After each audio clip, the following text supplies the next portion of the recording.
You ever seen something like this before? It's too good. They're gonna shut me down.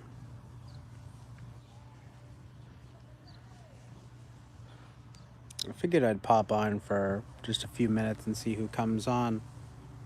Because I'm outside. I thought I was gonna have jury duty. Well, I did. I showed up and they dismissed us. It's too bright. I don't know how long this will last. When the sun is out, you know, I hide. But instead, I figured I'd just, be kind of sexy right now, and just sort of strut my stuff a little bit. Because I'm definitely a bit relieved. I was so kind of anxious for some reason that I was going to get put on some case and have to, I don't know, stay at a hotel or something. But no. Yeah, I figured it would be special. Winston's mom, I figured going outside, figured why not stream for a little bit. But thanks. Don't worry about it. I'll just see who pops on. I just wanted to see who, if anyone would want to come through for a little bit, just to talk some bullshit. I don't really have anything to talk about, to be honest. It was actually very boring, but yeah, I'm relieved. No, they didn't. There was no need. It was only like a few hours. But yeah, I was just watching that guy's typing session. The neighbors next door doing some stuff. Don't worry about it. No, but I also have my phone plugged into a charger, so I can walk around. Isn't that crazy? You ever see something like this? What up, Sam? I was just thinking of you, brother. I was wondering if you might show up. I'm outside. Isn't this crazy? Yo, dude, I need some physical therapy. I'm doing my physical therapy right now by just walking around. Isn't this crazy? Are you saying that it's insane that I'm outside?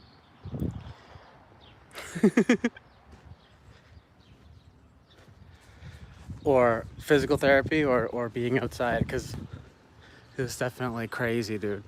No, I'm just outside the house here, obviously. The old folks' home that I live at, where I've been streaming from. Yeah, physical therapy. That's cool. What are you going for? Your back or something?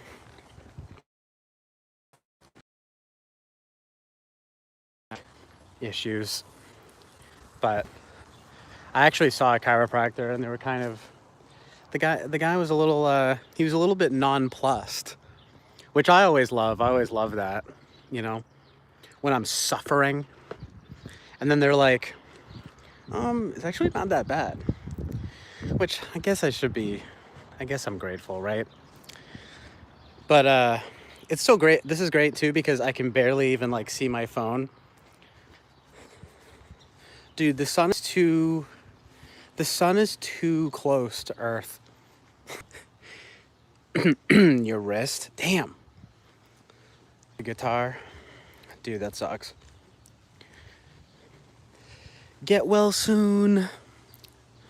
So fake. No, but has it gotten any better since starting, or did you just start? I don't even know what I'm doing right now. I'm gonna go over here for a sec where there's some shade. Uh, this is really funny.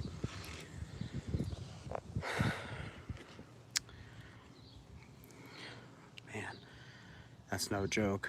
Classical guitar. That's fancy. Oh yeah, that's good though. Also, I'll get to that typing session thing in a sec. I didn't see that much of it, but that guy was kind of funny. The way he, I thought that guy was like an ISTJ, but I guess he could be INTJ. I was like, that's very not SI. I said that right before the stream ended, but so I don't know if y'all caught that. I'm just posing, you know, just being cute. But anyway, yeah, I was supposed to show it. So it was literally my second time going in for jury duty, and like, out of nowhere, the guy comes in, and he's like, "Okay, like, you gotta do. It's gonna be like a 21-week trial. Does that sound good?" And then everyone's like, "Ha ha." He's obviously joking, and then he's like, "No, but you guys are good for the next 3 years. You're good to go." I was like, "Oh, okay." So I guess the case was dismissed or something. So then we all left. I was only there for a few hours. So that was good because I really didn't want to be on a case.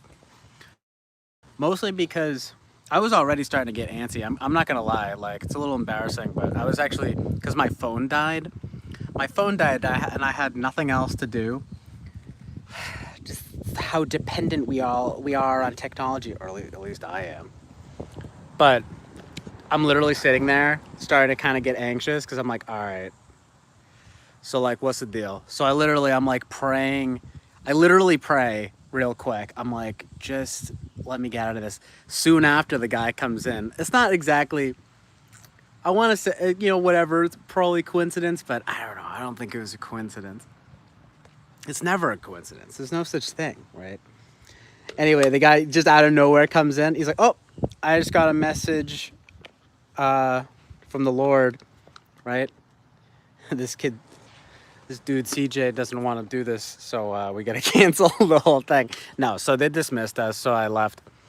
And that was nice. And now I'm kind of, you know, in normal clothes and outside, so I figured I would just sort of be cute, you know what I mean? You know what I'm saying? And it was sort of different. It's sort of a vibe. You know that vibe when you're actually awake during the day and it's sort of a special moment, you know? So I just thought it would be cute and sort of sexy to pop on really quick. Yeah, the thing is too is I did get driven there, so I actually had to call after, and that was sort of weird because I had to ask to use their phone, and yeah, I had to ask to use their phone, and the woman at the front, they always get the most like stern people because they're security, so whatever, I get it. And she's just like, okay, so like give me the number and the name, whatever. So I call my mom to get, and then it was actually my dad who came to pick me up. So embarrassing. I don't know if I haven't exactly been super upfront about this, but I actually don't have my license. Not for any legal reasons. I just am a lazy piece of shit and don't have it. No, I'm kidding. But I actually don't. I didn't get it when I should have when I was younger. And then I got my permit though when I was pretty young. I never went all the way. And so the most embarrassing aspect really is that I actually did go for my license like a year and a half ago or something, and I literally failed the test. Which is crazy because I've driven plenty of times and done a pretty good job. Like I have relatively great like driving thing common sense, but that doesn't really matter when you are faced with the bureaucratic, the DMV. No, but you have to do a specific bunch of things, and I fucking sucked. I actually drove there. I mean, I was with my mum, me mum, but I drove there, and I'd been driving plenty with the permit and everything. And yeah, I biffed it. It was the it was mostly just I wasn't really doing all of the logistical kind of things, I guess you could call them. Like turning, you really have to like there's a lot of I don't know what you even want to call it. TEFE functionally. I don't really know. SE kind of. Whatever that is. But you have to really show your stuff, like you're fucking the most alert driver, and I just really I didn't really do that. And oh my god, it sucked. But I could probably do a better job doing it again. I was actually just talking to my dad about it. Like I like have to get it. You know what I'm saying? Like it's so it's so lame, right? Not having it. And I don't even it's not even like a good reason for having it. Like I'm just dumb. I'm just like mentally challenged. No. I'm more like spatially challenged. I don't know. No, it's like I could easily get it. It just you have to tick the boxes though. You can't just be like walking in there. Someone's here right now. Pulling into my. I don't know who's here right now. Someone just showed up at the door. Are you kidding me?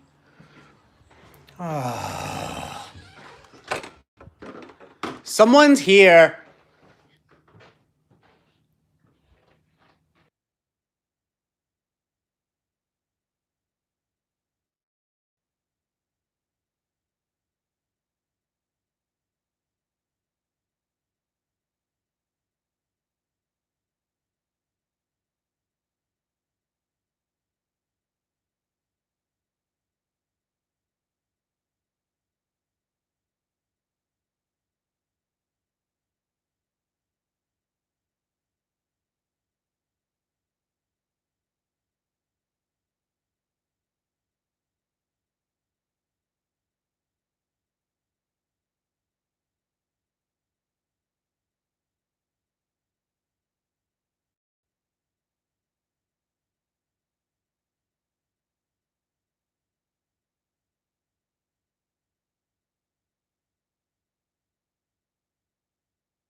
Sorry, I can't.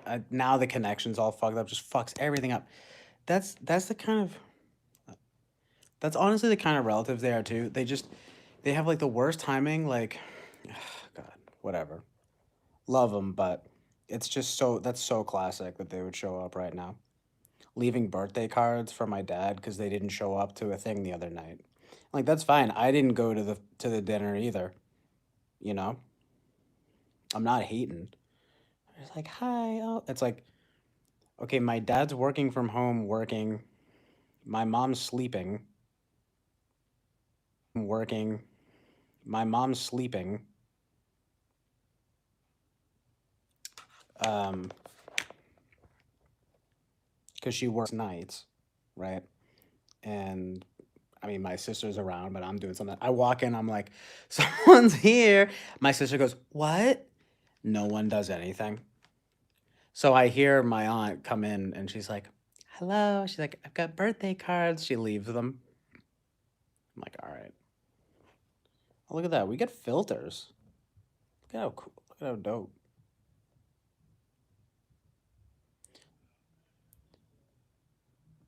Look how fresh that is.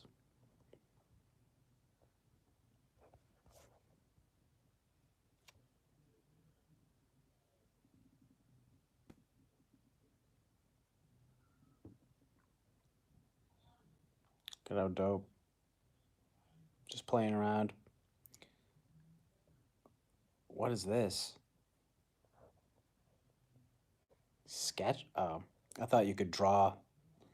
That would be pretty swag. Anyway, all right, I'm gonna go back outside now. Oh my God. See, this is the risk that you run with this kind of mentality. And, I'm like walking carefully. Look, I'm not host Eric. Like, don't disturb me. You know what I mean? I do not want to be disturbed when I'm streaming. And this is crazy. I don't think that just fucked everything up with the connection. Like, I don't even understand why. Just don't even comment on it. Just don't even comment on it, It'll come back, right? Don't worry about it. I'm just kidding, but no, the thing is that unless it's bad enough that it just keeps buffering, it's like you don't have to let me know. No offense. But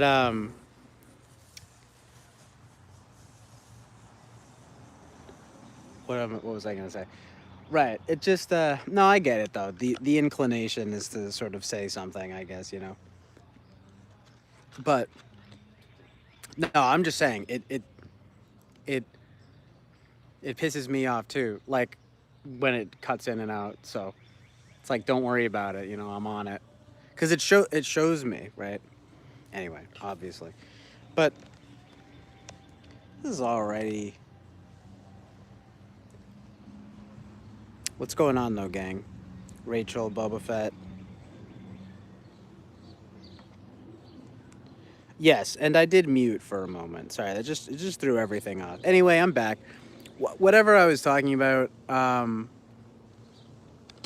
just boring bullshit. Something about I don't even know. Getting let out of jury duty early or something. Being outside, the outdoor life, being sexy. I don't remember. Oh yeah. Also, what's up, Misfortune? This plane. It's really insane being outside, right? So scary.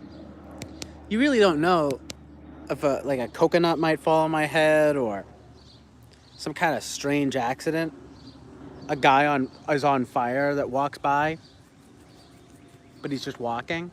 Dude, honestly, I don't even know even what to expect, right? There could be robbers. There could be men, like a piano, right, could fall. You really don't know. But I'm here and I'm doing it. It's really something else.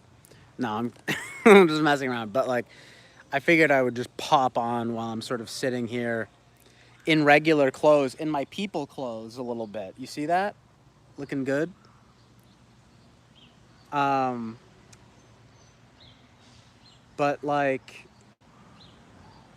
I just felt like, well, I could sort of pop on here and chat a little bit. Because what else am I going to do? I mean, the other thing I was going to do was probably just take a shower and go back to bed. I'll definitely be back on this doing more streamage soon. But um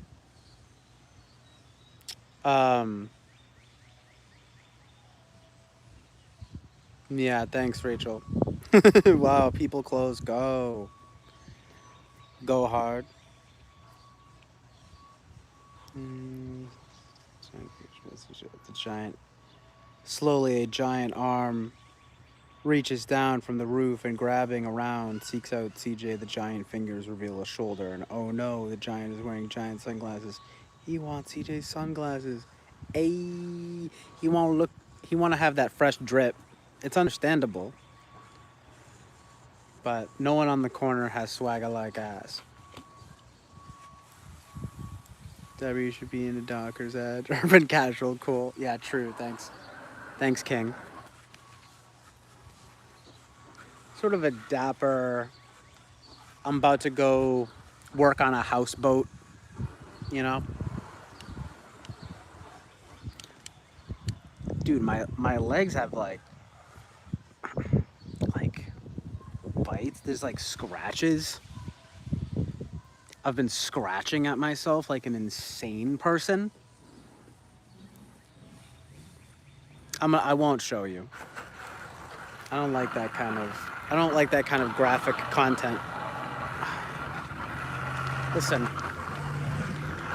don't wash your fence while I'm streaming. I'm a professional streamer, okay? I'm having Destiny on tomorrow.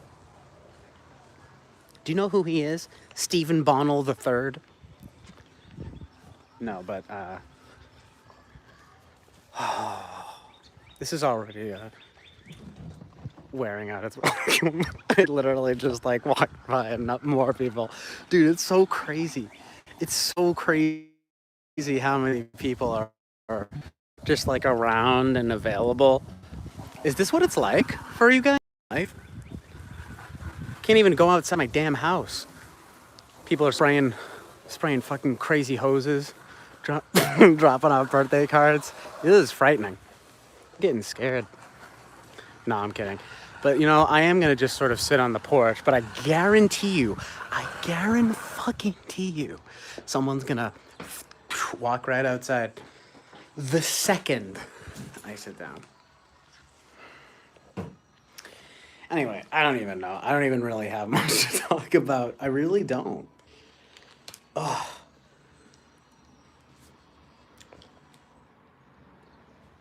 See?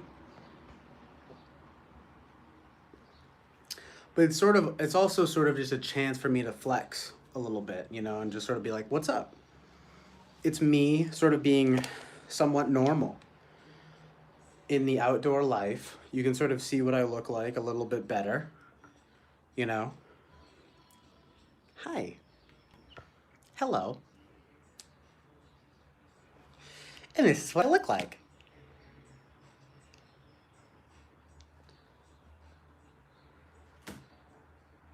Hello, welcome to the Chill Island oasis of truth and reality.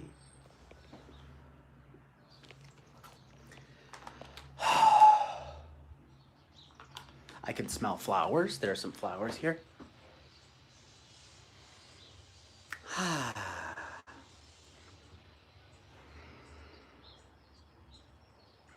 Smells like death.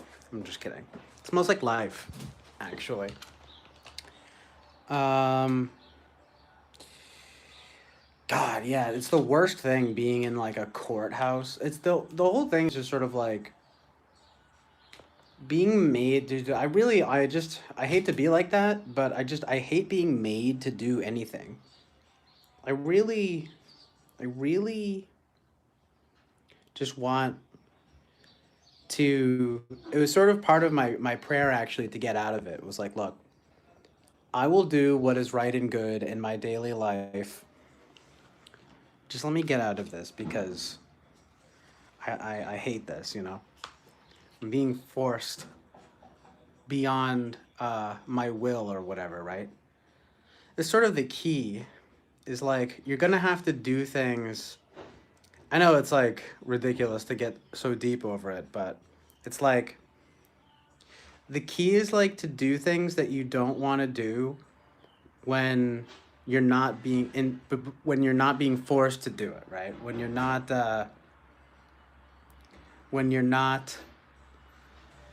you got to do it really. I'm sorry, but it really did make me think about this type of bullshit because I'm like sitting in there and like honestly, it really could be a lot worse. Like I'm not complaining, but it's just it's just about that kind of vibe of like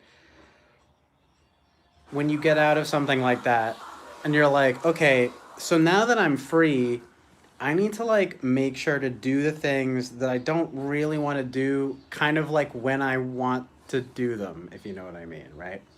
So it's like, yeah, I gotta get my license. I gotta, you know, have a more normal schedule and this and that and the other thing, you know? Um, people a little bit more, as Winston's mom says. Go out a little bit more, you know? I'm like, but Lord help me, right? There's so many things in life you can't really control. And I'm just saying, when you can sort of control it, right? It's like, instead of that kind of, I don't know, it's hard to explain, right? But it's just sort of like, just do what you gotta do when you're not being forced to do it. That's all I'm saying. That's advice for me and anybody whoever needs to hear this. But yeah, it's a damn busy day, dude. Someone just like got on their freaking lawnmower. People are popping. It's insane. Do you hear all the popping going on? Oh my god. It's time to mow the lawn. It's time to dry. Dude, everybody, do you hear all this? It's like a symphony of it's a suburban symphony. All right. Well, anyway, bye. I'm just kidding. So you don't go very outside tennis courts. This is insane. The person washing that's fucking fence. The thing though about going outside like this is there is a potential for unexpected developments. You guys might not even hear that. But anyway, thanks, Winston's mom. I I hope to have that sort of power. It's really funny though when it is super fun though when people are sort of immune to it. Like the lady at the courthouse when I had to use the phone. Could have been a lot worse, but it's sort of like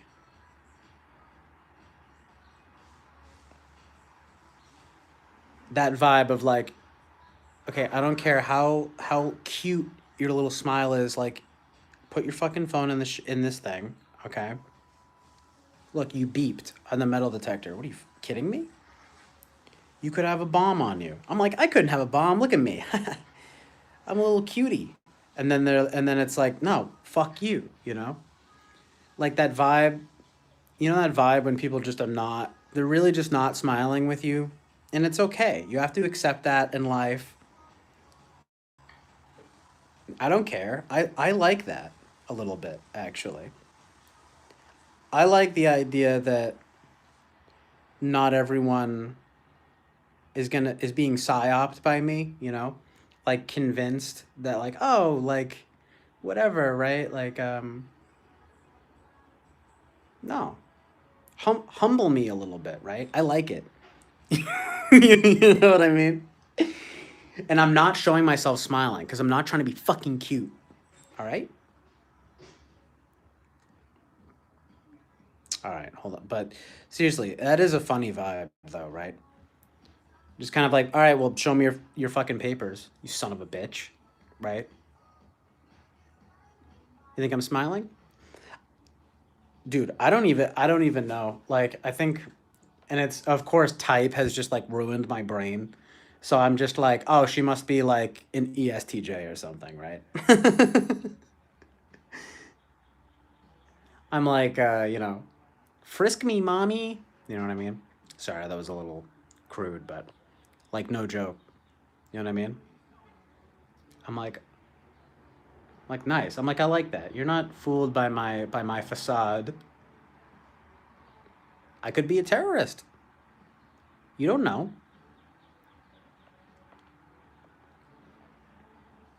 No, but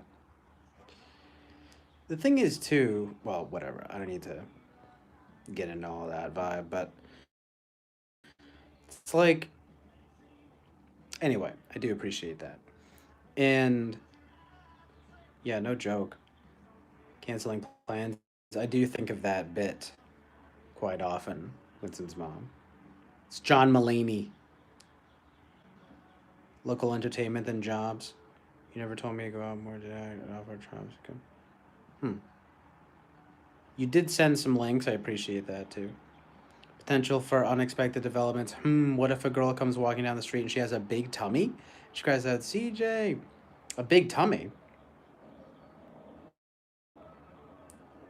Is she pregnant? She's ridiculous.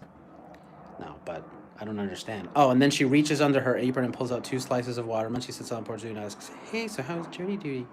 Scout.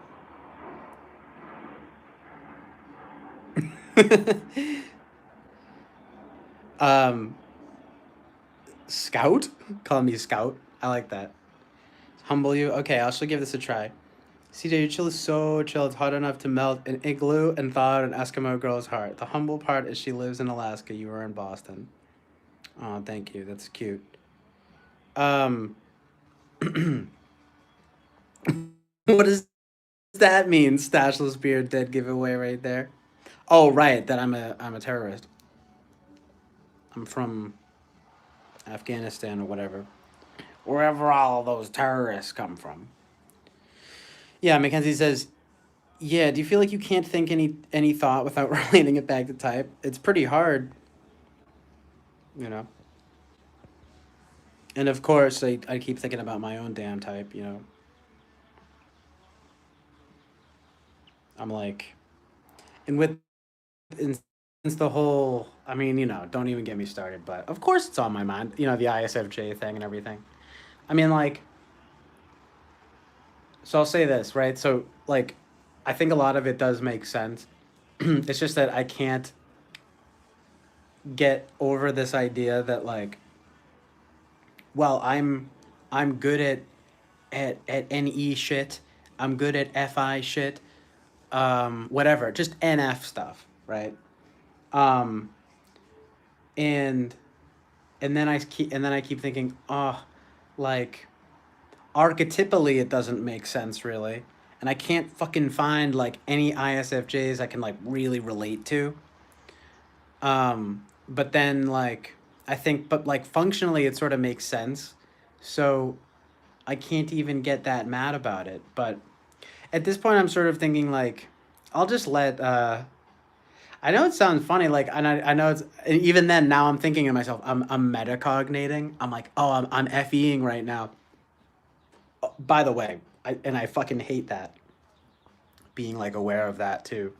But my point is like deferring it to other people to determine what type I am. It's like, well, look, you know, I thought I was an ENFP for a while, but then I got into Eric's channel and stuff, and I was like, oh well, TI. I was like, I don't know. I don't think I'm like a TI expert, but I hated the idea of being polar TI, right? I was like, fuck that, you know. I can be objective and all that. So I started thinking about INFP, right? But nobody seems to be getting that vibe. And even though I'm like, I get that FI Dom is a little bit intense, you know. And so it does all just kind of bring me back to ISFJ. I mean, INFJ, but then it's kind of like, well, NE ignoring, right? So I don't know. I mean, I've said this, and I guess I don't like the idea of um like like SI like caging me in, you know what I'm saying? Like I really hate the idea of being like a slave to my internal states and things. But I already felt that way. It actually doesn't change. That's the whole thing about type, the spell that it can sort of cast on you, because it literally changes nothing, right? Um, okay, but look, if you want to know the truth though, I think the major thing that's getting to me is that I can't really find that many people to relate to under that under this the label. And it felt a lot more fun to sort of go look at all sorts of INFP folks and stuff and be like, oh yeah, that's me, more sort of like grounded or something, right? But then now I'm like, and then it's especially embarrassing because if you look at the type square that I'm always looking at, which is it's just socionics inner type stuff. I've said this, but I'll say it again. I mean, because I don't give a shit. It's, you know, I'll be honest. I look at it, it says the INFP is the benefactor or whatever, the one that, the benefactor, the one that gives the benefit, and they're just like they're not really very impressed by the ISFJ, which is really funny because I'm also thinking, okay, well, fuck you, INFPs, too, because it's like, you guys aren't so fucking special. You know what I'm saying? Um,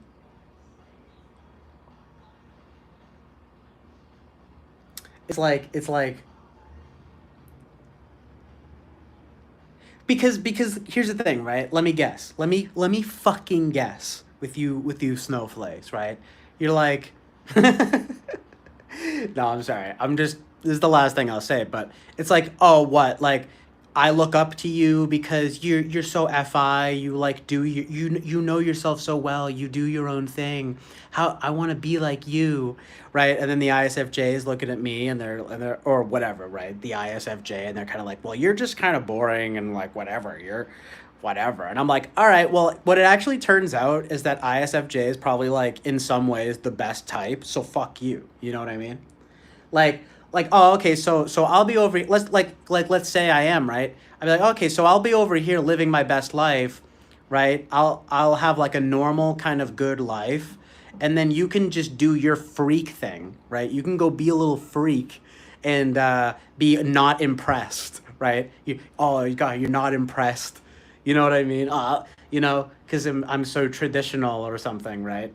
Yeah, fuck you, you know. But anyway, like, I'm just saying though, I would not get too caught up on that. That's just advice from myself. Is it working? It is it working? Okay, it works. Look at that though. It's small. It's small now. You guys see that? What does it mean? What does this mean for me?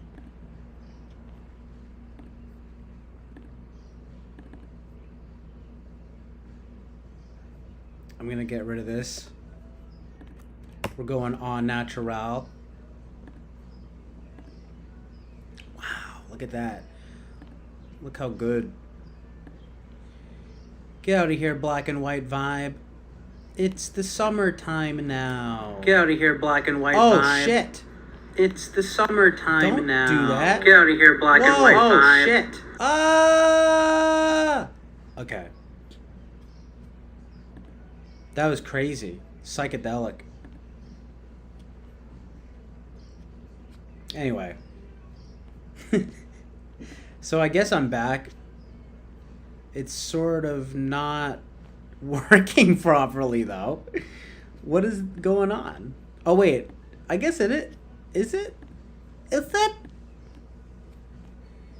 It just doesn't show up right on the stream. So are you all right? I guess it's working fine. It just shows up like it's a mobile stream for me. Do you guys see it normally? Oh, okay. This works. I just had to do it through OBS. I didn't want to... This is kind of cool. You can also see how my sunglasses are a little bit crooked, which is dope. Which looks great. Yeah, this is fine. I honestly, it's so awesome because I was charging my phone the whole time I was streaming, but it still died. Yeah, I don't know.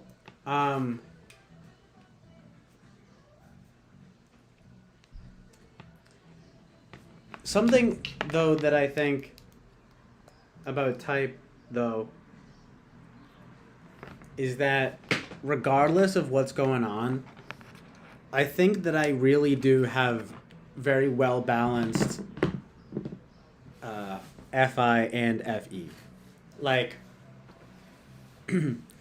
like, look at what. Okay, it's fine. It's good enough. We're trying it out. Um, it is what it is, you know. But, you know, I guess people have a harder time putting on their FE face, you know, than I do. You know what I'm saying? Because it's true. Like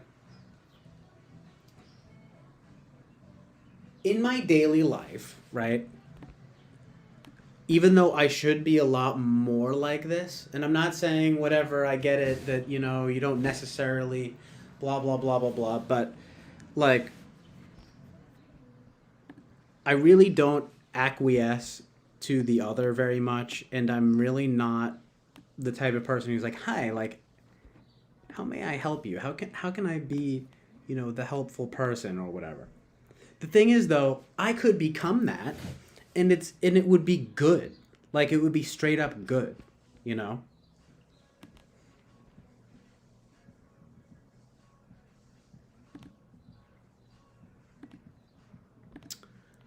Like there is a bit of a true north element to ISFJ, you know? But I sort of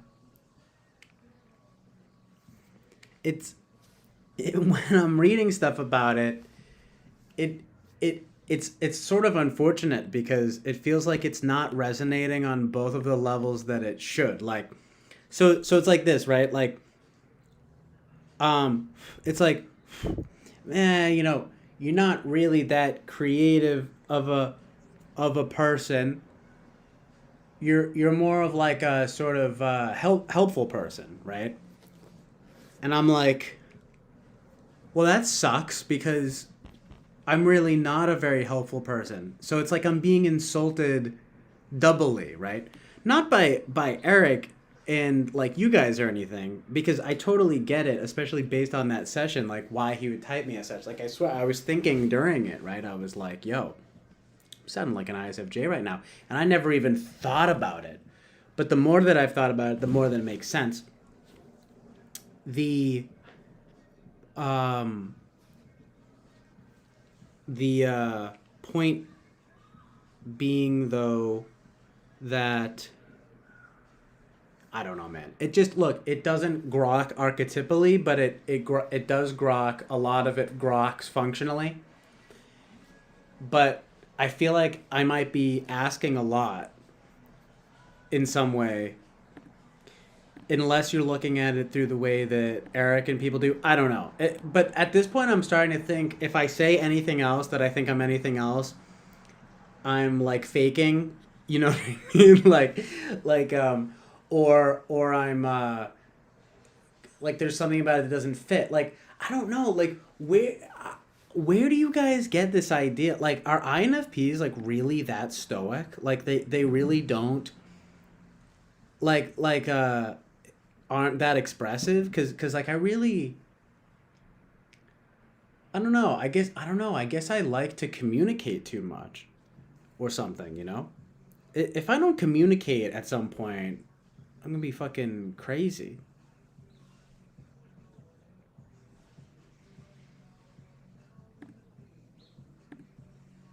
Who is this Islamic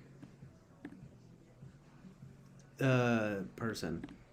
You're a Feket poser? That's crazy. Is someone actually hating on me for real?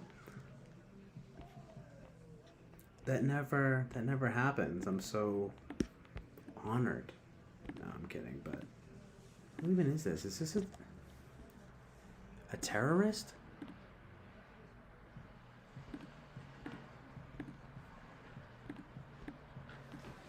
With a scary ass satanic fucking profile picture and a fucking Rick and Morty. Yikes, dude.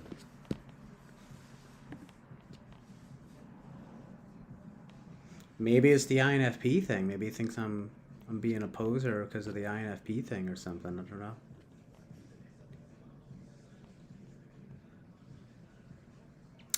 But whatever this freak's problem is, The point is actually that I'm not a poser. I do what I do. But I've started realizing though that I could be easily just SI maintaining equilibrium or whatever. Look, I'm just saying I think I have access to the FE and the FI. I like the fucking Jimi Hendrix song. I know what I want, but I don't know how to get it, Which I know sounds fucking gay, but it's true. And that could be polar TE. I mean, um, you know what I'm saying? Like that's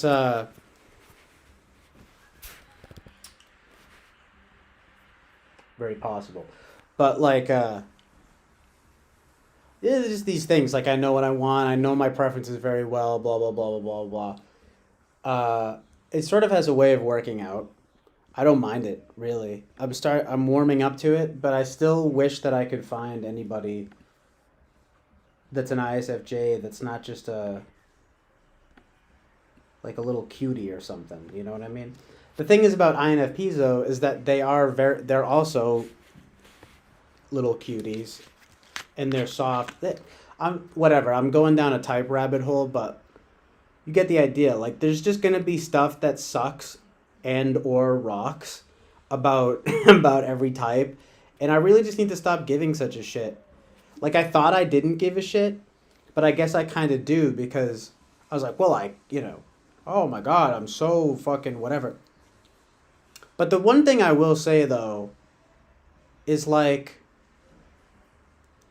how does a person, like, what does it even look like to be NI 1 or 2 or NE 1 or 2 in this case? You know what I'm saying? Like you're having like psychic visions, or you're constantly generating new just ideas, you know what I mean? Like that seems insane to me.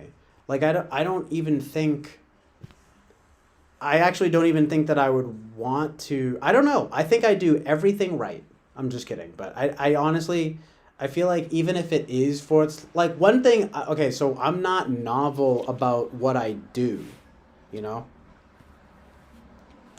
I'm not novel in my action. I'm very SI in the way that I live my life.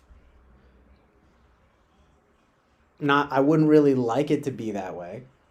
You guys have heard me say this stuff a million times, which no pun intended, right? I try not to repeat myself, but I never know who's here, who's gonna whatever, pick up something new or pay fucking attention or whatever to something I'm saying.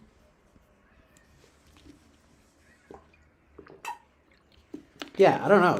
Some like satanic terrorist just came in and assaulted the stream.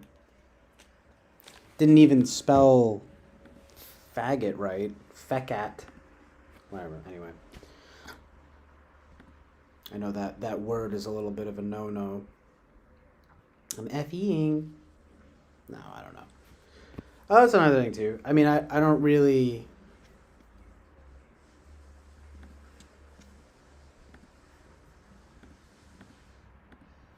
I just don't know. I would sort of just rather people get what they want to get from posit their possibilities. Also, like, I've never even read Jung. Like, I need to actually read his stuff. And I need to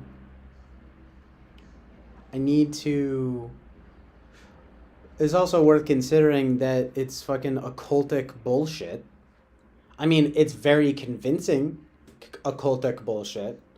And it's definitely less, I mean, what do I know? But it's definitely less, like, harmful than doing straight up black magic or whatever. But it's definitely, we're talking about one man's ideas, right? About 8 ways of interfacing with the world, and we've just sort of moved along in time from that to MBTI to socionics to like Eric's model, which is probably the most sort of realistic, grounded model yet, which is good. But nonetheless, going back to just one dude's ideas, he's communing with demons. I have no idea, right? Yeah, I'm just saying. I'm sorry, because I know that type of talk, and I don't want to either freak anybody out or make anybody feel like bad about it. I get that in this sort of community, it's sort of a harmless thing or whatever, but I'm just saying, just consider it. I mean, we're talking about a guy who at the end of his life, he was back to astrology. I mean, it's brilliant, but he said himself it's a parlor game. And by the end of his life, he was studying straight up astrology. He was a Gnostic. He's reading the Kabbalah. He's doing all sorts of wild, wacky stuff. Divinating,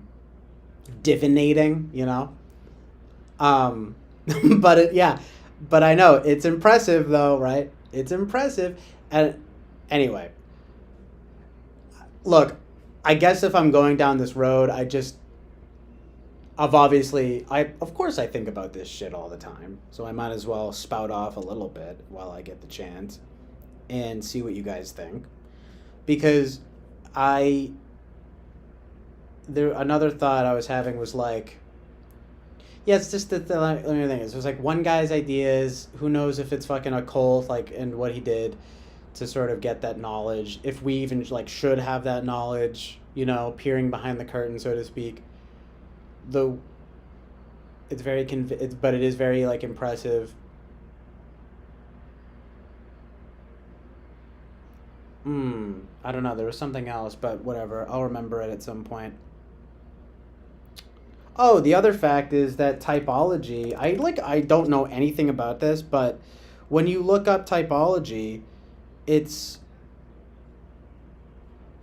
actually like a Christian thing too. Like,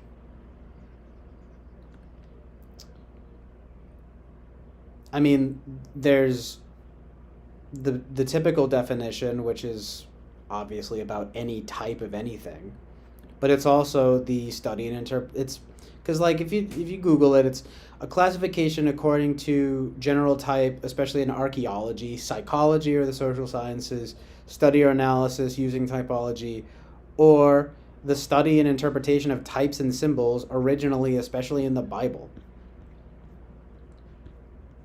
So again, everything always comes back to the Bible. It's like, every single thing ever. And it's like, no, we don't want to do that. We want to do the thing that's like fun about your personality. Your personality, who even cares what your personality is in some sense, right? I don't know. I mean, I get it, especially when you're trying to like figure out how yourself and like how you relate to others, but it's just kind of like, damn, yo. Honestly, I'm just going to say it. It kind of got me thinking too. I'm like, well, what if there's kind of only two paths? There's like the Bible path, and then there's like the occultic path, which is the Jungian stuff. Yin yang, yang. I don't know. I guess it's like Jung. I try to say it like that. He's Chinese. And I mean, only one of them, in that sense, only one of the could be, the Jungian one would be like evil, and the biblical one would be good. But obviously take what I'm saying with a grain of salt. But I mean, that's just fascinating. I mean, from day one, I mean, I remember looking up typology and being like, oh, it's a Bible thing.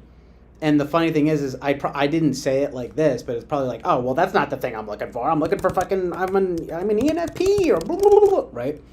It's like, but then it's like, wait a minute, this actually it's also just like the straight up interpreting the Bible.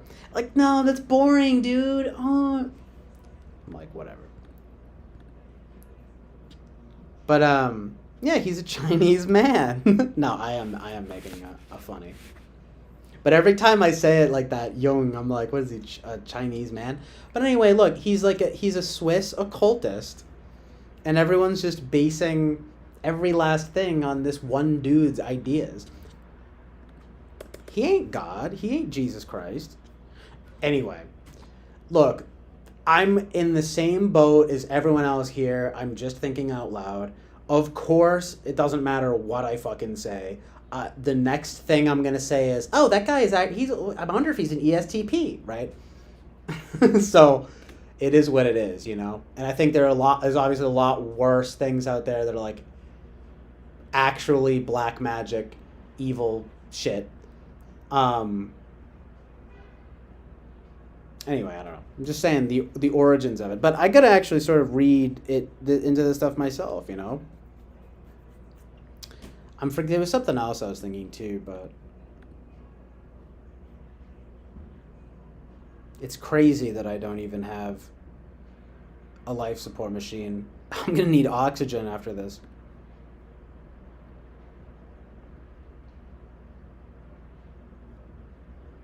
Well, the only problem, there, honestly, hot take, Freud and Jung are both retarded because Freud just sees everything through this like sick sexual lens. He's on cocaine, and then Jung sees everything through this like spiritual occult lens, and they're both wrong. Why and then why does everyone always boil it down to these like two fucking quacks? I don't know. I mean, look, when I say these things, I'm not married to any certain ideas or attached to them, but I do think about all these things, you know.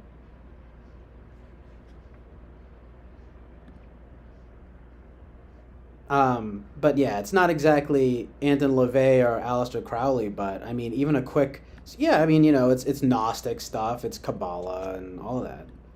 It's like, anyway, I just don't know, guys. I mean, it's like it's also just a thing of like me being into this stuff for so long to maybe I'm just like kind of tired of it. And I know that's very convenient, right? Because it's like I don't want to do it if I'm not the type that I want to be, right? I get it, you know. Um but I sort of feel like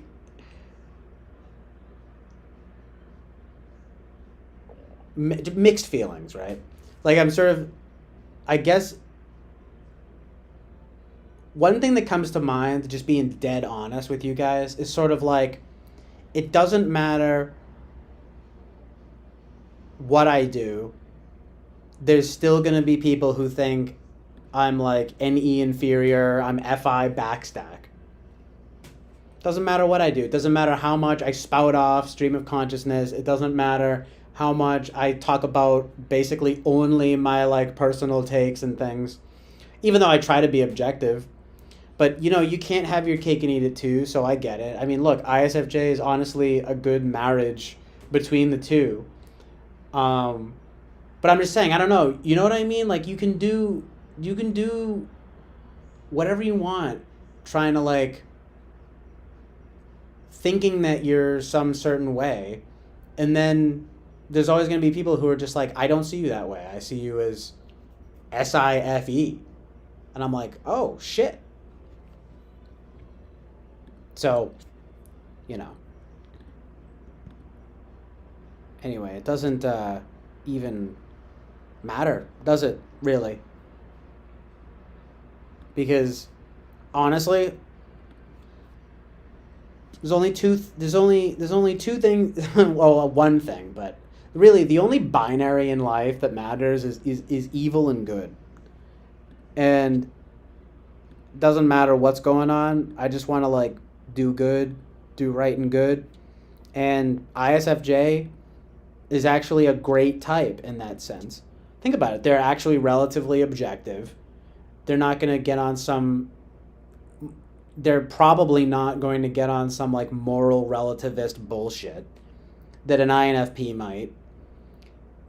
They and I guess look, they can access all of those things. It's a very well balanced type, and I'm into it. in that way. I just wish that I could find any fucking ISFJs that I appreciate in in that way, but maybe that's not how it's supposed to be. Like, I mean, Eric is always saying, he doesn't watch, he wouldn't want to watch like an ENTP YouTuber, right? So maybe that's something to key in on. But I just fucking hate looking up all these ISFJs. No, they're all like just sort of fresh faced. I don't know. I guess it's me, right? They're just all these little cuties, but they're not really doing anything. I don't know. It just pisses me off, right? I'm like, Urgh! I'm like, fuck you. Want to punch that sort of like version of me in the face. And I don't think it's like a self hatred or anything. I think it's just sort of like I feel that I'm good at these certain things. And when I'm looking up ISFJs and it's like fucking Ed Sheeran, I'm like, fuck you. You know what I mean? I'm like, go fuck yourself, right? And oh god, it's just every last thing. Like, it's like I'm not really that look, I want to be more like dutiful and responsible is a good word. I love the idea of being responsible, right? I want to be responsible. I want to be good. I want to help others. These are all very true things, um but but it's like, no, fuck you. Like, I don't acquiesce to the other. I've never in my life gone with popular opinion. I hate pop popular shit. And it's not even because I think that it's like whatever, I'm trying to be like different. Like, I literally think that like a lot of that shit is just like evil. And I've like come to, it's been a solid trajectory. Anyway, whatever. I'm not gonna like get into it because it's all just gonna come off like I'm trying to justify something. But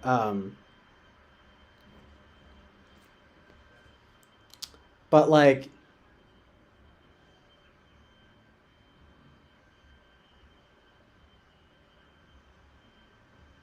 but I don't know. I'm just, look, anytime anything gets popular or is like a sentiment, like, I immediately become skeptical about it. I don't follow the crowd. Like,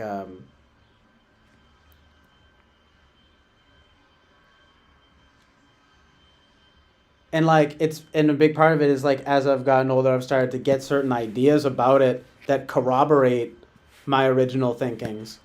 Like, I was just talking with my sister about this stuff. Like, there's certain like pop music, like dance pop and things like that, like that they make me like viscerally like uncomfortable, right? Um, and I've just started thinking like it's all mind control. It's all just like evil, and that's why I hate it. So I've just gotten like more and more justified, and I just find more and more things that corroborate my opinions, and I think I'm right. But it's like, I'm not everybody, but I've just whatever. It doesn't mean anything necessarily, right? Just before I look at the chat, because uh, but oh my god, I go and finally find an ISFJ that I enjoy, and he does make boring and simple movies, although I do enjoy them because of that fact. Is this guy Yasujiro Ozu from the 50s? Oh, that's another thing, by the way. I do like the traditional vibe. It's good. Um, but the thing is about him, I go on his PDB page. Some freak is ranting about, you're telling me that perhaps the best director of all time is a censor? So, it's just like, and going by I guess I gotta practice what I preach, right? And not give a shit. But 99 out of 100 fucking sources are not going to think of things in this way. And, they'll find, yeah, I don't know, man. Like, it's just, which it just kind of ruins it for me a little bit, right? Because like the whole vibe of it, yes, it needs to be about like seeking like truth, right? Like what you really are. Absolutely, right? But a big part of the fun is in finding all of these people that you feel you can relate to. I'm like, oh yeah, like Wes Anderson's like the best filmmaker of all time. Oh look, he's an INFP. I've related to his sensibilities since day one. Blah blah blah blah blah. And then I find more and more people that sort of fall under that sort of category. It's usually FI users, right? Um, and although I feel I do have pretty decent FE, like, well, it is what it is. Like, in my heart of hearts, I feel like in sort of an FI user. And then so anyway, you find these things that are sort of biased. And it's like, oh, there's no fucking way, right? Whatever, I could be FE, right? And plus, I know myself very well and blah, blah, blah, right? So it just adds up over time. Anyway, my point is that you find these people you can sort of relate to. Like, it starts getting to the point where I'm like, oh, yeah, I bet they're an INFP or whatever. I get that vibe. Like, I mean, I relate to that vibe or whatever, right? And then I look, and sure enough, like most people, but you're right, whatever, PBD, and they overtype people, INFP, and all of that shit. So, anyway, I'm just saying, it does kind of ruin some of the fun, though, when I'm having a hard time finding, people I'm really into that are ISFJs. But I guess that makes sense too because you could whatever maybe you're just not really that into people of your own type. Like, um, I found don't get me wrong, like I've found some people, but it's always some other type. You know what I mean? Like it's the people that I enjoy. They're always getting typed like INFP, ISFP, sometimes ENFP. Rarely, but occasionally, ENTP, INTP, of course, INFJ, right? Of course, sometimes maybe ENFJ. Well, I guess there's whatever. I'm listing all the types, but I'm just saying the most of them are going to wind up in that kind of FP territory, Whatever. Look, ISFJ. It's not that. It's not far off from myself, but I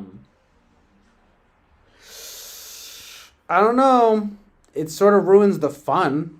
You know what I mean?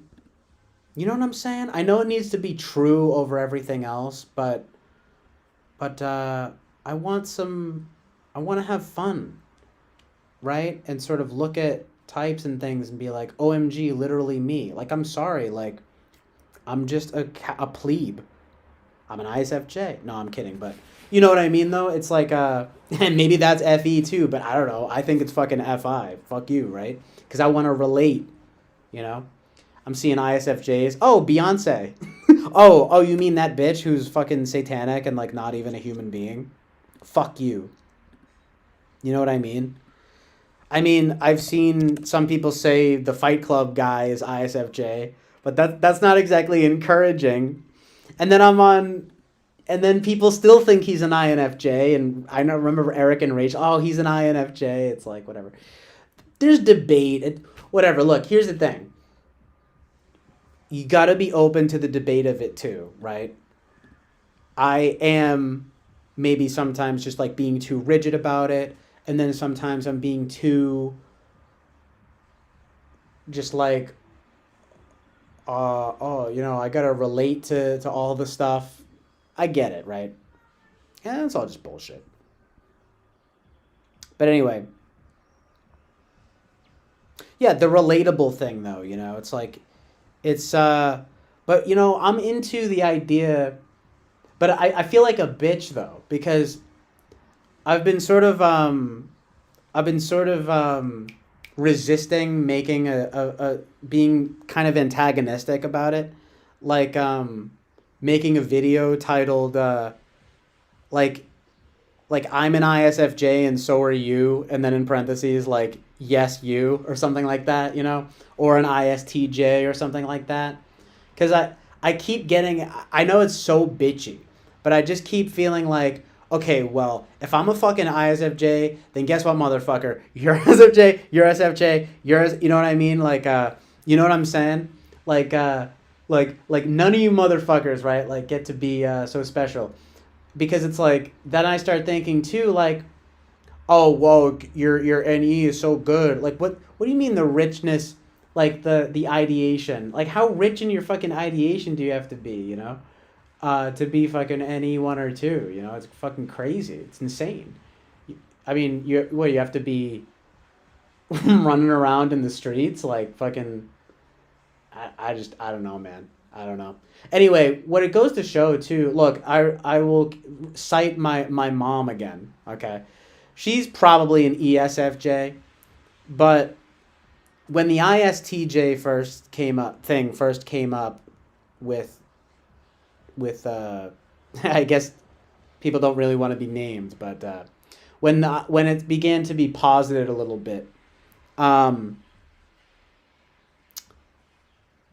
it was the same deal where first slot SI and fourth slot NE felt so fucking like restricting, and it was pissing me off. And I told my mom about it, and she's listened to me rant and rave about this shit forever. God bless her, right? And literally, and the first thing she said was, "Isn't it? Yeah, but isn't it kind of a relief though? Like you don't have a like there's no pressure to like be creative, you know?" And that is so fucking funny, right? Because I'm starting to get what she means, right? It's like, well, okay, look, first let me make a disclaimer here. I understand two things about myself, you know. One, in order to be creative, really, you have to be creating things, right? And I have been in like a serious lull since I started this stream. And the stream is not exactly sorry, I'll get to the chat in 1 second, okay? The stream is not exactly super creative, but I do get to flex on my whatever. I play guitar, I do this and that, and can be sort of creative, but to me it's not really a product, right?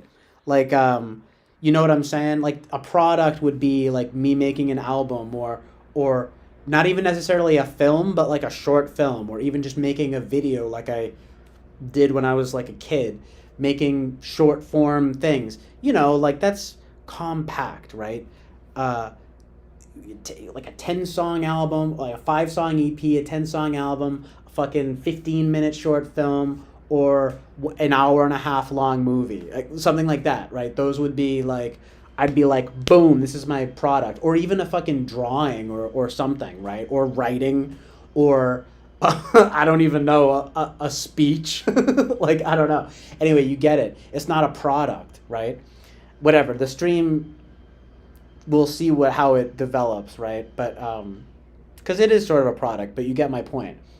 But, okay, so the creative thing, right? This isn't like a product.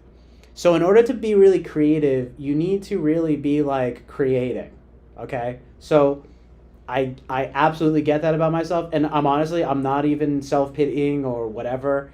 I'm just being real. Like I do think I have rich ideation, but I'm definitely not creating product, right? So there's that. The other thing is that I don't really have. I think I used to be, honestly, like a lot quicker in terms of coming up with random shit. I've gotten a lot more slow over the years, and I don't know if it's fucking smoking weed or just being so lazy for years and stagnating, and who knows, right? I get it. Oh, type is NI and whatever. But I really honestly think that there is room to, like, if I'm to, you could look at, in like 5 years from now, you could look and be like, oh, he actually is more NFP or something like that. Who knows? Or you could look and say, oh no, he's actually grown into himself. He actually is an ISFJ. You know what I'm saying? Both of those would be good in the sense that they are good, right? Like, anyway, whatever. It's all bullshit because it has to do with people's perceptions. Inevitably, I mean, because I can feel how I want, like I'm good at that FINE shit, but other people will just be like, "Oh, you're too good at FE, and you know, you're too focused on SI shit." Anyway, look, so my point is that I'm not super quick with that stuff, always coming up with puns and blah blah blah blah, and I'm getting to the point of what my mom was saying. It is a lot of pressure sometimes, right? Like, I would actually, if you want to call it FE, communicating like as such. Oh my God, are you kidding me? Like it's such a pain in the ass to try to like be clever. You know what I'm saying? Like oh God, help me, right? It's I don't want to rack my brain at all, right? I do enough of that. I don't need it in my life to try to prove anything. And it's whatever. I'm not trying to be lame about it, but I'm just being real, right? Like cuz I'm telling you, I'm going to be 100% 100 with y'all. Like there have absolutely been so many times where I've been kind of self-conscious about it. I'm like, especially in the last several years, where I've been like, damn, I'm really not as fucking quick with this NE shit as I thought, you know? Quick, come up with something, come up with some little clever thing to say. And I'll tell you, I'll come up with something, and it's not even satisfactory. Like, I know this sounds really tragic, but like, I might come up with some little clever thing to say, but, and maybe even someone laughs, but I'm just sort of like, who cares? It's a fucking dime a dozen, you know? And then the other thing is, why should I have to work at it, you know? The thing, the sort of conclusion here to tie it all together, right, is like, it doesn't matter how much I fucking rack my brain. There's still going to be people saying I'm an ISFJ and this and that. So honestly, who fucking cares? It's actually good. It's like the true north of typology in some sense. But you can't have your cake and eat it too. But it is also true that not one type owns creativity. I could very well be more so FEing expressing than it actually really is NE ideating. But ideating, I don't know why I did that, but it's like, but damn it if it, you know what I mean? Like, if I'm not fucking good at that shit. But I don't know, like, maybe you can really just be good at shit that you're not necessarily like automatically doing. There's just so much you could say. Only just peep the chat, all right?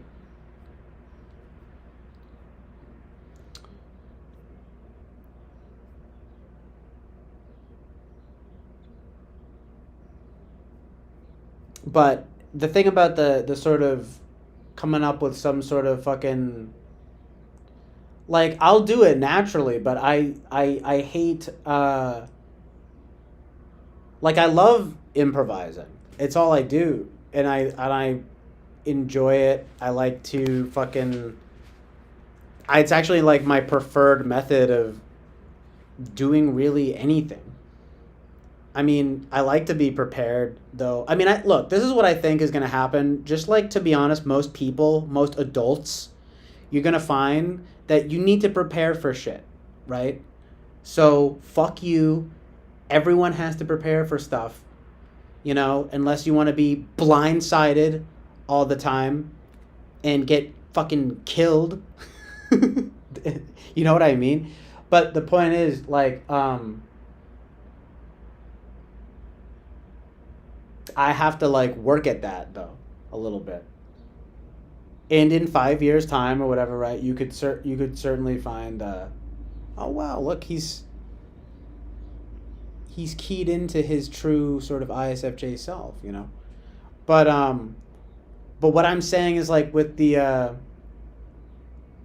when someone like makes a pun or some joke that, I don't know, I just, not only is it not that interesting to me to like try to be clever in that way, but I will sometimes catch myself nowadays. I didn't used to feel this way, like at all. But in the last several years, as I've sort of gotten slower, I've sort of been like, oh man, like I can't fucking think of anything, you know? But I don't even know if that's really a type thing. If it's just like a cognitive issue. Like, I don't know, the synapses just don't fire like they used to.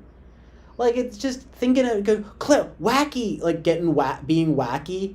First of all, it's fucking overrated, mental illness, and second of all, it's like, um, it's like I'm not in a competition with you. You get what I'm saying? Like when some big brain comes around making some pun or whatever the hell, like I don't like feeling like I'm supposed to be made to. Oh, we're gonna bounce off of some shit. I don't know. It's just it's not fun to me. It's anymore. You know. So yeah, I'm not gonna lie. Like maybe it is sort of a sort of a pressure, right? Um, Something I do relate to is having what if kind of things, and of course it's always negative, right? Um,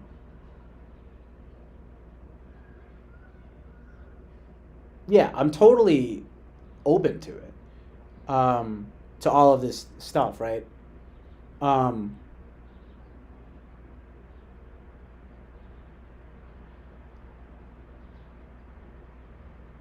but yeah, I don't know. I don't know. It's mostly just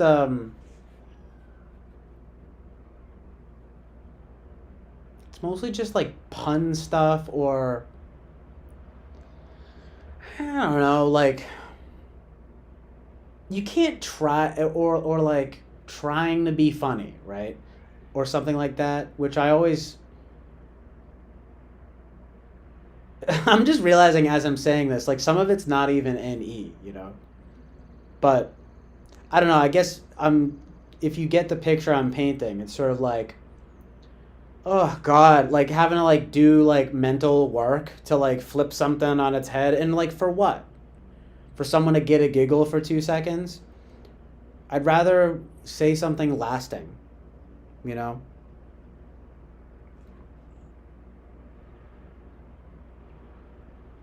Um, Gardic phone is fun though. Yo, sorry, I have to. I don't know if it's buffering, but I have to go back to the. I gotta read the chat. I'm sorry, guys.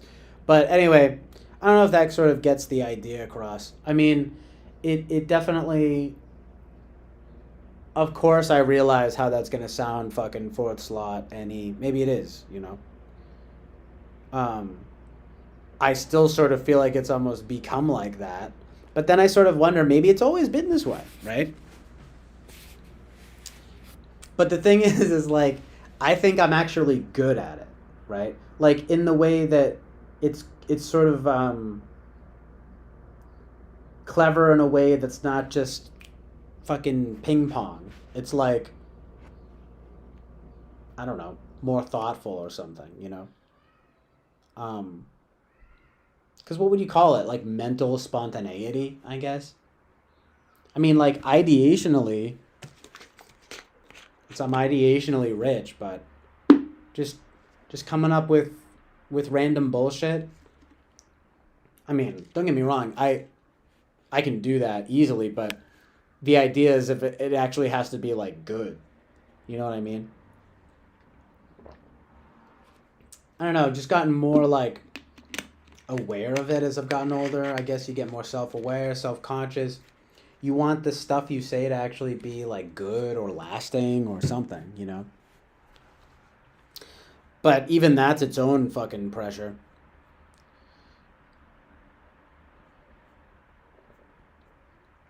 To whatever I was just saying.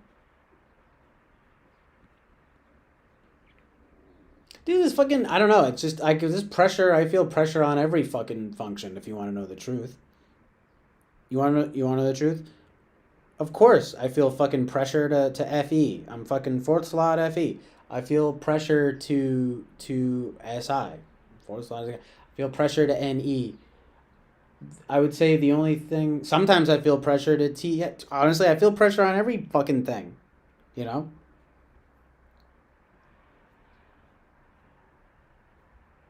Start crying. I'm just reading the chat.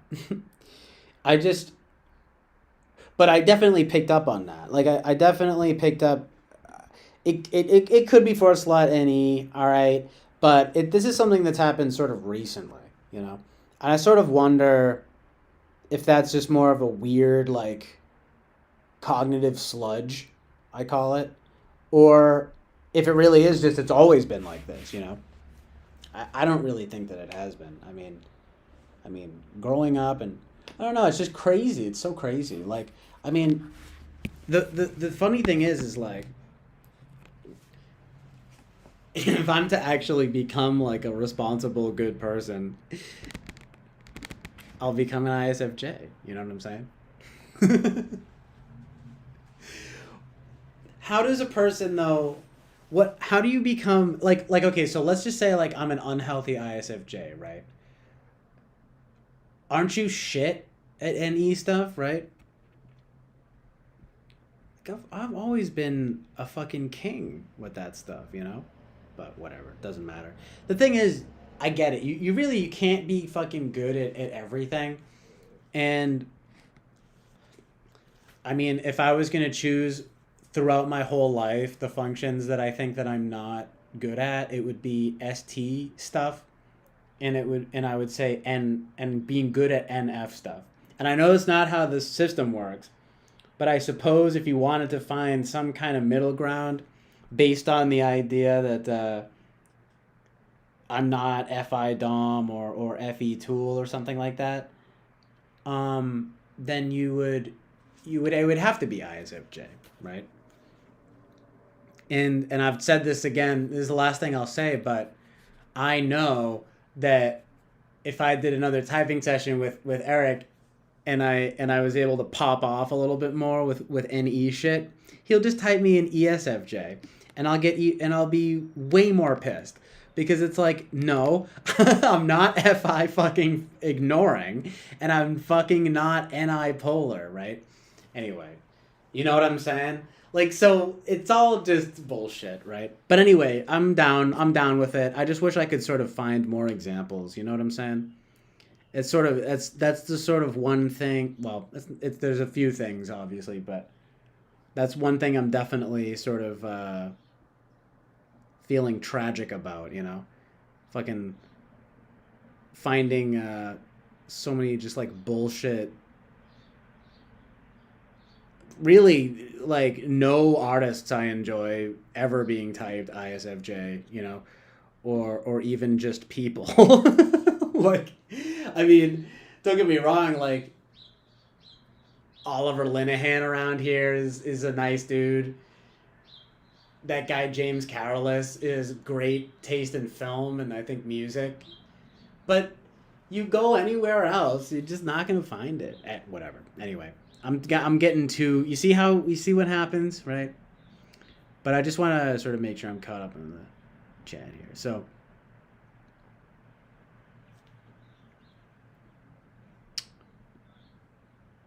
Socionics, okay, real quick, Socionics, ISFJ, I still keep getting INFJ, all right? But which is an INFP in Socionics, but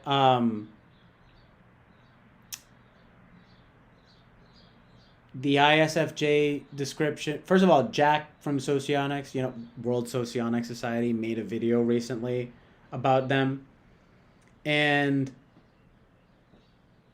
two things I could relate to were definitely the ideas of like I enjoying like peace and calm, and really appreciating beauty and aesthetics. Um, but of course, I got fucking pissed off when I got to the NE shit because it was sort of like they like when other people are creative. They need a little help with that. And I don't know if you know how Jack talks, but it's sort of like it's almost a little bit condescending. It's kind of like they like peace and calm. I mean, it was good, but it was sort of just like, but when it comes to the NE stuff, they might need a little help with that. Like, what do you mean I need fucking help with that? Yeah, I need help in like sort of novelty and action, but NE is metaphysical novelty. You bitch. I'm just kidding, but whatever. It honestly could be NE seeking, you know what I'm saying? But anyway, I actually was feeling it a little bit more. And then I was reading a description about them. They actually put the avatar guy as a freaking painter. And I was like, hey, whoa, I thought this was ISFP. It's like, not to them. But I mean, you try telling anybody that. I mean, I'm looking up, hey, look, oh, it's fucking Bob Ross's stupid fucking face smiling. You know what I'm saying? But you know what I mean? It's like, but whatever. He's like a good guy and he's like a good painter, right? But it's just like, you know what I'm saying? But fucking, Kate Bush is an ISFP and Bjork is an INFP and everyone's so...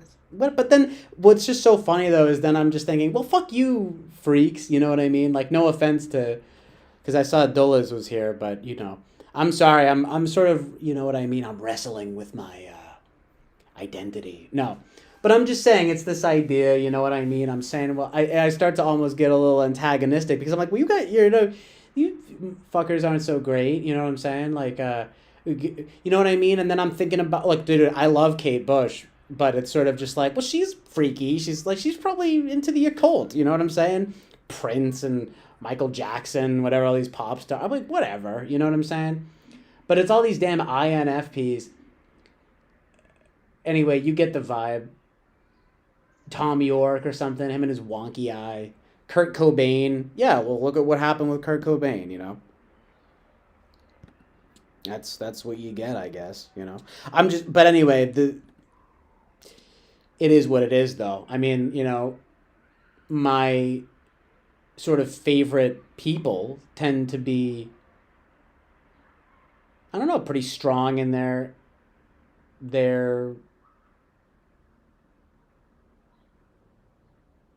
what people seem to consider, at least, FINE.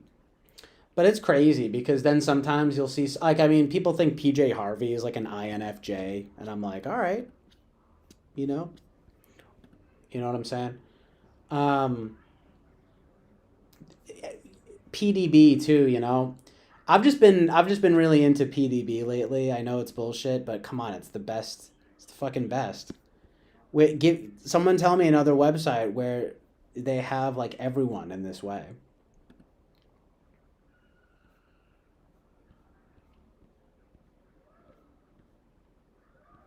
But I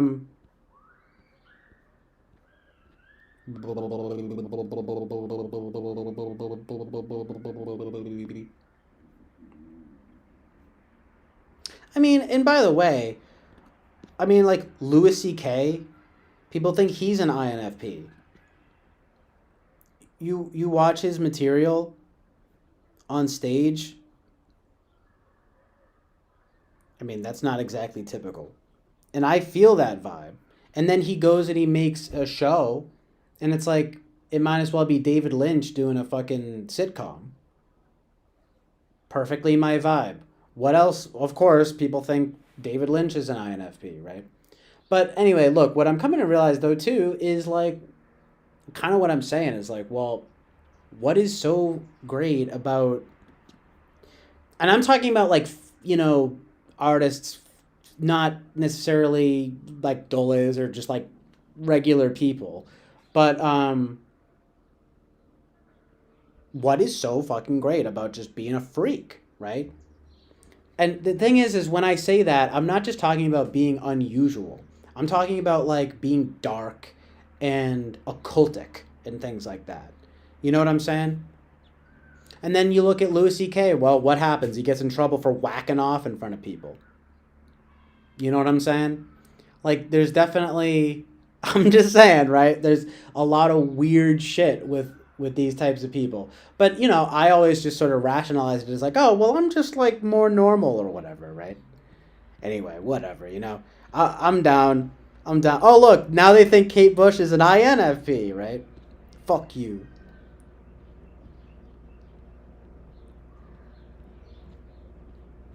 I'm just looking at my PDB right now.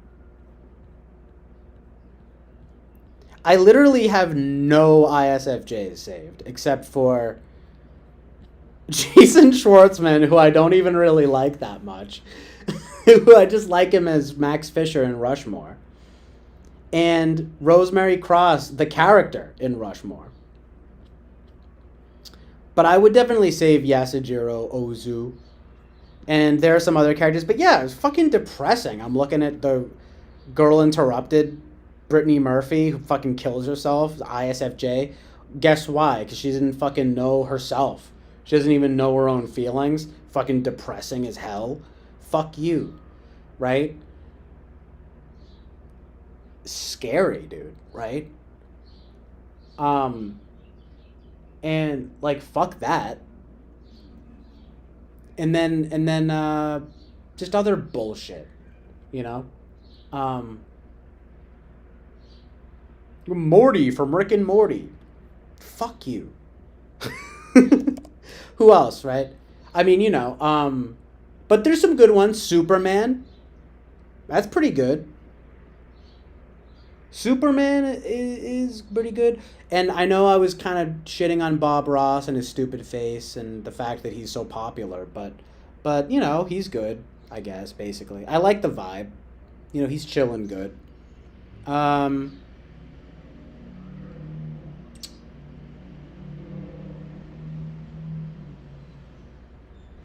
Yeah, I don't know. I'm sure there are plenty of others. I can't really think of any others right now, but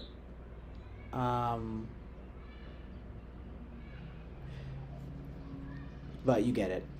It's kind of getting boring, right? Because it's all about me, who I'm relating to, and things like that. And that's even based on people getting their fucking types right. Dude, nobody knows. Dude, I bet you fucking so many people. I'm just saying. I bet like so many people think are INFPs are actually ISFJs and shit like that. You know. Like you know, like fucking David Lynch even himself talks about how you gotta have a routine, and he says he like never gets depressed, and you know what I'm saying? Like it's, dude, people just put on a fucking front, dude. It's all bullshit. Especially artists. That's like the whole thing. And I'm actually decidedly not into that shit. People, and that's something else I fucking hate. FE is perception management. Dude, perception manage my ass. You know, I'm not managing shit. You know, I'm really not. I mean, I try not to. I mean, if something... Look, the most FE thing I do is, like, I don't really like to hurt people's feelings. You know? Depending on who you ask, relating to people is actually very FI and not FE. Anyway, whatever. I think I have access to both. It is what it is.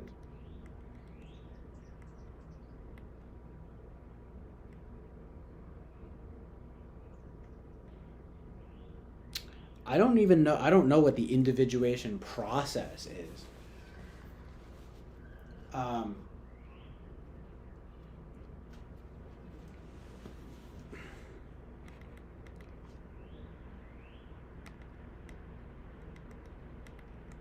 I always thought it was just sort of something that happened, you know?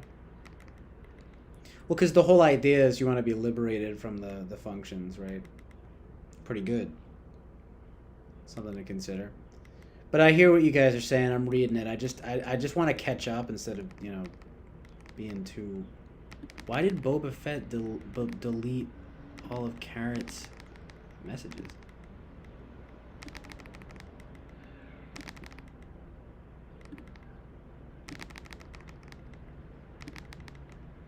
Yeah, all that shit. Crowley, LeVay, and Crowley, the worst. Yeah, I hear you, though. I'm not saying Young is fucking LeVay or Crowley or something, right? Or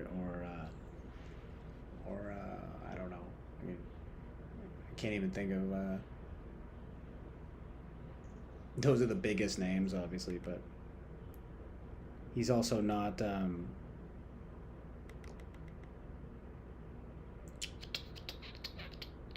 It's not Charles Manson or anything either, that kind of thing. Anyway.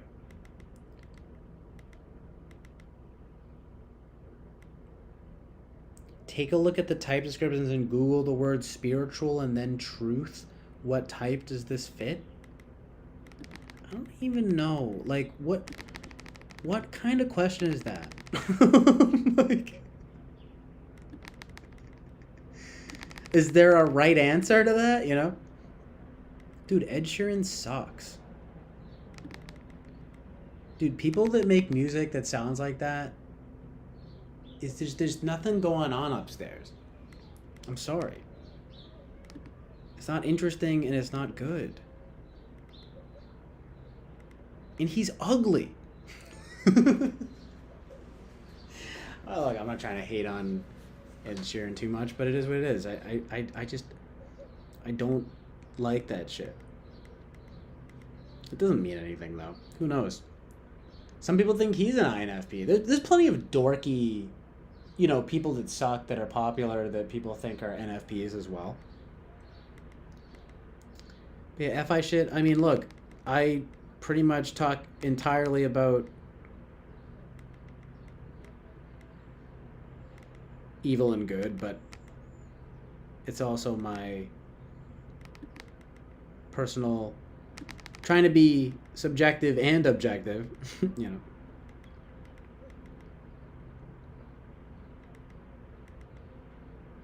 Fight Club, though.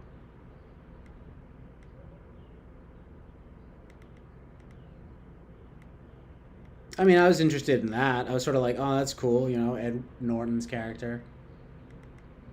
This game's find me some, kind of like edgy, just like cool ISFJs, you know what I'm saying? Oh yeah, Joel from Eternal Sunshine. That is a good one as well, although he's kind of a pathetic sad sack, but he's pretty good. I like that movie. And I suppose I guess that he would fit. I'm sure there's so many people that are like, no, he's INFP because he's emotional or whatever the hell. He's got a vivid imagination. It's like, nah, man, he's probably ISFJ. Because he's emotional and because he has a vivid imagination, right? It's so funny, right? It's just so much bullshit, right? But what up, Sam? Yeah, I've never gotten into C.S. Joseph or really any other people. It's just I'm not. I guess it's worth checking out some of them, but I just don't find it. I feel like it belittles the like going to like all sorts of different people to sort of I don't know. I'm just not into it.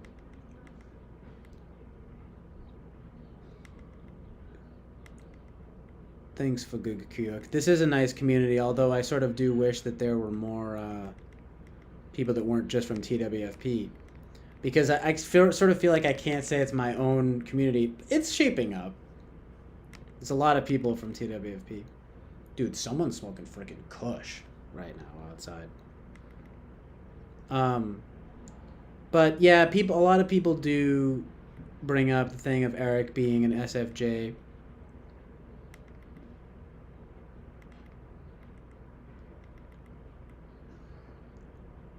Which, I suppose is possible.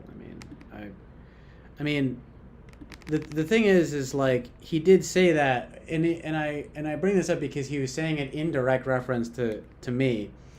It was two things that did sort of irk me, and he has the most charitable definition, not just of ISFJ, but like of what I seem to present. That's great. He's my friend and everything, right? But I'm saying like, but he was saying like, oh, like, he talks a lot about like other people's work. And it's like, Well, because it's a springboard for ideation. Like, and then he was saying like, "Oh, like I have I'm mostly coming up with my own ideas." And listen, I don't know how else to say this other than to come off sort of challenging, but it's just kind of like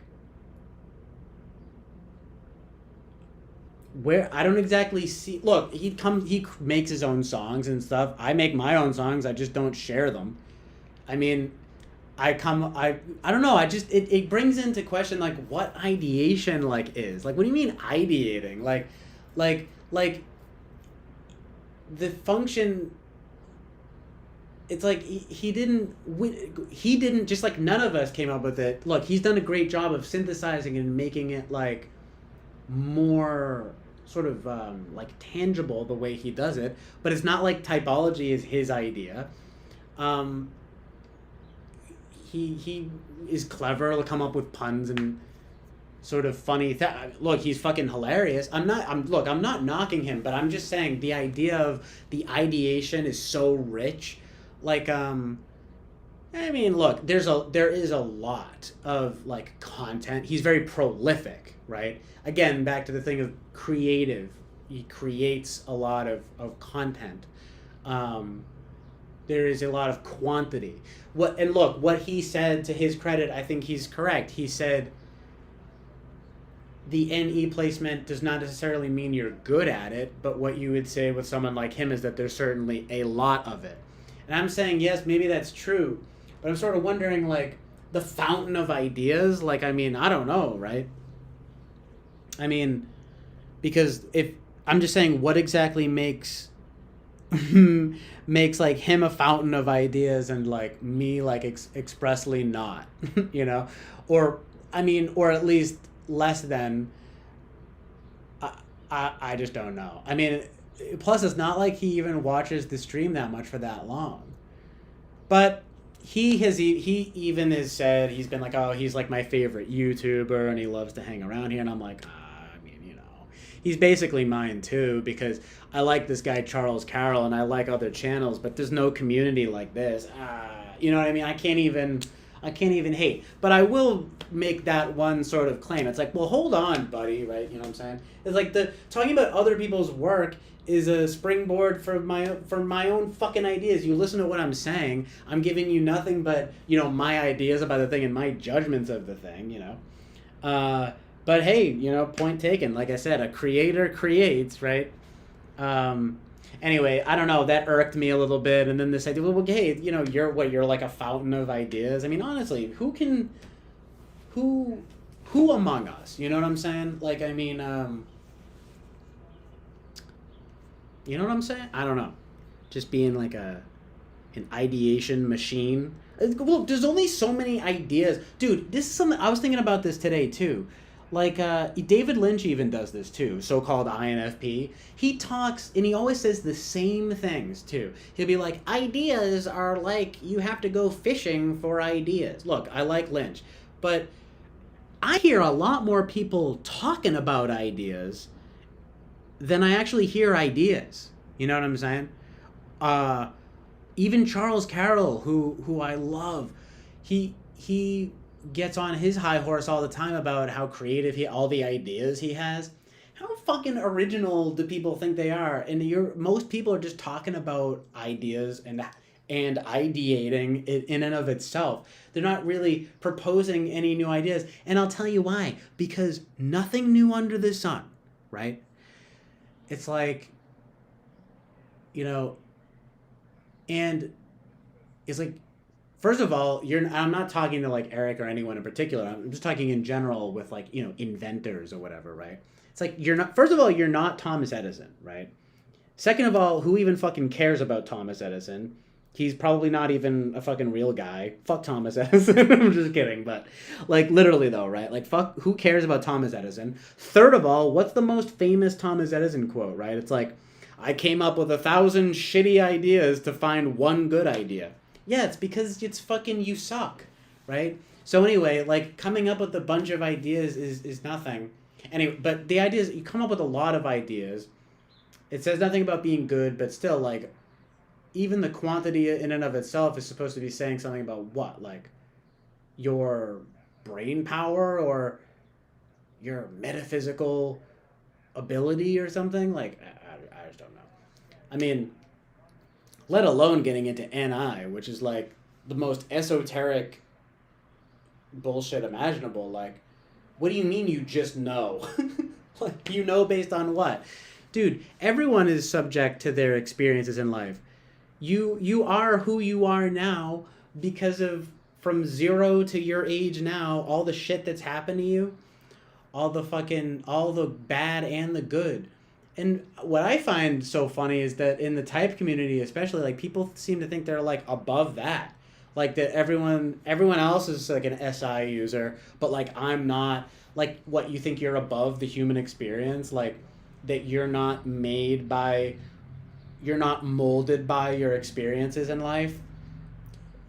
Give me a break. You know what I'm saying? Like, I understand whatever. Some people are better. I don't know, man. It's just, I don't understand the thing of like, well, you'd have to be good at it.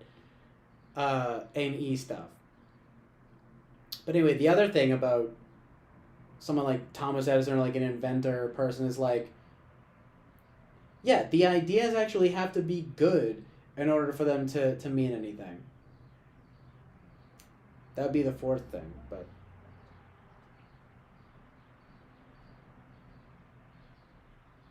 ideating a lot, I don't know.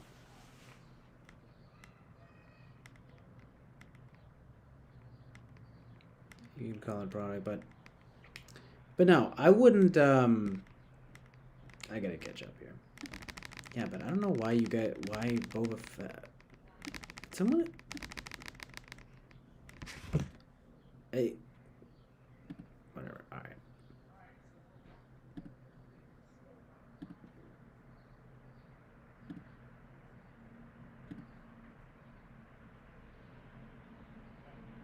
My imagination. Look. Look, I give my imagination a 7 out of 10. You know? 6 or 7 out of 10. Six or seven apple giraffes. I do like Gardic Phone though. Anyway, late hello and goodbye, Deliz. Thank you for being here.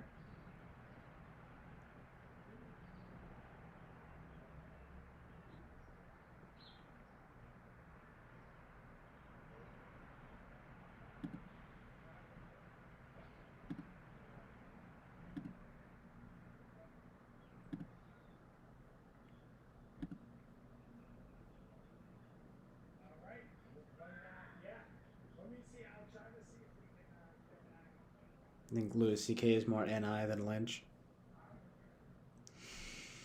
I mean, he tries to zero in, I guess, on like universal experience, but Lynch does that too. People just get confused by dude. Look at like people think Lynch is like so hard to understand or something, and like all he's doing is talking about his like life experiences and things in an abstract way. You know, and he is zeroing in on NI like archetypes and stuff. You know. Just look at like Blue Velvet. That's probably my favorite Lynch movie. He is taking his own experiences in sort of growing up where he did in Philadelphia and somewhere else in the Midwest. Dark and light kind of thing. And then he takes some NI shit in that, makes it about evil and good. And then he just makes it kind of wacky. That's all it is, you know? I mean, and that's why it's so good, because it actually has like resonance. That's why it's my favorite of his works, you know? I still have to watch Wild at Heart and Inland Empire. I mean, you know, everyone loves Mulholland Drive. It's good, but it is very kind of negative. And then I do love The Straight Story, now that I've watched it. Very simple and good. He demonstrates his ability to do simple and good. And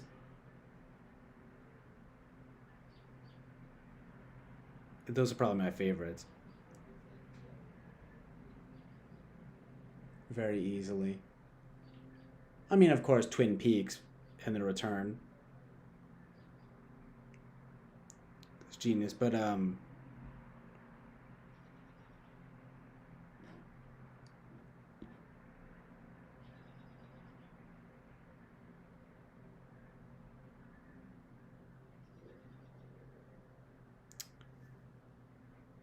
I mean, a Razorhead is good, but it's kind of evil. He had to make his first his bid with the devil. I mean, look, it's about frickin' basically infanticide. You know, it's pretty screwed up, especially because it was actually about him when he was gonna have a kid, and it's about fear of fatherhood, just in the most screwed up way possible. But it's striking and impactful. I mean, it's definitely one of the best like horror movies of all time. You know. Oh yeah, I still have to watch Dune too, but you know, I mostly need to watch Wild at Heart and Inland Empire. But yeah, I think that's it. Well, his first movie, Six Men Getting Sick, very scary. Six, as I've got six viewers and like scary, but yeah, Dune, Six Men Getting Sick, Dune, Wild at Heart, and Inland Empire. So good. I guarantee you, someone's about to come outside. I hear my mom and sister downstairs. My dad's upstairs. My mom and sisters are downstairs. But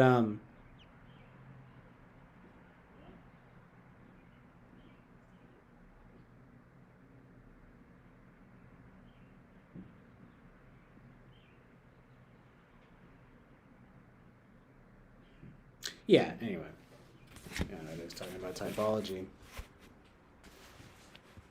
All right, Carrot's back. Amazing Truth and Reality.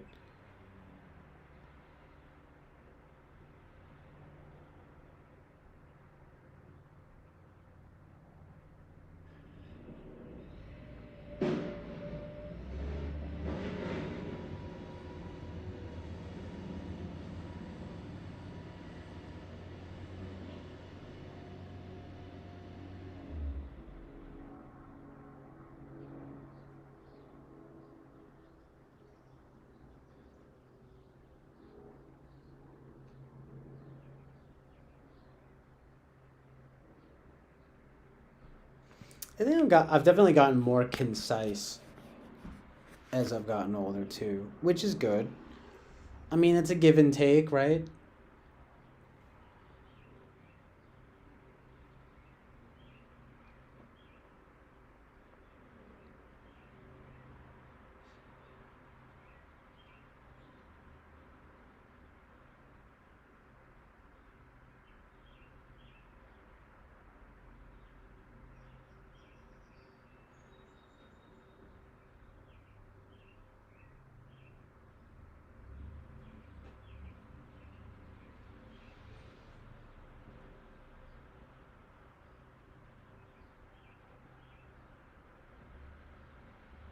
I mean, Fly Guy, I mean, I'm trying to be funny when I post that shit. It's not to be. And the high tea thing is like, I don't even know what your like obsession is with that. Especially since it's not always high tea girls.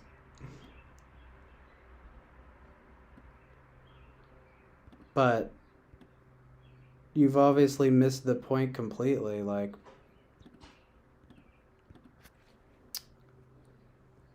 I just think it's funny, especially because you don't really see that kind of thing. I like to embrace the sort of uncool things like that, you know?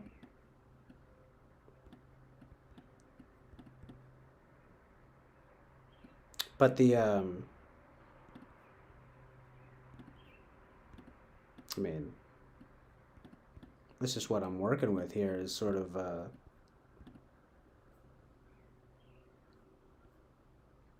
minimalist OBS stuff.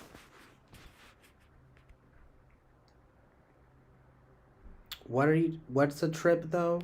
Boba Fett? You talking about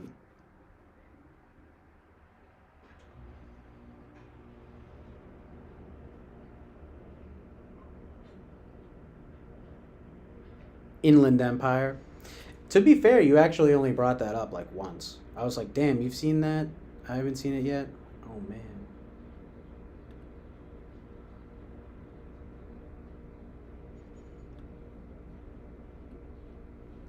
Oh yeah, I still gotta watch The Fountain too. I was just watching Charles Carroll was just talking about that, saying it's kind of screwed up, but it's actually pretty good.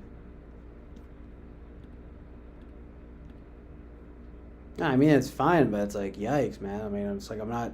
That's not me trying to be creative. Like damn, that's a pretty low bar.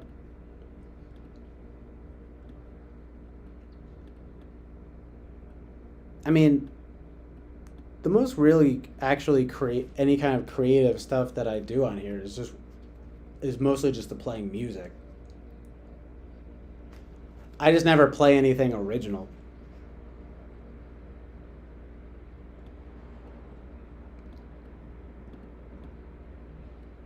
Because I don't want to share it. Not really. I'll improv some stuff though. I was definitely thinking about doing more making shit up, but yeah, I don't know. It is just very sort of personal. It's funny though, because I said that, and Jen Zenial was like, "That's the most fi thing I've ever heard." I mean, either way, it's access to it. Because he still thinks I'm an ENFP, but it's like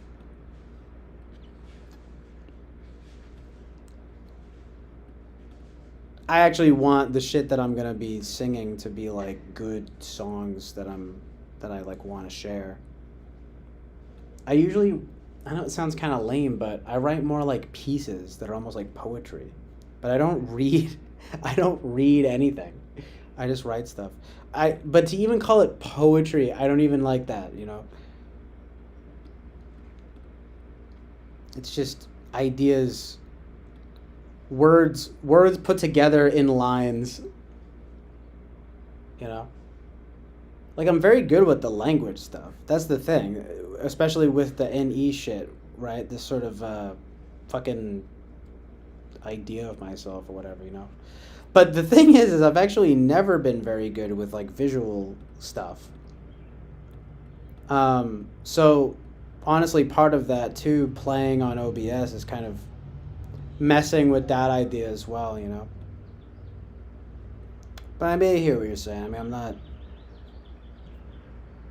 I'm not offended because I'm definitely, but I swear it's not to try to be creative. I mean, I do, obviously, if I put whatever, black and white and girls and stuff that I actually like and sometimes some cool shit, it's it's definitely trying to build a vibe or a mood and things like that. You see, when I'm at my peak, you can see it in any fucking stream I've done. But yeah, that vibe though is straight up like humor to me.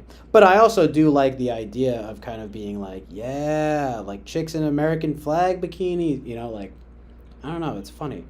Especially cuz people get so mad kind of. I don't know. Like when I was on Omegle on the stream and I went on that one stream and I was wearing American flag sunglasses and some dude was like, yo, like take those glasses off, dude. Like, no. Like, why? Because you're anti-America.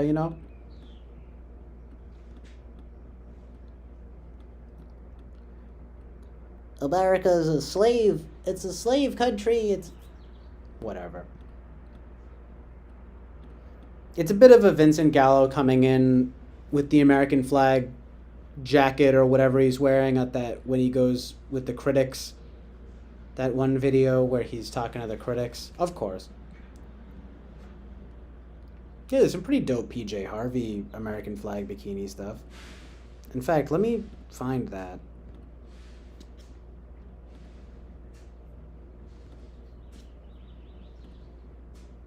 No, the Trump hat's fucking gay. I mean, I'm down to make America great, but it's already great. No, I mean, whatever. I'm not stupid. Obviously, whatever. America is like heaven and hell combined. You know what I mean? It's all the worst and best aspects of humanity, right? Amazing. People talk about the melting pot. Yeah, it's the melting pot of all of the worst and best qualities of humanity. But that's why it's good. But no, I would rather be like rocking the American flag and stuff like that. I like that, you know?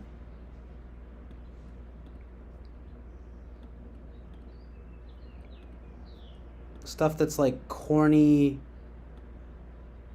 I don't know. You get it.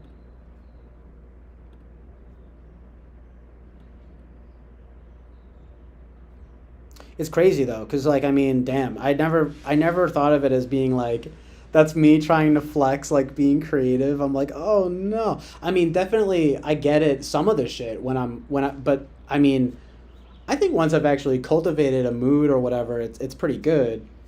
It's just not it's not at the level I want it to be yet, but it's just a bullshit stream, you know? I mean, whatever. I shouldn't devalue what I'm doing, but you know what I mean. It's not an attempt at whatever, at anything that good. But yeah, the chicks in the bikinis and stuff, I just think that's funny. And kind of good. But not in like a this is art way. But I'm trying to find that a PJ Harvey pick now, like it's an underrated aesthetic for sure.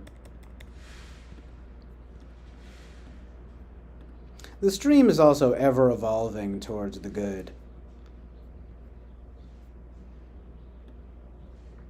I mean, it is true that I would like to move in a more. I know it sounds lame, but it's like just a more personal sort of direction, like maybe not tagging so much or not showcasing too much of like other people's work, showcasing much more of like my own work.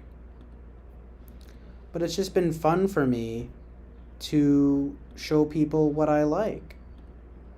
That's what fucking Andy Kaufman did. Everyone's like, oh my god, that guy is such an ENFP. It's like, dude, everyone knows that all he was doing was just showing stuff that he liked in an unconventional way.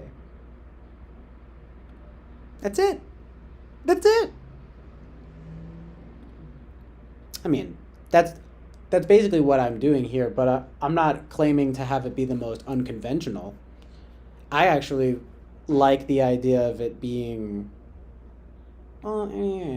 back and forth. Hold on one second. Wait.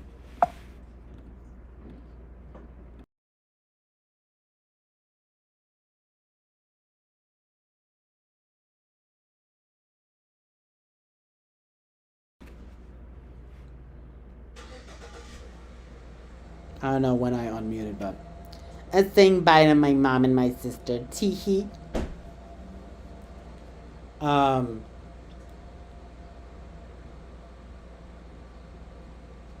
purposely muted it, and then I look and it's unmuted. I think I did it right at that time. But anyway, that's what it's like that's what fucking Kaufman did.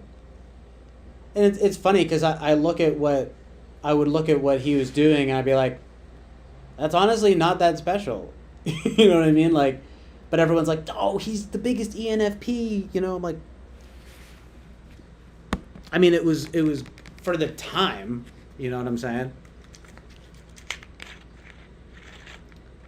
Don't get me wrong, a lot of funny stuff, but it's kind of overrated. And I'm really not just saying that.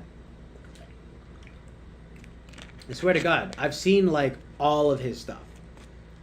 And he's very like formative, not necessarily to me, but like to sort of unusual comedy. But you look at what he does and like, dude, he did the best Elvis impression because he liked Elvis. He did the best fucking whatever. I don't know, didn't he do stuff with like Mickey Mouse and stuff? Like he liked that stuff. People are just like, oh, but he's Fe I mean, sorry, he was Fi at the expense of Fe or something, which he definitely was. Especially when he was doing his shit on set on Taxi, when he was like pretending to be Tony Clifton.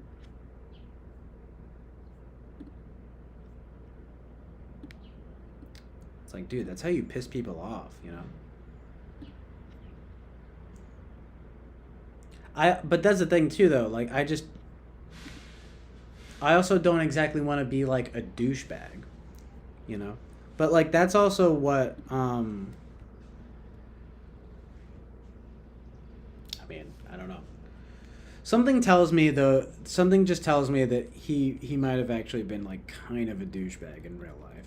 I mean, that's not how as you guys are as you ask about Man on the Moon. That's how fucking Jim Carrey, big old freak, would, you know, present him. Anyway, maybe he is, you know.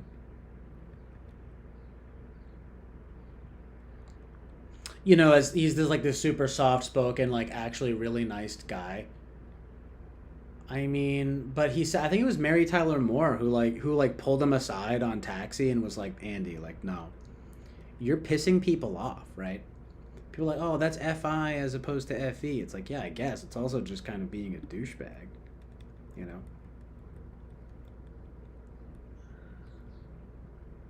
I'm just trying to find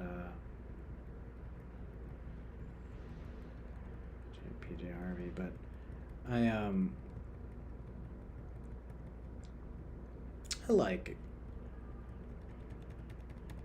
like Andy Kaufman.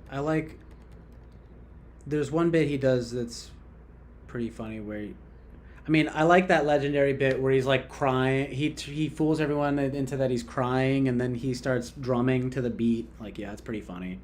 And then when he does the bit, he does this one. This is sort of a more niche one, but he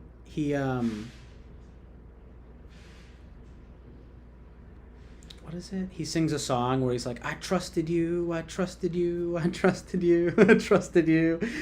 It was sort of like a parody of like just kind of pop music.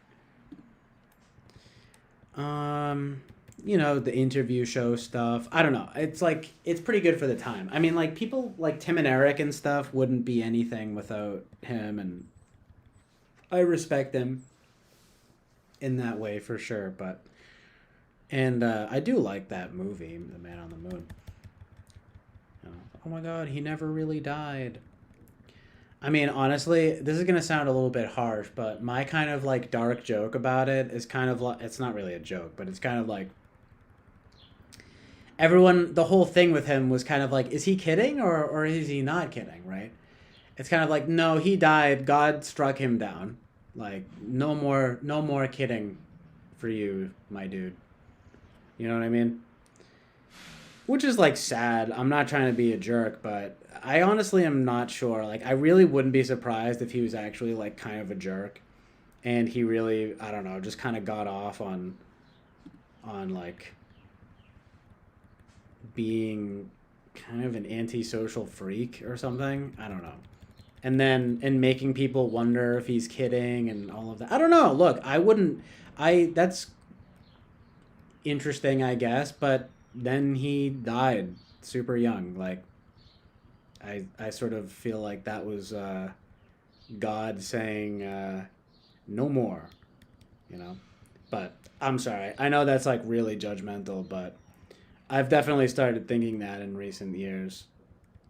I'm sort of like, yeah, you know what? That's what you get when you sort of are fooling people almost kind of sadistically, like for a living. But damn, I mean, he was like a legend. I mean, he's better than like Sacha Baron Cohen or something, you know? Definitely. Pretty funny too when he was like wrestling women and stuff. Pretty epic. and getting people kind of involved in look, I'm being a little dramatic. He obviously wasn't that intense. You know, it's not like he was ruining anybody's lives, you know, at least to my knowledge.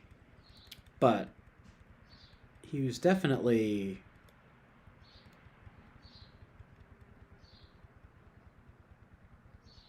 weird. I can't find these pictures. But no, I don't know. What do you guys think? I mean, you think maybe he really was a good guy in real life? I don't know. That's the thing. Nobody really knows. But I guess, to be fair, you're damned if you do and you're damned if you don't, right? So if he like made himself really likable to the public, I bet I would be saying, "Oh, I don't buy his whole shtick." But instead, he made himself very unlikable to the public, and I'm still saying that I don't buy that shtick. Mostly just because of the Jim Carrey movie. He was a really nice guy. Oh, yeah, whatever. He was like sadistically pranking everyone, and God struck him down. You know. But no, I don't know. Obviously, you know. He certainly built a myth for himself. The story goes too that, you know, Jim Carrey's impression was so good that he made Kaufman's real parents cry. They're like, "Stop. It's too good." So I don't know. Look, maybe he was a sweetheart. The Thing, he like read Great Expectations or something to the crowd. I don't know, man. It just sort of gets into that whole thing of like, how much do you really want to antagonize the audience, you know? Well, there was that cute thing. I like that thing when he had the show. Of course, I think he was like dying, so he was probably like doing something good for once. I'm just kidding. Obviously, he's a legend, but I'm just saying, you know what I mean? He was doing something good. You know, and he like had everyone, he was like, and everyone gets chocolate milk or like whatever. Like, that is pretty cute and good. I don't know. I like him. I just wanted to throw that out there because who really knows? But I mean, he died of cancer. Yeah. And in the movie, he's like doing all this new age stuff to try to cure himself, and it doesn't work. Maybe should have gotten a little right with God. I'm sorry. Right? It's like, maybe you should have gotten right with God and Jesus Christ. But no, you wanted to do a bunch of crystals and stuff. I don't know. Whatever. Look, whatever. I'm sure he's a good guy. I have no idea. No one knows.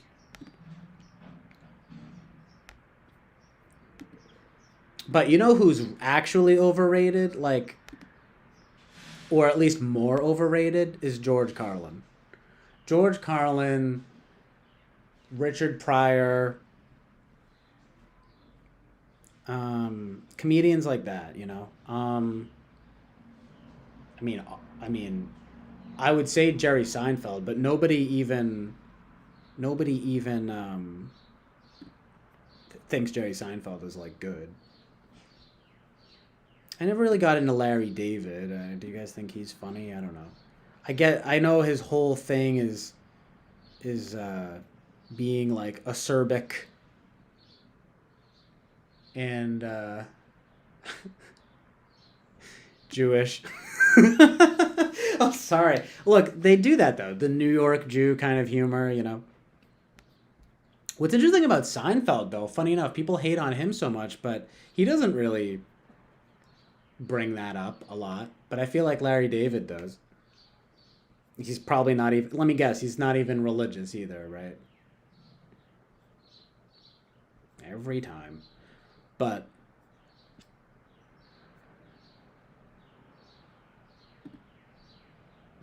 what I mean, but no, comedians, the best comedians in my opinion are like, and these aren't exactly hot takes or anything. Look, I still like Louis C.K. a lot. I'm sorry. I mean, yeah, some of his stuff hasn't aged that well. He's definitely kind of a freak. But I still think of his bits a lot. They resonate. pretty heavily. Mostly too just because they're kind of simple and good. Like the things that he says, like there's so many things like I think of all the time. Like they're not even like that funny, but they're just true is like the whole thing, right? He's kind of like, anyway, I don't know. I like the no, yeah, there's one bit where he's like people whenever people kill themselves and he's like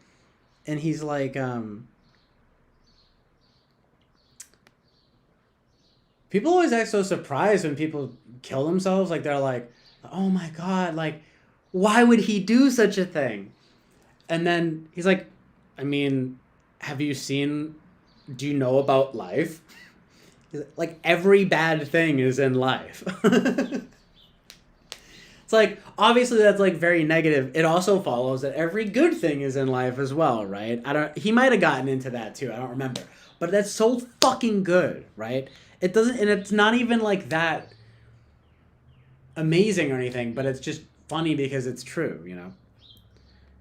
But then because it's like existential, right? I like that, you know. Not to be like whatever fucking making it deep, but that is what he's doing. It is what it is. It's fucking existential comedy. But Norm Macdonald is the best, and I do like Dave Chappelle. And obviously I still love the guys from MDE, mostly Charles Carroll. I do like Owen Benjamin, but to be honest, I actually don't find him that funny. I do think he's musically talented and like kind of brilliant, but he's not really that funny to me in that way. But like, you know, he's good. He's Christian too. You know, his whole arc, he's interesting and pretty good. But I mean, Charles Carroll is obviously way better than him, in my opinion. Although I wish he would go fully Christian pilled, but you know, that's fine. He's good enough. But Patrice O'Neal, I love Patrice O'Neal. You know, I haven't watched that much of him in a while, and he was kind of more negative towards the end. Like he's very like, especially about women and everything, right? But like he's pretty legendary and good.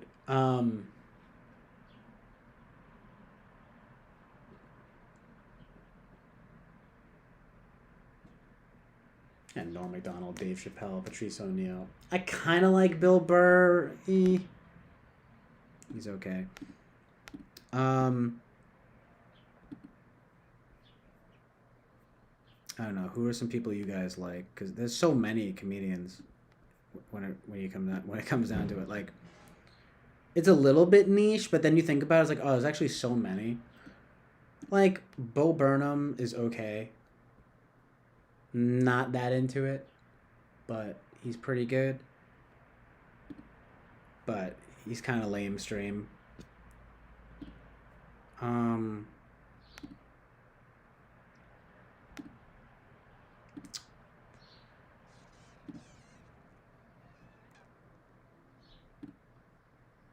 don't even know. I can't even really like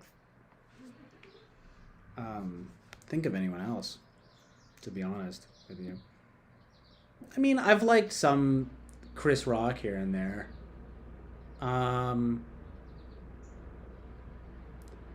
Never got into Ricky Gervais's stand-up, but I love the Ricky Gervais show. But it's because of Carl Pilkington, you know. He's hilarious. But Stephen Merchant, I don't really care about Stephen Merchant, you know.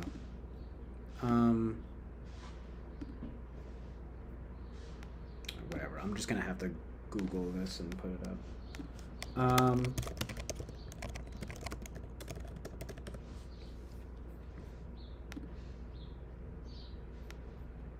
I mean, this isn't exactly a hot take, but Robin Williams is not funny at all. But he's a good actor.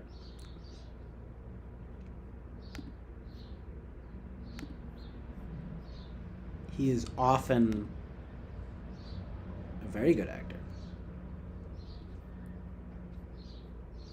but not funny.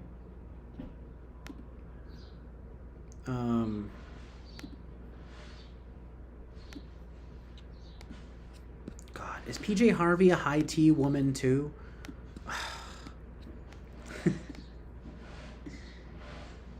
I mean, because she does have sort of an unusual face. She's a great artist, though.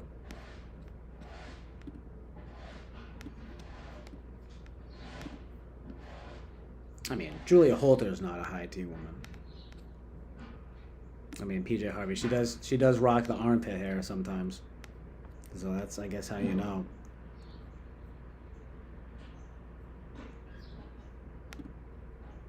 ID, though.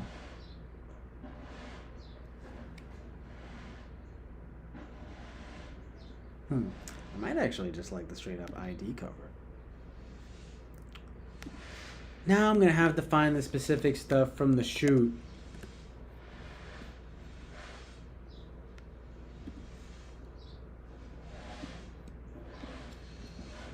Plus, I've already put her up, but I will for a minute just because it's a vibe now.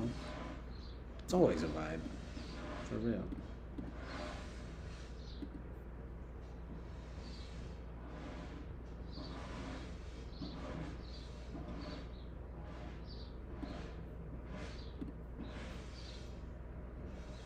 Oh, nice. This album, though, it's pretty good.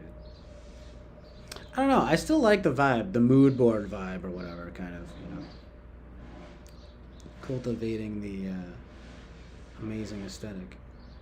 But yeah, but it's true though. I mean, definitely want to kind of focus more on my work increasingly. Look, I've only been streaming for a year, so you know, give me a break. You witness the sort of the evolution towards the good. The sun is peeking in here, pissing me off.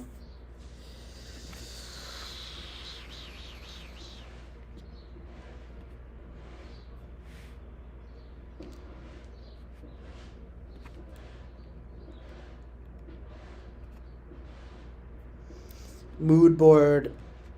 It's just stuff I like that sort of turns into an aesthetic, especially the more that I, you know, cultivate it.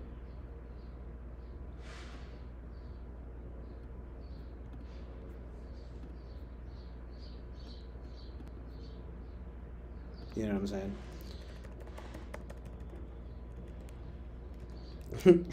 This sounds lame, but it's like I never go into it saying like, oh, I'm gonna do this vibe. It just sort of becomes what the vibe just is, or whatever, something like that. I forget what I was gonna say, but like something like that.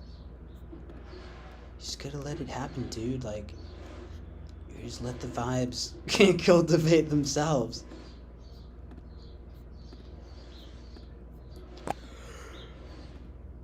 Oh, I can't. All right.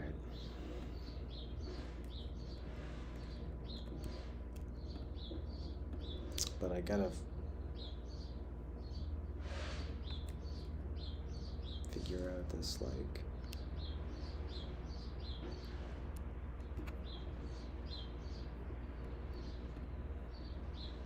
vibe.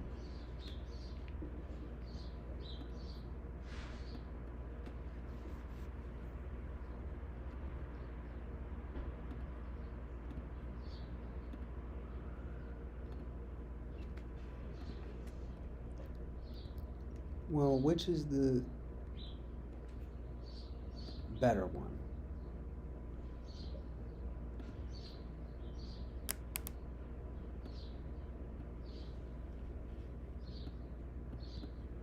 Just put her on both sides.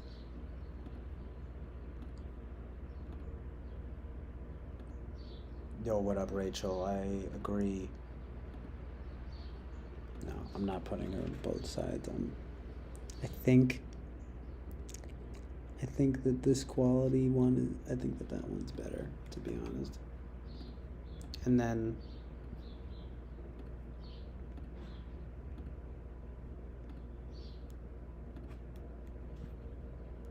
The cover, of course.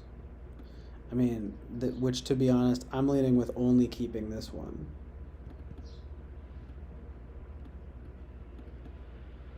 So leaning towards only, I meant to say, I'm leaning towards only keeping this one.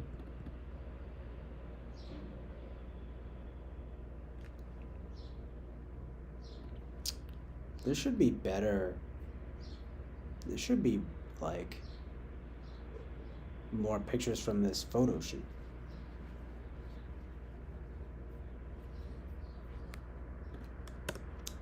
But I can't seem to find any. Well, this one's kind of good.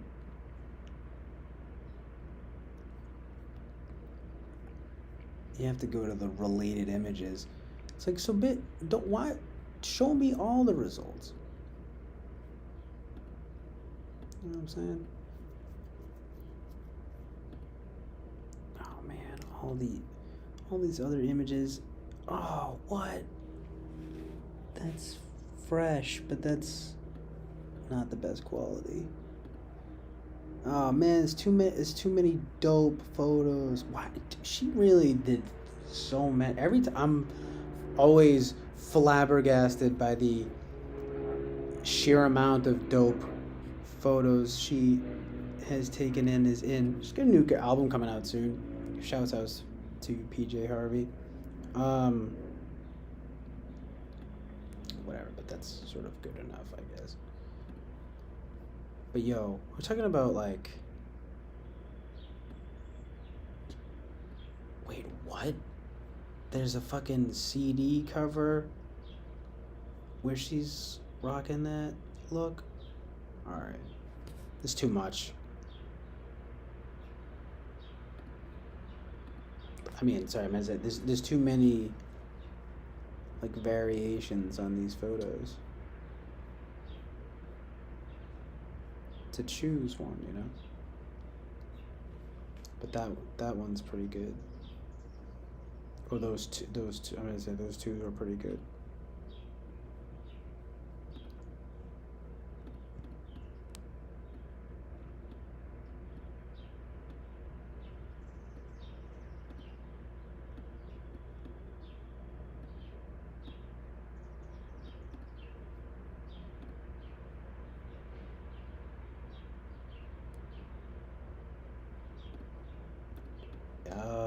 What up, Eric? Thanks for being here. Appreciate it.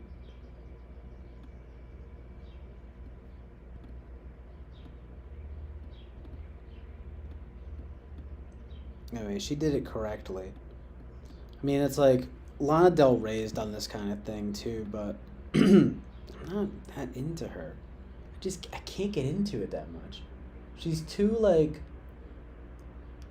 sticky. Like, you know? She's kind of good, but I don't know. I'm just really not that into it. It's too, like, trying to be an aesthetic other than just doing her own thing. And of course, what I get, she's a fucking ISFP. It's like, all right. Meanwhile, it's all, I mean, I guess it's the stuff that she actually likes, but it's all very, like, you know, James Dean and Marilyn Monroe, like, on the back of a motorcycle and you know, taking me to the, hold me in his big strong arms, daddy. I'm just kidding, but, like, basically, though. For girls with daddy kinks. No, I'm just kidding, but I mean, it kind of is, to be honest. She's got some good stuff, though. I really like her song and video for her song Venice Bitch. And she was kind of based in good when she came out talking about how something about she was going in like a year or two, like 2 years ago, about being really feminine, actually. She was talking about like that people were hating on her for being more like feminine and like submissive, and but meanwhile like all the shit on the charts is just like totally horrible like objectification, but like she isn't. And she totally pointed out that the psyop, and I thought that was great. But it still doesn't mean that I have to love her music. I mean, like her quote unquote best album so far is literally called Norman fucking Rockwell. I mean, okay. I wonder if Norman Rockwell is an ISFJ. He made very sort of traditional art. Or at least if people think he's an ISFJ. Look at that. People do think he's an ISFJ. That's cool. I knew it. I'm starting to... It's funny how you can start to know at least what people are gonna type them. But either way, the Americana thing, you know what I'm saying? That's why I bring it up. Hey now. This picture, this PJ Harvey picture. I mean, she's... Look, I don't care. She is sexy. Lana Del Rey's pretty hot too, but she just is like... She's got the whole like plump lips and everything. It's just like, okay. I don't know. She's pretty, but I don't know. She's freaky. I just kind of feel like, I don't know exactly about PJ Harvey, but I kind of think that Lana Del Rey like actually is a witch. Like she does witch stuff. I'm not kidding, you know? Like, I mean, she, you know, it is what it is. So that also doesn't help. I guess she still looks pretty good, but she just feel like she got work done, and yeah, I don't know. I mean, look, people, whatever people have the right to do that. It's just I don't understand it. It's like you look better, natural, not like, but whatever. I'm doing it for me. Like, I mean, all right. You know, keep telling yourself that. I mean, you look bad. No, I'm just kidding. Sometimes people look bad. She looks fine, but my whole thing about, plastic surgery is just like not good. But anyway, she does have a lot of dope America content. It's just a little sticky.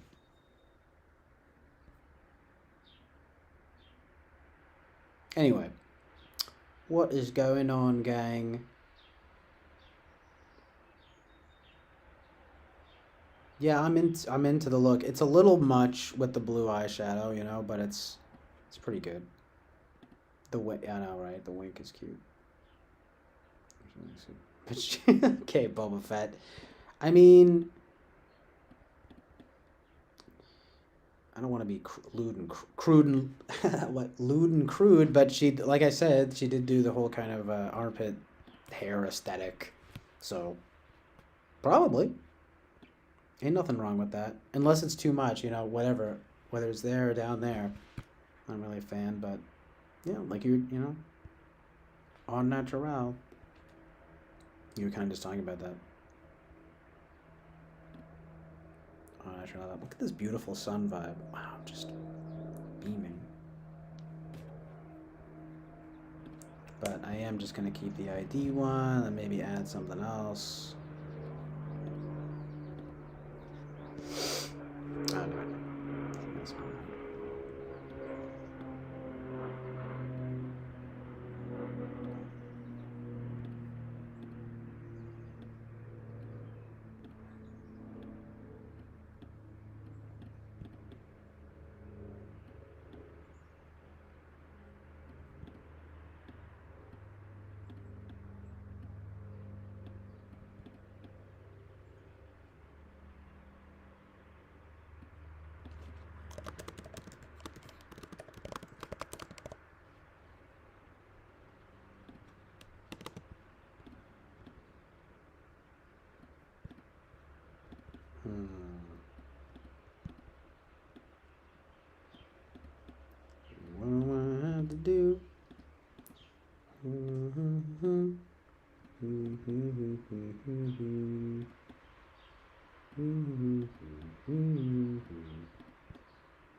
Just trying to, oh, you know, cultivate the aesthetic. Oh, look at that American flag vibe. Home. My mom always be changing up the the seasons with the thing that's on the door. Very classic. Classic ESFJ mom. Well, you know, not the pigeonholer, but it is. I feel like that's kind of a vibe, you know. We put up a new decoration the second it's the season, you know. So good. Allison Stoke. I'll look her up. Oh, you sent a picture. Lana Del Rey used to call herself a sad girl. Yeah, exactly. Lana Del Rey is like cosplaying moody aesthetic. She no longer calls herself a sad girl. She probably stopped. Really everything was sad till she dies. I got appointments for something Saturday. She just play into her like the start.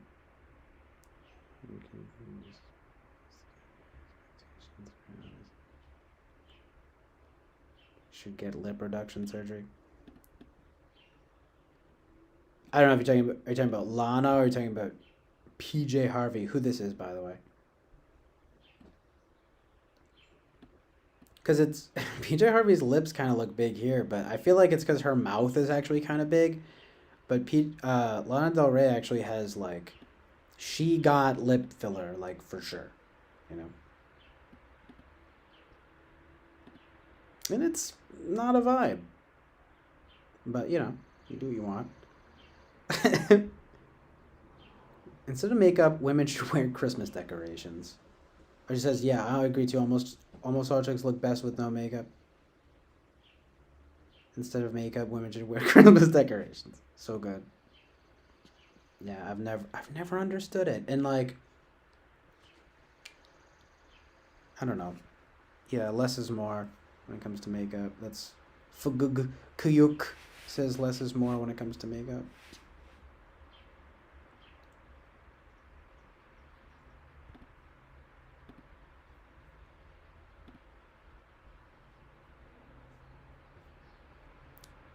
I don't know though. I kind of want to put the Lana pics, but it's the thing. I'm not that into her stuff, but she does seem to be sort of getting better as she goes along. You know, like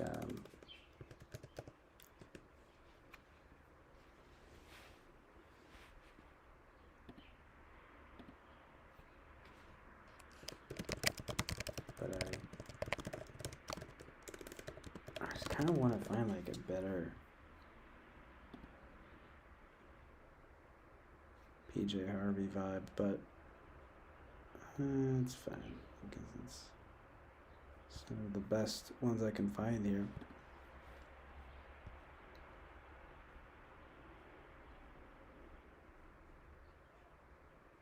I mean, but anyway, that's kind of the thing about PJ Harvey. Like, she's just a little bit weird looking and kind of, she just has a big mouth, but that's all right.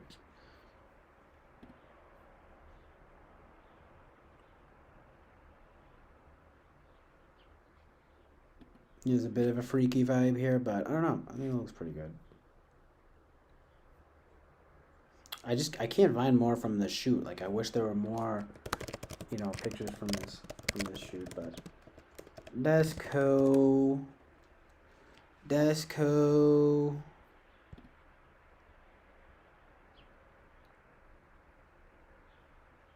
Lol. The fact that Lana's actually coming up right here when I search PJ Harvey American flag bikini ID shoot, and then the second thing is freaking Lana. Get out of here. Hey. PJ Harvey did it first.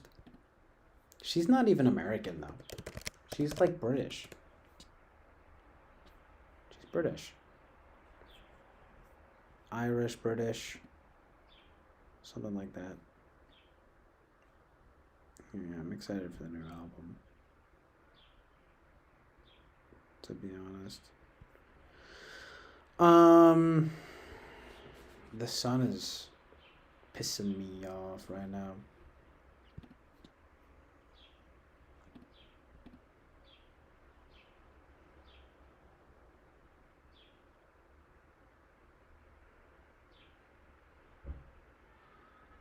Oh, this whole makeup, this skin, your seasonal skin tone.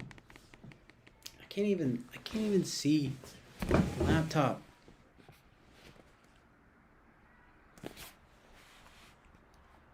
I will have to take a test. It's my favorite personality test. Your seasonal makeup test or whatever it is. Seasonal color palette.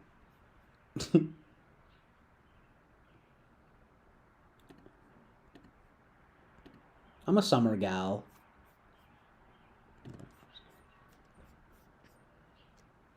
Just kidding, but I am sort of a summer guy. I do love the summer. It's Polly Jean Harvey. Very good guess about Prudence Jade. Like, what the heck? It's beautiful.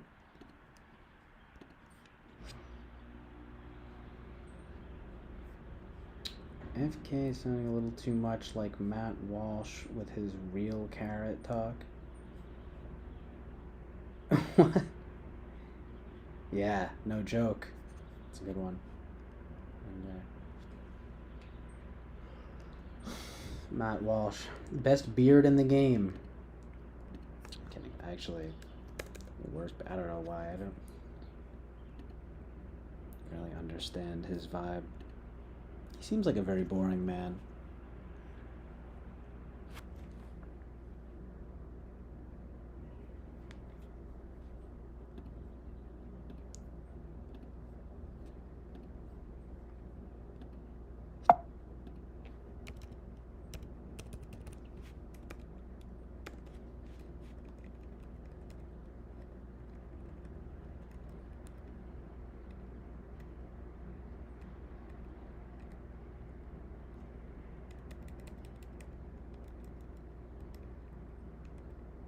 It is what it is. You know, I'm gonna sit silently when I'm doing this, trying to find stuff. It is what it is.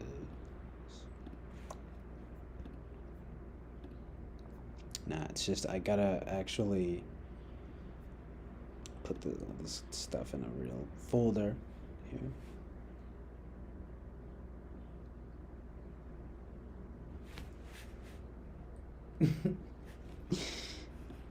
Dude, I'm not jealous of his beard. It looks like crap. I don't care if he's right about women being women. He looks like a douchebag. And I guarantee you he has like the most boring takes.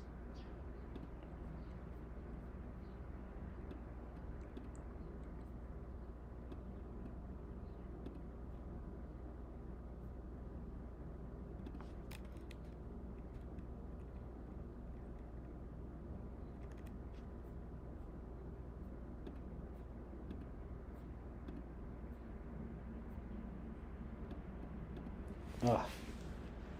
It's too hot.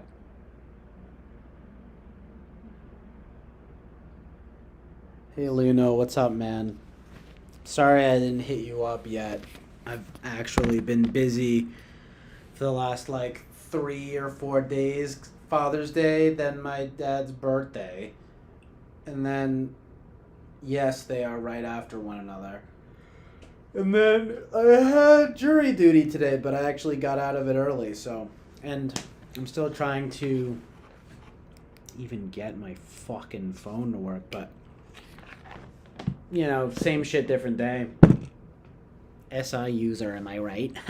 No, but I actually am trying to get this going here, but I've been thinking of you, King, and I am trying to talk. After this stream, I will just don't know. I might have to restore my phone. But either way, I don't know. I guess I can just hit you up on Discord. Dude, every time I just like, it's not you. If I go on the laptop and go on Discord, I get like nervous about other people like having to, like there's gonna be other stuff that I haven't seen. If there was a way to just like talk to you directly, I would. Well, you know what I mean, without seeing other stuff.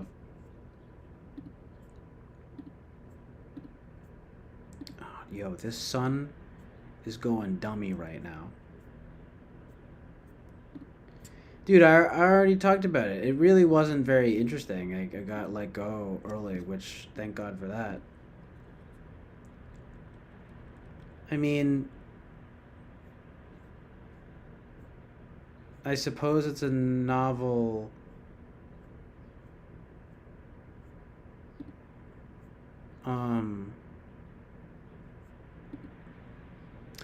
Maybe it's like a sort of a novel concept, like for you, like literally, but you know what I mean? I didn't go into it every detail, but yeah, I mean, I'll tell you. I mean, it's like, so you go in, you get a, there's this chick at the front that's kind of stern, who's like the security chick. She has to like, you have to put your phone and wallet and stuff in the little basket and get checked. Make sure you don't have a bomb or anything. And whatever. So then you go in. It's like very procedural, to be honest. It really is very boring. It's just a lot of waiting. But it was funny. They show you like a video. They're like, you do your duty, and everyone is always really happy when they do it. So whatever, they go through it. Some dude came in, talks to us. He was pretty chill, but he was just another sort of like security guy. And then finally they put us in like another room. It had been like, I don't know, 2.5 hours, and my phone died. So I was starting to get kind of anxious about it, Oh, well, that's the thing, dude. It didn't go to trial. So it didn't. So the dude comes in after a while and is like, I did go over to Dunkin' Donuts and get coffee and 2 donuts that I've been nursing since then. ISFJ nursing. I'm just kidding, but literally. But anyway, he goes, no, yeah, there is no crime to be deliberating on, because there was a, I'm actually keeping it from you because I actually am on the jury. There is no crime. No. The security guy comes in again, and he's like, so how do you guys feel about, he's like, it's going to be a 21-week trial. How do you guys feel about that? And then everyone's like, ha ha ha ha. And then he's like, no, but you guys are free for the next 3 years. You're good to go. And then we're like, oh, okay, thank you. So then we leave. And I'm like, okay, I guess the case is dismissed. Or it didn't go to trial. So we weren't needed. So that was pretty awesome. I literally was like praying to get out of it, because especially once my phone died, I was starting to get kind of anxious. And then the dude comes in, says free to go. I'm like, thank you, God and Jesus Christ. Amen. So I'm home free. And it made me just consider, like, oh my gosh, I promised God and Jesus Christ. I said, look, I will do what is right and good. Just let me get out of this and be free and good today, because I just hate to be made to be doing stuff like that. That compulsory, thing, being forced into it. So, I'm gonna be doing some some penance. No, but seriously, it's like I was getting into this, earlier, like doing productive and positive stuff on my own time. I just cannot stand being like forced into the whatever, just like you know, like, oh, do your duty, you know what I mean, with the with the with jury duty or whatever, right? Like, it's like, okay, but you're forcing me to do this, right? Like, so it's like, I will do some good stuff. See that? Isn't that amazing? Whoa, dude. Yeah, you get the point. Like, just with on my of my own volition, just have to actually do it. You know, it really just makes all the difference. You know.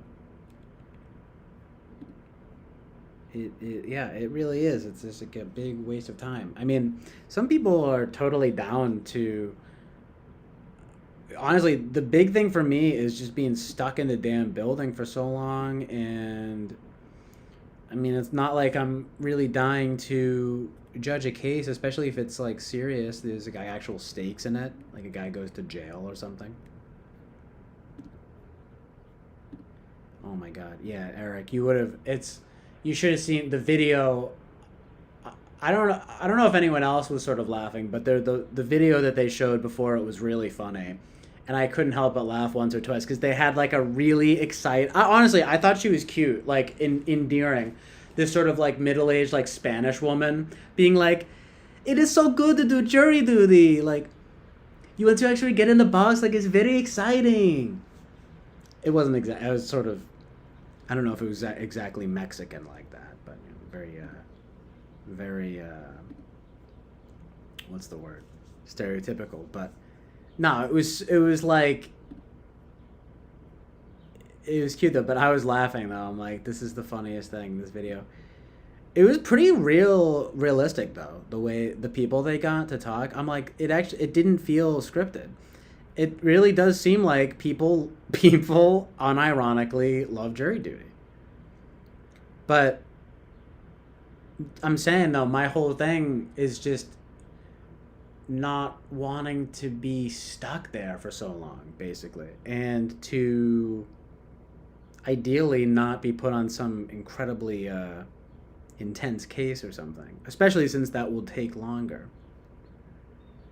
But that's funny. I could see you being into it, Eric. Like,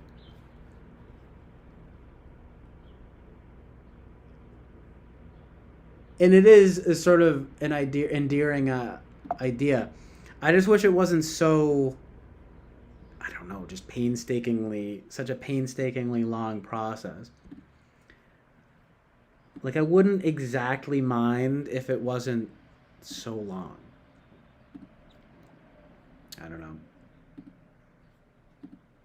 I've been called to do it twice and dismissed both times, but this time, the first time it was like 5 or 6 years ago, and they sort of dismissed me.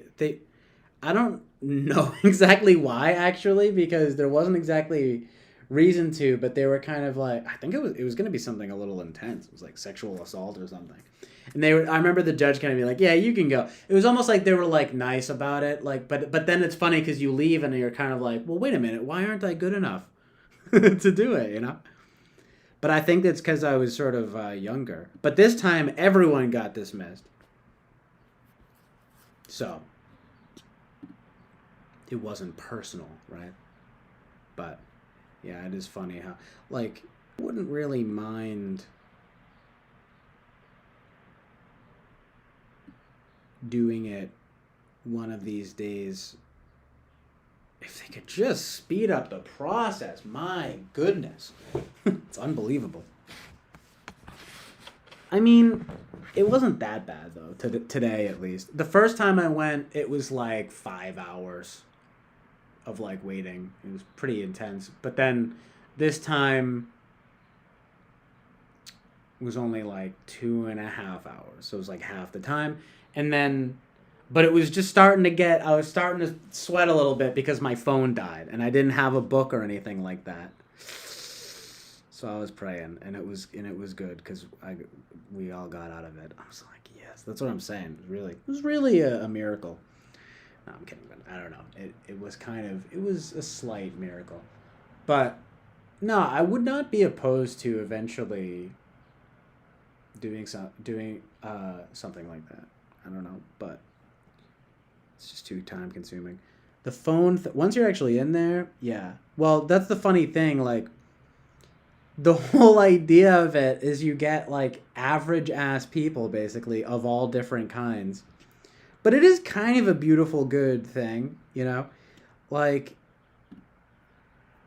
you sort of a cross section of the population, a jury of your peers to judge a case. I mean, or to help make the decision to judge a case. But did you get any like serious cases, Eric? I mean, obviously, I guess you can't really talk about it, but I guess I'm wondering if you ever got some serious cases, because like I wouldn't I don't know. I'm just not trying to like be on some case for a long time and like stay overnight at a hotel and stuff. I don't know. I don't know. I just want to be able to at least go home at the end of the day. But they do take it seriously. Like once you're on a case, especially if it's like a real case, you can't talk about it with anybody. You're like not allowed to talk about it with literally your family or your friends or anything. And I mean, I guess at least until it's done. I guess that's the thing. I guess you can talk about stuff with anybody is when it's done. But yeah. Once it gets real, like it gets real. But yeah, it is basically just sort of average ass people. People probably are falling asleep and all of that.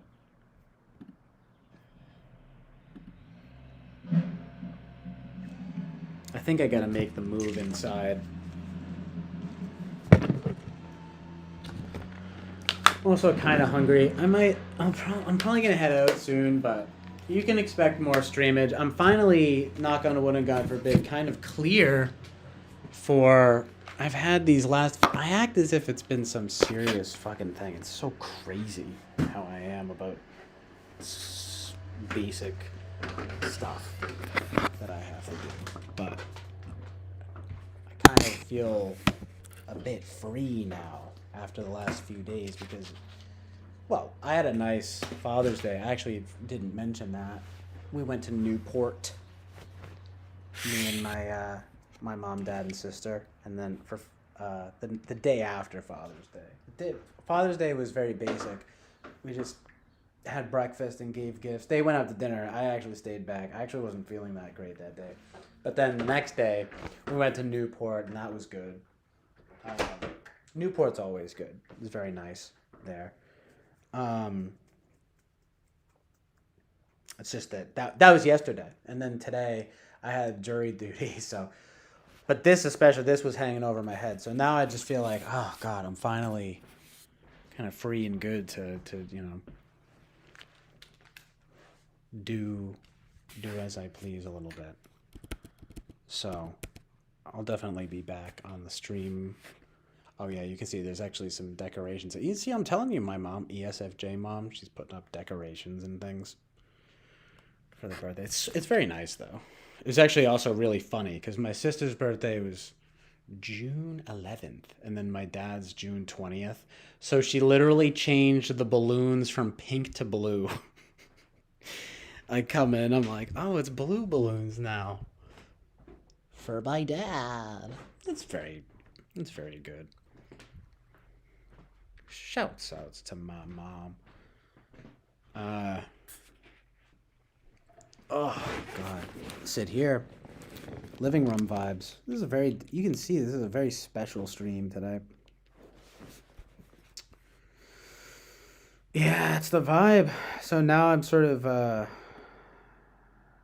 free to kind of free up for the foreseeable future, which is a really nice feeling. It's honestly the best thing ever, you know? I mean, yes, I need to like get a job and like be a normal human being. But that's my whole thing is I've been getting into is kind of being like, yes, but Like, oh, the ability to do things like of my own volition. So beautiful and good, you know?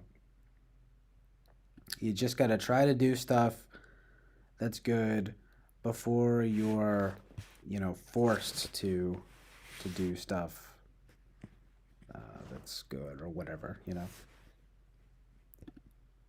Because that's the thing about jury duty. Yeah, no, you can't get out of it unless you. I mean, you could. I literally postponed it twice, and then my job is the BCJ. That's lovely, right? I know. I just gotta. The only things I need right now, I gotta figure out. I gotta need income and insurance, right? And then that can be my. And then finally, I can sort of be truly CJ. That can be truly my job in some sense, right? It's BCJ. But I appreciate that. Much love, Eric and fam. But like, yo, yeah, just to be, the real, it makes all the difference to right because jury duty, it's like a compulsory obligation, Oh right, so you can get out of it if you're like handicapped or that's the whole thing. People joke. You go in, you pretend no, you pretend to be racist or something, right? You you know what I'm saying? Um, but you don't get out. You basically don't get out of at least showing up though. That's the thing. They'll freaking wheel you in a wheelbarrow. Apparently, you know.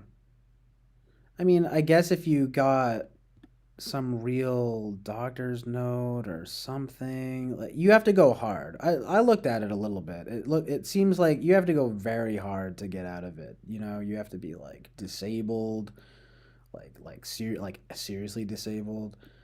You have to be something or other to get out of it, but they'll take you. You got your arms hanging off. Hey, you can still judge on a jury. Yeah, I'm gonna do PR for PJ Harvey. PJ's PR by CJ. CJ's PR. That's actually funny to imagine doing PR. I don't know. I'd much rather be whatever, trying to make some shit, but like I probably could do PR, I guess, if I wanted to. I don't know. I kind of hate the idea though of like telling people like what they. Well, like, cause I think of like telling people what they should say, like how they should handle it. But I'm just, theoretically I could probably be good at it, but you could sort of some creative decisions, I guess, could be good, but that's kind of up to them. You should do a pop single next. I'm like, fuck off. But I could probably do it.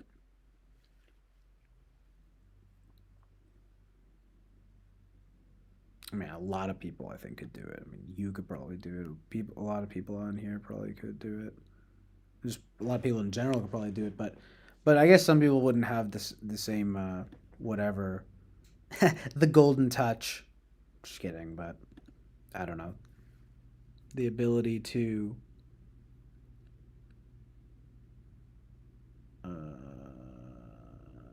I don't even know consider what the people want or something. I don't know. Figure out how to make. I'll be like PJ, a little less blue there. All right, look, we're gonna do the American flag though, bikini all day long. It's good.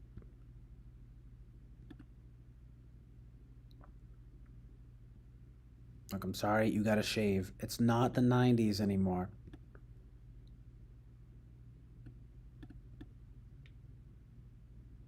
Look, maybe a little bit is okay. That's my opinion, but don't be going crazy with it. PJ, it's 2023.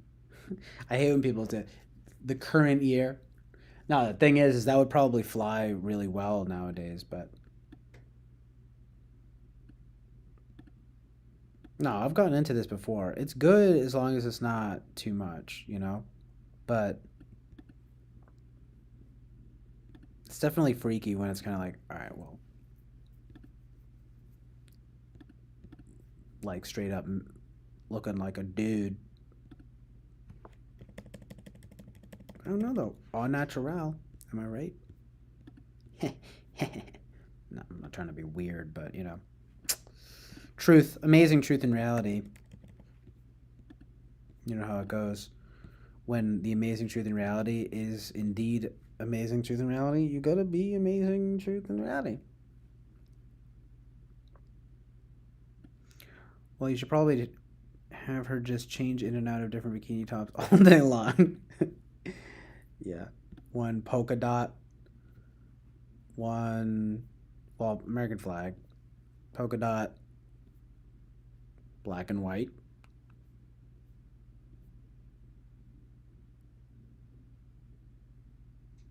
Caution tape. It's funny because it's kind of like in the typing session we had done the two decisions there. The posters, the poster design. One with a bunch of little ducks on it. I don't know.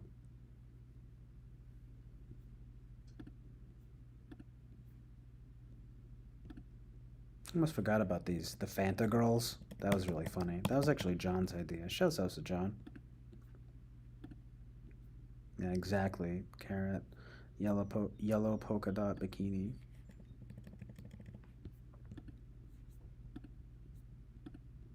Well, yeah, that's what I was thinking of, actually. That song.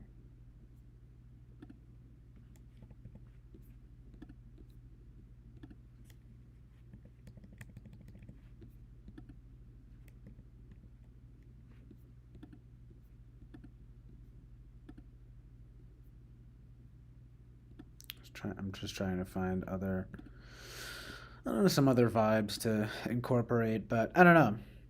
This stream isn't really supposed to be like a real stream, but of course it's inevitably turned into it.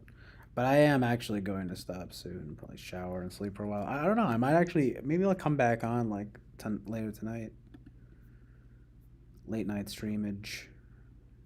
Gib stream men. Who am I guess?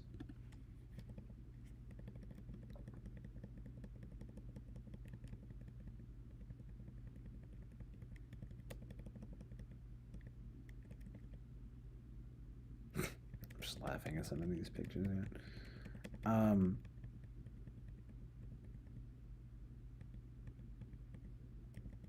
This is actually another picture that I had found of her in a sort of bikini. It's not really a bikini, I guess it's just a straight up bra. I don't even know what that is, but just another one. You can enjoy that if you want. Oh look, I'm sorry. I don't know.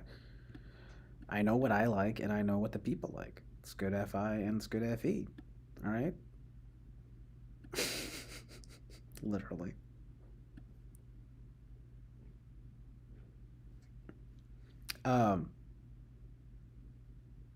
It's fun shaving a woman's pubes. If she won't shave, just shave for yourself.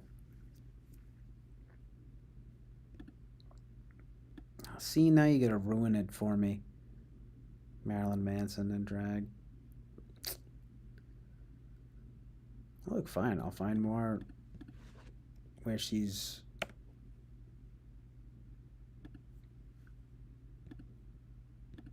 prettier looking. In that way, you know. I said, like I said, I'm aware of her face. You know.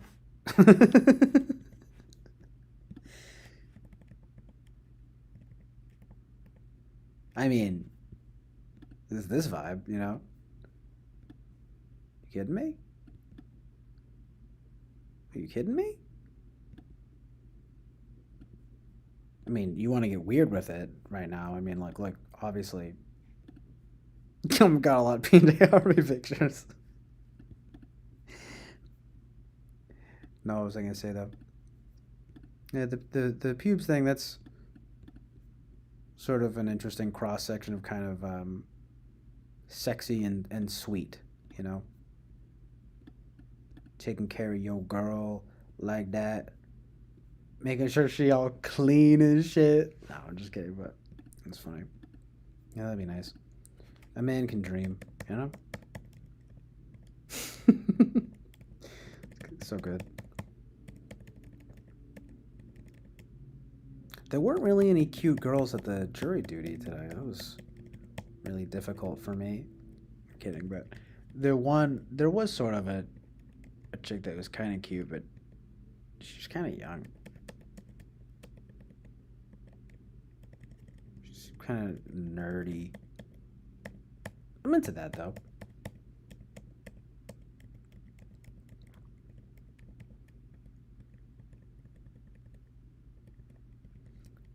Different aesthetics of girls. It's so funny because like, look, it's not objectification. It's appreciation. No joke, right? You know what I mean? Nerd girls, you know, whatever, cheerleader girls. Like, what is that? A person? Is that a type of person when they grow up? When you know what I mean? When you're not a freaking teenager. Emo girls, goth girls. Well, you know, prep. Yeah, nerd girls, prep girls, uh, emo girls, goth girls, punk girls. I don't know. I'm not usually as into the. It depends on the punk, rock girls. Guys are the same way. It's just sort of, whatever. The appreciation of the beauty is what it is.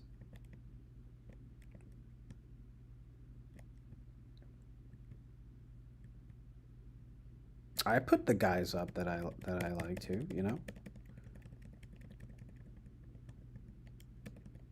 In a different way, but similar vibe.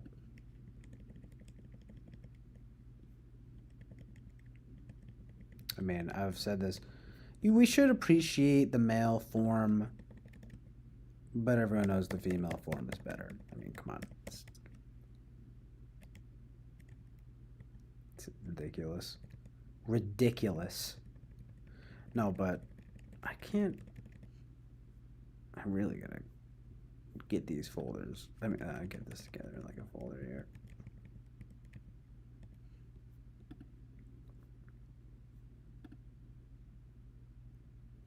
Yeah, it does sound intimate.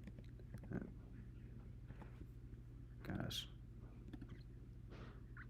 I gotta find these pictures here. 1 second. I'll be right back.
Yeah.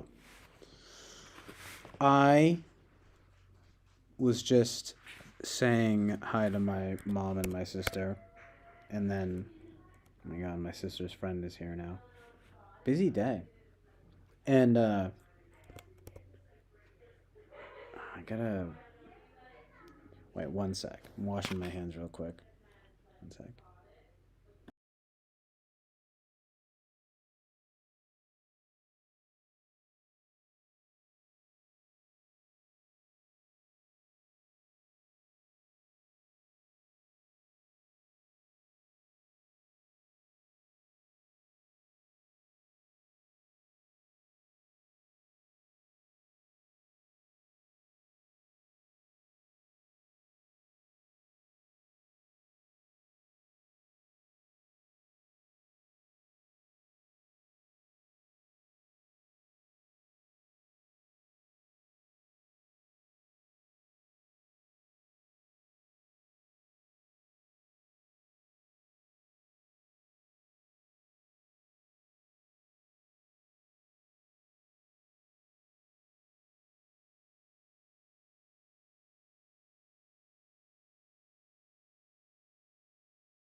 Yo.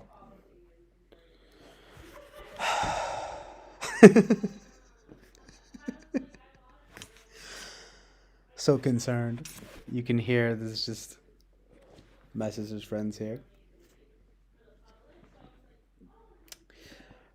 It works out well. My laptop's about to die, so I'm probably we're gonna wrap it up. PJ is looking good there though. And I don't know, I was gonna find more pictures of her, but gonna have a little different chicks and vibes and stuff. But I'm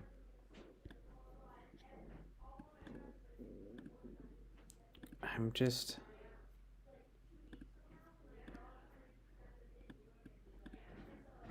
hold on one sec.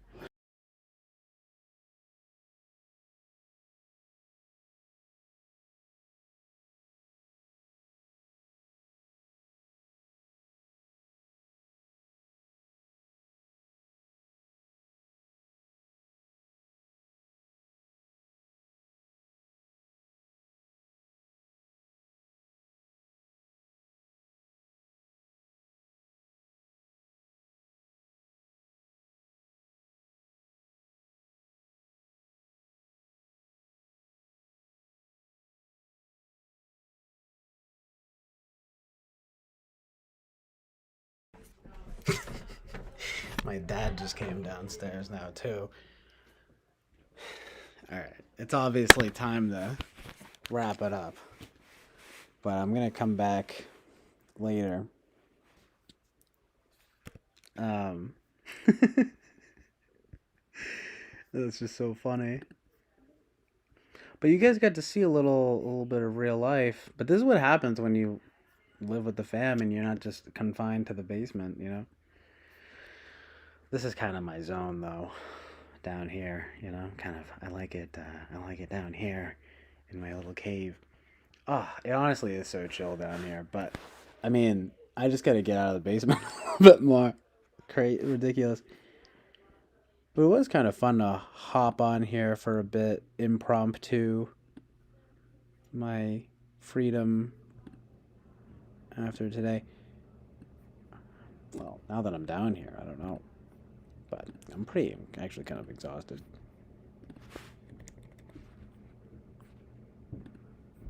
Put up brick swap monopoly yet again. It's like, okay, you can't. It's like, no, you can't just do a random assemblage of images. And then me, yes, I can.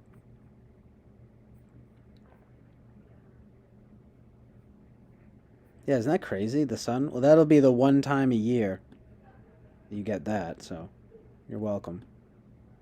Kidding about virtual I almost named the stream that too, something like that, virtual, like let's go outside with CJ or like something stupid. But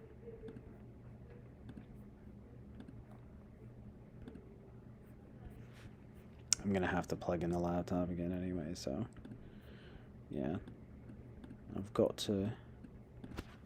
Oh, eat something,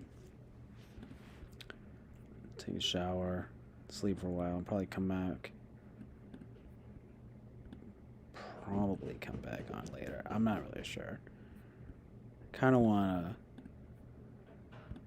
to have some chill time and then. I mean, I guess I can. It's the thing about chilling, live chilling, is like.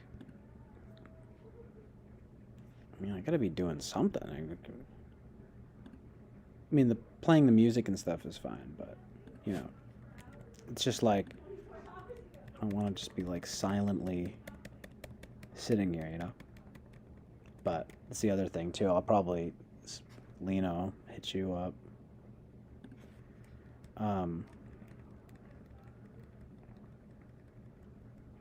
Pretty good collection of images going on here, but yeah, these aren't.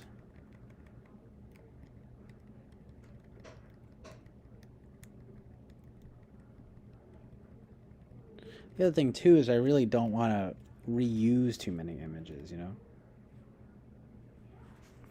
This is a pretty good one of Julia Holter. I like that that's sort of bigger.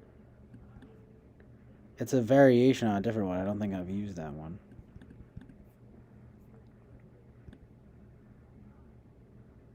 Click on all the images.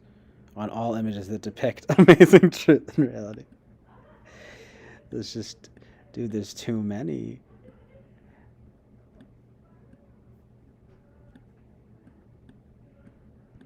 Every image I have saved is a depiction of amazing truth and reality.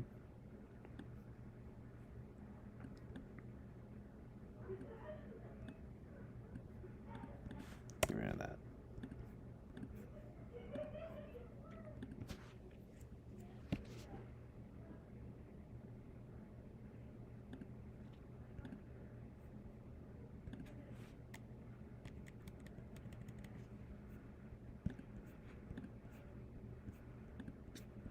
Yeah, what the hell was that? That one person that showed up earlier that like was a terrorist? That was scary. Make sure to put this classic image as well. But what happens inevitably is that I have to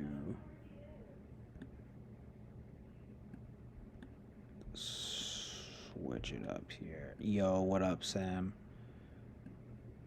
Thank you for being here. I appreciate it, fam. This incredibly interesting and good stream. Yeah, but that terrorist, that was insane. He was I had a hater. Yeah, it's gonna happen. I wonder what his deal was though with me. I start crying. What did I do? Yeah, straight up crazy, some kind of crazy Middle Eastern language. Ugh. Ugh. I'm just talking about my hair right now.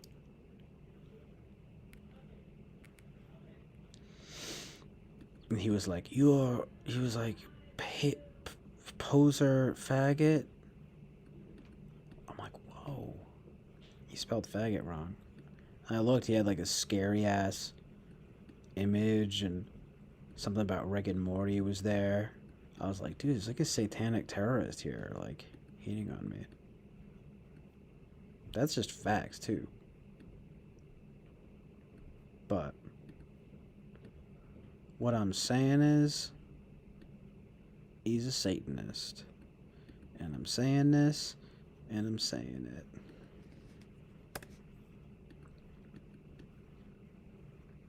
But that was bizarre, because I've never even seen that person here. And I was wondering what his deal was, because I was actually, it was funny because I was kind of talking about like, oh, I don't want to be kind of like, I don't even know, INFP poser kind of thing, like just like the whole type stuff. And the dude came in, he was like, "You faggot, poser, faggot, or whatever," and I'm like, "Oh man." Like that's the whole thing though, is that I'm not doing that. I'm expressly not doing that, or at least trying not to. Well, I'm not trying. That's the whole thing. I'm not trying to do anything. So, by definition, it's like not being a poser, right? A poser is one who poses. I do some good poses sometimes, but not like that.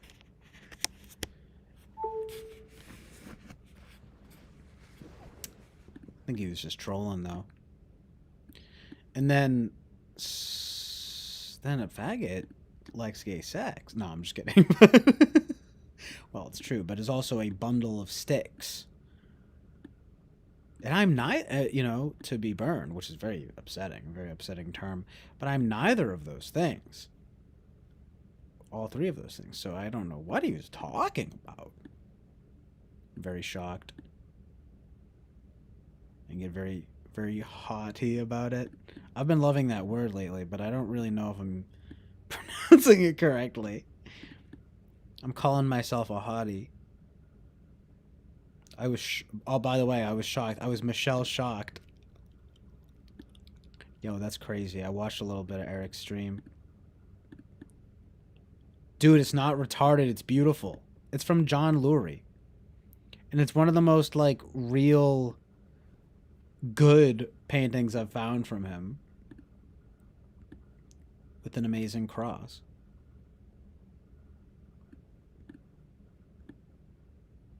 It's meaningful. But yeah, Rick and Morty sucks. I mean, I kind of liked the first... His name is John Lurie. The first, like... I don't know. I watched, like, the first season or two, and I was into it, kind of, when it, like, came out. I thought the interdimensional cable stuff was kind of funny. I guess I still kind of think it's a little bit funny, but I don't know. I'm not really that into it anymore. I'm just not. I'm sorry. And it got very lame stream. I'm sorry.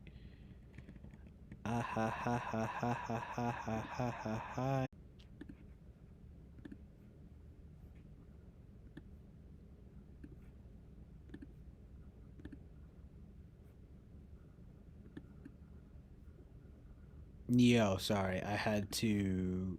OBS crashed, so I had to reopen it.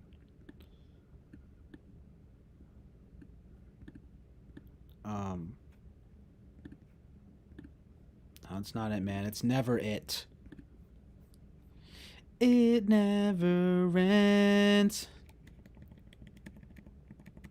Talk did that song originally, by the way, not fucking Gwen Stefani, okay? Talk is really good. It's my life. Don't you forget. That's how I'm feeling today after getting out of jury duty. Like, so ridiculous. I'm obsessed with it. It's like, dude, it's really not that big of a deal. Like, calm down. There's people in Africa dying, complaining about jury duty. Remember this image? This was actually from you, Boba Fett. Sort of a bit of a classic. Just doing a bit of a quick assemblage of images before we head out here. Just because it's fun. I had a feel. I was thinking of you, Sam. I figured you like Talk. Talk is really good.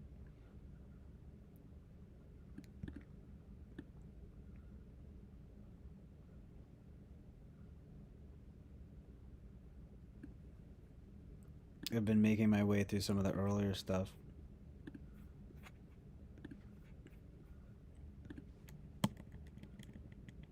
I guess I've actually been going through his stuff backwards.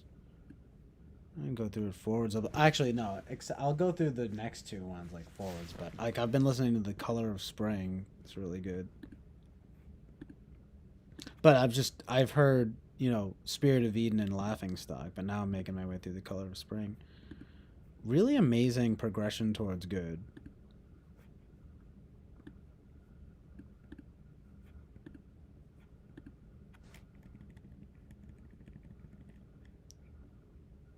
But I gotta listen to the early stuff more and then work through the party's over, and then just talk, then the party's over, then The Color of Spring. So I'll probably go through those two first, and then that one, and then I'll probably need to re-listen to Spirit of Eden and Laughing Stock. Really good. Christian good.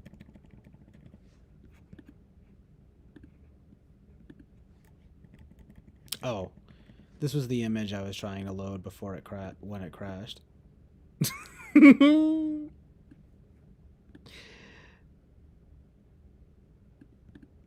Probably my favorite transgender legend. If I had to, you know, choose one. Boba Fett, you sent this image. Existentialism from Dostoevsky to Sartre. Oh, I'm getting a little red here. I hope it's working. Yo, what up, Bobby? Oh, it's the whole gang. It's the whole gang. I am honestly gonna head out soon, but just doing a quick image assemblage before I head out. Yeah, this is real, by the way. But it's because he had, like, his daughter or his niece or someone do makeup on him. But I just find it a very, very troubling image that is just very haunted.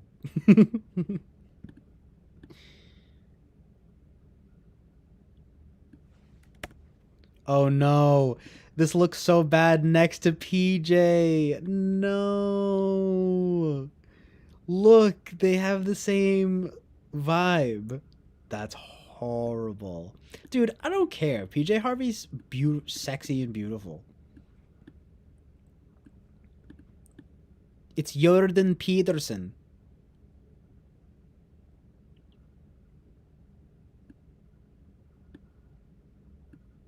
Jordan Peterson is my favorite psychologist. It's a bit of an Eric Thor type expression.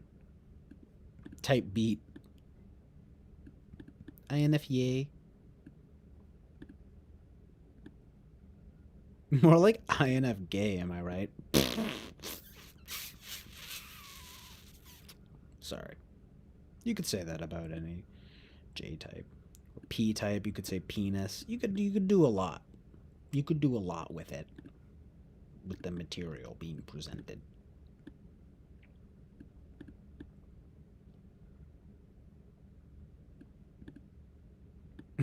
I'm dying. Imagine, like, that's so funny. I don't know if you're sort of joking about what I just said, or if you're talking about this vibe. Do not stop streaming.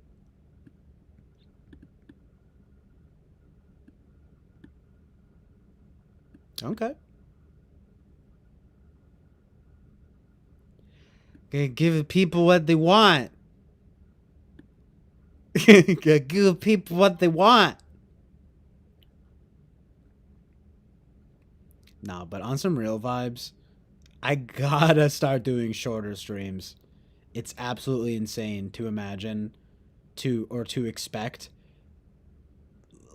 The thing, look, the idea, the sheer concept of, like, seeing a 12-hour runtime, right? No one's gonna watch it. The title and thumbnail of this fucking stream right now, though, dude, streaming is so fucking funny.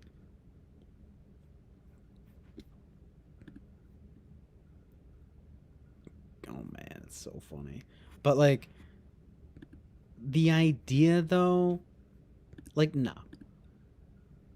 You gotta do it in short bursts or shorter bursts.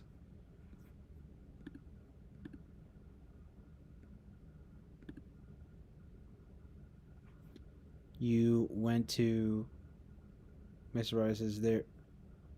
Oh wow. Nice. You said take this job and shove it.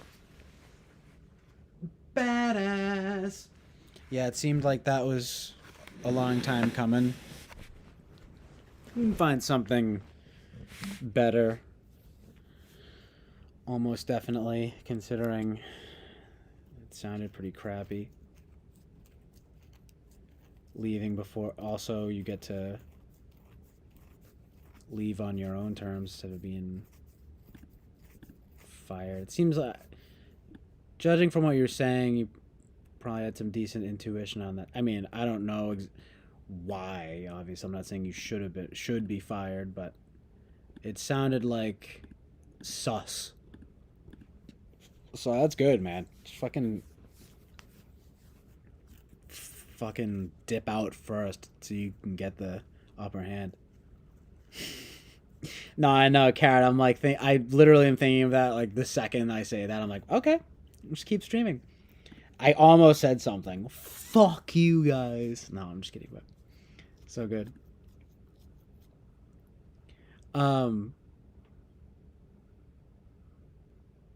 Went to an interview today, so they won't let me know if I'm chosen until Monday. Oh, nice. You already got an interview lined up. That's called a productive and positive mindset. So we got all these days off, so I'm down for streams. Dude, heck yeah. Bro, come on. You gotta at least come on voice and come on here with me or something. Come on. Just like do it, dude. I would like to probably start doing that a little bit, opening it up to some people, calling in, so to speak. We haven't done that in a while. But yeah, because I've got a knock on wood and God forbid. I've finally got sort of a free schedule now, so I'm trying to come back on and pop off a little bit. Pop off a little bit. Yeah, but I don't even remember what you said on the last stream. I might have just not seen it. But anyway, that's good. And yeah, ISFJ. I almost said the same thing though about ISFJs. I'm like, fuck you guys. But yeah, hell yeah, dude. We'll be on it. We gonna be up on it.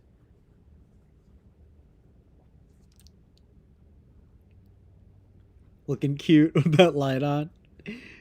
Dude, I'm popping today because I actually had to fucking get up and do something with the jury duty that I was able to get out of. You missed that, but it's boring. It's literally boring. And if we got dismissed, so I didn't have to do it.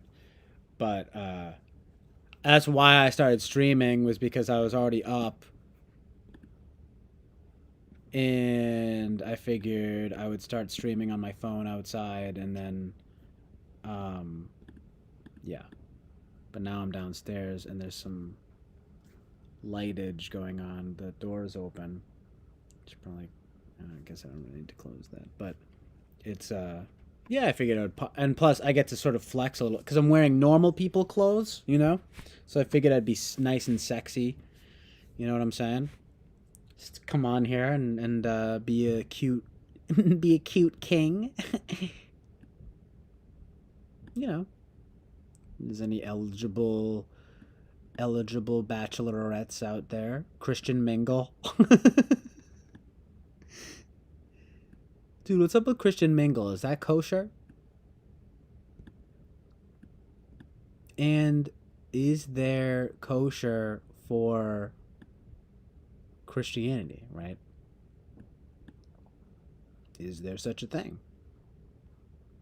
Let me know in the comments below. Hit me up at cjoconnell@hotmail.com, Netgear, at my Netgear.com.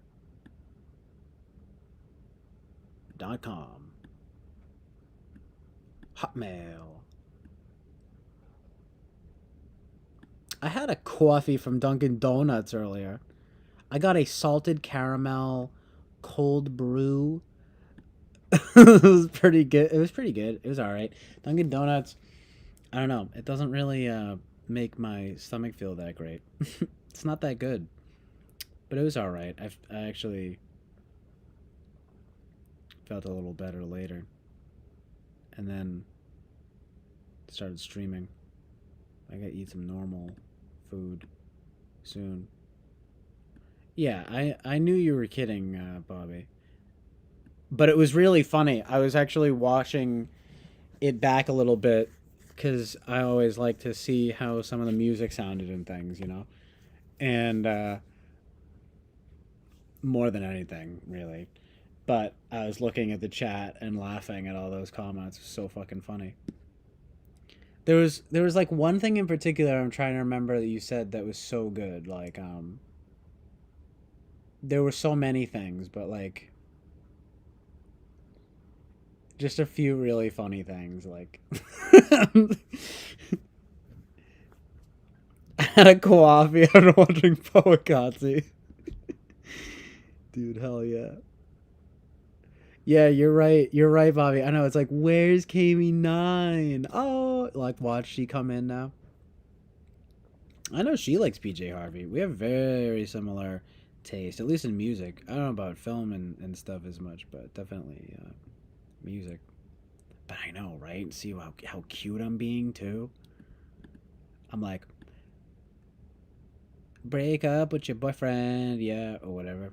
Isn't that is that what is Ariana Grande? A grande latte from Starbucks? I was like, dude, get me a Starbucks coffee instead. I don't drink this plebeian swill.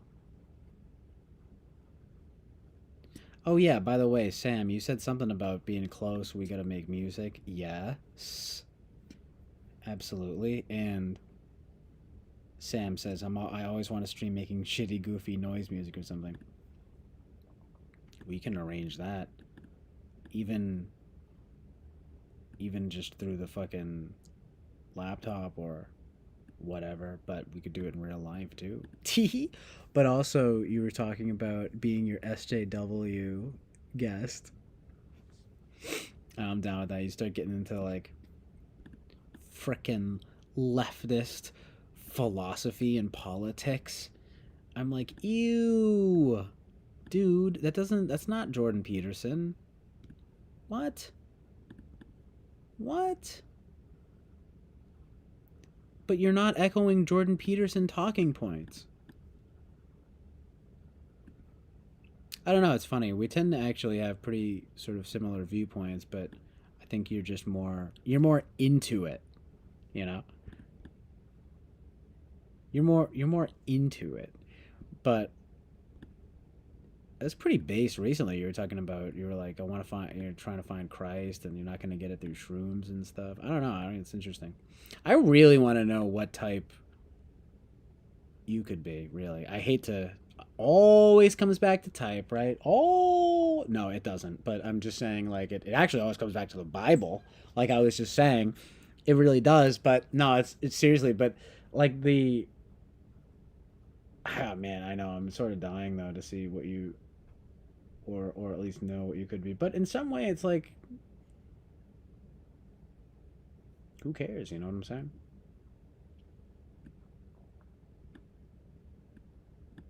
I do have a certain idea that you could be like ENFP or something, but I don't know. You're not that like hardcore with it though. All the best people, really, when you think about it, are sort of hard to type. And I'm talking about myself. No, but and actually a lot of people here, you know.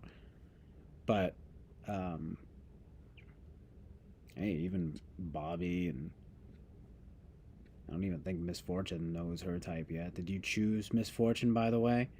I remember you said something about you were trying to choose by the end of the week.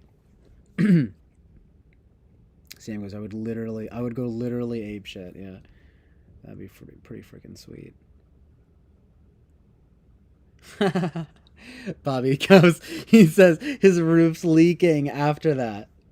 Dude, that's what happens. Oh, that's what happens. Um,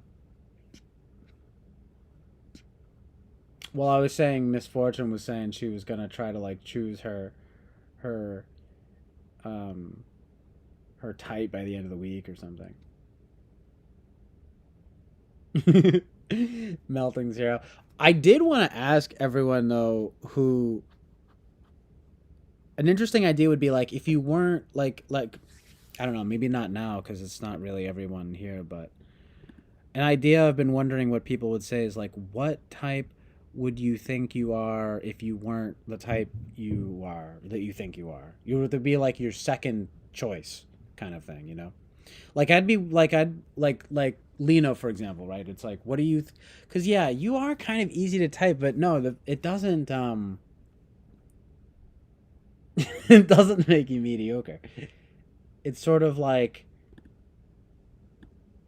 well because you get a fucking pretty good function stack there. I mean, obviously polar no one really whatever, you know, polar SE kind of sucks, but it's like pretty good.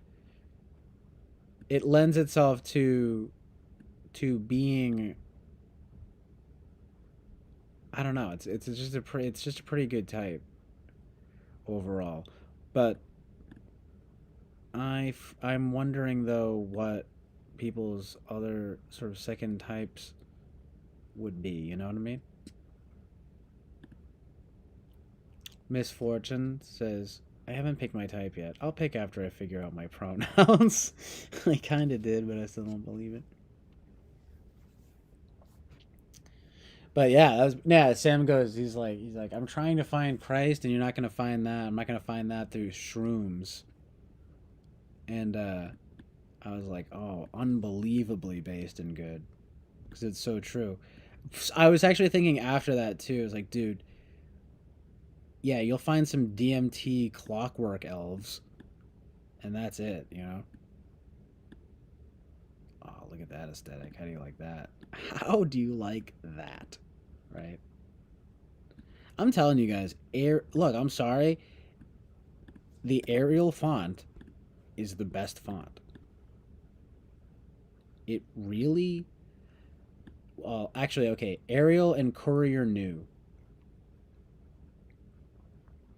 Yeah, I was realizing I remember you saying that, Sam, and I'm like, I wonder if you're actually into the Quaker vibe, kind of based and good. Dude, Bobby's about to be like, no, the Quakers are bad. I don't know anything about the Quakers. I just know the oatmeal guy. I just know the oatmeal guy. What am I, fucking Peter Griffin? I'm sort of into that sort of Family Guy type humor. Like Sam was saying, getting blown watching Family Guy. It's sort of, you know, my aesthetic. Family Guy best of compilations. We're getting wait blown by a supermodel. Vinny Gallo style. No, I'm kidding, of course. Being a little, well, lewd and, or crude and lewd, especially in the Christian context. Thank God, Jesus Christ. Yeah, Jesus Christ, amen. But I am thinking we gotta hit up a Quaker meeting together and bring Mr. Bobby from wherever he is, Taiwan, dude. He I don't know, Indonesia. Mr. Bobby's sort of our resident Indonesian man. Hangs out here and owns a convenience store.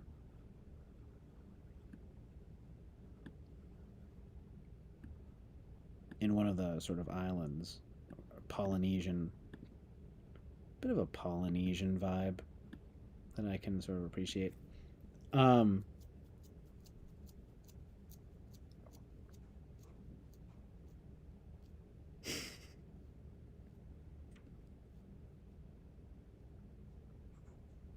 the polar SE and the polar TI vibe. Yeah, I mean it'd be crazy. Like it'd be crazy if you were ISFJ, Lino. But like, well, because the thing is your TI's too good. You know, that's the thing. Like my TI, I feel as though it's kind of decent, but it's just not. It's not that good. I don't know. It wouldn't grok. I don't know. That's kind of nice though. You know, just that it's sort of like you're like it's kind of nailed down. But yeah, because you wouldn't be like an INFP or anything like that, or I wouldn't even think INF. I mean INTJ because your FE is at least like good enough, and it wouldn't be polar. Yeah, you know what I mean. The TI is too good, and the NE is good. You know, so it kind of just all fits together very well for you. Um, I was actually watching a bit of that typing session, and I was laughing though. At first, Eric thought you were INTJ. I had no idea, but it's very long, so I didn't watch the whole thing. But that was funny. I was like, what? And then I saw some comment. It's like, cause he's German, or like, cause all Germans are freaking INTJ or whatever, right? Oh, it's kind of cold down here. But let me just peep this Quaker vibe. Yo, I'm into it. He goes, uh, you know, when the peep Quakers find it interesting. Um, fundamentalism is so rampant in the church, biblical literalism, etc. That's why I'm interested in Quakers. They seem interesting, but I don't know. My name is pronounced Mr. Bobby, Mr. Booby. Indian accent law. And that one's for Boba Fett.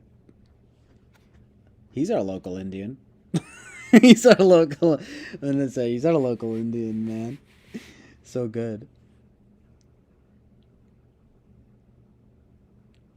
Um,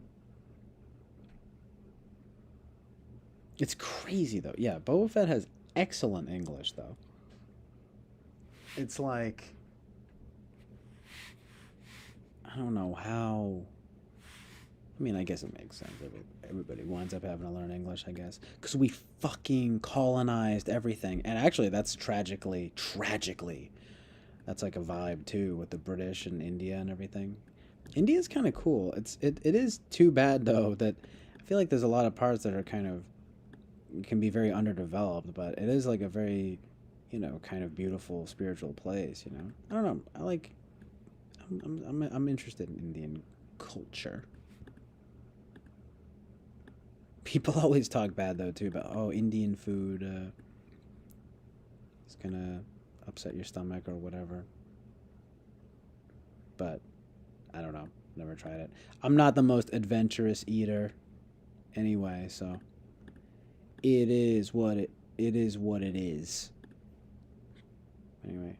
Yeah, I don't know, Bobby. I don't even know why I said that. Oh, well because I guess I mean I don't know where you're from, but I don't have to you don't have to tell me. I think I said something about your location. I was just goofing. I was just joking about if you were from Indonesia or something.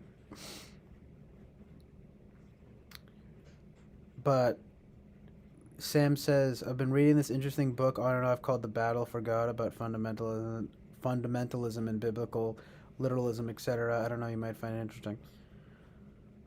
That is cool. I mean, it's hard to even say how you can be well, I don't know about fundamentalism because the fundamentals of it I suppose are good, but the the biblical literalism though. I mean, I don't want to get too like whatever into this stuff right just like right now, but there's so much interpretation about it that I feel like it's actually kind of hard to be literal, but I mean, taking it for what it says is good. Not exactly a hot take or anything, but no, this is another thing, by the way, about the sort of absolute value stuff that I'm sort of like need to understand. Yeah, Slumdog Millionaire though.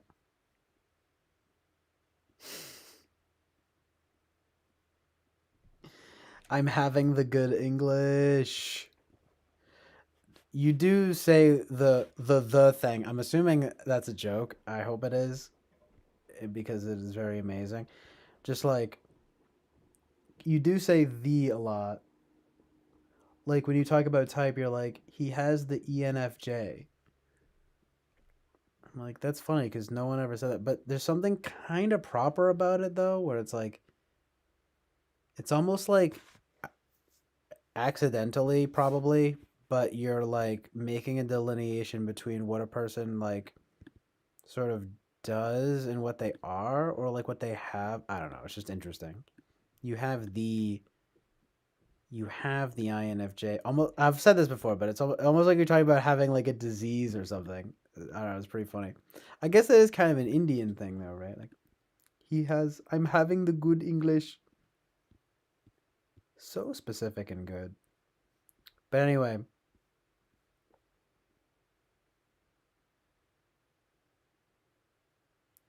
yeah, Lino, did you catch? I was saying earlier about how America, like the loving America, but how it's actually the worst and the best. Uh, it's so funny. That's amazing. That's amazing. Because Lena goes, India, like USA, is one of those places that is the worst at a couple of things and also the absolute best at a lot. Amazing truth and reality.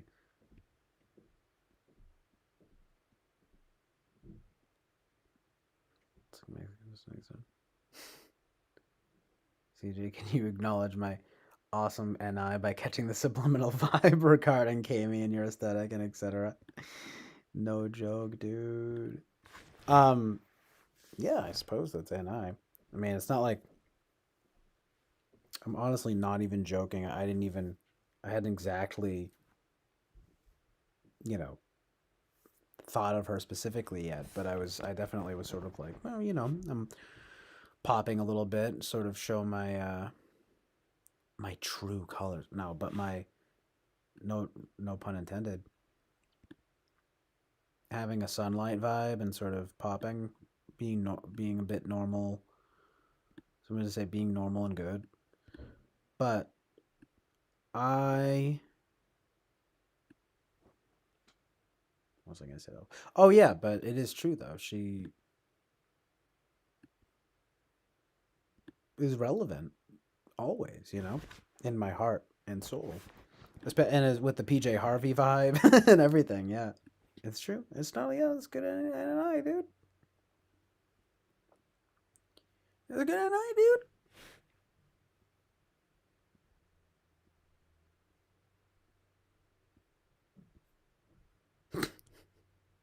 I kid. He goes, that's that's the R-rated version. It's also a little longer. It doesn't exactly fit the rhyme scheme. That's pretty good. It's pretty good, dude. Oh, dude, high five, dude. Fist bump, dude. Fist bump, dude.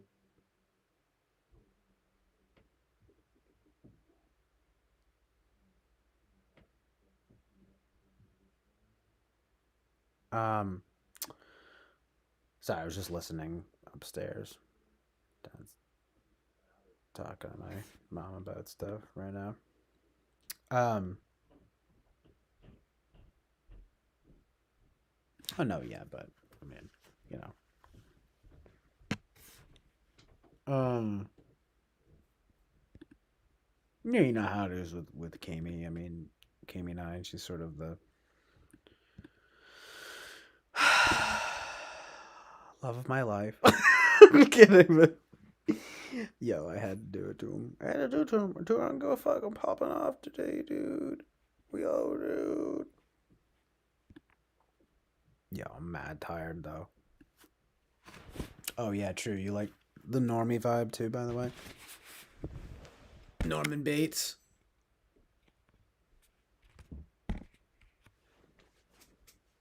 Hello. Today we're doing Bible study.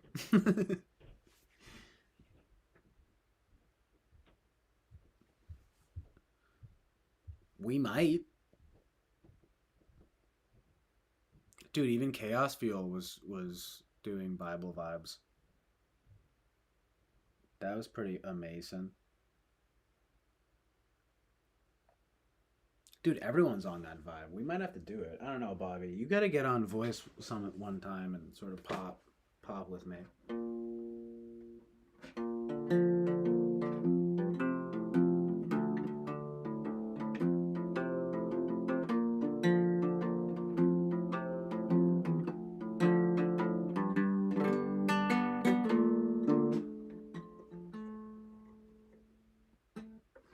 Looking to move though, how's the Northeast vibe?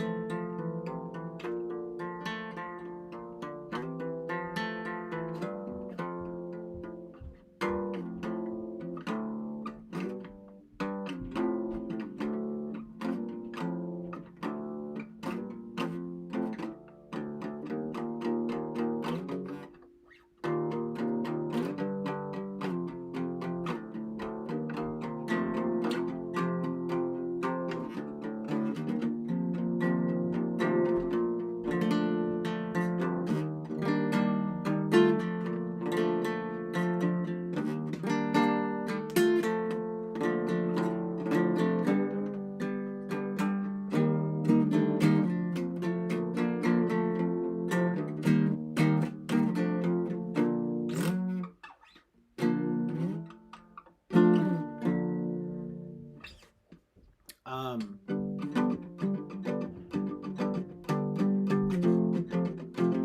it's good. I mean, it's good. I don't know. I mean, yeah, come move to Boston, dude. No, I don't know. I mean, it's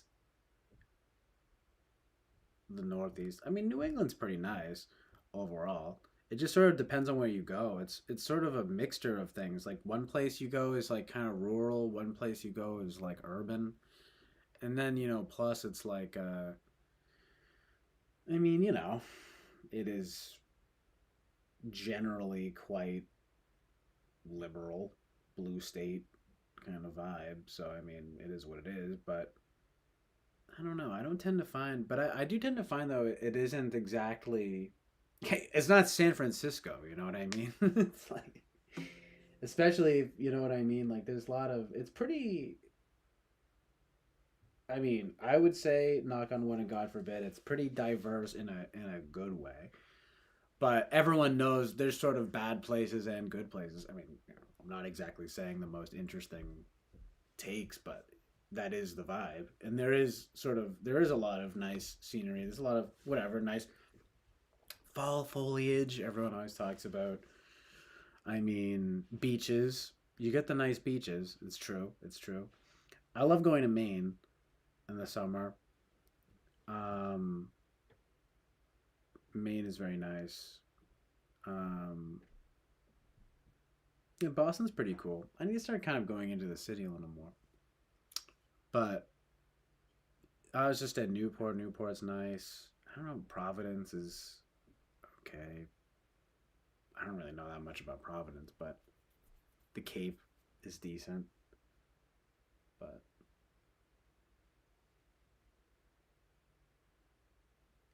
But the Newport, anywhere that's like by the water is usually pretty good. But yeah, I love Maine. Of course, it's like Deadsville in the winter, but it's very, very good in the summer. It's kind of cool though in a way though in the winter how secluded it is. But Yeah, wow, that's crazy. He goes, I won't be attending any of the presents horses though. I've never seen snow. Whenever I'd travel up north, it'd be during summer. It's amazing. That's the other thing. It's kind of it's amazing too because that's the other thing of how not only is it both urban and rural, you also get basically every you actually experience every season. It's like the winter is really cold and snowy and the summer is really hot and humid. That's something else too that I mean, I love the summer, but it gets humid. It's not like the more southern air, and I've been down south only really once, but well, I've been sort of down south another time for going to Myrtle Beach where my grandparents live now, but I I literally went through on like a road trip with years ago with my friend and his mom, and we went to his grandparents. That was actually in Louisiana. That was amazing. That was like probably maybe that was one of the like most fun things I've ever done in my whole life.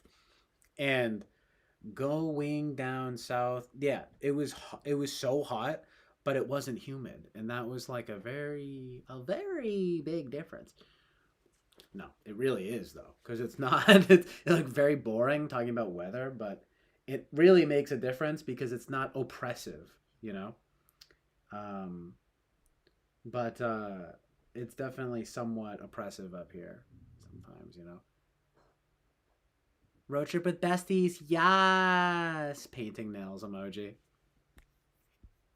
So true. It's like the main event over there. It kind of is. People love New Hampshire too. I never really go to New Hampshire, but I'll definitely get some. You cross over there a little bit so you can get some fireworks, kid. Yo, July 4th of July is coming up. We're having a pro America month starting this month, I think, featuring PJ Harvey. And you know how it is. You know how we do it here on the Chill Island Oasis of Truth and Reality. Season 2. Because that's kind of the vibe, you know? Since it's been like a year. Thanks, Bobby. Yeah, so good. It was too good, I think, actually, you know? I can do kind of like a too good of like a girl or gay guy voice. It's like, wow, okay. It's my other personality, I guess, coming out. No, I'm just kidding, but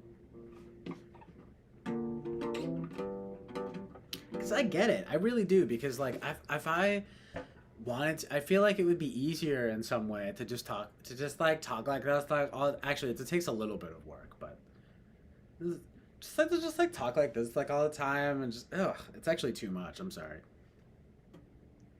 I sound like a drag queen. A drag queen. Dude, we could go to Provincetown and go see all the drag shows.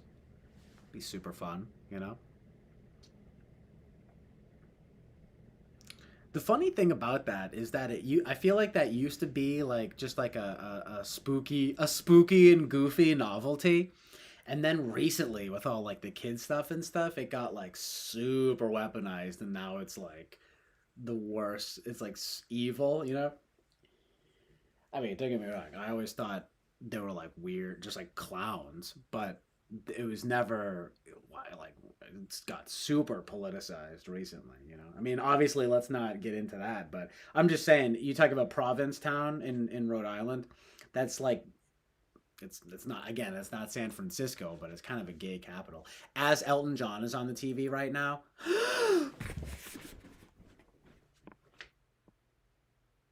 He's screaming at you to be gay. See?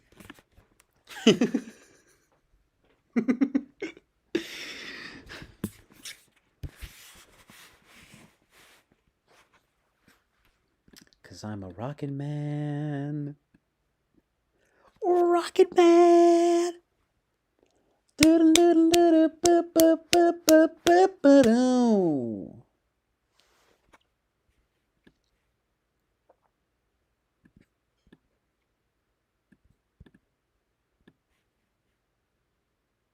Yeah.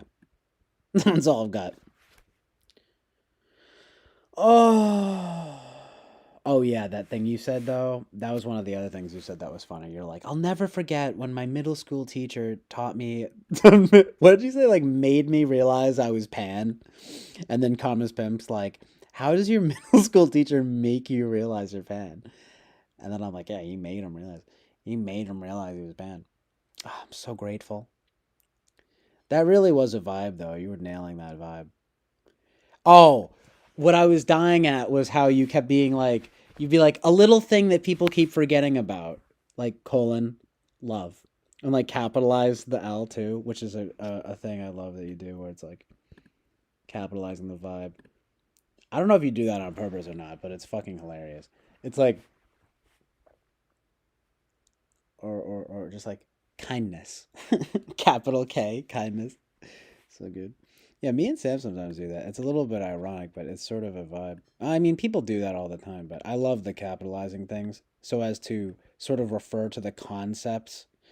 Yeah, thank the gods from the yes, yes, Pan. And then I was like, Pan, dude, because you're Pan, and I'm like, oh, dang, I love Pan. Yeah, that was clever. Yeah, thanks Miss Davies. Yeah, no problem. It was my middle school teacher, Miss Davies. She really helped me to. She made some important discoveries. Helped me make some important discoveries about myself. I never would have found out otherwise in my oppressive home. You know what I mean? Had to have my teacher tell me I'm pansexual. Yeah. Because I'm a pan man. Pan man. All right, I'm sorry about that.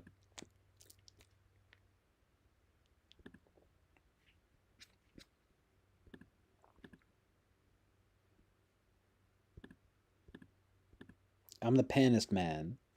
I'm the panest man you ever done seen. I'm just kidding, obviously. Um, Miley Cyrus is pansexual. Is she really?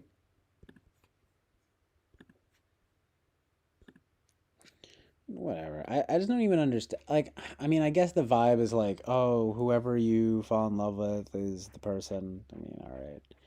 That sounds a lot like bisexual.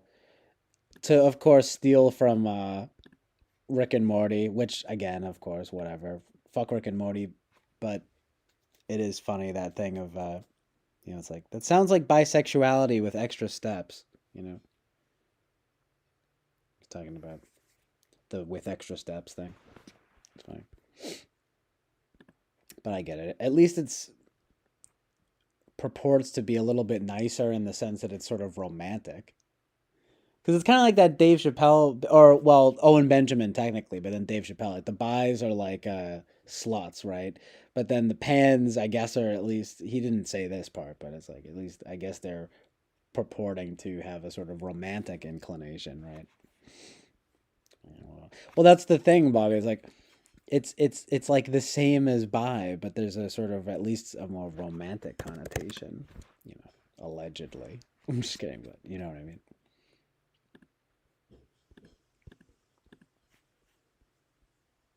Smacked me on the back of the head with a pan, and then I realized I have a pan kink. Dude, I love when girls just freaking whack me over the head with a frying pan. It's so hot, literally. A scalding hot frying pan. Ouch. I can sort of feel it, right? Is that SI? Walking to my middle school teacher all alone. And she said that I'm Pan. I'm Pan. Super Pan? Yeah, I'm gonna.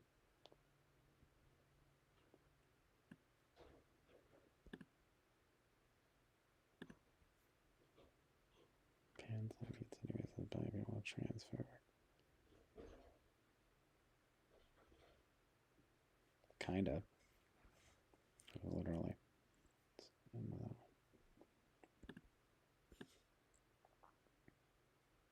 That's true though. Yeah, there's something about that sort of thing.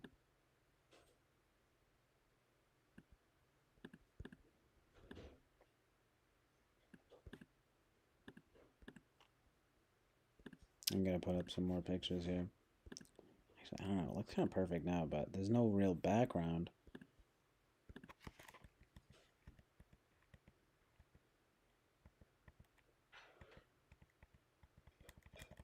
I really do gotta eat something soon. I'm pretty freaking hungry and tired.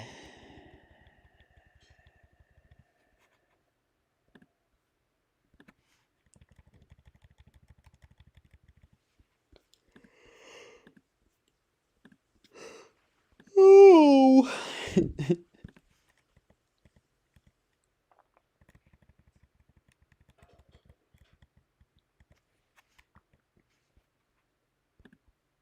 Not a lovely PJ Harvey picture. Pretty dope. And she shaved her armpits for this one. Very good.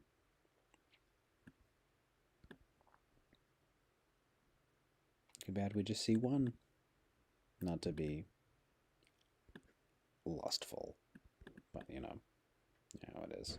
Oh, with that cross, I don't know, making me feel bad. I can't put that there. Oh, she looks good though. I can put that one there. I'm just sort of, it's a bit of a PJ Harvey festival today.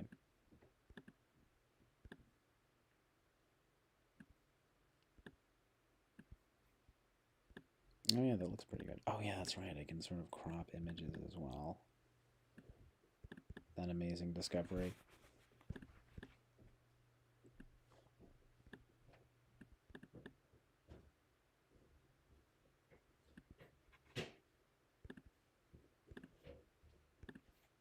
As you can see, I've saved a lot of PJ Harvey pictures. Yeah, they're the same chick. It's PJ Harvey. She's also actually a really good musician too.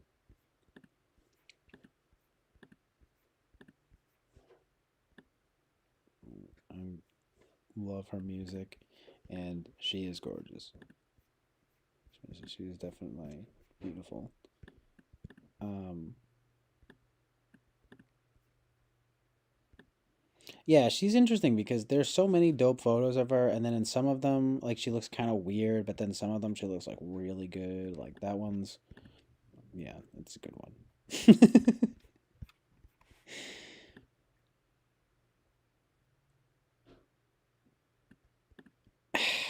Yeah, she definitely. There's a sort of era I think that was sort of in the early 2000s where there are a lot of pictures I've found that like sort of consistently looking great. I mean, you know, it is 90s and 2000s, but then some of them, like she just, I was saying this earlier. She has kind of like I don't know, just kind of a weird face, and it's like she has kind of a big mouth, but oh, I mean, look, she's a great musician and she's beautiful regardless. But the fact is that yeah, I mean, like sometimes it doesn't look very good. She doesn't look very good in that way, but sometimes she looks really good in that way. Like I'll find like my favorite that I had put up recently, but I'll put it up again. Well, there are a few, but like,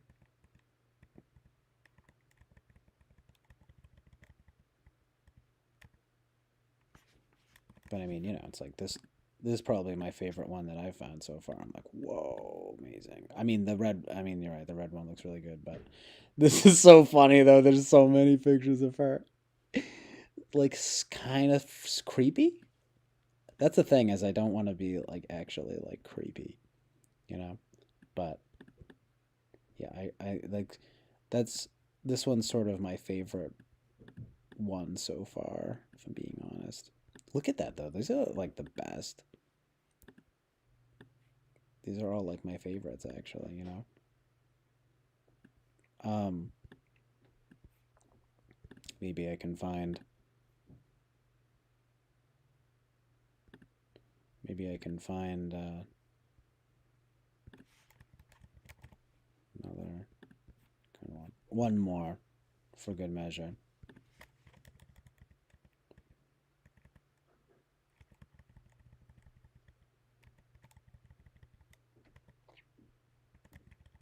This one's pretty badass. It's sort of from a similar shoot.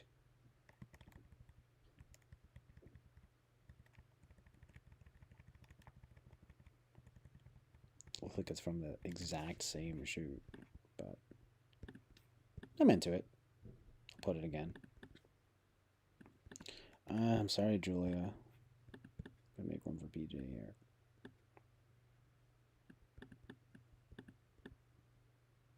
Because watching me exclusive viewers, dude. Just all you, it's just all you, dude. Well, you know, she is definitely a legend. But yeah, it's true, you know.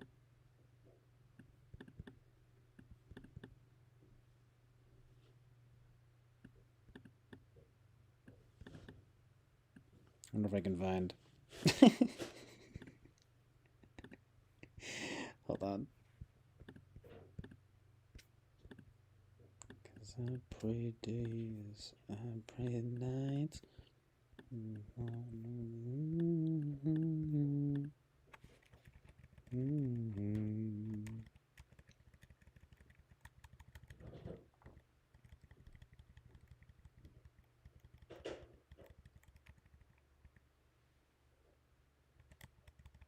I mean, you could see, look, it's consistent enough.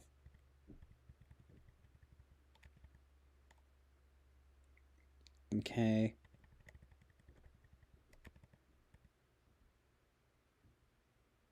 I saw some pretty good, like, art saved here I should start putting up. It's not mine, though, is the thing. I need to start putting more of my own work up.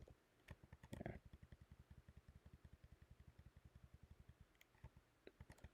This crazy... I always sort of... I felt conflicted about putting this one up because of I don't know if it's kind of in bad taste, but this crazy picture of her with this gun in her mouth, I'm like, whoa, I don't know, you know. My picture on Rate Your Music is a Gallo gun pic. See if I can find that one. Just make sure to put Lauren Southern again. Just put all favorites. All the good ones.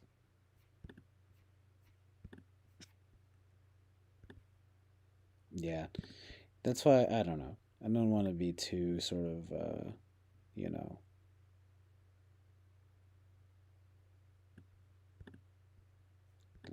lustful about it all, you know. Definitely is way past pair bonding material, seems like, no offense. What does that even mean? Pair bonding? I thought that was like a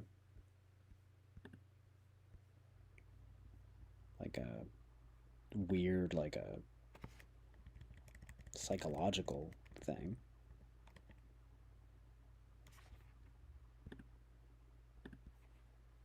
Oh yeah, I think this is the backup to Bring You My Love. Amazing armpits.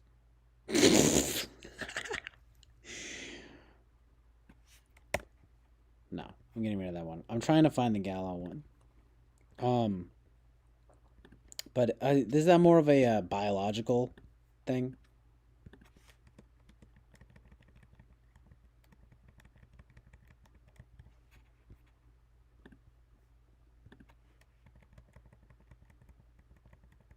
I mean, yeah, she's also like 50 now, so these are all, you know, pictures from when she was like, I don't know, late 20s, early 30s. Well, actually, no, more like 20s and 30s.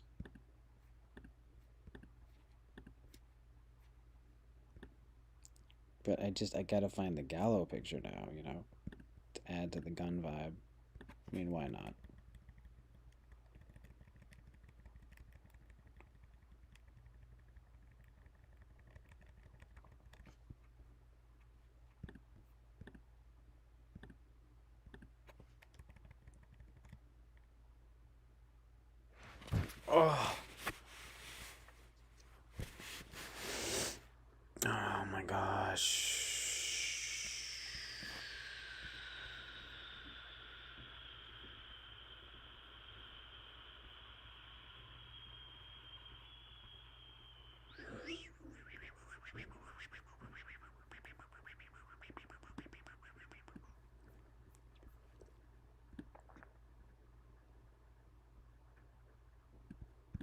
Alright.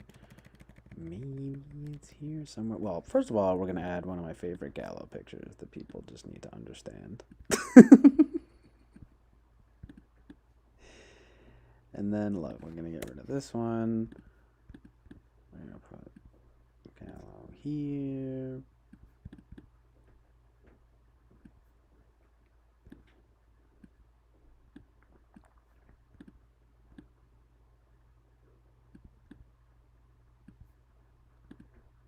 One sec. Working on it.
I'd love to start a zine.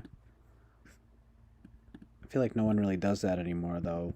And it has to be on the web. You guys want to start a zine with me? Excuse me. Sorry.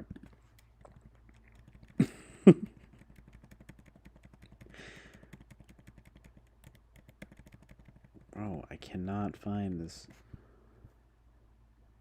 one Gallo picture.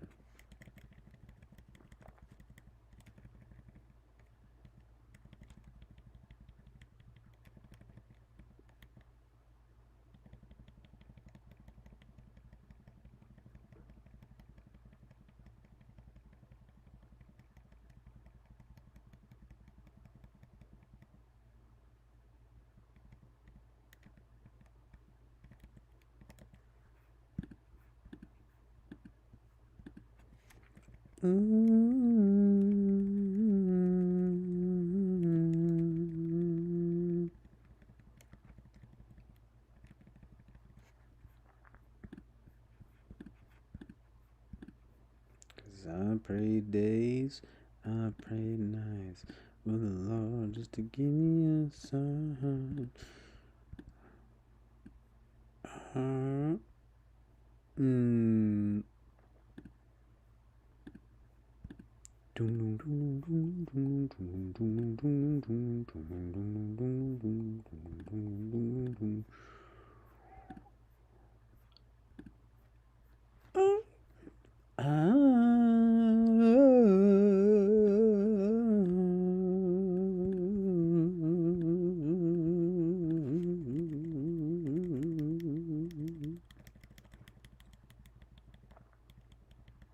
This is wild, dude. Wild style.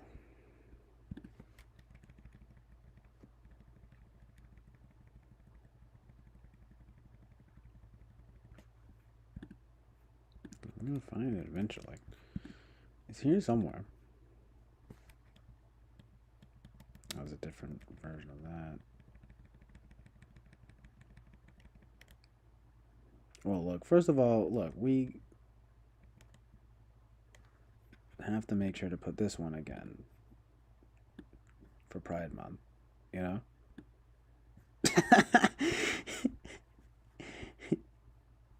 Because, by the way, I didn't want to say anything, but this these Gallo photos that you can't even like find anywhere are for some gay interest magazine, and I'm wondering if like that's why he scrubbed it. But that's a pretty badass. That's pretty based and good for that kind of content. Are you kidding me?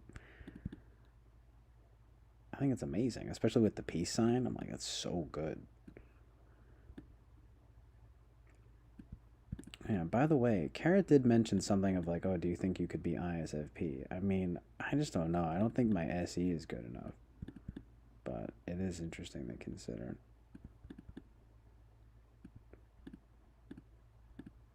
But I can't find. I was actually gonna ask you about the NoFap stuff, by the way. So have you actually, I'm being completely genuine, have you actually found like benefits from that? You were saying something of like you're feeling more aggressive or something, or like masculine energy probably or something, right? It's like freaking Doctor Strangelove, like your essence or whatever, and the girls can tell, so good. I was wondering if you'd found any benefits from that so far. I mean, other than the obvious, sort of self control kind of thing. I mean, it's good, but like tangible. I just wonder because I don't really know much about that sort of. There's probably certain health benefits to it. There's a whole psyop. People are like, dude, jacking off is really good for you. It's like, well, what about not? What about the health benefits of not jacking off? I mean, give me a break. You know what I mean? You think about it. You're depleting your life force and source, what you give, what is good. So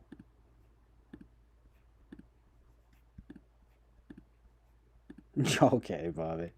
Some polarizing and never got around doing it to begin with. I mean, I kind of know what you mean in the sense that, you don't have, it's not like a sort of a requirement or anything. I'm just saying, I get that. But, oh, sorry. I don't know. But it would just be sort of, so it's good to know. It's just worth sort of looking into. No fap.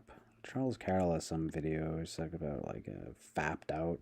When you're fapped out and you're tapped out, it's pretty good. I'm gonna say it's pretty based and good.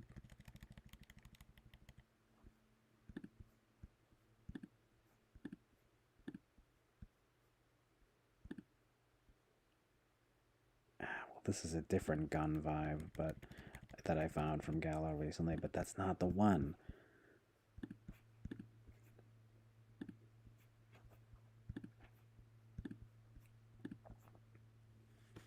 Because, dude, back when I was a young teenager, I'd watch porn, but I wouldn't fab, so I'd be stuck with a smartphone. Looking back now, cyclically boo-balling myself. Glad I stopped porn around 18, thank God. Oh my goodness. That's hilarious.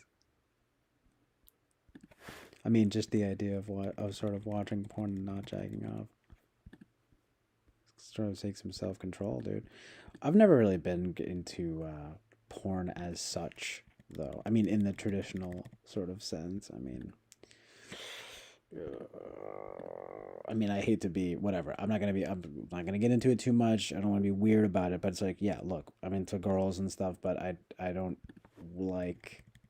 I've talked about this a little bit, but I mean, I don't I don't really like watching porn. There's something weird about. Look, I'm not trying to sound good or something, but it's just the dudes in porn. I'm just like not trying to watch that really, but let's just say, you know how it is. I could benefit from a certain restraint in that regard. We all could, in terms of sort of lust, if you will, you know, just with regards to girls, you know. It's just kind of like, regardless of the content, you know, the sort of no fap thing is my kind of point, you know. I was like, I'm just interested in that, you know, because I think there could be some serious good benefits to it. I'm just like not able to find this picture anywhere though. He goes, my porn was only with lesbian porn TV. I was fucking mind blown at the concept of it at like age 12. Then as I go, this chicks always end up pulling in a dildo on me. They naturally can't resist men and need us. So good. That's hilarious. I know what you mean too. That was sort of I went through that phase as well. It's actually true though that I'm not into that stuff anymore though. But that was probably the first that was probably the first one of the first things I like got into as well when I was like a teenager, you know. What is it about? It's just, well, whatever. I don't want to be weird about it, but it's just there's just something. There's something that guys are into, because I think it's just some idea of like, oh, the more the merrier kind of thing, or you know, like, oh, it's chicks getting together, it's so sexy, but it's kind of like, I don't know, after a while it's just kind of like, all right, well, I don't know. Just a lot of just porn is just lame. I mean, it's not good, you know. I mean, we're seeing the sort of whatever. Yeah, it's not like anyone is gonna. I've talked about it, and it's not a hot take, but people don't really. We're sort of seeing how the benefit. I mean, the just the major downsides of porn in today's. Especially, I guess it's just younger men, you know. You know, I get it. I'm not saying I'm above it at all. I'm just saying it's not good, you know. Literally, but yeah, and it does get that's when I'm gonna be honest too. Like I was gonna say it, but I didn't, just because actually I don't even know why I didn't say it, because it's not like it's offensive or it's that I don't find. I guess to be honest, I wasn't sure if I don't find it attractive anymore. But it's kind of true though that I don't really find it attractive anymore. So I'm saying like that is the reason for me as well.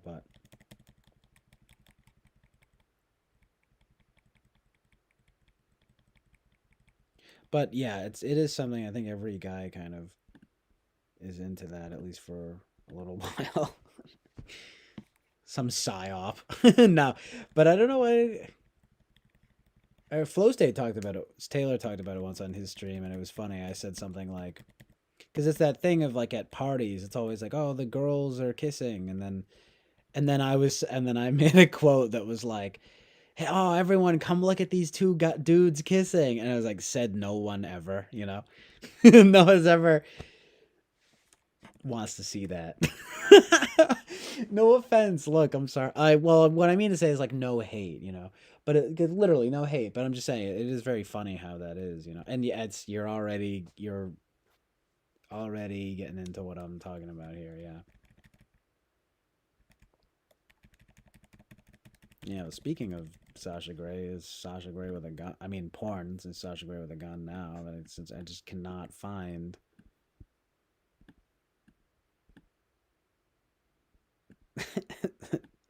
This is just sort of stupid, but I'm joking. I'm kind of joking around with this one, but I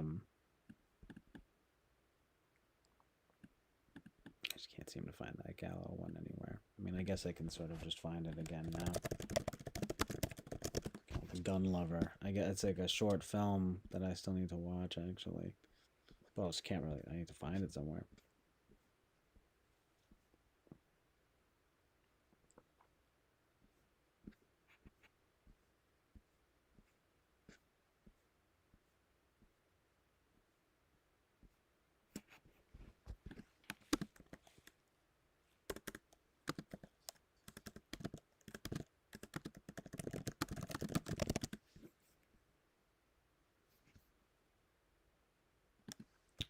Weird.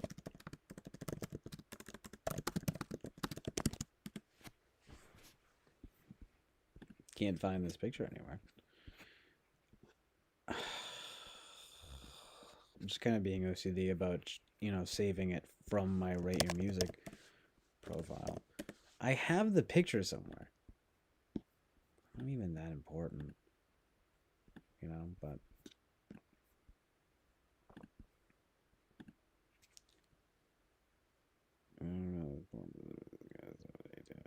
I mean, good for you. This is short. I mean, that's like a young age, sort of, to be honest, to be like over porn. You know what I mean? In that way. I mean, if you know what I mean. Like, I'm just saying, regardless of what sort of what you're watching. I mean, it's like porn is porn. You know what I'm saying? Get out of here, Sasha Grey. We don't need you here right now. No, but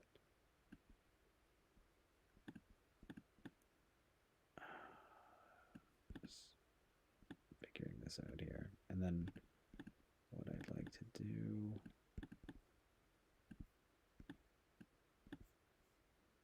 Oh, man. If we can only just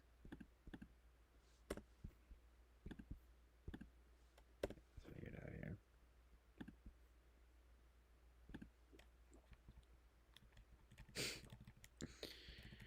Well, right. I mean, usually actual lesbians are more masculine.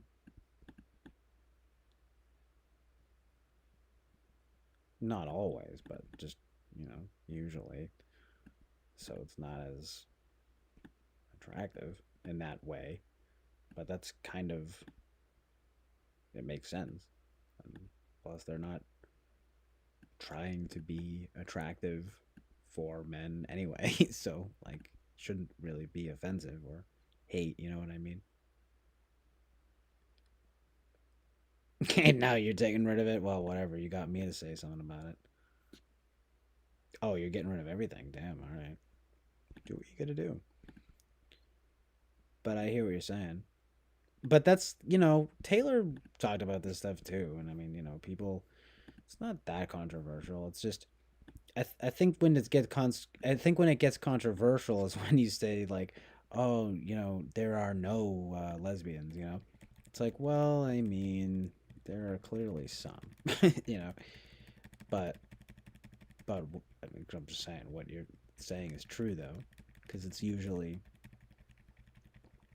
generally speaking, lesbians are more masculine, so they're not as attractive to men, and it makes sense because they're not trying to be or whatever. They're whatever, you know what I mean? Yeah, it doesn't mean they're not, beautiful in their own way or whatever you want to call. You know what I mean? I mean, it's just like, not to be hateful or anything. It's just, it depends on what you're attracted to. But it's true though.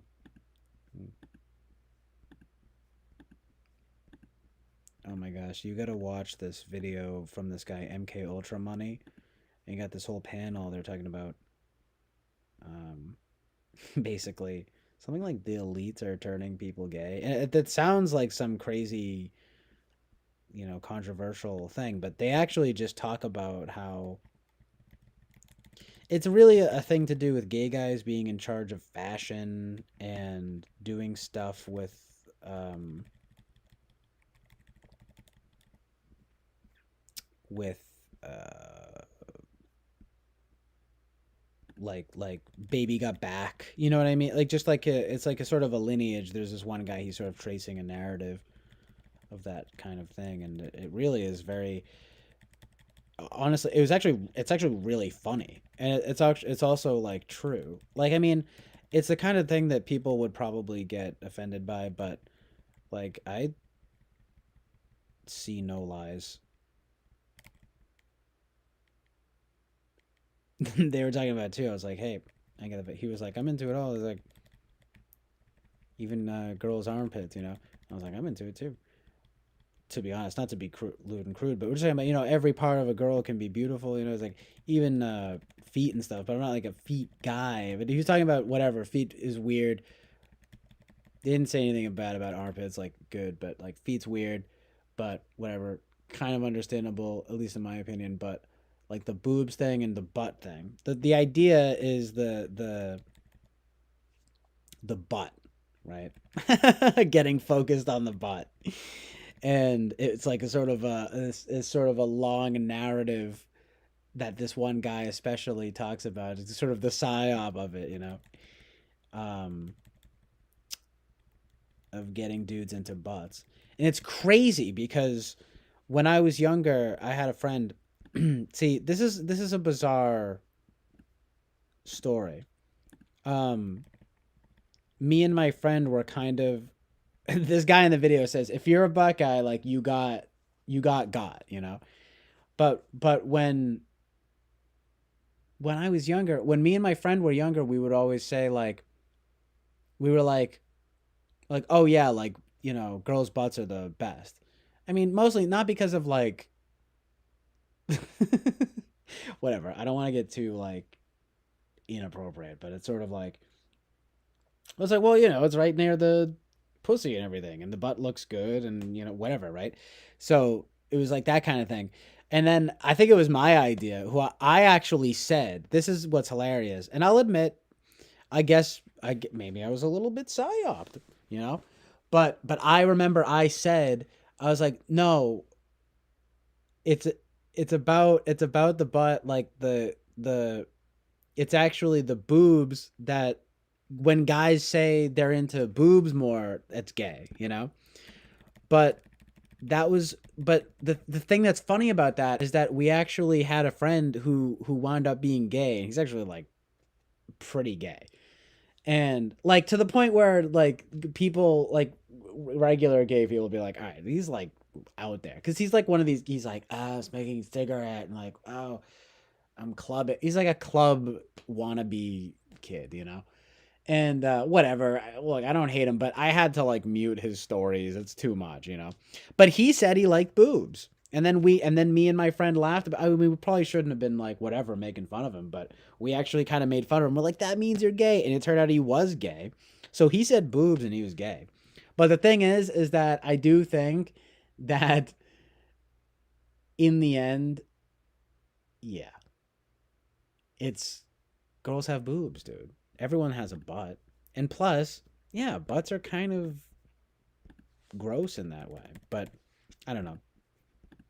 Girls' butts are still pretty good, but just not whatever. Yeah. Because that's what the guy said. He's like, poop comes from there. I was like, well, exactly. Literally. So, but he was saying, like, oh, you can tell guys and girls' butts look the same. And I'm like, I don't know about that. And he was saying there's nothing wrong with like a shape, obviously, a nice shapely woman kind of thing, but that inevitably the butt is the thing. And he's like, if you're a butt guy, you got psyoped. And I'm like, dude, I don't know. Or at least I'm just saying, I just think it's interesting that I made that discovery in the reverse, but it does make more sense that the butt thing is gay, you know? But it is funny because I said the opposite, and the kid that we tested it on wound up, or well, we were not a kid. We were like, 15, we're probably like 14 or 15. Well, it was pretty young, but we're probably like 15.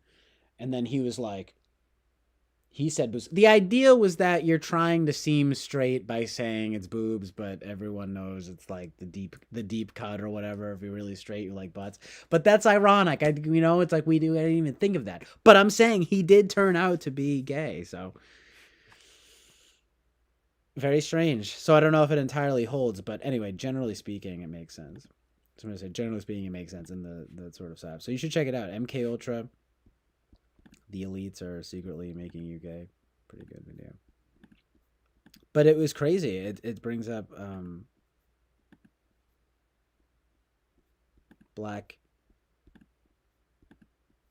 black guys, the rap culture and how it got co-opted. It's really good.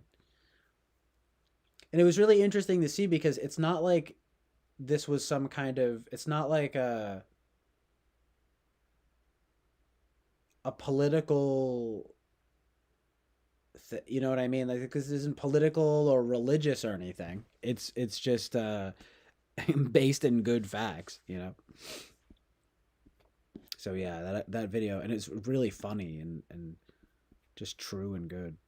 So that was I recommend MK Ultra Money in that video. He's sort of part of this circle of people. Him, of course, Charles Carroll, you know, MK Ultra Money, the Kino Corner, this guy Low Res Wonder Bread. They're all amazing. YouTube is the best. These lately, there's really given me hope, some real optimism out there for good stuff coming out, and they're one of them. You know, this MK Ultra Money guy is pretty good. Um, Mr. Bobby says, "Did that friend come from a single mother household? Which one? Because actually, both of them. Wait, yeah, technically, well, one of them did. Yeah, basically, both of them did. But which one? My friend or the gay friend? Because funny enough, they actually both did. But the one that was gay, his parents split up at some point later, and yeah, it was kind of tragic. His dad seemed kind of nice, but he didn't really. I don't know. I don't know what the deal was. I didn't really know him that well. His mom seemed kind of wacky, though, to be honest. But it said something recently. I mean, I don't know if she's all right, but yeah, I mean, it's true. There is all sorts of stuff like that that's you know sort of true about this stuff you're saying. You know about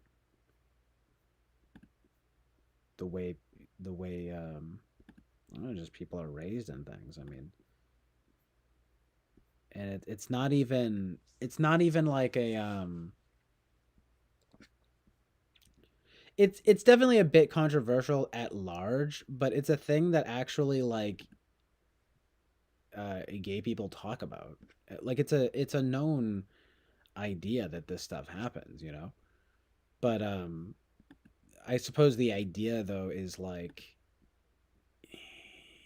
you don't want to um I mean, you know, you just want to be whatever, respectful of whatever. Because that person, obviously, they're dealing with something. I mean, the thing is, though, is you don't just don't want to encourage all of this kind of stuff too much. You know, that's all it is. You know, I mean,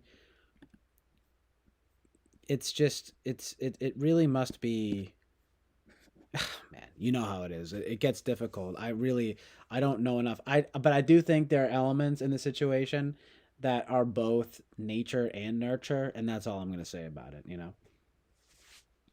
And that inevitably it's probably not good. At least the sex act, you know, I've said this stuff and how it all goes, but the thing is, you got to be very careful, especially when it has to do with trauma or anything like that, you know, because think about it, right? I mean, you don't want to be recreating that or or giving into that in that way in your life, but I mean, if you can, yeah, Carrot. I was just thinking of that movie, you know. I never saw the whole. I've never seen the whole movie. It's the only. I actually like Greg Araki. He generally speaking, like I love the movie Nowhere, even though it's crazy, but like Nowhere is. I mean, the Dude Generation is all right, but Nowhere is really good. Kaboom kind of sucks, but like I still need to watch Mysterious Skin. Usually, everyone says that's actually Greg Araki's like magnum opus, but I'm never able to find it for free. But the thing is that that movie is like about that though. Yeah. Oh yeah. Also, they were young. Sorry, he was. I don't know. He was probably like he wasn't that. I don't know when they formally split up, but he was probably like 17 or something. But yeah, I know, right, Carrot? That's really funny. I mean, it's kind of tragic, obviously, but it's like, I mean, this is just one of those things. It's just too real. Or sorry, well, it's real, but it's also just like too serious to sort of, you know what I mean, get into too much, especially with just the space we're in nowadays with the way that people are about like their identities and things.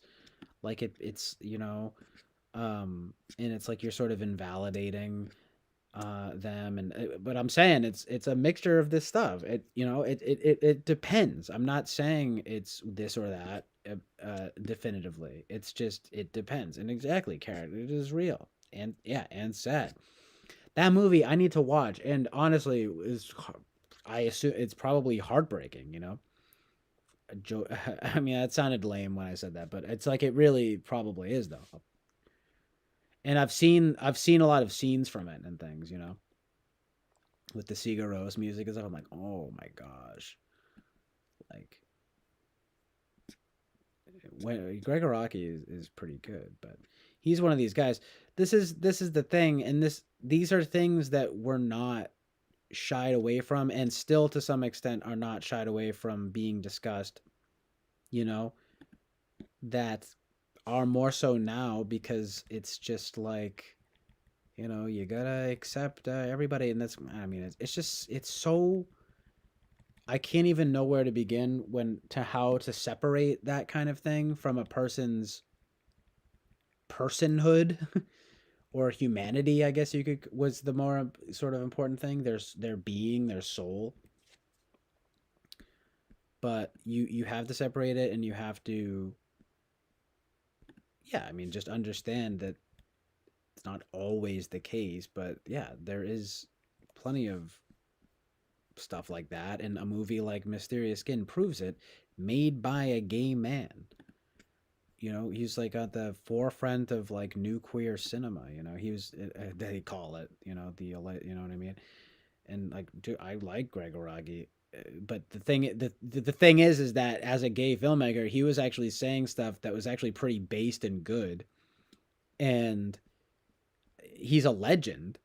I mean, he's not like he's definitely pretty trashy, but it's good, and it wouldn't even be allowed now because it's just too controversial, even from a gay man himself, right? Which is tragic. You can accept their being, but can't ignore an underlying problem. I mean, exactly. You know, yeah, that's tragic and very depressing. But I mean, yeah, I don't know. It's definitely important to discuss. Obviously, I'm down to discuss it within reason. It's just, but I don't know. It's like, am I gonna be that guy? I mean, but it's important to talk about. I mean, I think it's good. It's just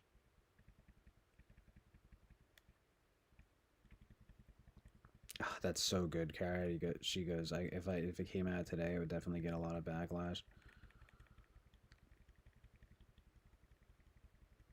Yeah, it's like that. Always Sunny was it because of the implication, right? So good, but yeah, that's I'm like dying to watch it now. Obviously, it's like I'm sure I can just watch it for free online somewhere, but I've just been waiting to watch it on the TV. Yeah, but people always say that's like his magnum opus, and then it's like, yeah, dude, and people forget.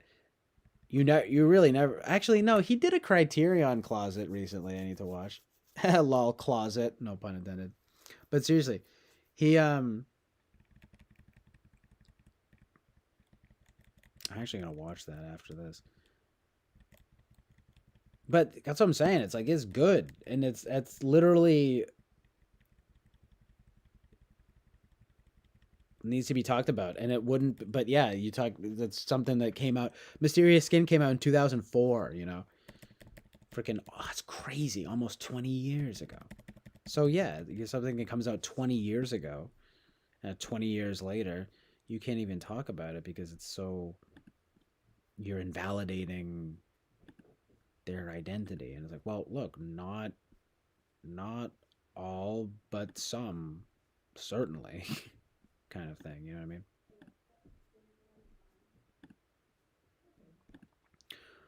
That's also something that comes up in in Nowhere. Um, the main guy is bisexual, but he's just trying to find love, and he has a girlfriend who is polyamorous, and she can't, she doesn't commit to him, and it breaks his heart.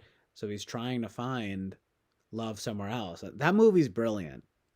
Okay, because I don't want to ruin the ending. It's unbelievable, but it's so good.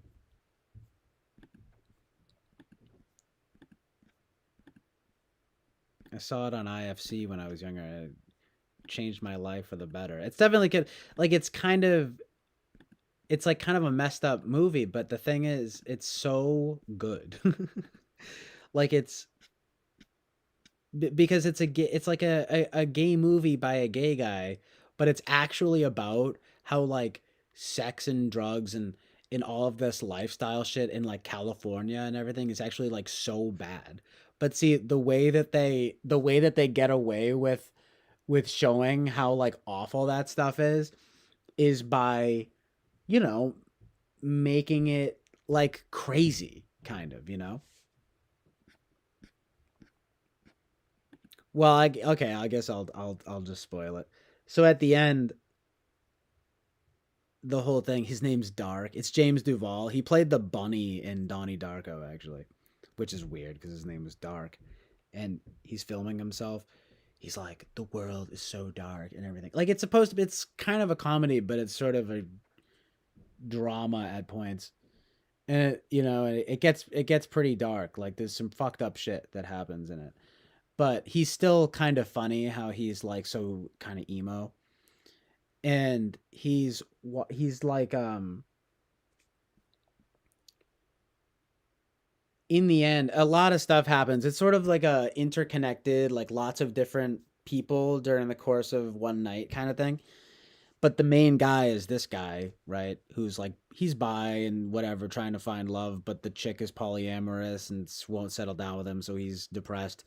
And then he goes, there's this guy, this kind of conventionally, you know, attractive kind of blonde guy, right? He's like really kind of shy and you know whatever, like wayfish almost, you know, for a guy. And he and there's sort of a vibe with them. But anyway, the thing is he comes to his place and he comes in. He's like, oh, I gotta. I'm so I'm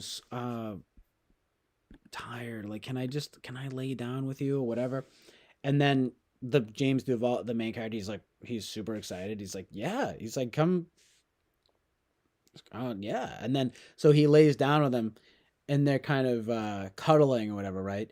And he's like, I forget what exactly happens, but it's like it's suddenly it seems chill, and he's kind of like, oh okay, but like I kind of finally found someone, right?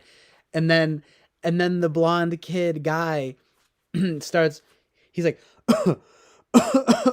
he starts coughing a bunch, and then the main guy is like, I forget what his name is, the other guy, but he's like Daniel or something. He's like, say something. I can't believe I forget what his name is, but he's like, he's like, what's wrong with it? He's like freaking out because his coughing keeps getting worse and worse.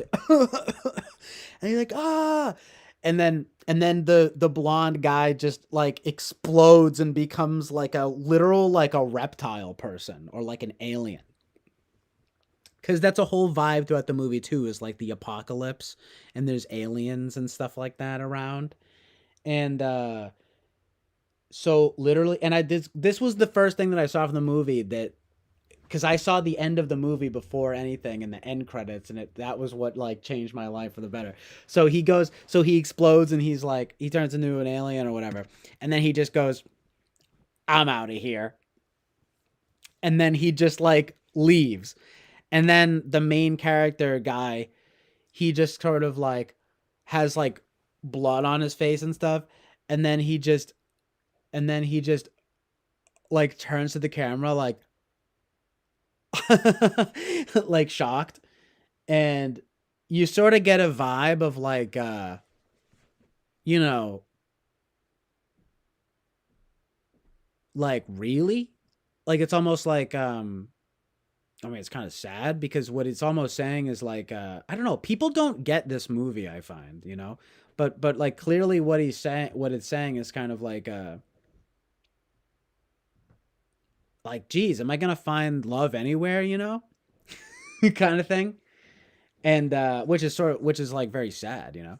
But anyway, it does that, and then it plays this song, this amazing song by this band, the called "Love Is Stronger Than Death," and then they show all the characters in this amazing end credit sequence where they like show everyone, the cast of characters with the people, and the song plays. It's like one of the best like endings and end sequences I've like ever seen because I love the actual credit sequence because it's a very kind of like music video movie, like it's very like stylized and everything, and there's a lot of like weird cameos and like it's just a bonkers movie, but like people don't talk about it very much. People talk about Mysterious Skin because it's probably his most like legitimate movie.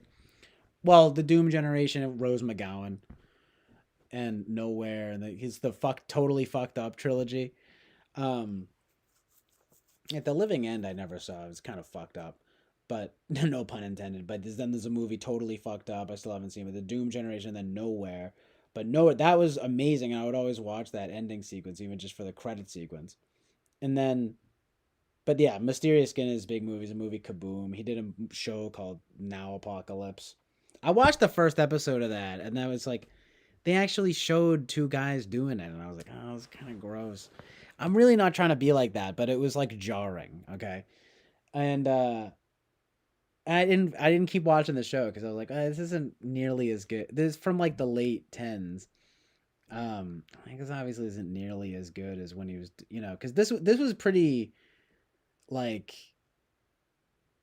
cutting edge kind, I guess, right, for the late '90s. But the point is, right, exactly, it's fucking crazy, and it's like you're like, yo, you're like, oh my god, right? I mean, the dude who made it's a gay guy.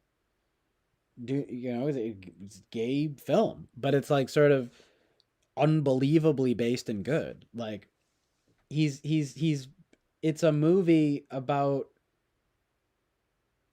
again, it's just about like all these different California hedonists that are like, the sex and the drugs and how horrible it is all, you know?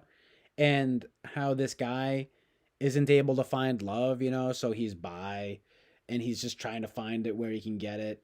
And by the way, I knew a guy like that, which he's a friend of mine, but it's no offense, but I'm just saying he told me straight up, like he was like, I prefer girls, but you know, and but he's kind of like meh, So I mean, look, I'm not saying it's not real, but it's just sort of like a thing, And this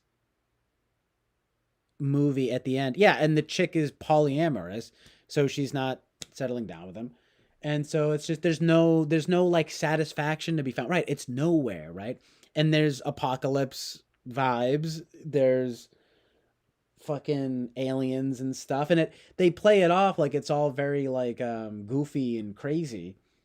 um they do have a bit that is sort of there's some fucked up stuff about like this like televangelist, and there's like a whatever. That's probably how one of the things they did to get away with it was kind of making religion look bad, but to be fair, it's actually televangelists and a lot of them can be crooked, so I don't mind it that much. But um because two people freaking kill themselves because it's basically like a freaking they're watching that stuff.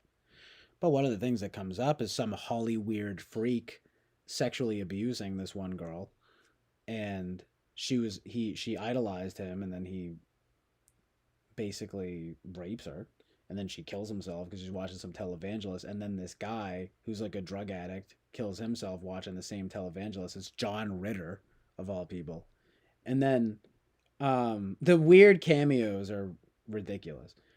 But the point is like these it's sort of like a demented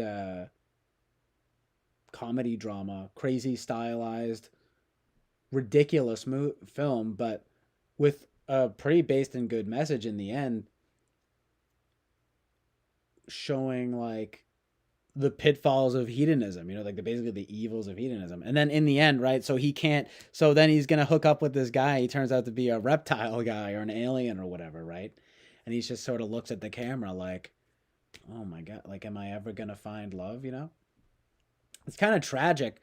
It's the kind of thing that obviously like holds it back from being like amazing, but it's always stuck with me so much because I feel like it's actually truthful and good, you know?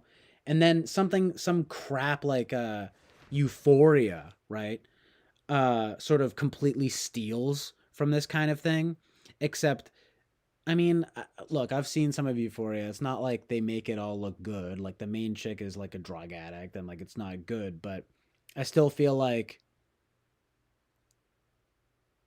there's like a weird like it's stealing from Gregoraki and like making it kind of not good. You know what I mean? Like I don't really know every last message to it and like what they've kind of been up to lately with that show, but it's like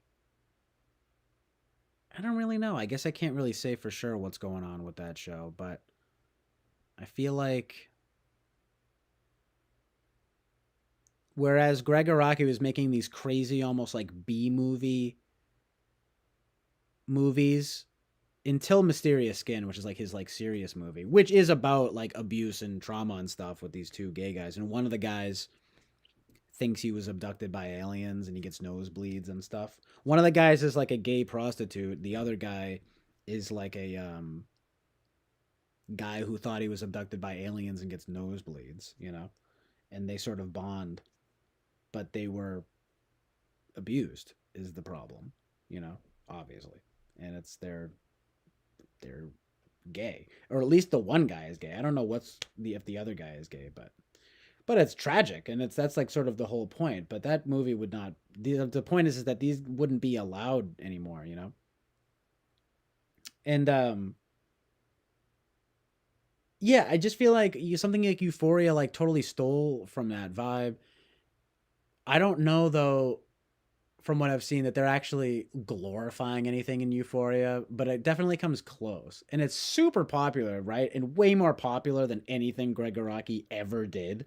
So it's not good. You know what I mean? You know what I mean? Like you've got like kids watching like Euphoria, or not kids, but whatever, like teenagers. But whatever. I mean, I saw this stuff when I was a teenager too, I guess, but I don't know what you guys think about that show.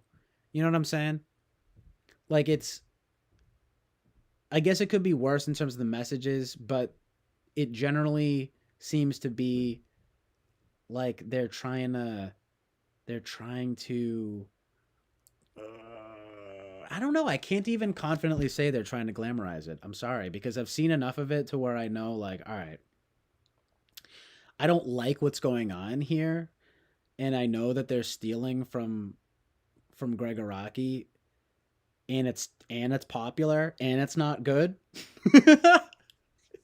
So I guess that's enough. Yeah, I guess that's enough to say it's just horrible, but I'm not sure that they're glorifying it though. Anyway, the thing about Greg Araki is that he is explicitly not glorifying this stuff. Well, you know what I mean, within reason. It's all fucking crazy, but he's not glorifying it. And he is actually coming through with some based in good truths. But people never talk about Greg Araki. They never talk about Greg Araki then, and they certainly never talk about Greg Araki now. So, I mean, but he did have that Criterion Closet thing recently. See, the thing is I'm sure he's probably going to put out a new movie and it's going to suck, right? But this stuff was freaking, cutting edge and actually telling some based in good truths. Anyway, a link. Hold on, there's a link here. Carl Weezer busting a nut. 'Cause- well, the alien guy is never actually confirmed to be gay. He's more asexual. Nice, Bobby. That's amazing. He.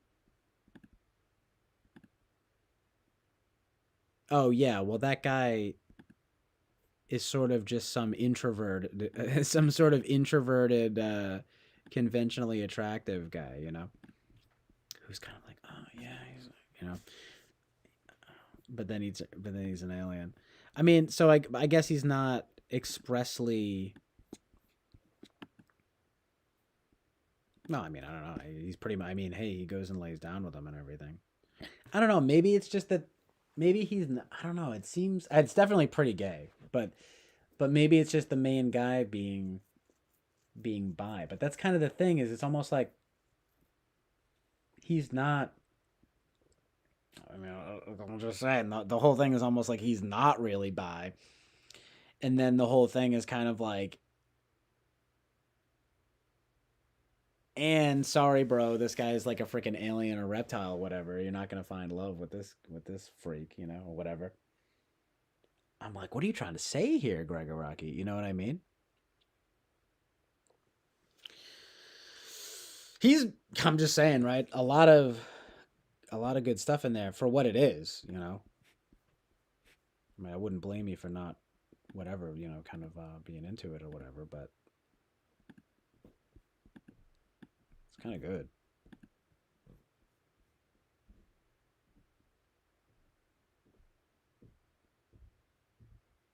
Oh, the alien kid.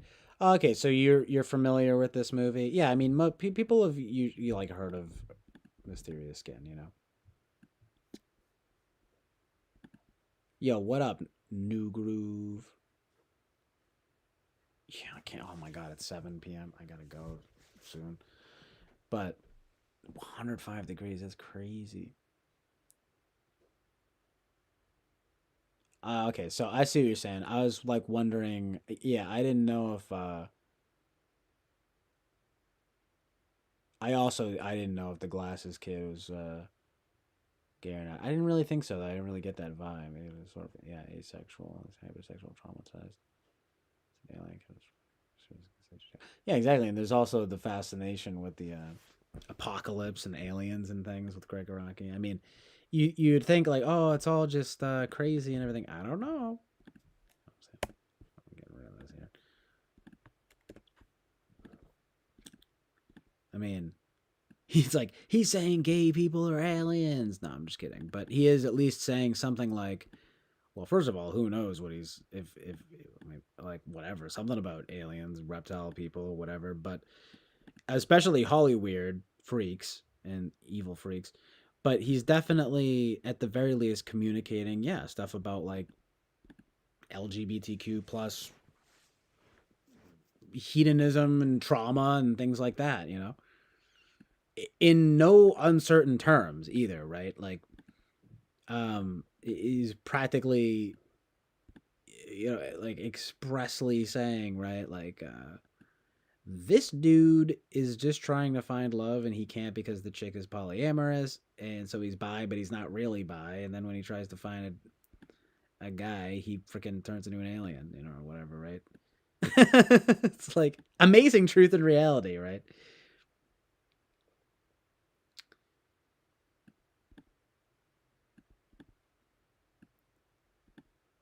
But in terms of putting that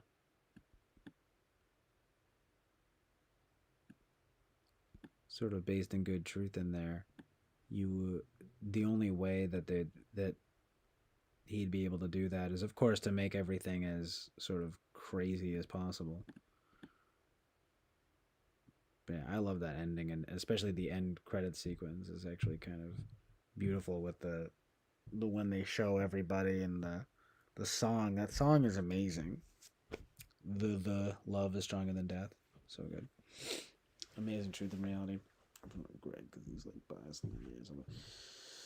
Yeah, well, I mean, even if he is, though, he's still calling it truthfully the way things sort of like used to be about this whole kind of thing, and then it completely, went off the rails these days, you know.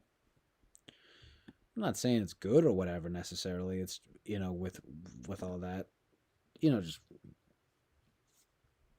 all the LGBTQ plus stuff, but there is being truthful about it, all of this stuff, right? And I appreciate that about him at the very least. But yeah, I mean, but I also just think it's interesting as well that, people don't really talk about him, especially in any serious way, that much these days. And it's kind of like, I wonder why, because it's too based and good. But yeah, I don't know. Euphoria though, I mean, it's probably is in some way glorified. Have you guys heard about this new show with The Weeknd? That's the same guy, Sam Levinson, and people are hating on it because it's too horrible, Holly Weird Evil. I'm interested in it because I guess it sort of explores that kind of Holly Weird Evil power dynamics and things, but it's like too much and people are upset.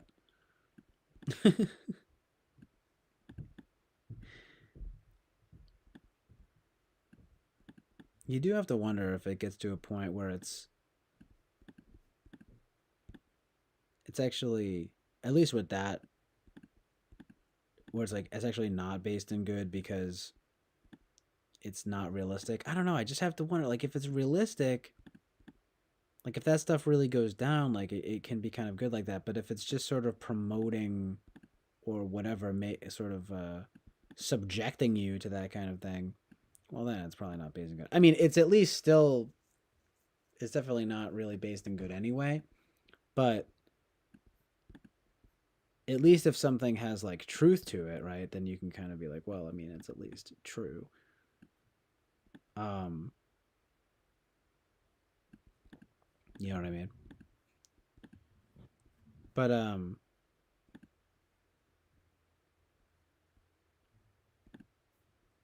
Anthony Fantano was all like, "Oh, it's not that bad." And then people were like, "Yo, watch the show, dude." The show looked horrible though, and I saw it's getting like panned, like critically and commercially, which is kind of amazing. And people are over it, dude. It's like people won't be needing this stuff in their lives, you know. It's literally not good. The Idol.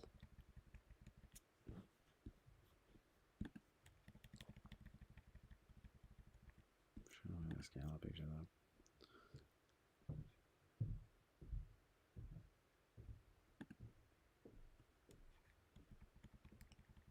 Yeah, speaking of which, I gotta go eat something now, but I just wish I could find this stupid gala picture.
Kara says, never heard of it. Yeah, well, probably because it sucks. Kara says, everything is too much all the time. Media, news, expectations. They encourage you to numb out. How else do you deal? How else do you be?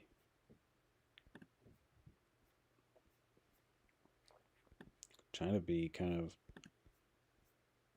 natural. Doing right and good.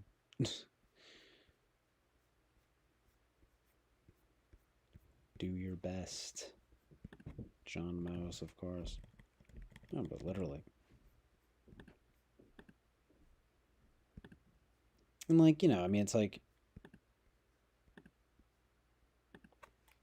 just trying to find stuff, I guess, that sort of can fulfill your soul.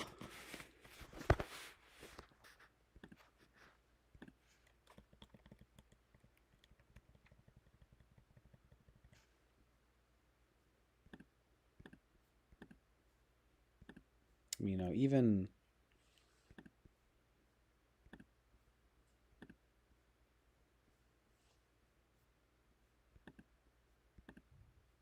I mean, you guys know how I feel about that stuff. I mean, it's just like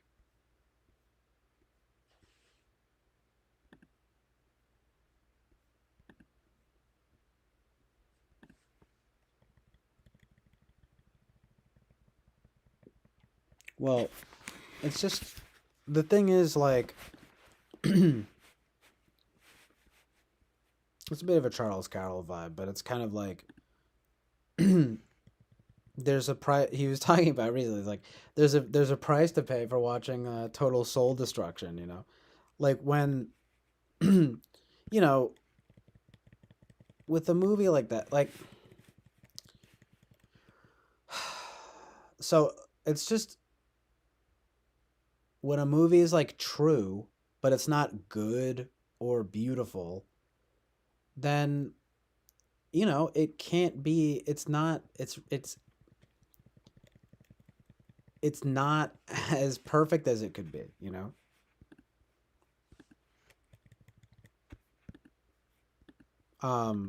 So plenty of I'm just saying like plenty of stuff has like truth in it, and especially it's probably not Christian or anything like that. I mean, so I'm just saying like I don't blame people for not watching certain things because yeah, there are things in it that are true, even like shockingly true, but if it's not exactly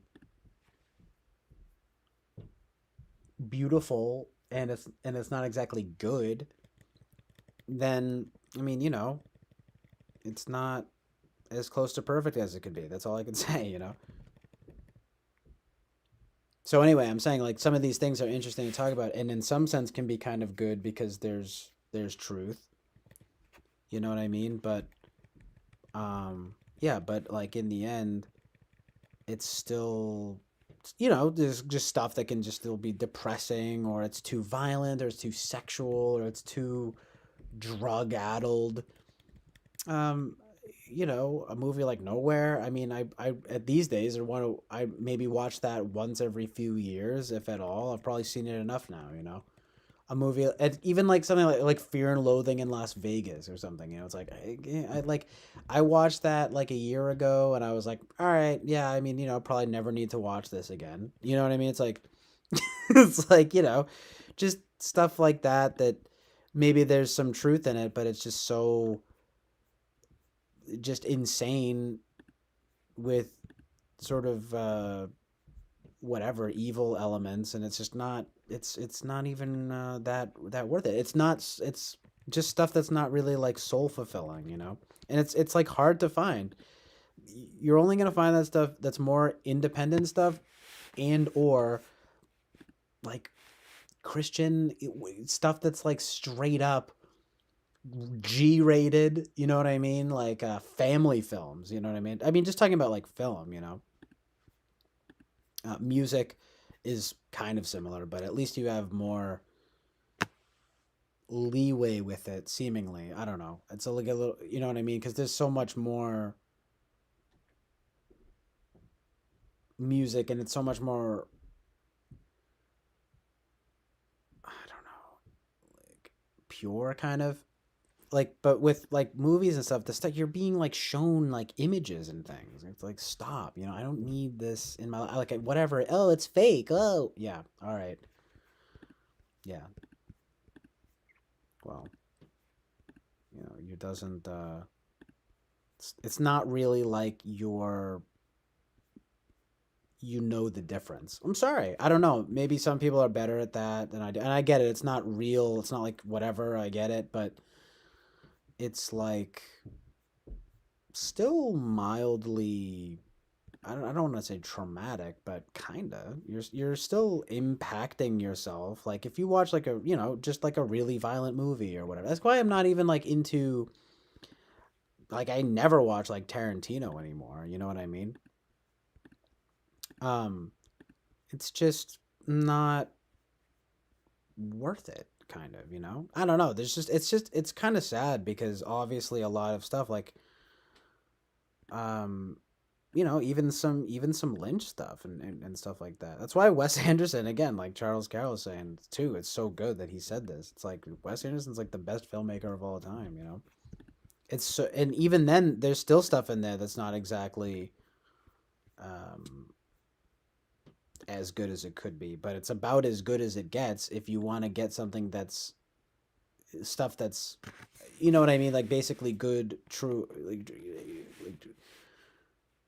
um you know, beautiful, true, and good. It's just so hard to come by with film. You gotta go watch like a Charlie Brown Christmas and Jesus of Nazareth. Like there's just no everything else is crap. I mean, I'm just saying you get put through a lot for some stuff.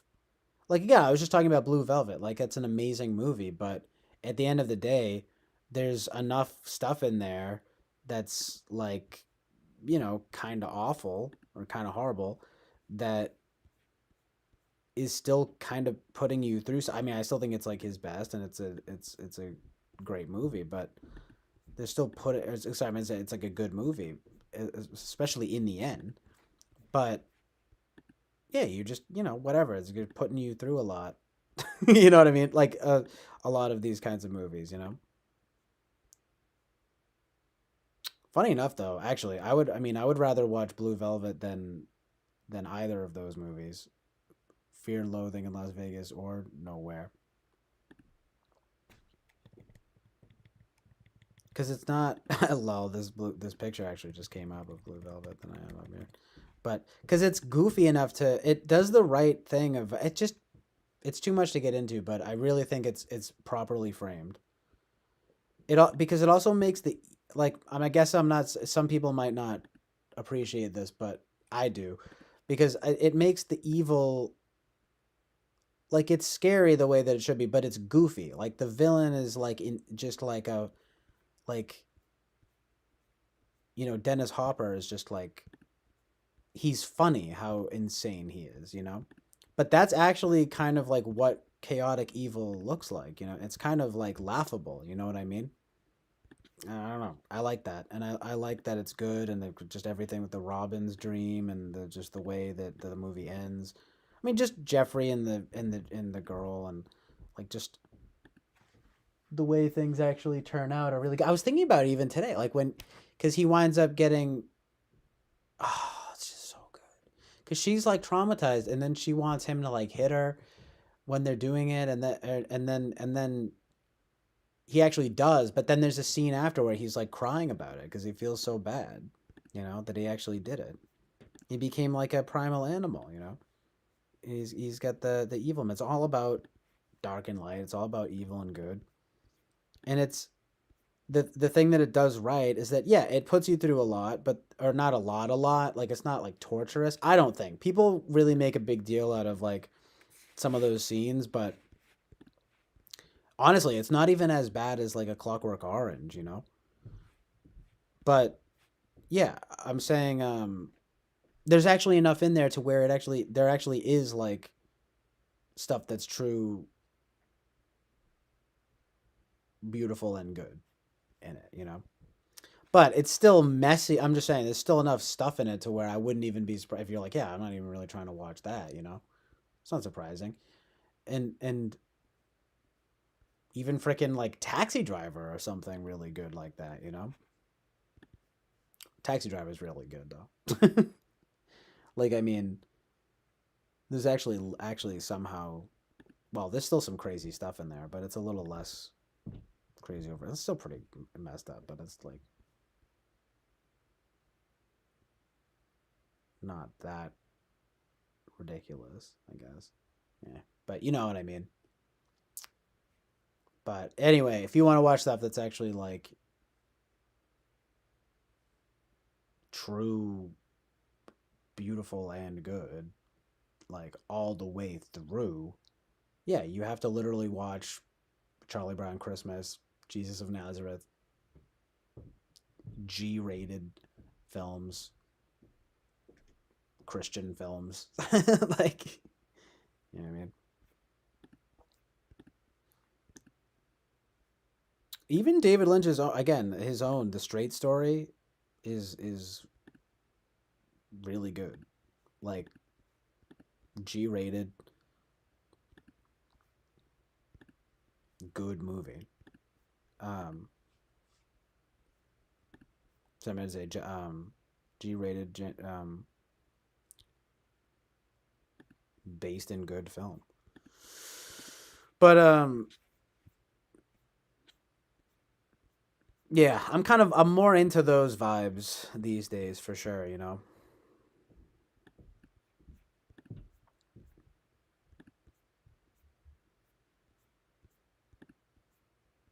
Go watch Field of Dreams, you know what I mean?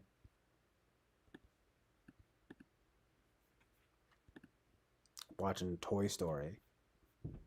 My first favorite movie. Amazing film. I can go watch I can go watch Oh, It's a Wonderful Life. One of the best films of all time, you know. It's like go watch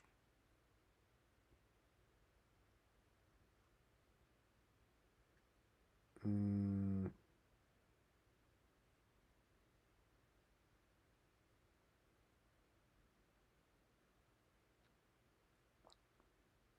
well, again, I mean, you know, a lot of Wes Anderson, you know, even with some of the stuff that's in there, but it's like pretty much everything he's basically, he really is like basically the best filmmaker of all time.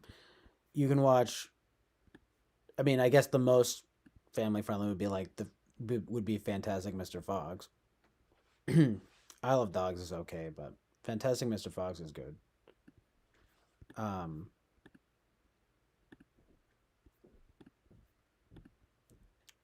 but it's just it's not my overall favorite though. But like, there's like, yeah, he's just the best ever.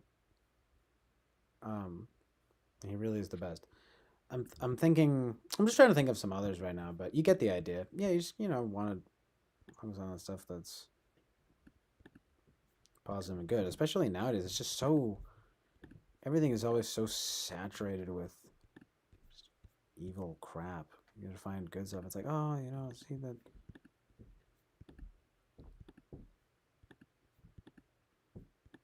It's actually good. It's like, I mean, all right.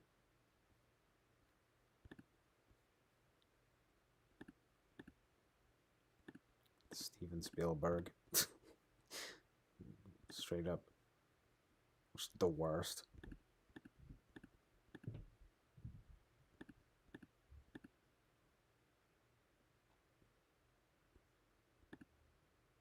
Wes Anderson is the best filmmaker of all time.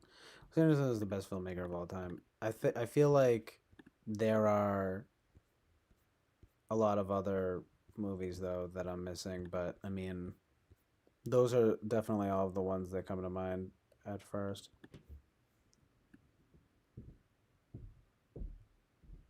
Right now.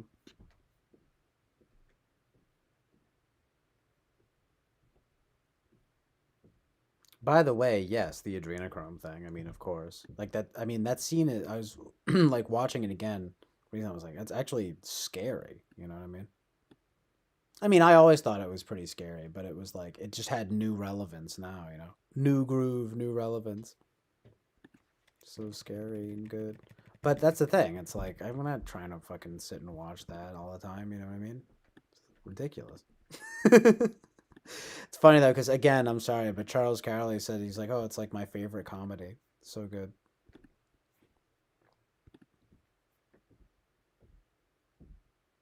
Yeah, it really it's a Wonderful Life is the best. I honestly, I mean, I'm sorry. I cry at the ending like every time. It's just so good. It's really the only one of the only things I've ever seen or even ever experienced. Well, actually, yeah, one of the major things, right, that I've both seen in a film and experienced in life that's actually just made me cry with joy at how good the ending is.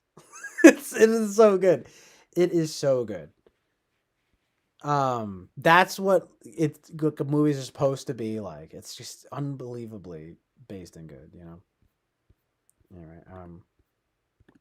Literally, objectively Christian good. Yeah. Meet me in St. Louis. I'll need to watch that. Do you create? Are you talking about Ti? Do you create personas for yourself, or is it more important to be authentic?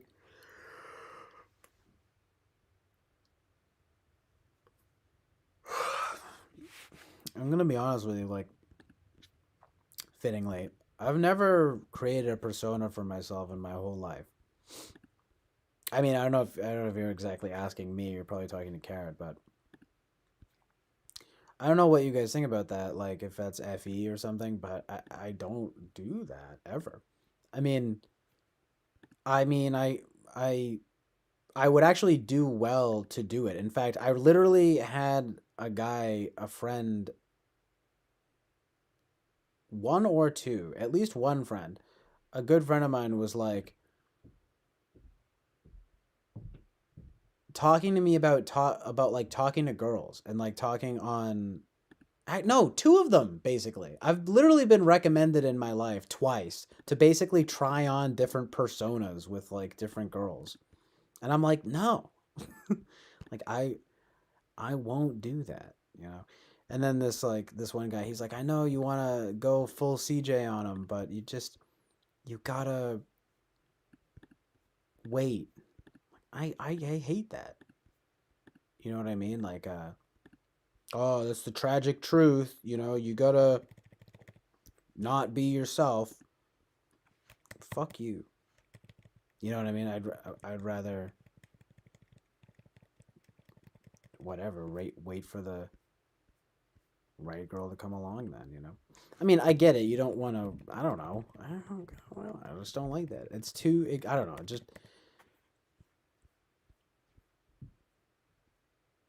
but it's kind of different. I'm kind of just like, OCD in that way too. I would feel bad. I can't lie in that, you know what I mean? I'm really can't like I'm really not trying to make myself sound good. I literally it really makes me uncomfortable, right? To lie or to be just like disingenuous, you know, or dishonest. And I don't like fooling people or tricking people. It just makes me feel bad and kind of evil. But it also doesn't really. But the thing is also I could probably be good at it if I tried, though. You know, like I could probably decently act, but I don't know. Just like with the way of like trying to win people over, like I don't know. But it helps that I can. I'm good with just relating to people about stuff, and that's sort of how it has to work for me, I guess. You know, I can find stuff though. But I also obviously I'm going to be more smiley or whatever kind of thing might ingratiate me a little bit or something. Not even ingratiate me, but just make things be smooth like you're saying, you know, but the persona stuff, I mean, I don't do, and that's something again that very much like bothered me about the FE thing. I'm like, I don't do that, you know. I mean, and then I'm like, oh shit, I actually do, and I don't know it. Fuck you. I know that I don't do it, you know, and I know that I don't do it for many reasons, but some of them including, or at least, you know, one or two of them being like, dude, you gotta, play it cool. You gotta, like basically being told to not be myself, you know what I mean? to like get a chick or something. What are you fucking kidding me? I mean, one of them was a good friend of mine that was a little more good-hearted, who was kind of like talking about like Tinder and stuff. He was kind of saying you can try out like different. That's literally what he said to me. He was like, you should just use the opportunity to kind of like try out like different like personas with girls and stuff. And I'm just like, I don't want to do that. It feels fucking weird. And then like, but you know, the idea is like to see what works. And I'm like, what if what works is not me? And then they learn it's not me.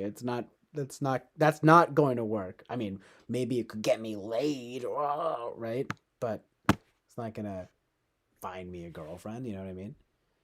That's not real and good. And so Simon said that's not that's not true. Because Simon said, yeah, that's not real and good. But the other one was kind of telling me it to sort of be like, and neither of them, they weren't even like shitting on me or anything. They're just the other one. He was still a decent friend, but he was kind of more like, it was actually kind of the same thing. It was just a little more simple though. He was kind of just saying, dude, like you gotta like play your cards like close, you know. He was the one who said like, I know you want to go full CJ on him, but you gotta wait. You gotta. And I was like, fuck that, you know. But whatever. I mean, that's it is what it is. It's not. It is discomforting. Yeah, but we really should, you know. But oh my god, I'm getting exhausted now. But I don't know. I mean, do you guys do that? I mean, look, I don't judge. I kind of wish that I could do that a little bit more. But it just fucking makes me feel too bad or something. Like I'm not being congruent with myself or something. I don't know. I mean, maybe I worry that I would lose my identity or something. I don't know. I'm just trying to think of what else it could be like, because it's not like I'm not I'm such a good person. It's really more like no, straight up kind of OCD. Like I just will feel bad. Like even if it's just like, well, I don't know. I mean, like maybe look, I could definitely try to make myself like seem kind of cool in the way I'm presenting myself, or maybe a little more like I don't know, just like cool. But I'm not gonna, you know, um like overextend or let alone like become like be somebody else, like pretend to you get it. It just feels too uncomfortable.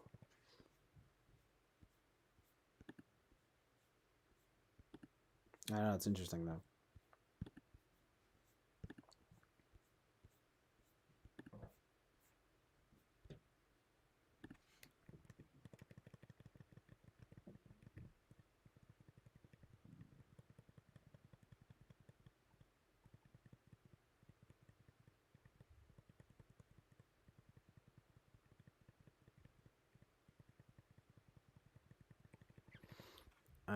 I've been trying to look for this one picture this whole time. Just can't find it anywhere. I'm literally exhausted though. So I'm,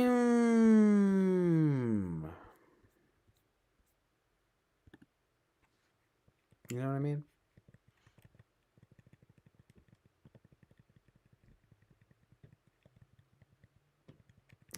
God, yeah, I'm done trying to find this stupid picture.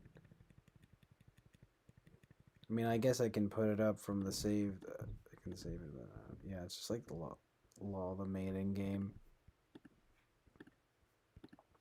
I mean, yeah, it's bullshit. I mean, I could sort of badly, like if I just wanted to sort of, like so badly get laid, you know, I could do it, but it's just, it's not even worth it. It's like really not. You know what I mean? It's not good.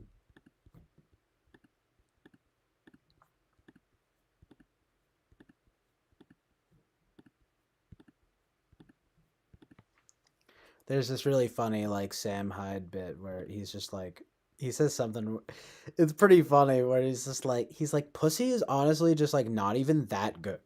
Or something like that. And then he says something he's talking about like he's like and honestly he's like the thing is too is like if you like say that to a chick too like that basically you can just take it or leave it like it will destroy her. You know what I mean? It's like, what do you mean? Like, you don't want like my pussy? Like whatever. It's just like meh. I mean, like I'd rather kind of do anything else. You know what I mean? No, but I mean, look, I get it, but it's just kind of that idea of just being like whatever. You don't put the pussy on a pedestal. And to be honest with you, the whole thing it doesn't have to be like that Sam Hyde aesthetic. It really is just about not being lustful and all of that kind of thing. Look, you want to find someone who's gonna. I know it's corny, but who's gonna like you for you, who's gonna love you for you. You want to try to find someone who you can really bond with in that way. It's like I'm trying to find a girlfriend. I'm not trying to get or ideally a wife. You know what I mean? Not just get laid.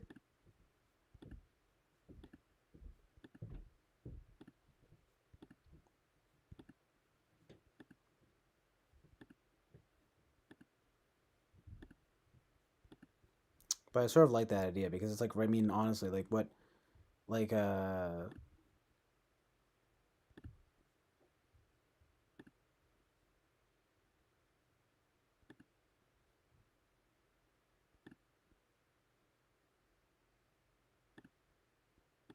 just this whole idea that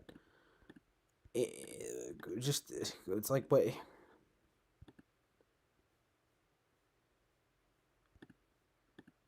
you really gonna do all that? You know what I mean? Like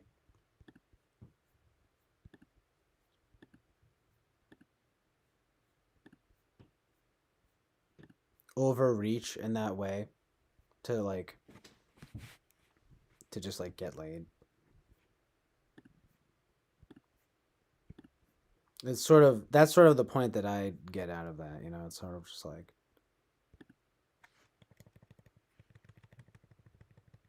for what? For pussy. Take it or leave it.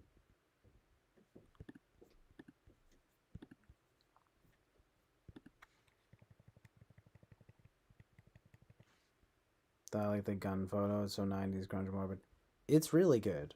That's why I'm trying to find this other Gallo picture, but yeah, it's amazing. I know I didn't put it up for a while because I thought it might be in good. I didn't know if it was in good taste, but whatever. Put it up. I think it's pretty good. I definitely think it's pretty good. Yeah, babe, I have a car, income, buy you Starbucks, get your nails done. Oh yeah, it shows up with the bus pass and takes you to a McDonald's parking lot. But, oh. Can I finger you? Can I fuck you? Disgusting. I'm just kidding, but. I'm just kidding, but. No, it's like.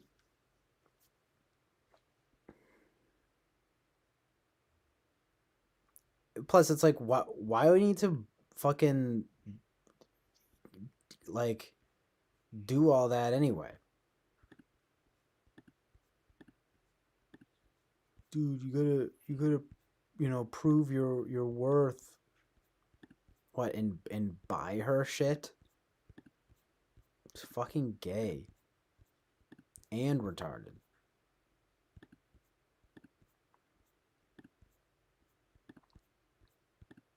I mean, what does that even mean? Like, obviously, look, I get that you want to, whatever, like, have a guy who's got some money, and like, whatever, you know what I mean? It's like stable and all of that good stuff.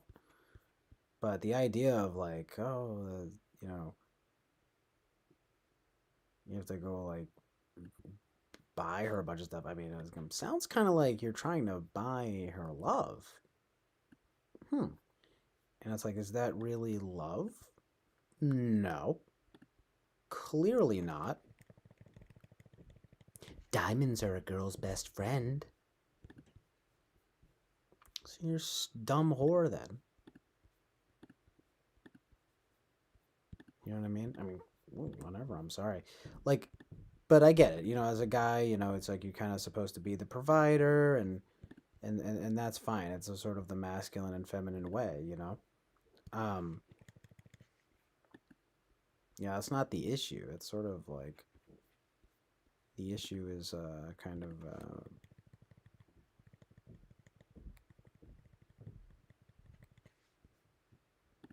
just more. I don't know. I guess just both men and women just really kind of not being interested in love. So sad. You know what I mean?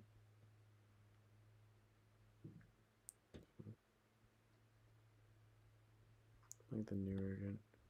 For the parts you have to conceal to get some of this, another who will run to you and want all of you, and they exist, but maybe not on Tinder. I feel like the newer gen are getting more and more materialistic.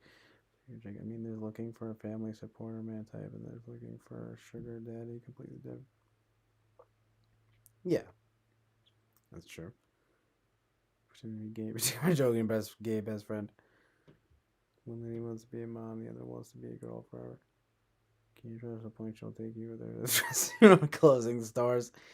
What? Oh, Bobby! I'm not saying that. That's all.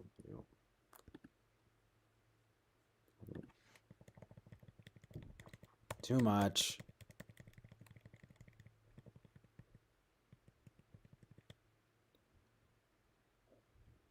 But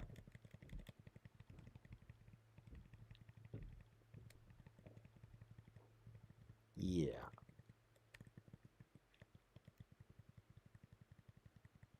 Oh, yeah, okay, blame me for what? Speaking truth. I don't even know. I wasn't getting really dark at all. We were talking about some movies and some vibes, for sure. Wasn't talking about that. Shouldn't blame me for everything. Alright, whatever. Hey, do what you gotta do. Alright? Exactly, Garrett. I mean, it is what it is. You know? That's why I switched up the, vibe a little bit to the good vibes, you know what I'm saying? You know what I'm saying? But it's absolutely asinine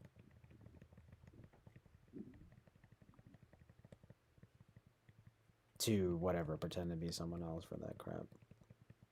Well, at least he's honest. Who, me or Bobby? You're talking about Bobby saying to blame me for everything. Literally. It's like, well, there you go. I'm just never gonna find this picture though. It's crazy. Swayze.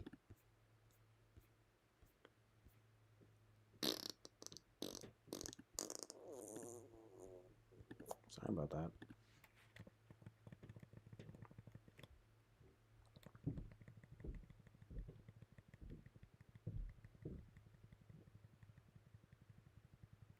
What even is PUA? Pussy under attack? I'm just kidding. I don't know. What is that? Pulling our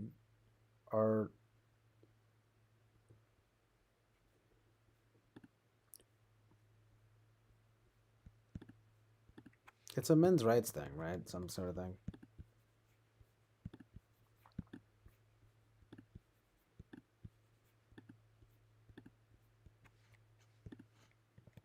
Oh yeah, pickup artist.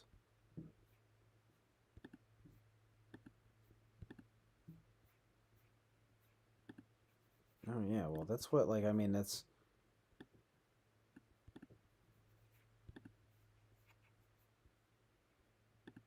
yeah, one friend of mine I remember he actually showed me a thing from a pickup artist guy, but that was weird. I was like because that was kind of uncharacteristic of him. But the other guy is a lot more like that.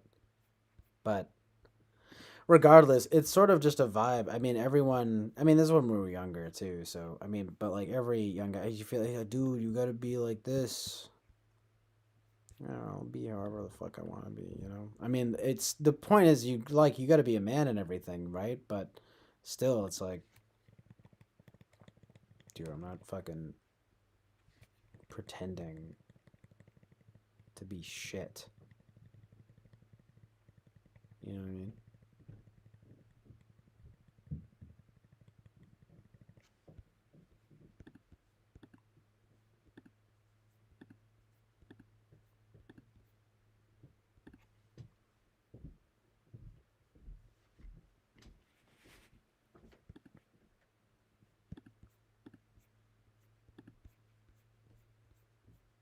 All right, if I don't find this in the next 5 minutes, yeah, I'm totally about that out. But like, still,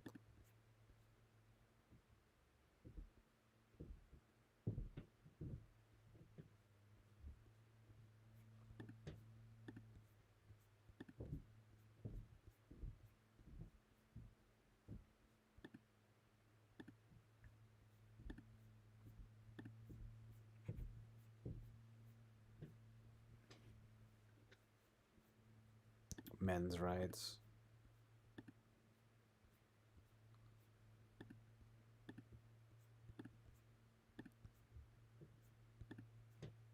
It's just like that stuff is just so like defeatist.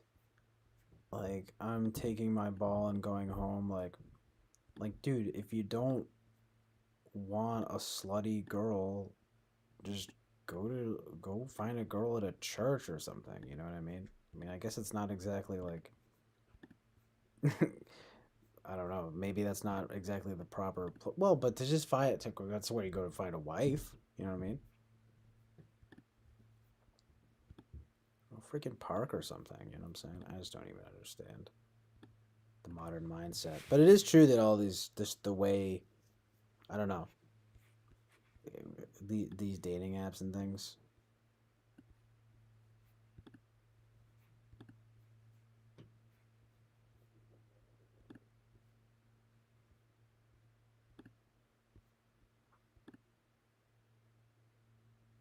I'm talking about like well, pickup artists are obviously bad, but I'm talking about like the kind of like MGTOW stuff.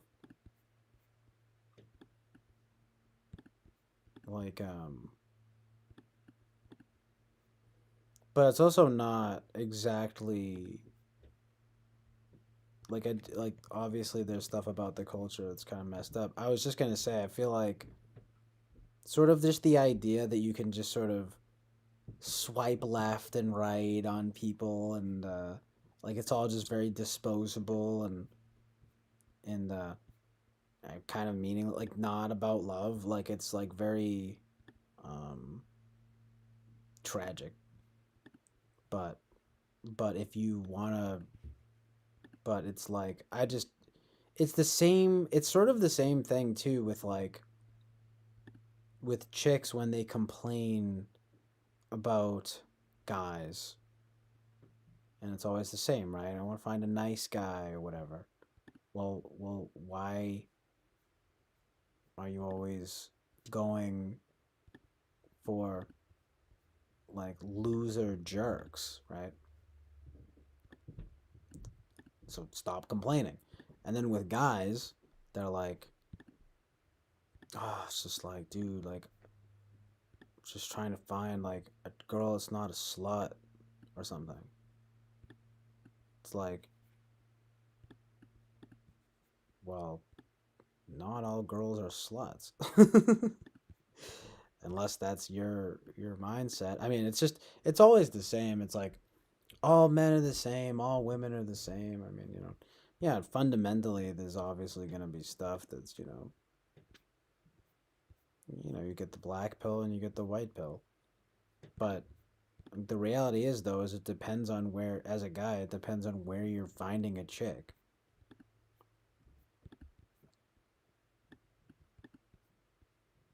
So I just feel like a lot of times it's like if you've given up on women or whatever, it's kind of like, you know, maybe you're not looking in the right places. You know what I mean?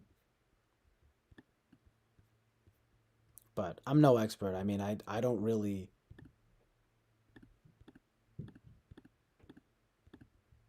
you know, I'm trying to find a girl myself, you know, and look in the right places. I mean, I got to take my own advice.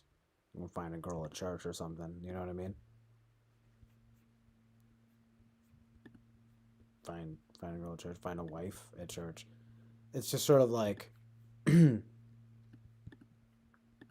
I'm just saying, like it's just like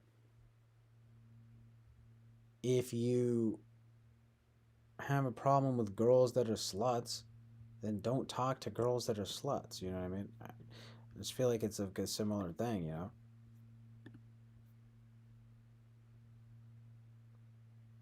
Sanji, yeah, that's why the good girls create bad boys.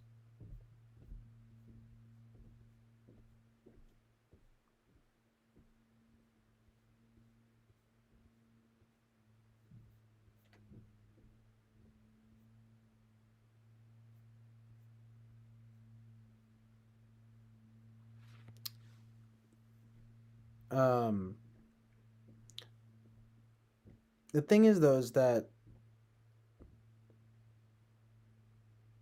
of course you want a good girl, but you don't want a bad boy because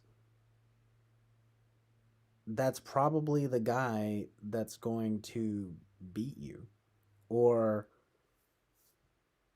drink too much or leave you or uh just abuse you, you know? Like but you do want a guy who can sort of be a man and can be like a good provider and sort of be like a balanced kind of individual who can be strong, right? Someone who's strong without needing to, without being destructive, right? Um, but that's not a bad. That's actually a good guy, right? You know.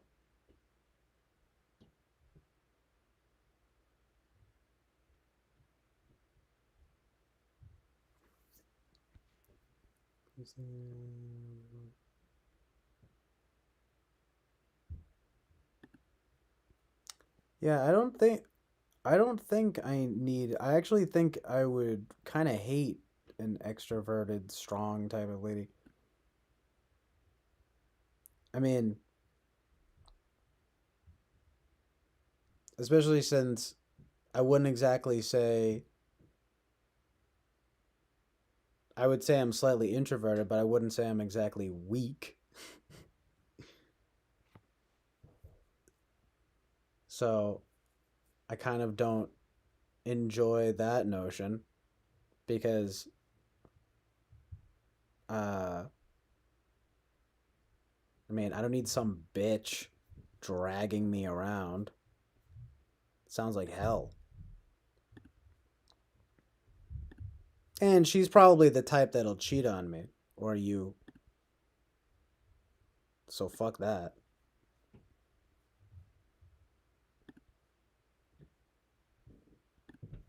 I don't know. I just like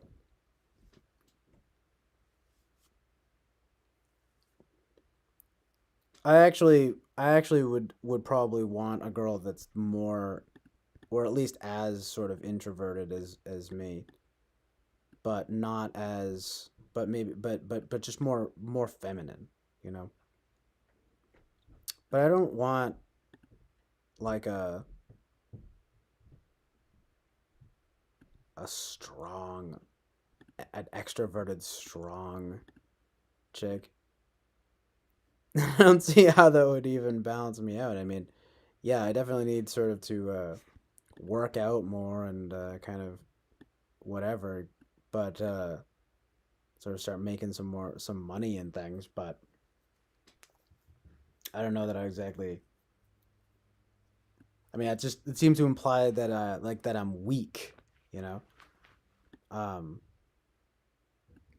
and the thing is like even if that were the case, the answer is not to get some like fucking bitch. The answer is to get stronger. You know, like if that's what it's gonna take, you know what I mean?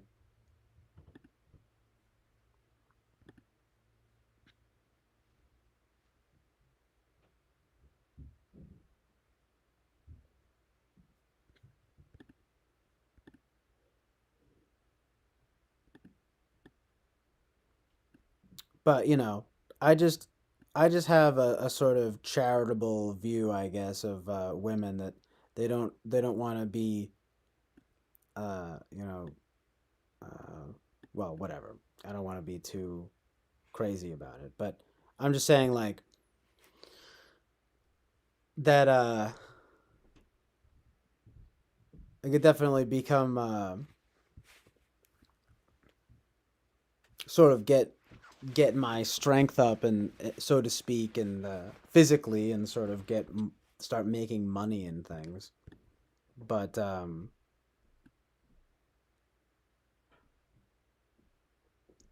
I guess I have too positive of a view of women to think that they want to be you know, pushed around and everything. You know what I mean?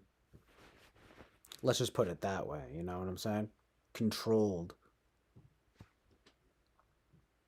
But anyway, don't get me wrong. I'm down. I'm trying to be the leader here. You know what I'm saying?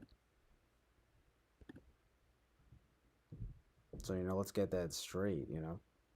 But I'm just saying what I mean. What I think that I want. You know. Um. I mean, like, I don't know. I want like a balanced chick. You know. I don't. It's you know one who wants to listen to everything that I have to say, but who's also willing to offer, you know, her takes and to um you know have stuff for me to enjoy that she says and everything, you know what I mean? But I would just say the answer is obviously not to find some girl who's more extroverted and quote unquote stronger. I think it would be to actually kind of do the opposite.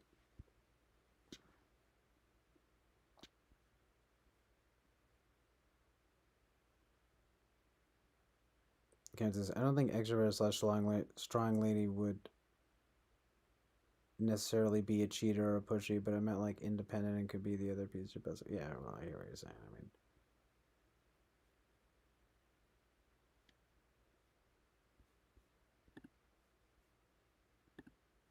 yeah, I get it, but it's just kind of like, you know, psh, you know what I mean? It's just kind of like, you know, what's that supposed to mean, you know? Like, I don't know. And like, cause like, plus, like, in reality, like, I mean, as much as like,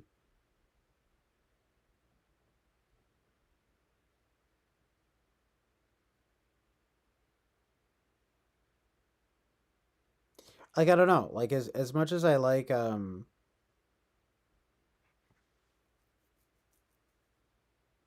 I don't know. I don't know. I like balance, you know? Like, I put up PJ Harvey and stuff because I think she's gorgeous, but also because I think she's a good artist, you know? And it's like, But like in sort of reality, like I I mean, I don't know. I'm not trying to be too like weird about it. It's just I am most interested in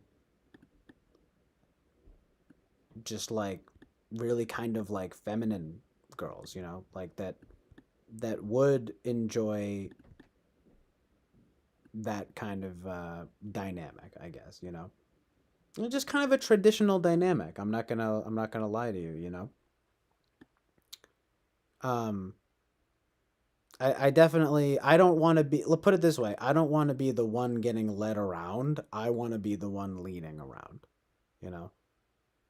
But it's just gonna have to be in my own way because I'm just not super. I'm not gonna be like, let's go. We're gonna go do this and that. We're gonna go to the fucking whatever, fucking moon. I'm gonna give you the moon, baby. You know what I mean? It's like, I mean, whatever. You can fucking take what you get, bitch. No, I'm just kidding. I'm sorry, but to be honest, it does kind of piss me off. I mean, I don't understand. Like, you know, it's like, how about we love each other for who we are, and I'll be the man, you be the woman. I'll provide, you know what I'm saying?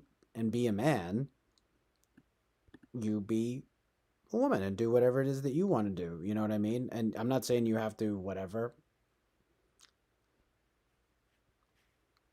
be anything that you don't want to be, right? But,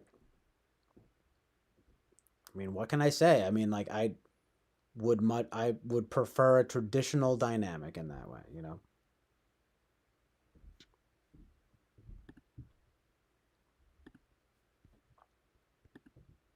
I guess what I'm saying is like it's like well it's look it's like what Lana Del Rey says, like, you know, it's like whatever, she's sort of like she gets hate for being like feminine and sort of like submissive in her relationships. Now she's dating like a cop, you know. I mean, look, sure, I'm not going to be a cop, right? But I would sort of like a girl that's more like that, you know?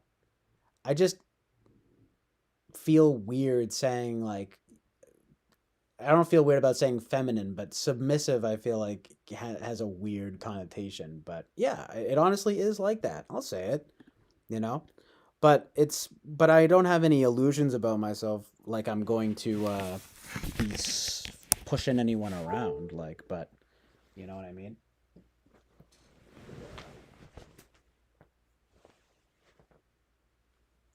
But you know, you'd be surprised.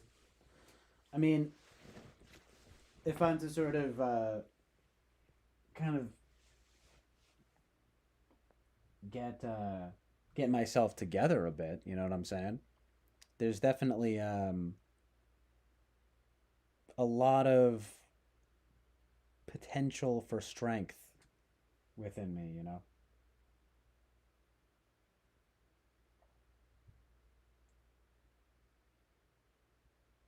It's just that when like as I've experienced it, it becomes when that strength is channeled improperly, it's anger, you know. I've had very improperly channeled strength in my life, you know. That's turned into wrong anger and like wrong rage. And it's autistic and completely unflattering. But what that tells me though about myself is that there's a lot of strength within me, you know. And it just needs to be channeled properly, you know. And you know, I can easily find a chick that will appreciate that, you know what I'm saying? If I'm to just sort of get myself together a bit more and put myself out there a bit more, you know? I mean, I've talked to plenty of chicks throughout my life and talked to girls on stupid dating apps and things. It's just that nothing ever is ever that lasting. but I also don't really, try that hard, you know? So I guess what I'm saying is it's the trying element. That's what girls like, and that's what they're supposed to do. They're supposed to push the guy to kind of improve in that way. I mean, so to that credit, then you could definitely say there could be something to that of the kind of SE chick or whatever. You know what I'm saying? Whatever kind of come on, let's go do whatever. You know what I mean? Let's go whatever. Let's go out and blah blah blah blah. And like I don't know, that could work. I mean, look, you think about duality and things like that, yeah. But I mean, I don't really know about that, like we'll see.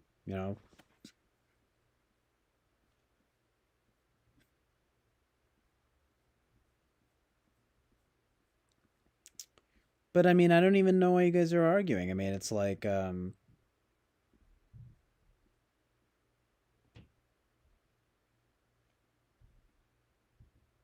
hold on, one sec.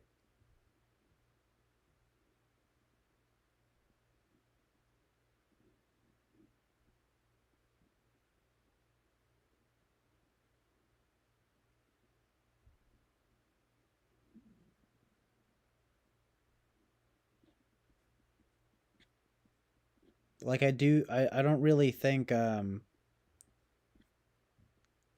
mean, I'll be honest with you. I sort of feel like I don't know. Look, I can only base my opinions on what I've seen, but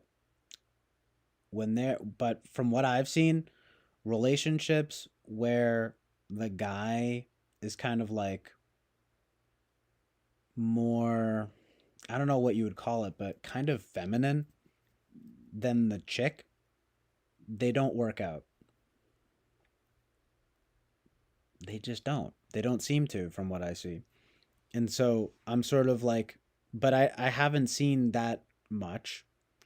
I mean, but whenever there's like that's the kind of thing that seems to only happen in like sitcoms. Or like in Modern Family or something. And with the title even says it speaks for itself, right? Modern Family, right? It's kind of like it's just something that for some reason in modern life we're like being told is sort of like acceptable. Um, that you can be some kind of goofy like feminine man and just have like a chick to pull you around, and that doesn't really ever seem to work out well, especially because it just doesn't seem like what either of them really want, I guess. But I don't know. It probably works sometimes, but I don't know. I mean, the way I'm framing it, obviously, it's not going to. I'm obviously not giving it the most charitable framing, but look, I guess you could sort of.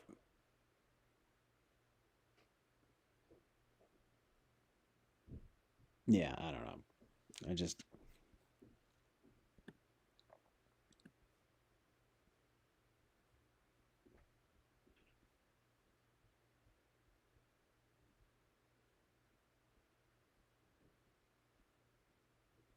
But I mean, I'm sort of kind of ambiverted, and I definitely do have quite the proclivity for strength. I just don't have any money, or and I just don't really put myself out there very much.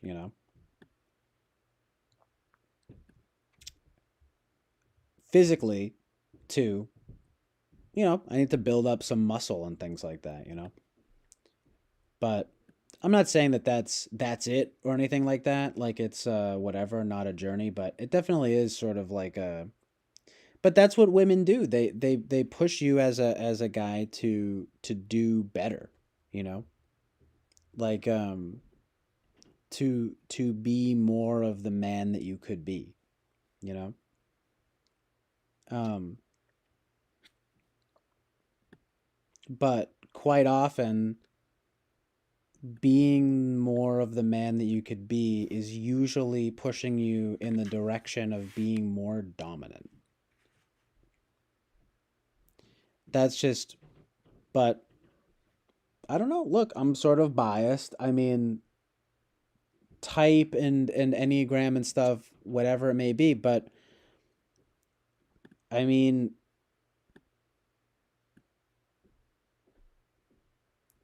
in my heart of hearts, I can be quite forceful. Like what I'm saying is like, wait, but it needs to be channeled properly, right? And that's the thing. Like as a man, and women help men to be better in that way, but it's usually not in the opposite direction of like becoming more introverted and becoming more submissive. Certainly not, right? It's sort of more in the direction of being more extroverted and dominant. And you just see how that works. It always works that way. I'm sorry, it does, you know? Like it doesn't mean that there aren't dynamics within that dynamic. It doesn't mean that the man controls the woman. This is the problem that we've run into because in modern times, you know what I'm saying?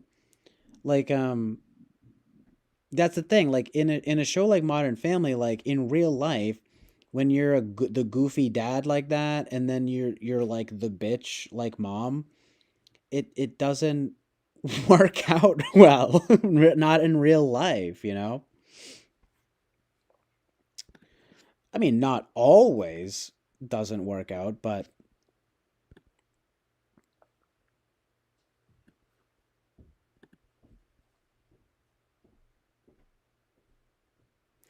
I don't know. I mean, I think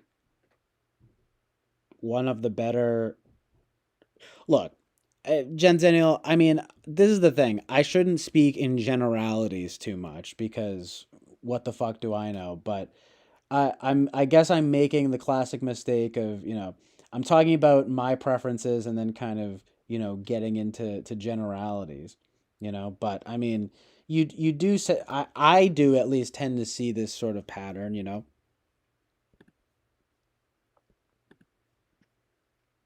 Right, and she is, and she's usually typed ESTJ, and she's seems like a bitch, She's uptight and sucks, Like like I mean, it's like that's not that's not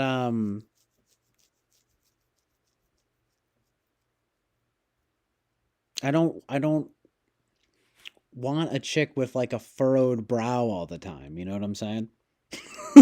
Like, you know? I mean, it's like, don't let this friendly face fool you. My brow gets quite furrowed. Look, I'm sorry. I can't help but be a delightful and charming king. I'm sorry. No, I'm kidding. But look, listen, I'm just saying it's not, but it's true at least of me. Like but that's a different vibe. Like the vibe I was getting from what Carrot was saying was more of like I don't know, a girl that likes to. I imagine a girl being like, "Come on, let's go out and drink and go dancing" or something like that, right? Like that at least is kind of more fun.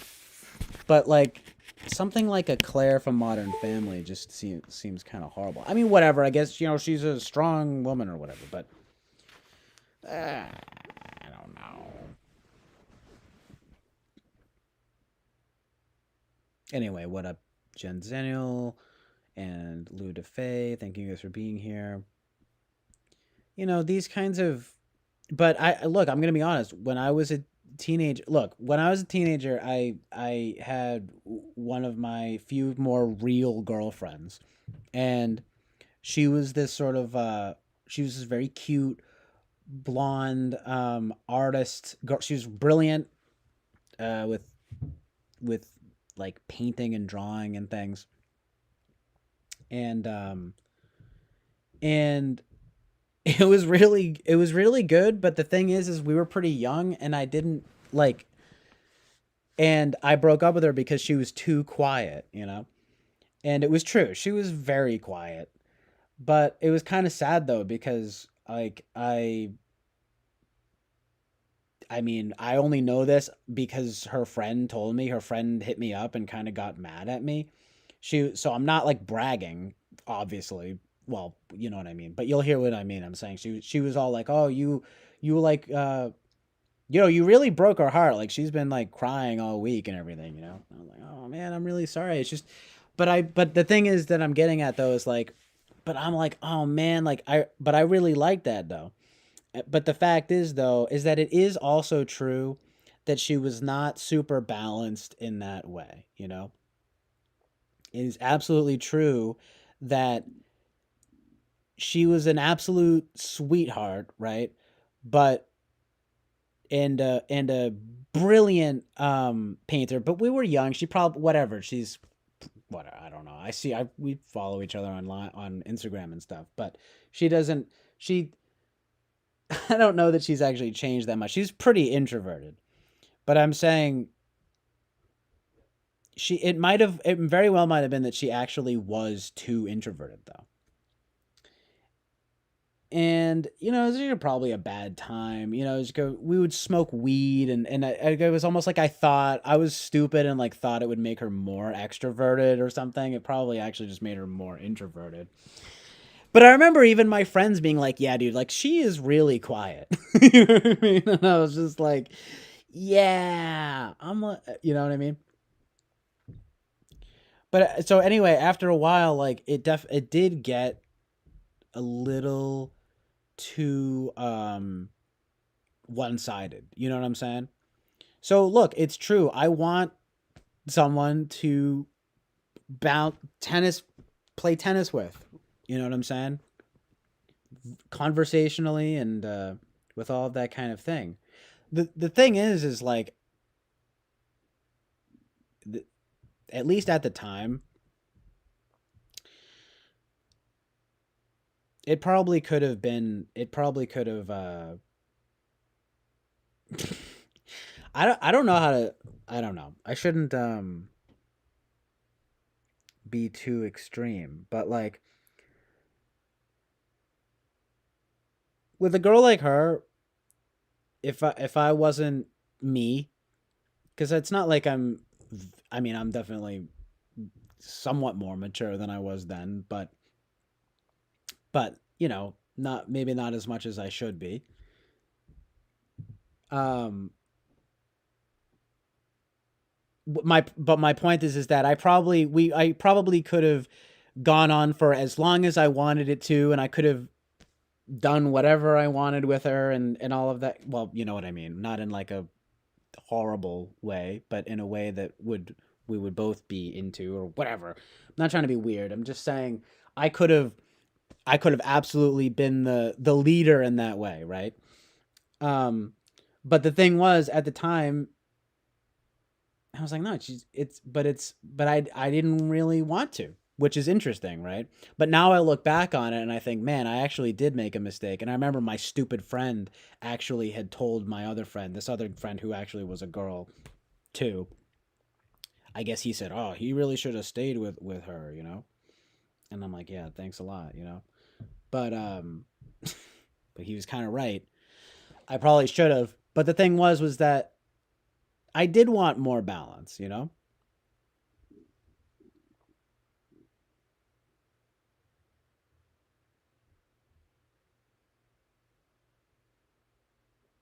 Anyway, like so I'm saying I look back on that sort of being like, oh man, like I really should have kept going with that. And then who knows, maybe, you know, honestly, we probably could have made it last a while and whatever, you know, probably, I don't know. I sort of regret it to be honest with you, but, But I do also then think to myself, well, I mean, but it's true that in some way, especially since we were pretty young, like I want a girl who could hold her own in a certain way in terms of conversation at the very least. You know what I mean? Um, bounce the ball back a little bit with me, you know? Um, so that's all. But that's a little bit of a different thing. I mean, it was mostly just verbal. But I made the mistake though of thinking like, oh, you know, whatever. Some other girls just kind of come along, and it's like, not really. Like that was pretty probably about as good as it gets, you know. So I do sort of regret that, but you know, it is what it is. And it's true. What it tells me is that I do sort of want like a balanced girl in that way. It's not like super. There's too much PJ Harvey here. I'm sorry. I gotta get rid of some. I'm just realizing how much is here. It's ridiculous. Um,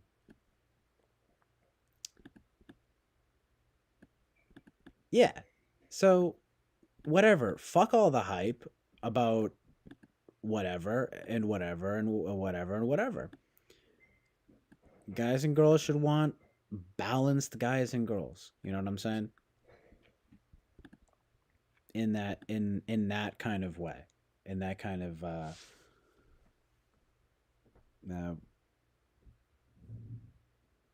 introverted extroverted kind of way, I guess, if you want to call it that, you know. I mean, but I'll tell you though, I don't know. I mean, it does seem to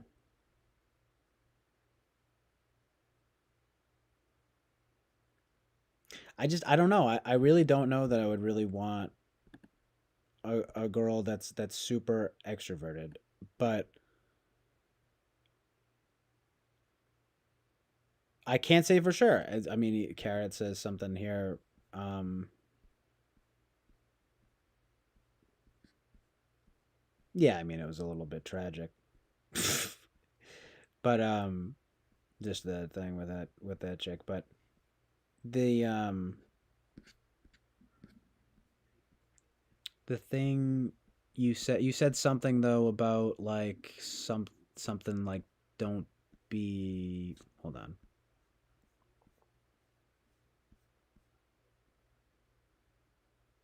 Yeah, like I think it's simplifying and characterizing extroverted women too much. I wouldn't narrow down options anyway. When you find the one, you'll know. And I agree, you shouldn't put a fake persona together. Yeah, that was very real, true, and good. I'm gonna say that is very real and good. And you said,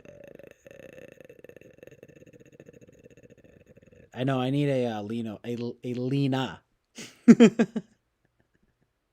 Hey, yo, German chicks are hot.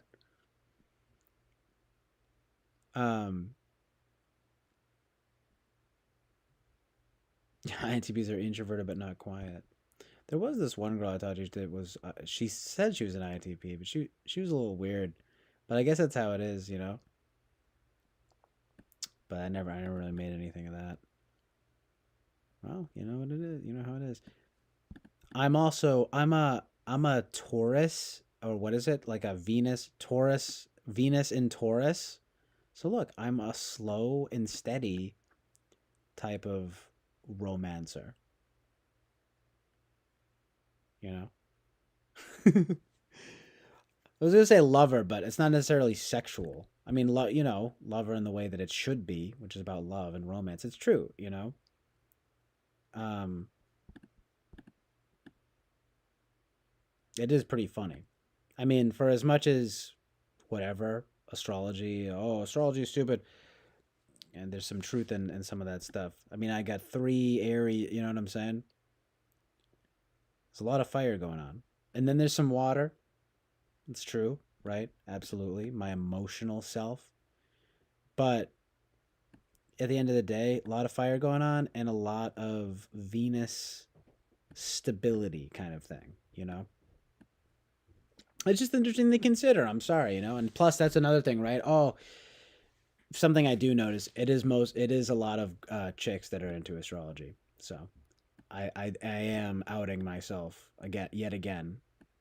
right? As being I guess I'm feminine. No, I'm kidding, but no, I'm just saying. I honestly feel like that's sort of relevant, though. You know, it's like, yeah, I'm not. I ain't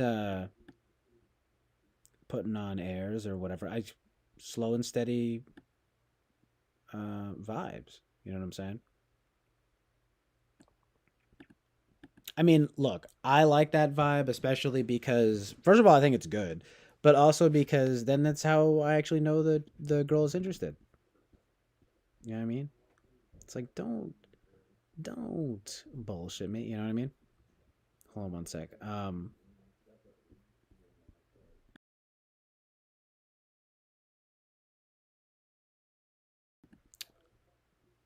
But there was something else. Carrot said I can't even find it. It was something about like until the real one comes along. What? I don't know what that means. But I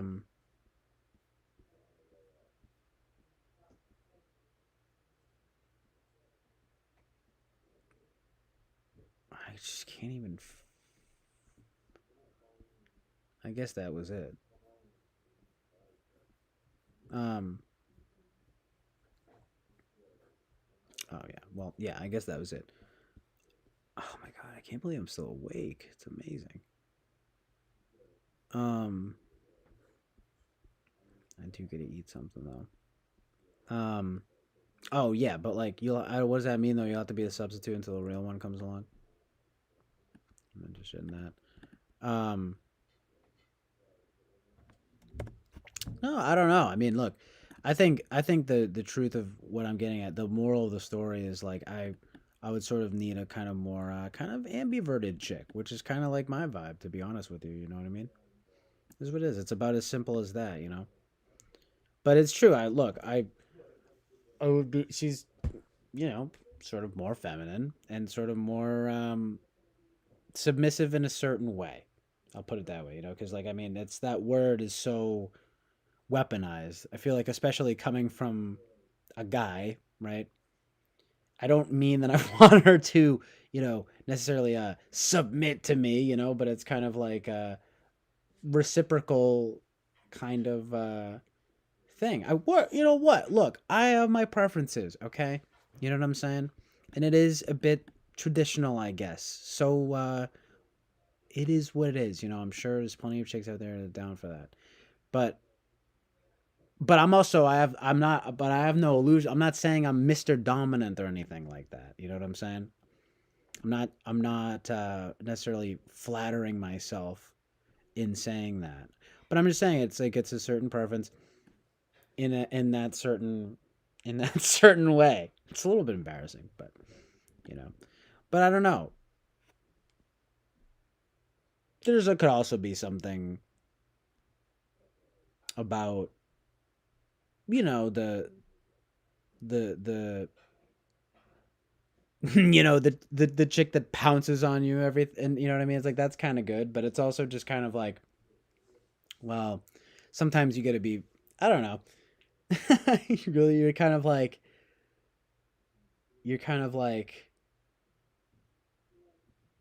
I don't know.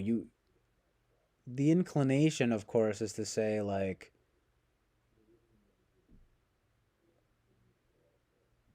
I don't even know. You got to match her energy all the time. I mean, I guess, but I guess it goes with that way that the woman's kind of making you improve. But that's just sort of sexual. You know what I'm saying? That's just like lustful evil. No, I'm just kidding. But that's just like in that way, right? In general, though, right? Yeah, like we don't want to be getting led around like that. You know what I'm saying? It sounds horrible. You horrible, horrible people. That's what Eric says. Teehee. My friend. That's my friend. Yo, but it's like true, dog. Like, I mean, yo. Yin and yang, masculine and feminine. Amazing truth and reality.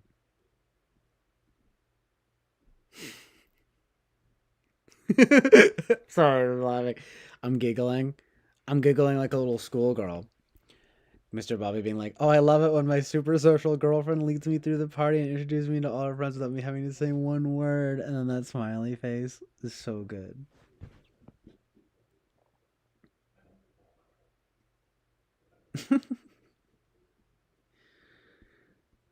all extroverts, all extroverts are constantly partying. So true. No, it's just was that sort of vibe that I got from what Karen said earlier was like with just because I think of I'm thinking of you sounded like a sort of an SE chick, you know what I mean? And in that way, it's sort of they probably like to party. No, I'm just kidding, but I don't know. And not always, but kind of, you know what I'm saying? But Mr. Mike's like, it's just so nice to be refreshing to be with a girl that like doesn't need a man, so like she technically doesn't need me, and I love that.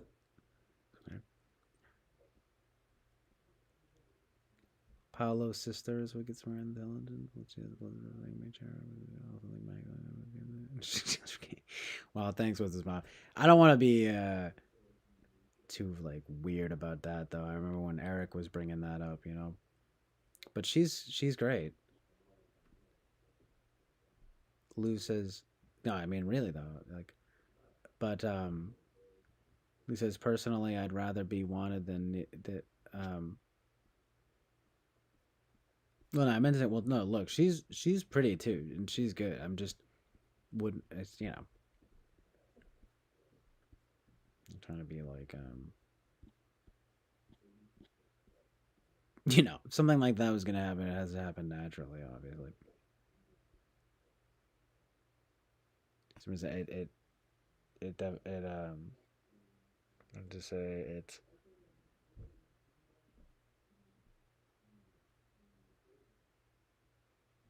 has to, yeah, it if something like that were to happen, it has to happen naturally, obviously. But Lou says, personally, I'd rather be wanted. Okay, I'm not that far behind. Personally, I'd rather be wanted than needed. If I'm needed, I can't be sure it's a choice. Those are not the foundations I'd like to build off.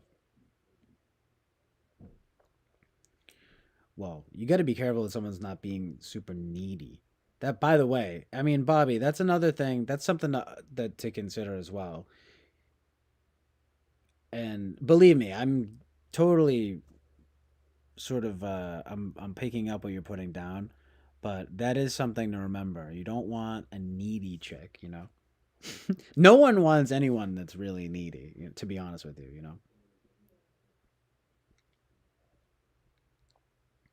This is it's such a traumatic experience, Bobby. what did he, what happened? Oh, he says, I think mine's better exceeded with all the Camians in that space. Well, I mean, obviously, Kami 9 is gorgeous, and has amazing taste. But pretty sure she's taken, and she's also in. I don't know. She moves around, and I don't know, dude. I'm pretty sure she's extroverted too. So I don't know,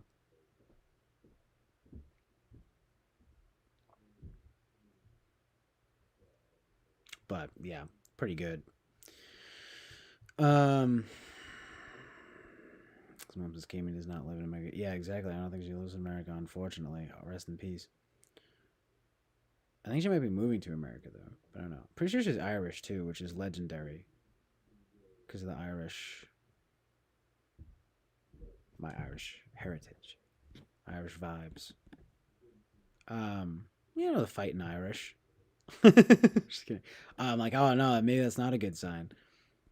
We'll be fighting all the time. I don't like conflict. No, I'm just kidding.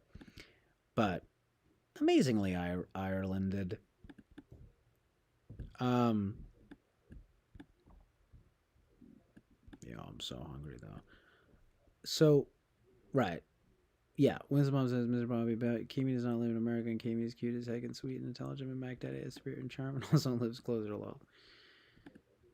Hear me out on everything.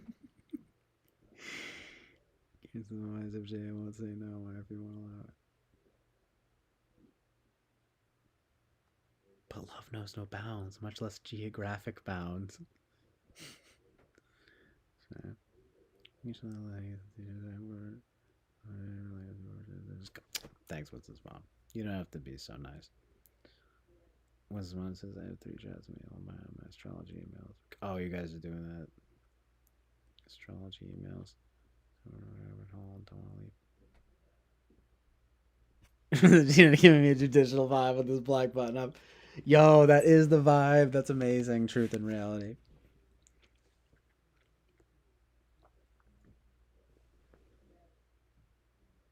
Yeah, I guess it's fitting. I didn't really think of that. I'm definitely a button-up fan, you know. I would wear flannels a lot when I was younger, and then I would wear button-ups. But I'm just such a fucking lazy fuck. So I just wear like sweatshirt and sweatpants and stuff all the time.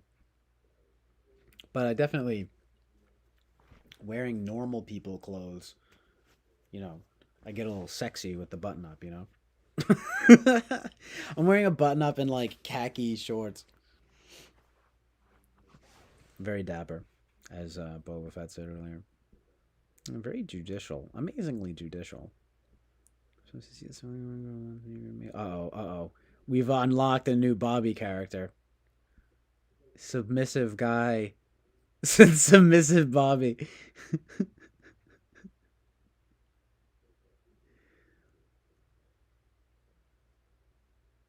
Yes, I only want a girl who wants me but doesn't need me because you definitely never stop wanting something ever, right? Because I want is definitely thing on their knees, right? I suppose. Well, yeah, I don't know about that, but wanting a needy. You just don't want someone that's going to be really needy. That's all I'm saying.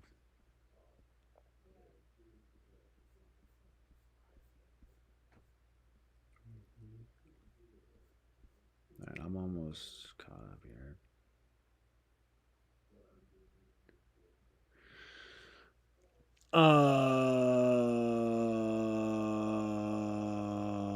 Yeah, you're welcome about whatever I said. I don't know. So he says, "Ah, thanks, CJ. I'm not sure what I said." So good, amazing truth and reality.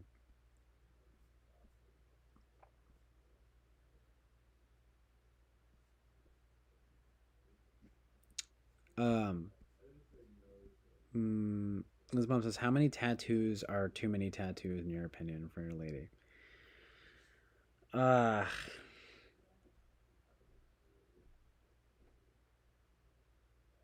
I mean,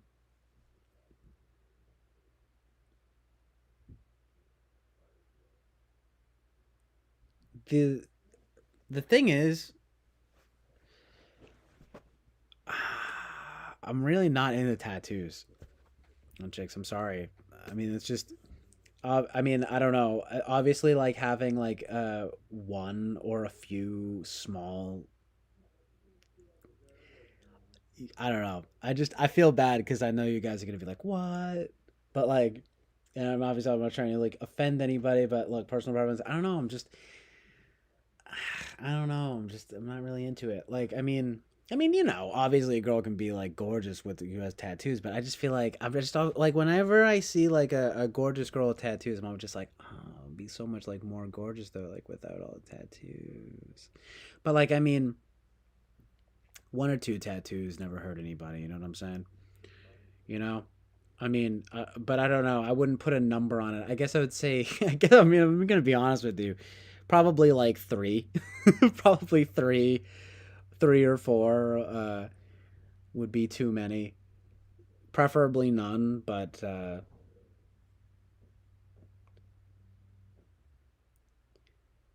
it just get a few small tattoos. I mean, 4 tattoos. You know what I mean? It's like, come on, but don't. I'm not really into it.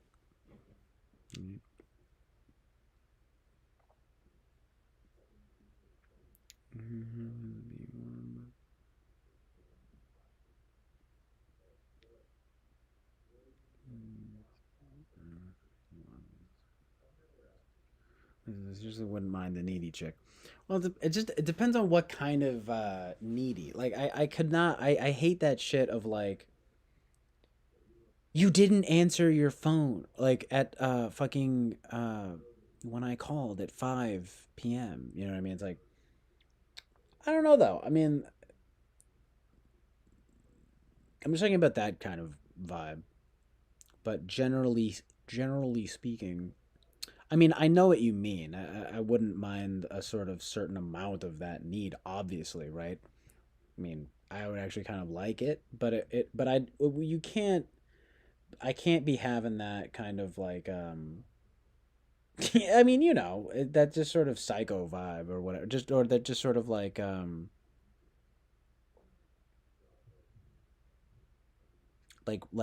taking, I don't know, just like overly, I don't know. It's an interesting thing to think about though.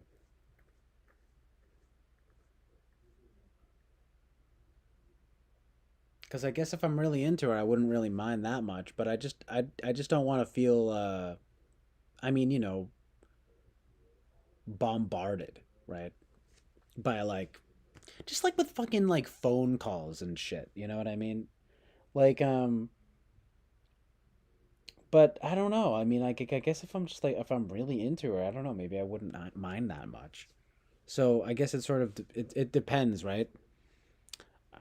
I don't know. I guess if I'm right, this is an interesting thing to think about.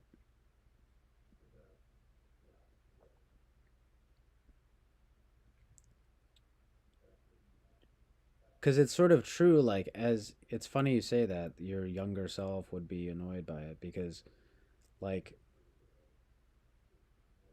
because it's sort of like you get older and it's like, well,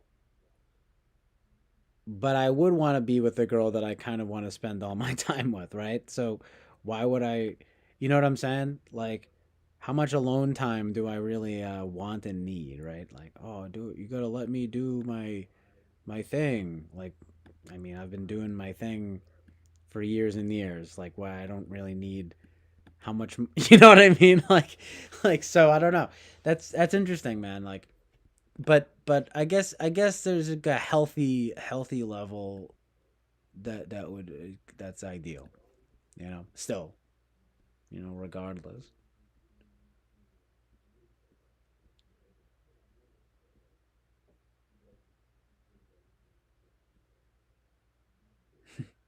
But conflict makes me feel alive. Right? Oh my God, gay Ruben, Gruben. I don't know. Text you while she's in the bathroom. Needy. Miss you, babe. Yeah, I guess that. Oh, that's funny. That was from Carrot. Text you while she's in the bathroom. Needy. Miss you, babe. Yeah, that's funny. I mean, that's kind of cute. Honestly, why put a limit to love/affection? Right, Bobby says, lol, it's endearing. I love it. He says, honestly, why put a limit to love/affection if she stares at you while you sleep? Wait.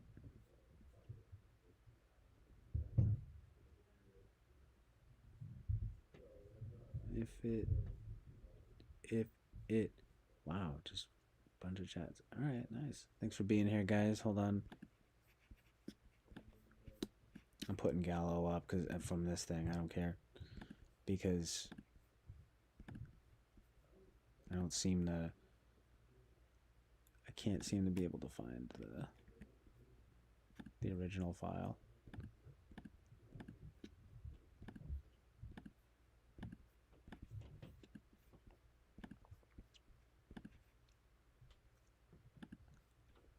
Mm,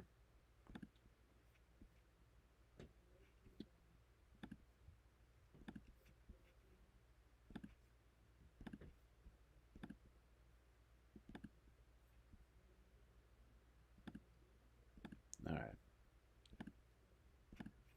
Amazingly, amazingly Gallowed and Harveyed. um, Right. So Kara says, honestly, why put a limit to love/affection if she stares at you while you sleep? It's cute, not psycho at all.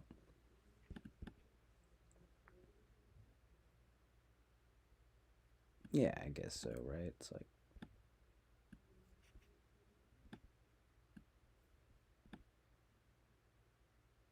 it's kind of funny. I definitely wouldn't mind that certain level of it. Absolutely.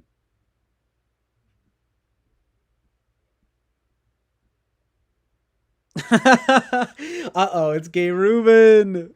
No, that's funny though. He goes, "Ooh, there's the white bit of undershirt to go full judicial order in the court." That's so good.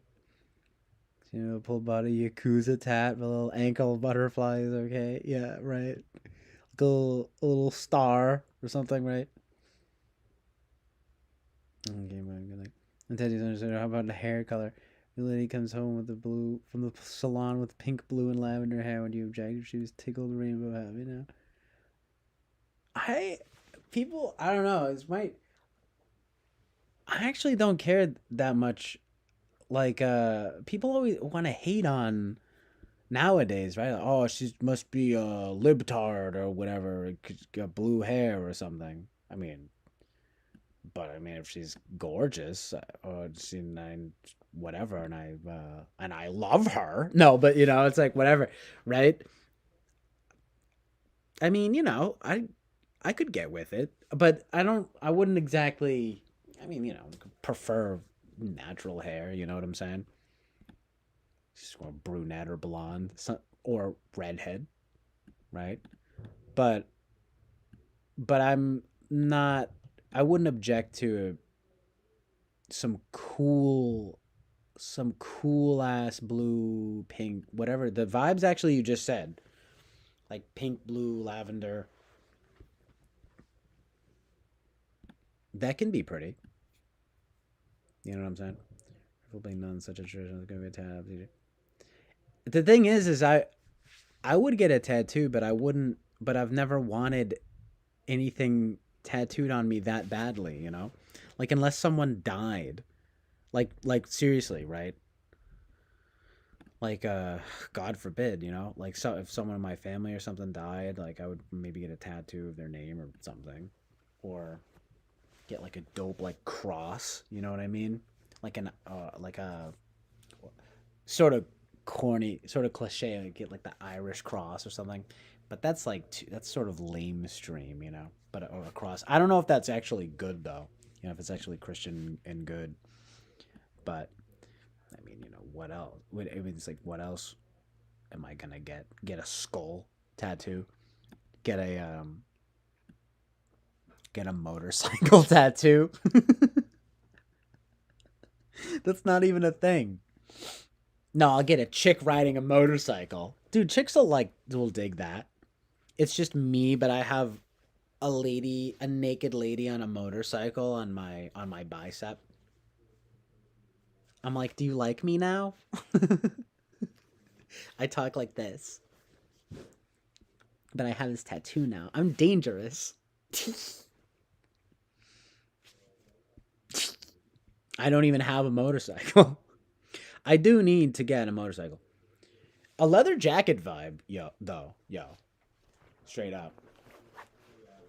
I'm into that sort of type of vibe, you know. I got to start getting a little more fashionable. That's kind of the next step as well, you know. We're going to do it. We're going to do it all on stream. We're going to sort of grow together, you know what I'm saying? We're going to do a bit of style, a bit of straight eye for the queer guy.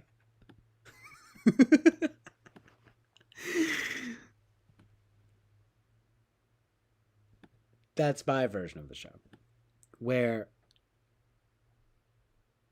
we straight men actually style gay men together. Straight, or you know, straight eye for the straight guy. And it's just, dude, just wear a t-shirt. Like that's the show. It's so good. That's the best. I like that. Gay eye for the gay guy. Wait, no, it's queer. I'm sorry. Queer eye. Queer eye for the queer guy. I'm like, you should just like wear, and instead in that one, it's like, you should just wear a pink shirt. And then they're like, yes. And that's it. So good. So good, dude. But so then what would straight eye for the queer guy be then? It would be like, I guess it would also, no, it would just be like, I don't even know. It'd be like a tropical, wear like a tropical shirt. Wear a tie-dye shirt. So good. I don't know, just something like crazy. Wear a tutu. Like, oh no. No. This show is canceled immediately. I don't even know. That's crazy to think about though.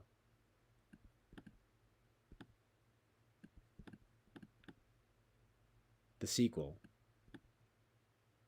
Coming soon to the Chill Island Network. It's just funny to think about, like, what a straight guy would recommend a gay guy wear. I don't know, like a shirt with like flamingos on it or something. Like John Waters, pink flamingos. Oh my gosh, I'm like never gonna watch that. I don't know. I have to watch some John Waters like eventually, but I'm just like, he's a funny guy, but I don't know. He's weird. I don't know if I get into him, but like John, dude, pink flamingos. Wear a shirt with flamingos on it. Is that a thing? Wearing shirts with flamingos on them, on it, them. Anyway, I'm getting tatted up. I'm getting. Ruben says I've been thinking of getting my face tattooed with a more handsome face. So good. So good. So good. So good. Dun, dun, dun. Sweet Caroline. Bum, bum, bum. Good times never seemed so good. So good. So good. So good.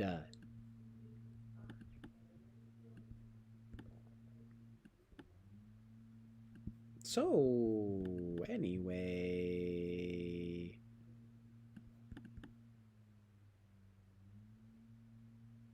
One sec. Okay. Yeah, dude. I fucking love your face, Ruben. Don't do anything to it, please. I might get PJ on my back.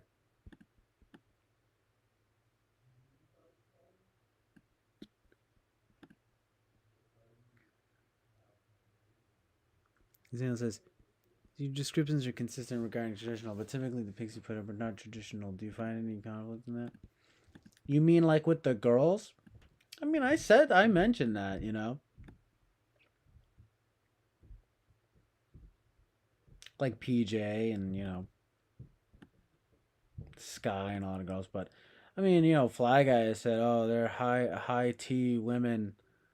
Some of them, at least. I mean, there are others that are sort of not, you know, like Julia Holter or Saoirse Ronan or something. Or I mean, I don't know if you're talking about like girls.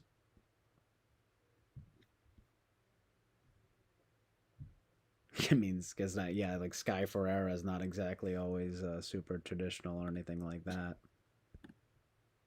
And PJ Harvey. I mean, she goes back and forth. Hey, look, I almost didn't put this one up because it was a little bit in bad taste. Same with this one, but I'm doing it now. It's my Rate Your Music picture. So good, so good. Yeah, but I'm saying I mean, you know, I go back and forth in that way about the girls I like, but in terms of like a relationship, you know, I don't know. All I'm saying is I can't be getting dragged around too much in that sort of, I guess, SE type of way, if you want to call it that. You know what I mean? You know what I mean, dude? Like, but traditional, you know, in terms of talking about the, you know, feminine and submissive, I mean, I'm not bent on a certain particular look. Any girl that I find attractive and that I can, and you know, uh, mentally, physically, and spiritually. You know what I mean? And likewise is good to me. You know, so we'll see. But I just sort of feel like, yeah, I just don't want to be getting sort of like dragged around or led around or anything. You know what I mean, like that. But what do you think? I mean, you mean just sort of in general, or with the girls, or what? Because, like, I mean, I know what you mean. That's why I was mentioning that. I know. I sort of was wondering if that girl from back in the day was ISFP myself, especially because she's a really good, um, you know, painter, artist. Some people. I mean, I remember thinking that PJ Harvey was INFJ for a while, but then yeah, some people think she's ISFP. Maybe I actually gotta watch more interviews with her.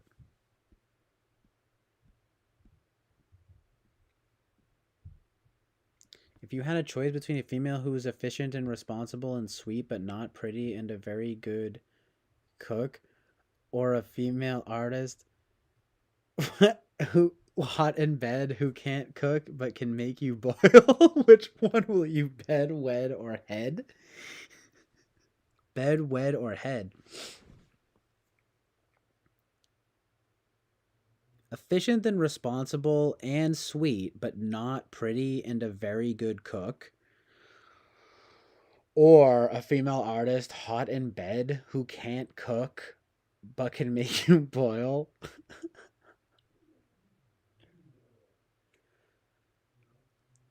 I mean, I don't want to be like stupid, right? Because I feel like the correct answer is like the first one,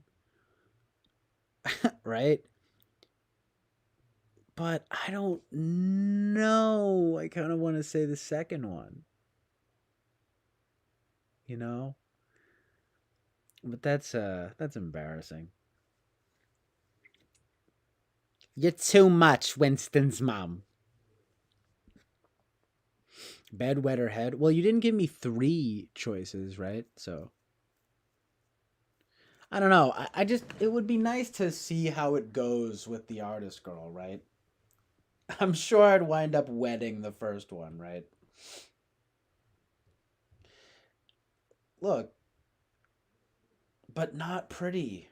Wow. Wow. Like just objectively, just objectively not pretty. That's hardcore. I mean, efficient. Like, I mean, what does that even mean? Efficient. I mean, responsible.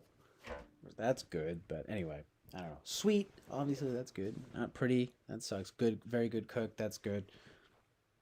Female artist hot and it's just you didn't give me too much. It's I need more details on this artist chick. Like, what's her deal, right? Is she gonna run off on me? What's what's her deal? Like, cause like I don't know. I'd lean towards the artist girl, but I can't I can't be too certain about her. I meant to say like I can't be too sure too sure about her if given that there's like there must be more negative. I feel like you're not listing more. The the idea would be more like, but she's a fucking mess or something, right? Like so I don't know, right? Because like that's tough. I mean, like because that's a good question, but I feel like you'd have to also add on to that like and she is insane. No, I'm kidding, but she is sort of I don't know, loose cannon or something. I mean, I feel like if you were gonna add some element like that, that would be tough. But I don't know. It just, I'm sorry. I do like want a girl who I find pretty. So if you're saying she's not pretty, I mean that's insane. That's insane. But everything else, I mean, it's a practical. That's you're definitely talking about like a wife versus a girlfriend in some sense. But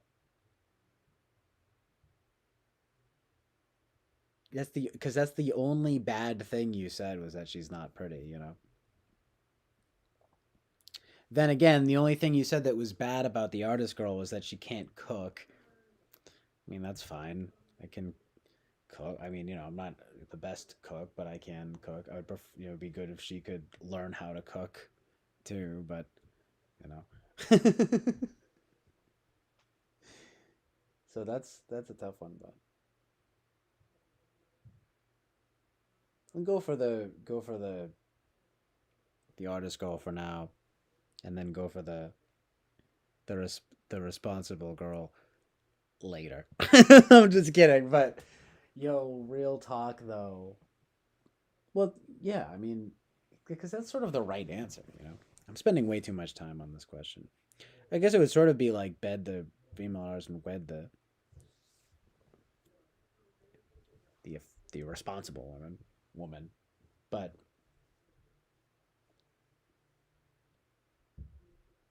it depends if the artist girl can sort of tidy up a little bit. You know what I mean? Get with it. Get it together. You know what I'm saying? We can make it work. We can do it. We can do it, babe. We can do it, babe. No, I'm just kidding. But Carrot says, I really get the urge to dye my hair all the time. I do wonder how Fly Guy would feel coming home, seeing me with blue hair. React. I feel like that would be. How do you think he would react? Think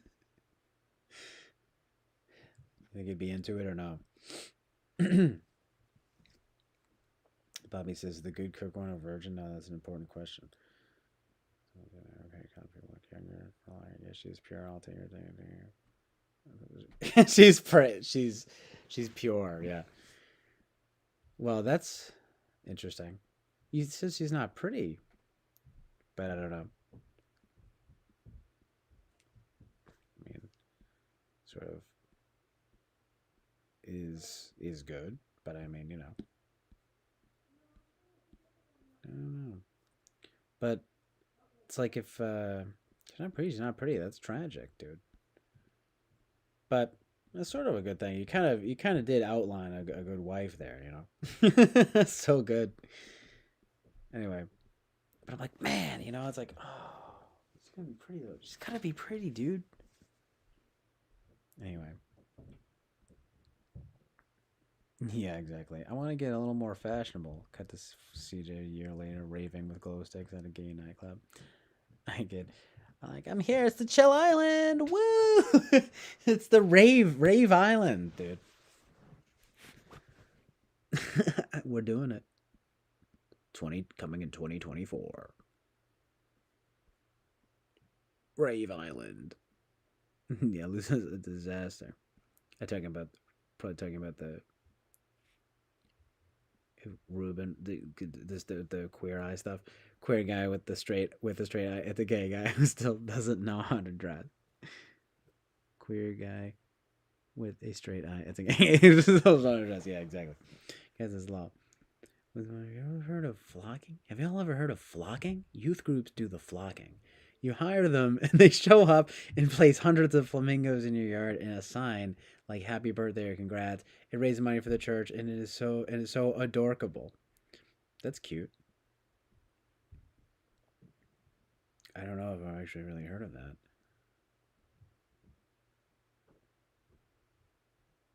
No joke, Mackenzie. This has been.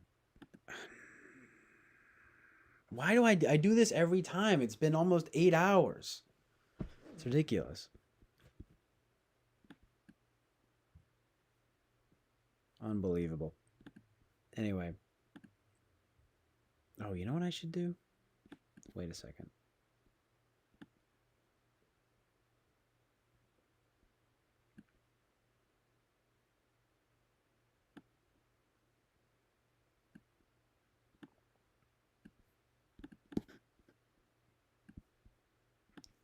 Yes. Yes.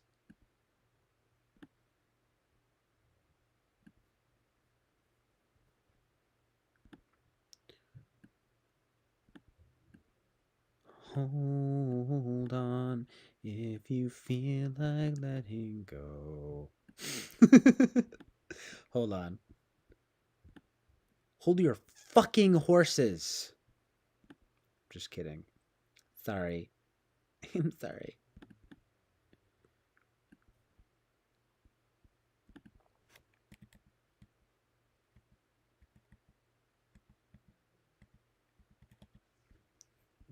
What's this one? Yo, this is too crazy for me. Too hot for TV.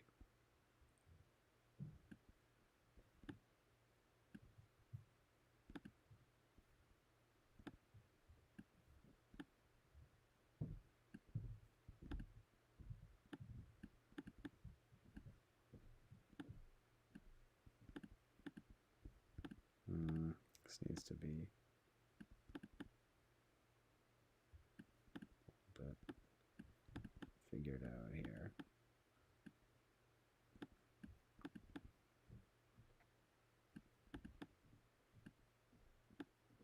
Not sure that we can keep the gun vibes anymore. It's a little intense. It's a little bit rated R for violence.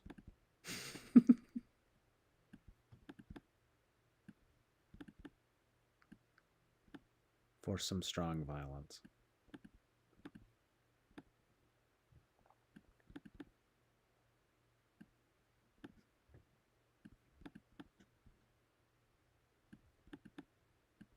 Some strong violence.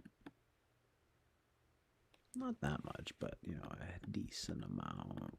A decent amount of violence is present in this film.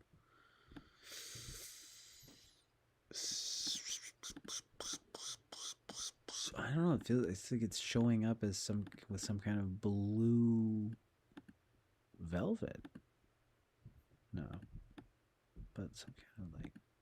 All right, no, that looks good. Oh, perfection, right? All right, I'm into it. Keep it like that. So good.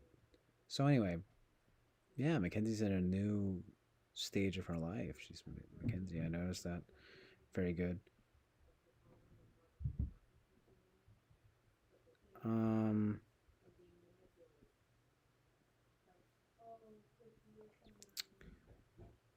Also, wait. Let me just sort of catch up with that chat here.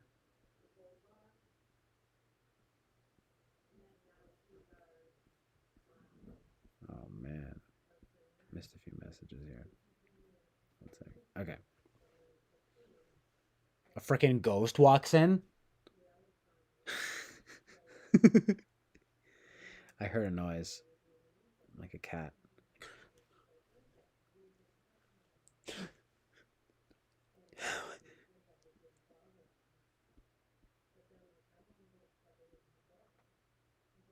I know, it's like, was Mac Daddy to keep away the guys? Did someone say that, or did I think of that myself? Because I feel like someone either said that or I thought of that myself.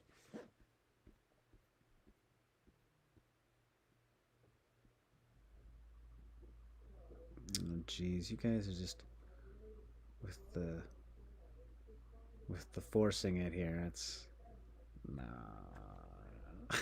Like, cut it out. God,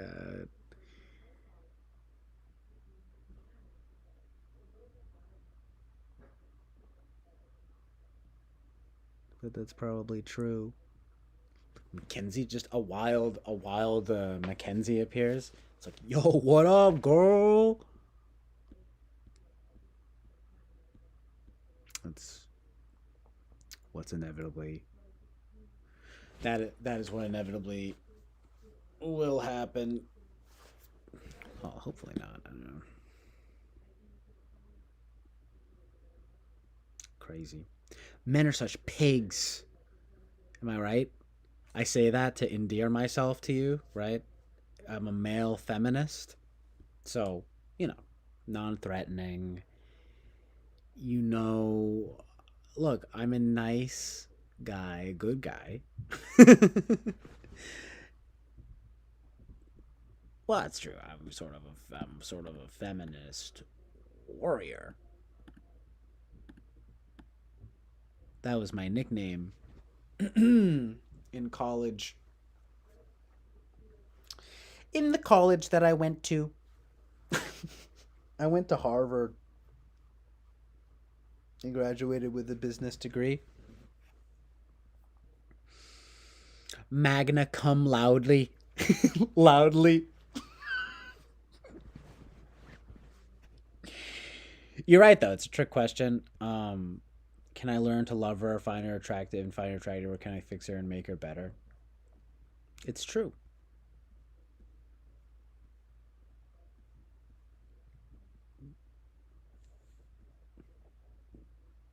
Could you ever imagine yourself with a plain-looking little frumpy girl, and you love her so much that you take her for a makeover? Would you weigh in on how your lady dresses, cosmetics?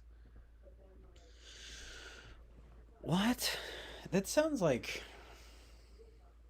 too much work. I have to take her for I don't even know cosmetics. I'm not into that. But I mean, no, that could be sort of cute. I don't right. I don't know about frumpy. What I don't. It sort of it depends, you know. Also, no one can get practice at sexy. She's efficient. Remember, right? I know she's a censor too, probably or something, right? Yeah, it's like I can get good. Just kidding. It's fine. That's good.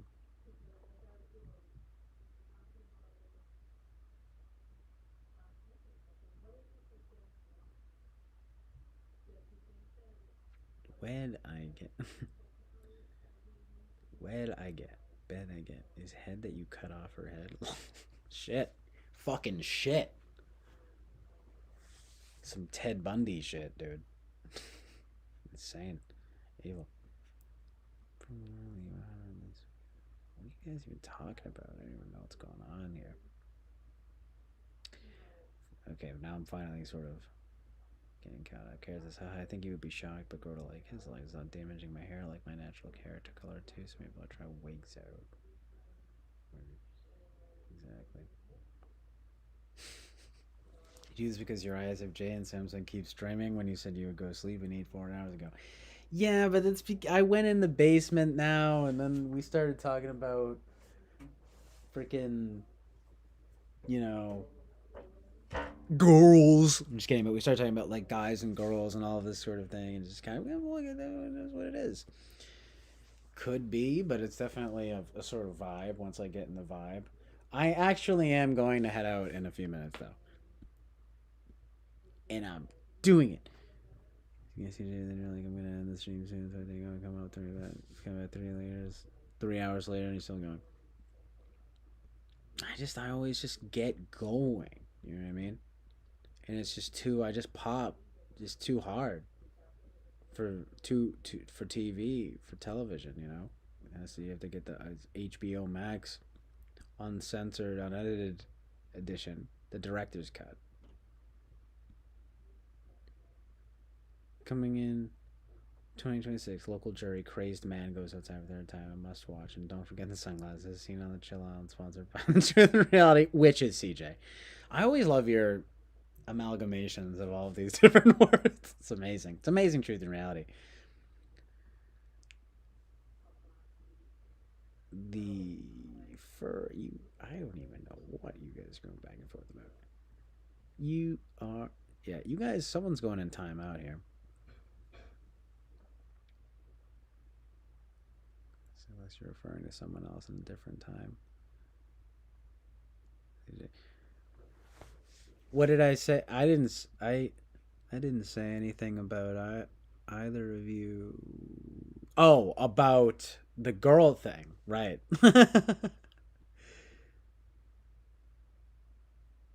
No, I just yeah, I sort of either someone said that before or I thought of it myself, like Mac Dad. I almost thought that you said it, Mackenzie. I almost thought you had said something like Mac Daddy helps keep the the troll guys away or something. I don't know.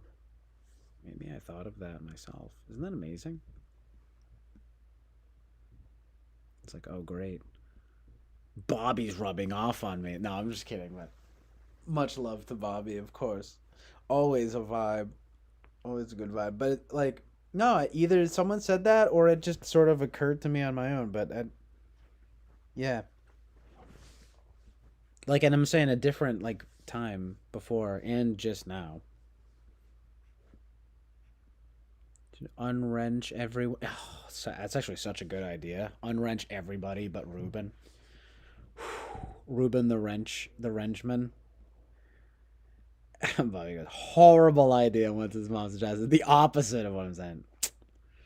That's actually kind of not the worst idea. It's kind of good. It's kind of straight up good. Okay.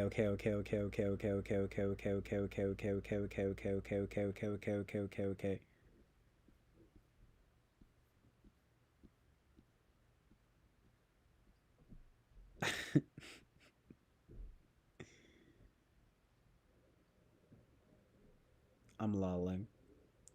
Guys, I'm lolling. I don't mean to shame you. I like the long series streams. No, I know you're not. I didn't get shame vibes. Just more like hateful vibes. No, I'm just sort of like, no, look, like I do it because I want to do it. I only get roped in by my own ranting. Well, and talking with you guys, of course. The conversation, the sort of topics that come up. I got roped in by a certain, I don't know. We were talking again. We were talking about girls and guys, this sort of relationship stuff. I mean, who am I to even chime in? But talking about myself, my personal preferences, and just sort of making general statements, like I always do about everything, pretty much. But it was enticing. It was a bit of a sort of enticing, sort of tantalizing topic. You know what I'm saying? It was a little bit tantalized, so I embraced it. Sort of like my sexuality, you know what I mean? It's like I've just embraced it. It's sort of embracing my I'm showing up for myself, okay? I'm showing up for myself and you see me. I feel seen right now, right? And I hope that you feel seen. I'm showing up for you and I hope that you feel seen right now. You know what I mean? Do you guys know what I mean when I say that to you?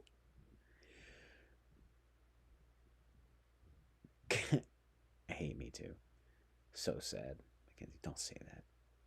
Don't say that. Don't say that, girl. I'm about to go Justin Bieber on all y'all's asses. On Mackenzie's ass. I'm just going like, don't say that, girl. That's a song I wrote. Mackenzie. But I love you. But she loves another man. Mr. Bobby. This is so sad. Press F in chat. Karen says, go sleep for 5 hours and stream at 2 a.m. Okay. Smiley heart. Nah, man. They both go, good, good. You guys is a crazy feud. This is unhinged.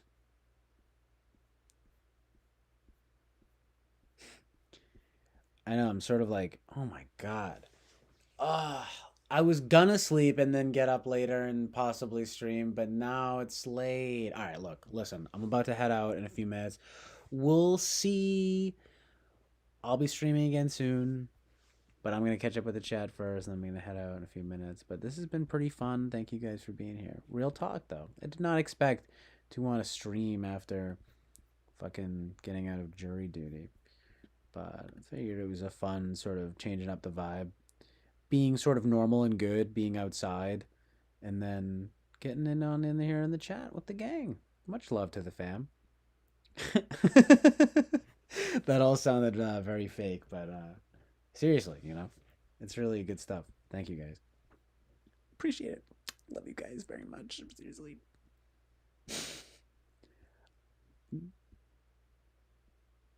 Good.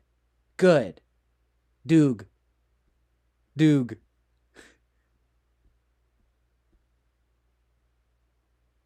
So goofy and good.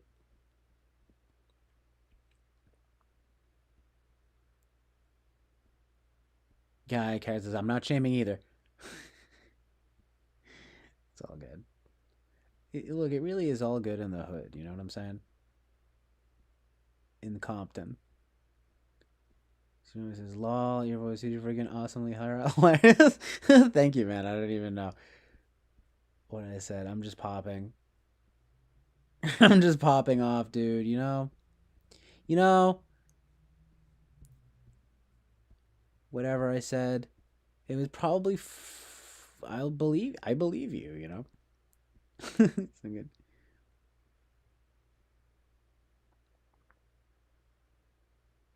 Yeah, choice to believe my day where you decide.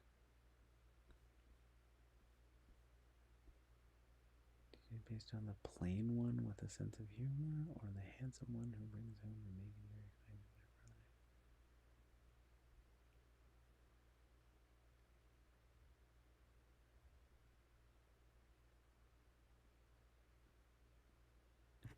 Are you talking about me, or are you talking about the one that?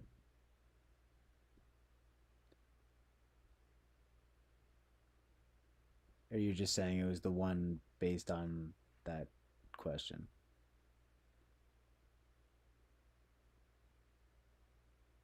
Figure you're talking about just like sort of the question itself. I'm saying I'm like, what am I the plain one? I'm the plain one with a sense of humor or something like that. I'm like, what the hell? What? But I assume you're just sort of talking about the question, John. I assume you're just sort of talking about like the question you asked me or whatever. You're just saying like it's the question you asked me. Some JB. Justin Bieber's kind of a. I mean, he's weird, but he's kind of a Christian good legend these days.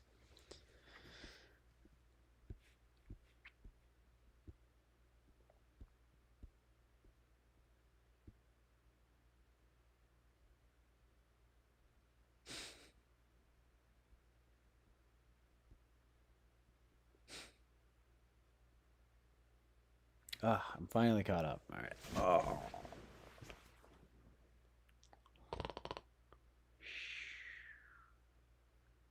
I sleep like that. I make that sound. Z z z z z z z z z. Oh. Oh, it's so good to lay down. You ever know that? You ever feel that way?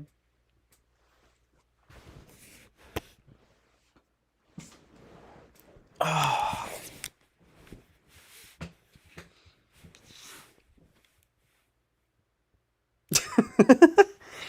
Crazy. What is going on?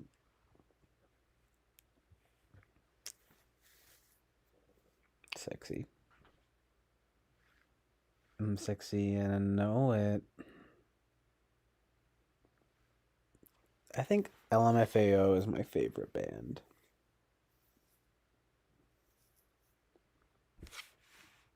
of all time.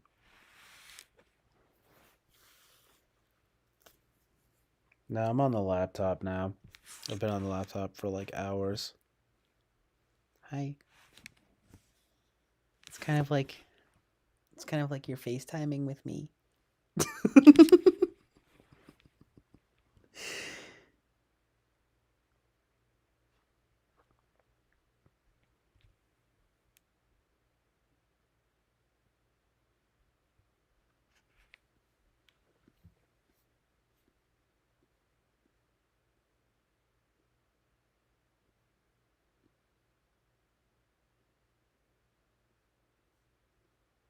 I'm sexy and I know it. All right. So don't try to convince me otherwise because it's really not going to mess with my amazing self-esteem. Yeah, there's something kind of weird about this position, I think. I'm sorry for this. The lighting. Yeah, well, finally I kind of just have the regular lights on. It's a really very special stream today. It's unbelievable how the day has developed into a sort of amazing vibe. It's just been a lot of. I really tried it out today with getting the light, and the good going. You know what I mean? So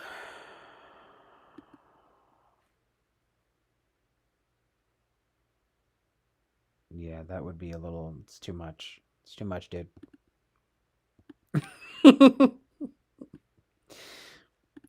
Yeah, dude. No, dude. I'm sexy and I know it. I love that song. It's so good. Said no one ever.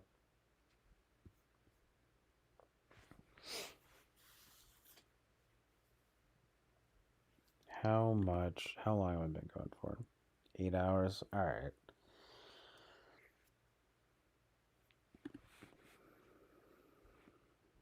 Yo, I gotta get a little tan going on these undersides of the arms, you know? It's crazy. It's crazy. You can sort of get a little bit of muscle going, you know? My goodness. Well, it's summer now, so it's time, you know? And it's about to be the 4th of July. We're going to be doing marathon. We're going to be doing 24-hour streams, baby. We're going to be doing 50-hour streams.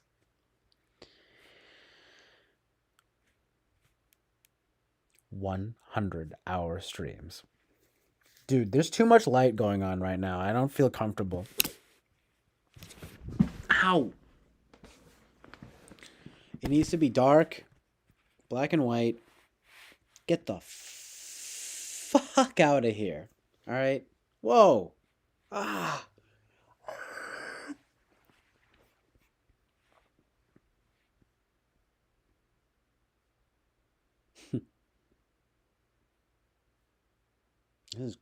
It's crazy, dude.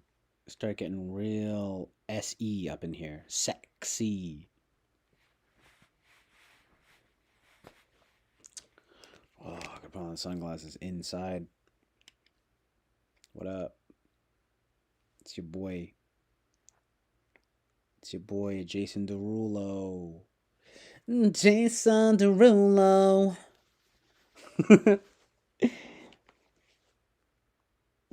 I'm hiding.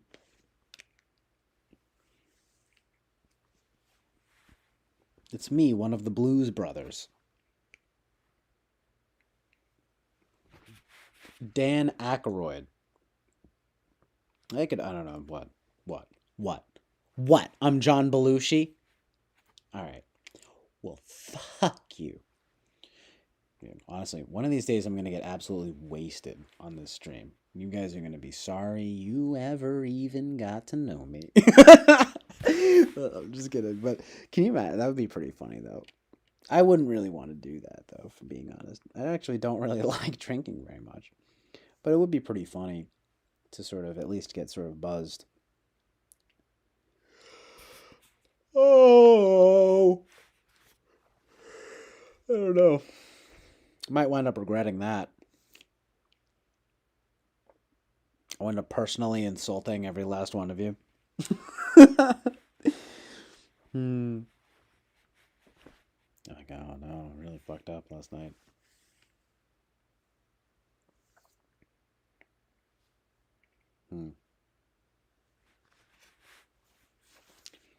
Jason Derulo. Oh man.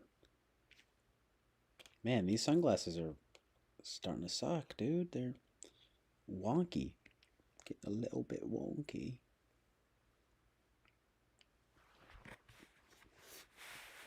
That Jason Derulo, man, you know, He's so good.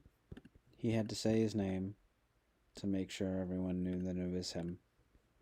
To make sure that everyone knew that it was him. But listen, I'm sorry, I gotta get rid of these things because they look, they don't match the vibe. I gotta keep it beautiful, right? Else she can be here.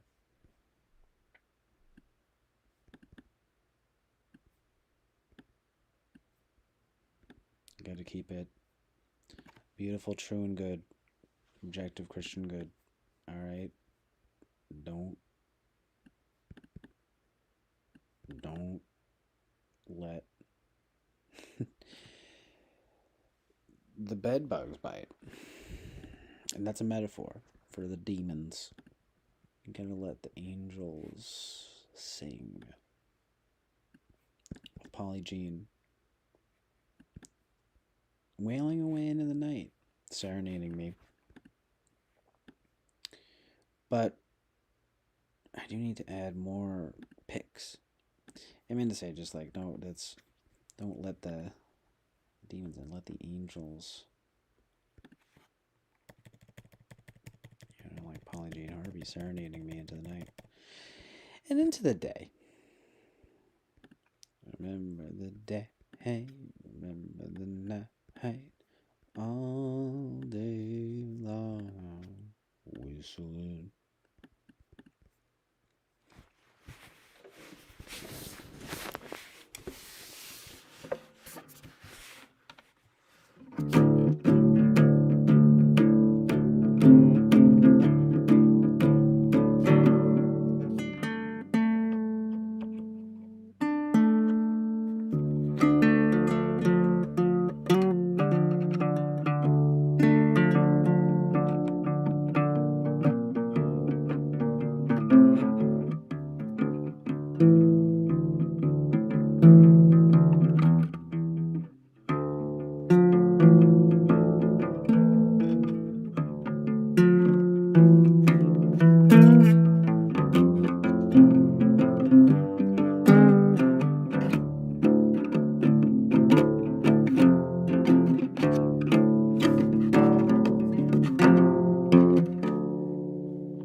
What the fuck is going on, dude?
Yeah, I need to eat and head out.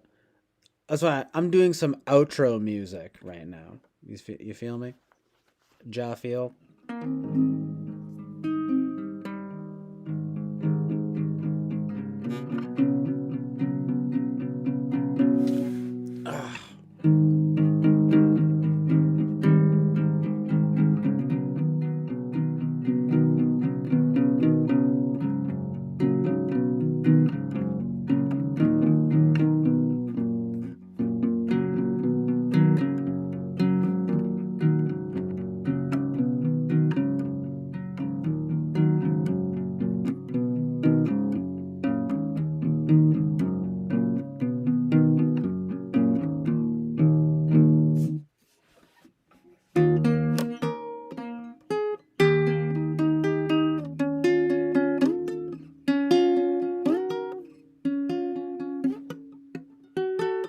Oh my god.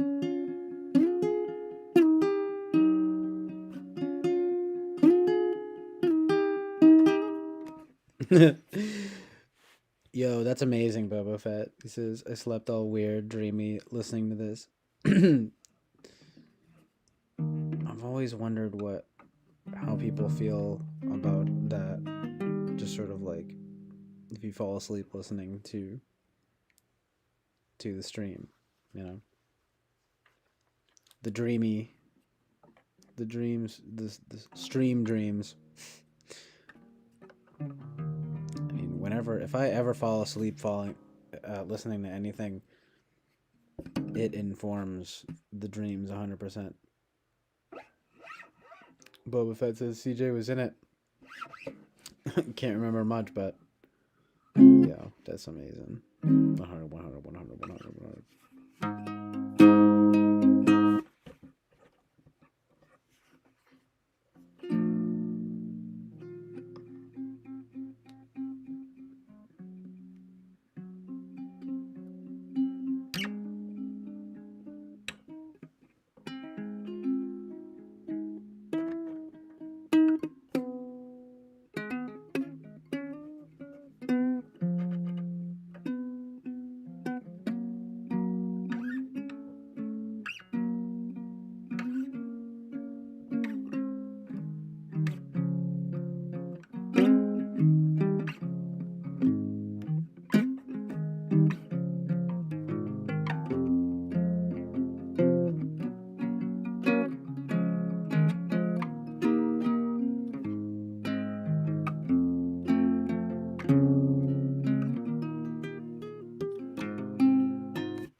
Word, sounds good, man. I'm about to head out myself. Thanks for being here, dude. Peace, fam.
opinion, what is the best board game for a first date and why?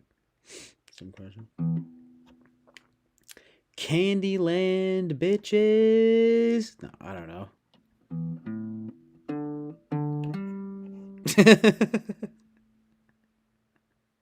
We going to Candyland tonight, girl. So good. No, I don't know.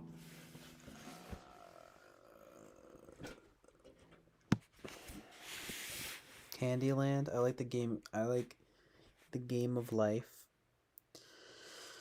I don't know. I never really played Clue like that. That could be a fun one though. Charades. Scrabble. Yeah, I don't know.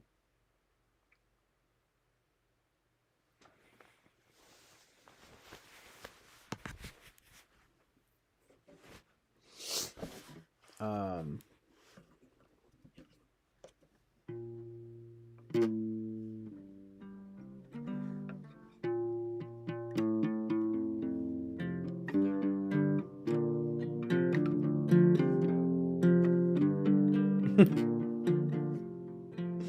What Ruben said.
amazingly chill islanded.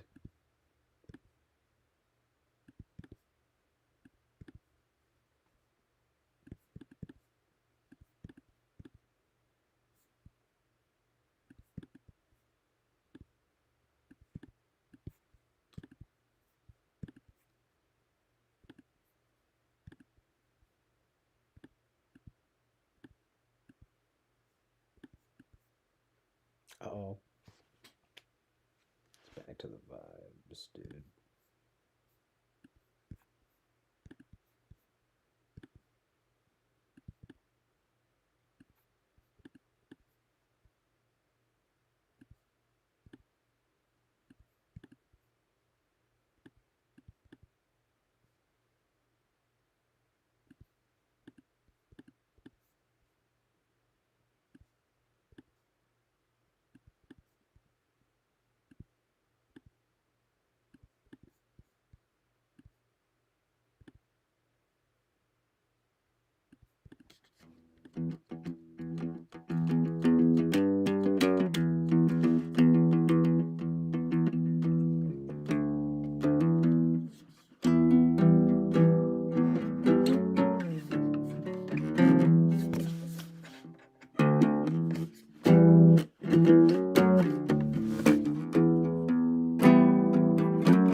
Yeah, I didn't know you were here, Lena. So good. Good night, sweet friends.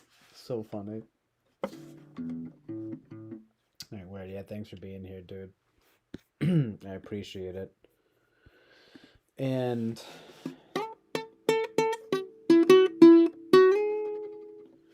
I will at least message you later tonight on either Discord, or if you did email me, I'll try to get on my email. But thanks for being here, dude. Appreciate it, dude. I'll talk to you later. Peace, fam.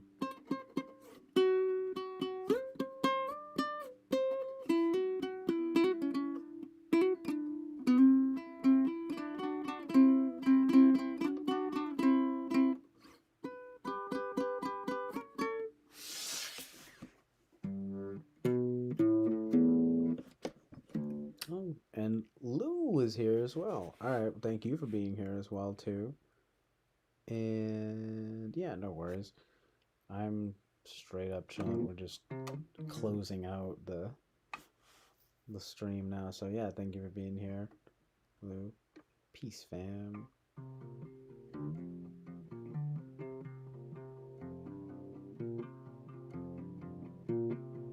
Sorry about your reality about Lena.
Peace, fam. Lubin says, in the stream, CJ, I'll be waiting for you right here until you return. Cowboy emoji. Made him do the reality. Oh my god. I can't seem to get it right in tune, but yeah, we're doing this little jam session to close on.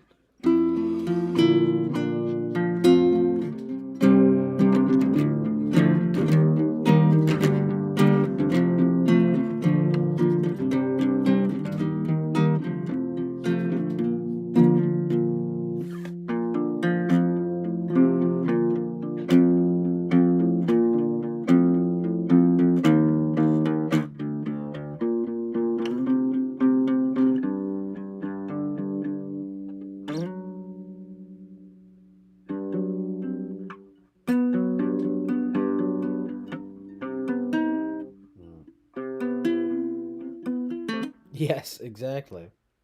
That's what I said. Lena. I don't know if you said if you. Oh yeah, she. Oh yeah, she said Lena. I just noticed that she said Lena too. Yeah. Amazingly sort of easy pun, but definitely true and good.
I'm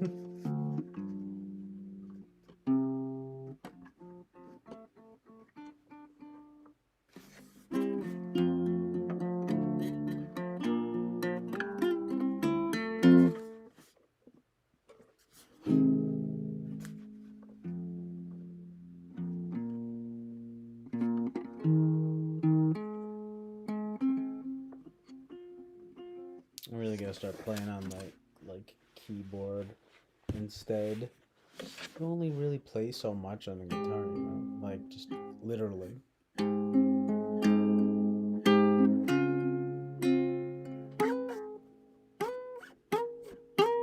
See what I mean?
George Strait. Let me check him out. I've never even listened to him. Troubadour, though? Yeah, that's a good word. I enjoy that.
The Newton All City Troubadours.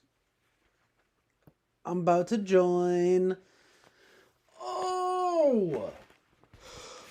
Oh boy, I'm about to join. No, that's interesting though.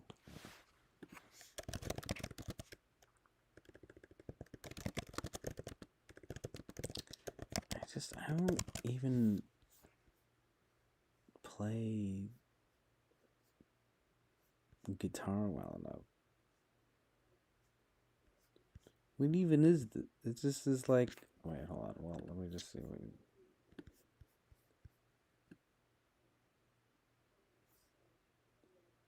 It's for like middle schoolers. Yeah, maybe I'll fit in with them. Playing ability. I am a lot better at drums, and I think I could get really good with like, keyboard, piano. I don't know, I guess I'm a little bit limited on the guitar with how I play, but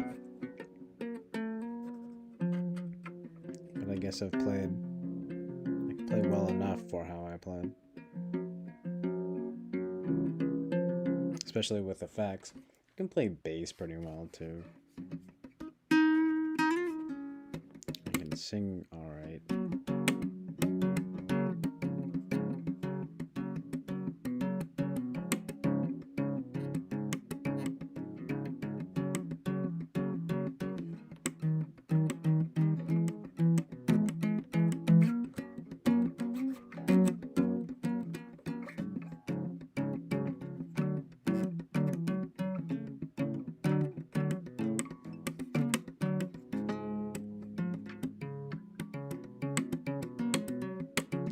The other thing I can sort of play.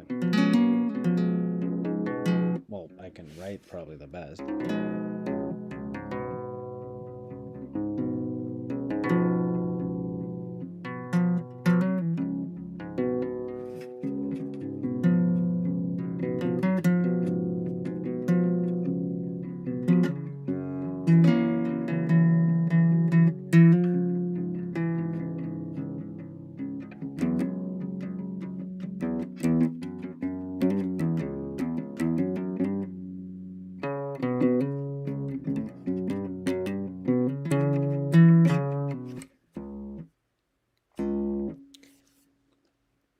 But yeah, I can probably do effects.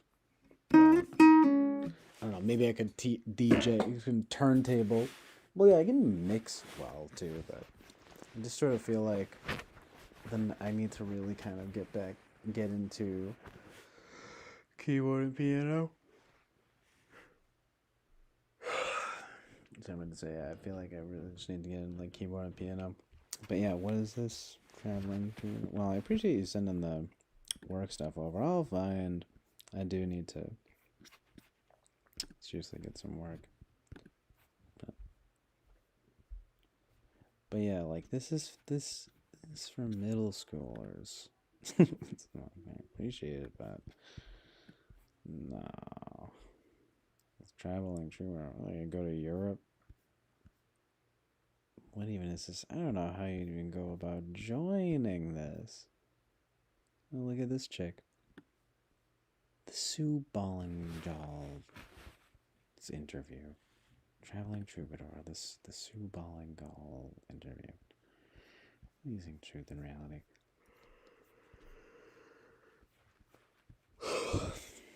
She's pretty. This dude, Matt Slidborg. These are some cool. There's some cool dudes. Fucking. Oh look, Socrates Christophorou. It's me.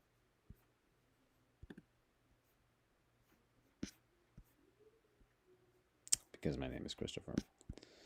Amazing truth and reality. Go to Europe though. I'm gonna go to Ireland. I would love to go to Europe though.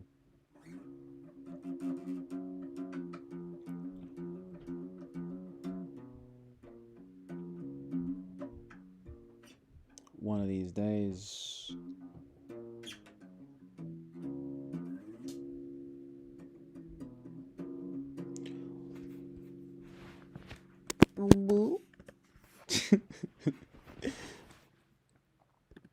I'm straight up about to head out.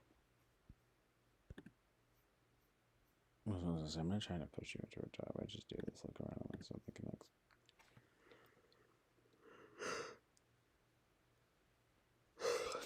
No, I know you're not trying to push me into a job.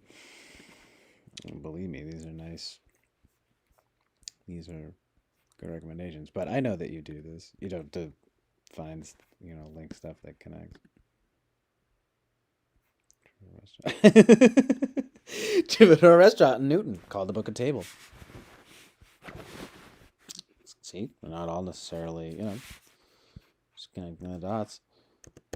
There's just some, maybe a restaurant. Do a little bit of waitering. Oh my god. I could probably do that if I tried. I just sort of think like, oh, I'd screw it up. Something about all that. Getting people's orders and reporting back. So it seems stressful, but I mean, it's like, meh.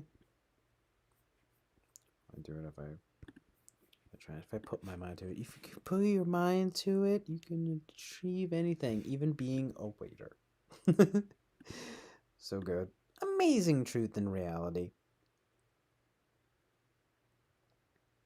It's funny though, the idea that would be like more difficult than what? Being like a touring musician. I wouldn't even want to tour or do anything like that. Plus, I need to like improve my skills. I gotta start getting some songs down. Improving songs, performing songs on the stream and stuff. Stuff written, I just don't perform anything. Or solidify anything. I need to actually start making songs and videos and stuff. But coming soon to a theater near you. The Chill Island Experience 4D. No, I'm just kidding. I would never do that. Horrible evil. It'll be in 3D. No, I'm just kidding. It will be normal and good. The normal and good stream. That'll be one of the that's definitely going to be one of the next stream titles. I had the free and good stream, and I have the normal and good stream. Oh god, that yawn just whoa. Angels. Just becoming what's the word?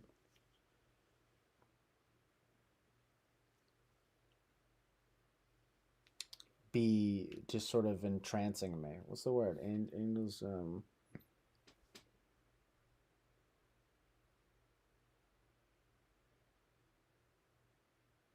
overcoming me.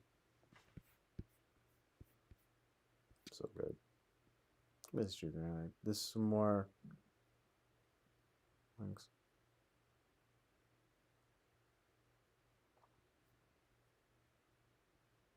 Yeah, I would love to do that. I just hate flying, but I do gotta just get my ass on a plane one of these days.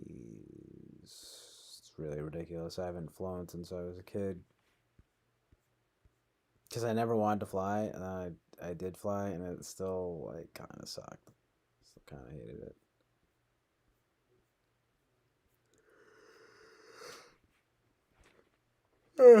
God, I mean, I'm sure eventually dude, I just need to take some freaking, Klonopin or something, just freaking pass out, and just be like, wake up and be in Paris, and then live there because I'm not trying to go back on a plane. No, but and then do it again if I have to. You know what I mean? Just fucking rock out, dude. You know what I'm saying, dude? Hang loose, bro, dude. Hold your left pinky up and pull your right ear twice. It's not gonna work because I was thinking about Paris for some reason right now. No. Well, because of this stuff.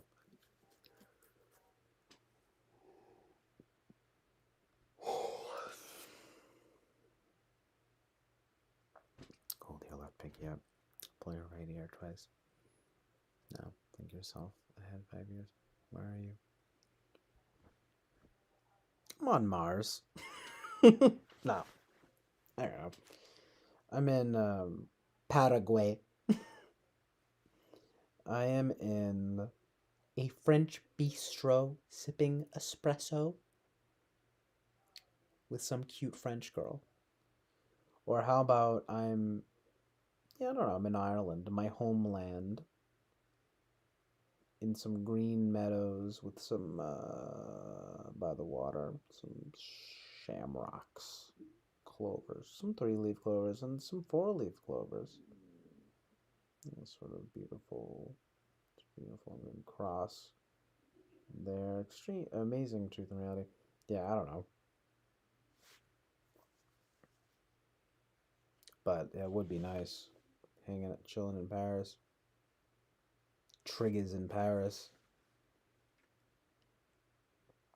Yo, what up, KME9?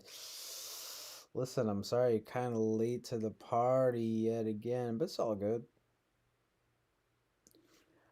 I'm just not gonna lie, I'm probably about to head out kind of soon. But I'll be streaming more this weekend. I was got dismissed from jury duty, which was good, and then streamed outside for a while, which was an amazing change of scenery. Then, yeah, I was just sort of around my house. I figured I was kind of up. I didn't expect the stream for this long, though, of course. People started coming through. So, it's pretty good. And then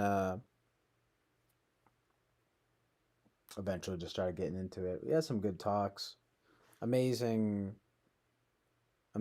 crowd today.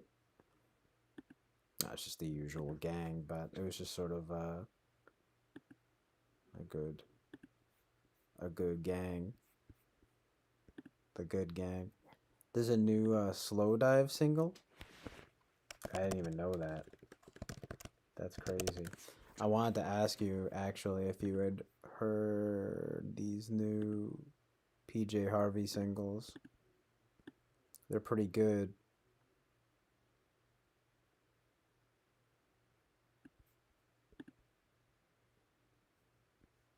But let me see. To be honest, I never even listened to the self-titled album in 2017. Is it good? Cause love all of their old stuff, but I don't even know why I never really listened to the 2017 album. It's kind of ridiculous.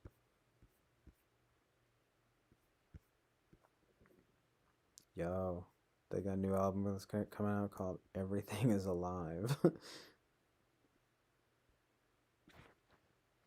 Amazing Truth and Reality.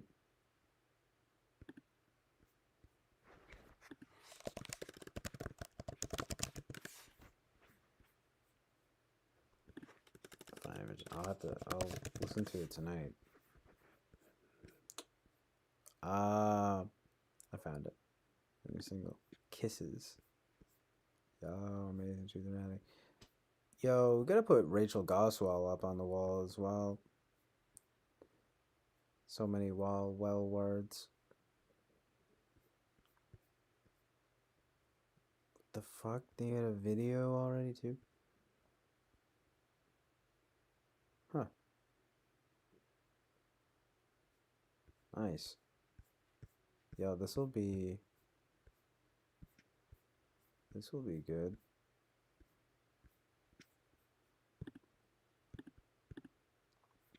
I'm gonna save that.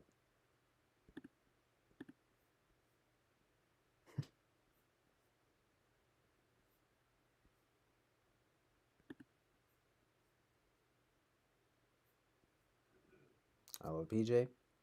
I'm a bohemian troubadour. Slow dive of shimmering beauty. So many amazing sentences. You're the best.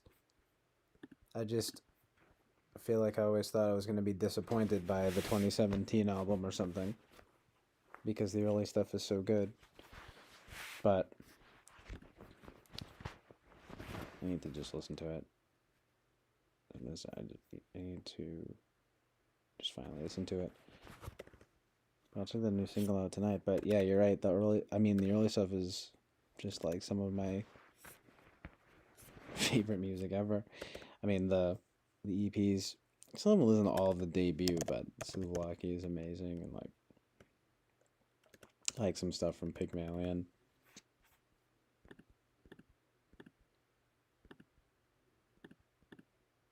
That myth or whatever that's based off of Pygmalion. Well, it's like I knew it. It was a myth, but it's also a play, an Irish play, based. Just talking about that stuff. I'm trying to catch them in October. It'd probably be a pretty good show.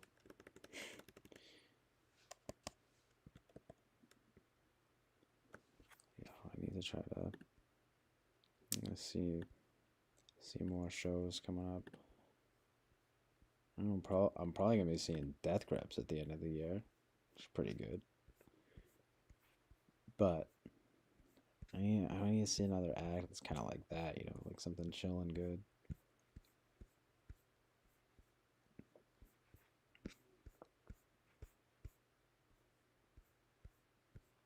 Like I don't even know. I'll have to check who's who's touring.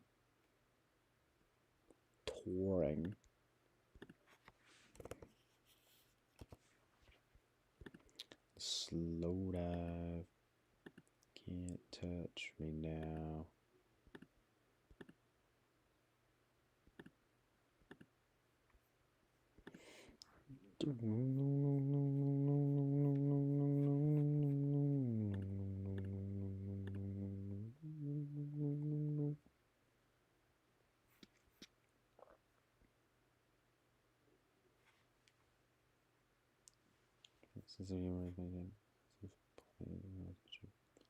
Is bohemian a word one could use to describe CJ? Bohemian.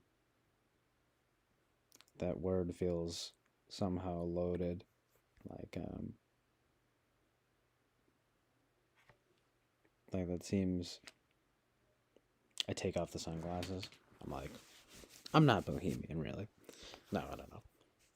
Actually, no. I wouldn't go that far. I feel too sort of sheltered to be actually bohemian, you know. That's that would be stretching it a little bit, you know. Can you really be a bohemian in the suburbs living at home with your family? You know, it's like I don't know. I mean, I don't know what you would I don't really know how you would describe my vibe.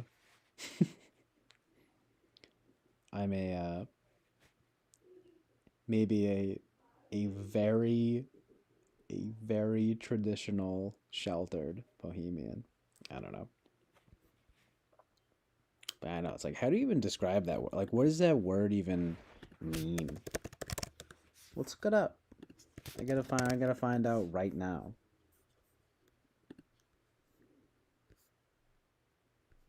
Socially unconventional person, especially one who is involved in the arts. Socially unconventional in an artistic way. A native or inhabitant of Bohemia, now the western part of the Czech Republic.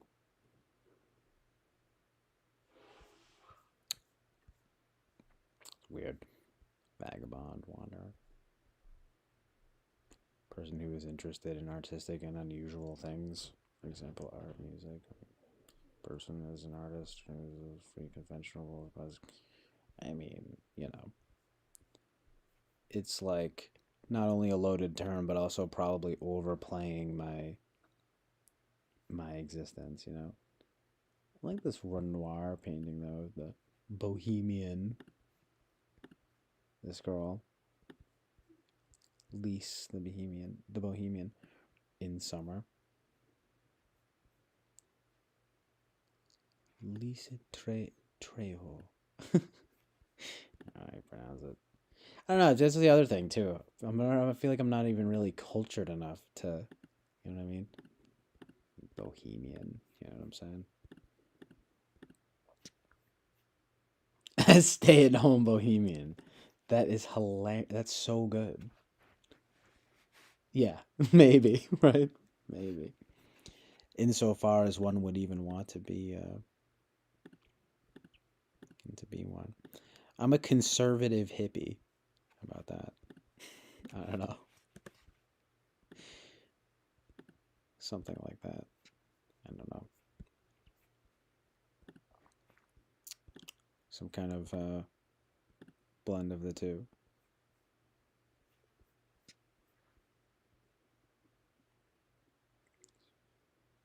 But yeah, I don't know if I would.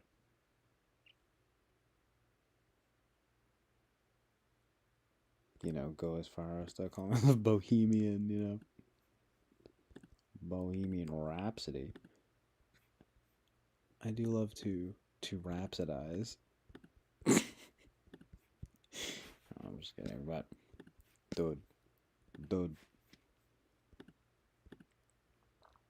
That's true. They got a bad reputation, but it's from Paris. Wow, I love Paris. No, I'm just kidding, but it's actually not even true.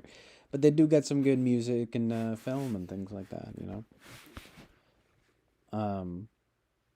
Gypsies and things. They would stay in industrial world. Well, you know, true. Fuck the, you know, whatever the industrial world, right? R.I.P. Ted Kaczynski. I'm just kidding, but nah, he's evil, but you know, still, it's funny to. He had some points.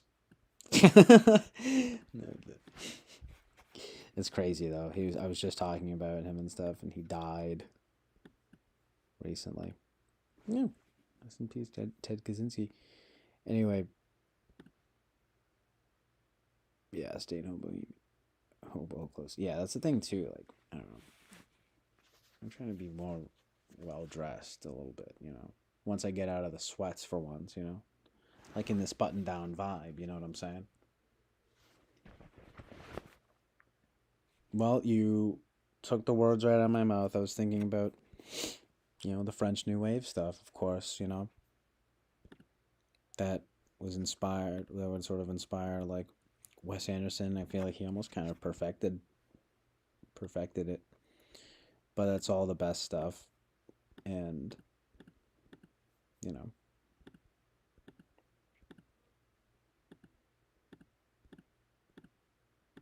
You know how it is. Um, but a non-practicing hippie. Oh wait, so all the terms to describe for being creative are weirdly cringe.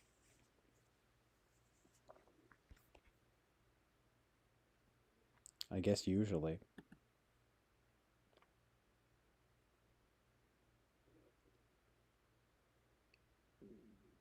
I mean, I don't know.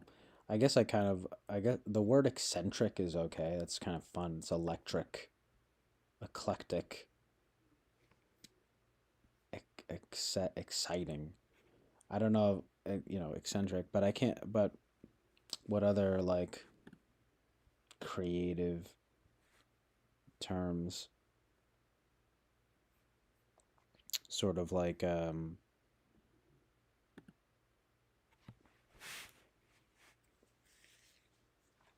meh. I don't know. Other than bohemian and whatever, hippie. I don't know. Some of the other ones are cool. Virtuosic, or something like that. I'm wondering what words you're thinking of. Terms you think of. The Oasis. Whoa. Oh man, yeah, it's from this like freaking La Vie de Bohème. French New Wave is so lovely. Uncle Ted, like I live in that vibe. Hmm.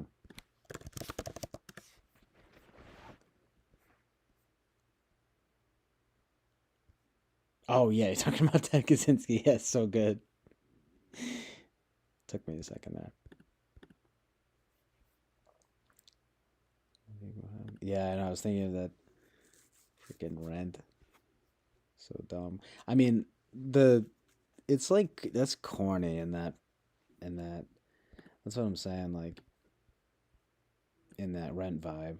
But I mean, whatever, if you were gonna go OG beatniks or something, I'm even surprised sometimes by like how far back like Cassavetes went, like early Cassavetes and stuff. Shadows and everything. I had a dream last night that there were like Cassavetes vibes going on. I was like making my own Cassavetes movie, and it was better. No, I'm kidding, but it was actually, it just seemed more modern. But then it turned into real life, and it's always like that. So good, but scenes. Okay, made an opera out of it. Huh? So arty. Oh, this one's arty. Yeah, avant-garde, experimental. Other words, I guess you could say, right? But yeah, I didn't realize. Okay, so we made an opera out of it. Yeah, Bohemians. I mean, it's like, I don't know. It's sort of overrated. Sort of traditional conservative life. Okay, that's what's funny though. Earlier, taking it personally, how Gen Zennials like, oh, like, you say you want like a, I don't know, whatever, something about sort of like a traditional submissive girl or something, but you have all these different or sort of unusual. I don't even know what he said, but it was sort of like, but the pictures you put up are anything but. Like, how do you rectify that or something like that? I know he was talking about like the girls or something, but I was like, well, I mean, and I was actually just thinking about it, and I was thinking like, it's because I don't put up the I never put up like girls that I think are just some like hot chicks. I usually just sort of put up girls I think are actually like pretty good artists. I mean, except like I guess like Sasha Grey or something, but that's sort of kind of almost like a half joke. And plus, she kind of has good taste. She does, and she's gorgeous. But it's sort of like, but that one's kind of a joke. But like everyone else, I always put up. And so anyway, if it that so kind of happens to be the vibe, I mean, of course it does. usually, I guess. Except maybe like some people I said, like Julia Holter or like Saoirse Ronan or something, that sort of have like a more innocent vibe, as opposed to, I mean, PJ Harvey or something. She's like a little more punk rock sort of thing. Sky Ferreira or something is a little more punk rock. People like that. So anyway, I get that, but I don't know if he meant in general or if he meant the girls, but exactly, can't remember. Talented people, or yeah, whoever. Other people from that vibe too. Anna Karina, who's Sasha Grey was actually inspired by, you know, freaking, you know, Corinne Marchand and Cleo from 5 to 7 or something, or whoever was some of the other people I put up. Some of the other chicks I've put up, but the that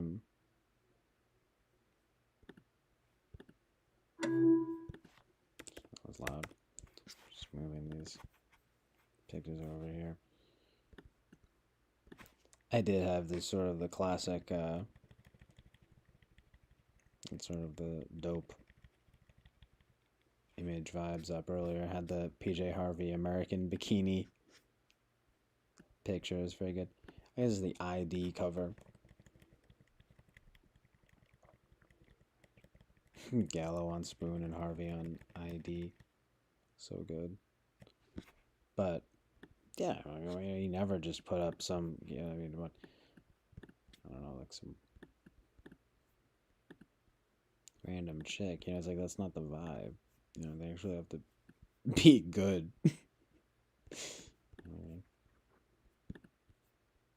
Well, I mean, be good in this. I mean, I like them. That basically means that they're good. But yeah. Usually. I can't say everyone's not going to be for everybody, but usually. Amazing Truth and Reality. I don't know. I've sort of cultivated pretty good taste over the years, honestly, But I'm still always kind of learning, getting more. There's still so much stuff I've heard or seen or said or done. You know what I mean? It's like so much. So much to do, so much to see. So what's wrong with taking the best streets? You never know if you don't know.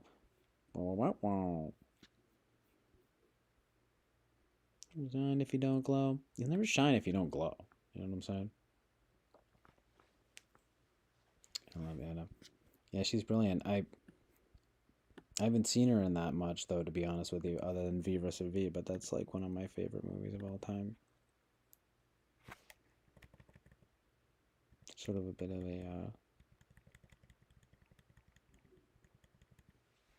a vibe. A lot of these pictures I'm looking at here. So good.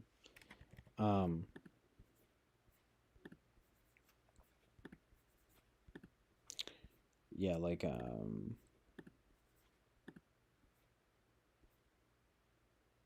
was thinking of someone like, I mean, because I was just looking at like Jane Birkin, or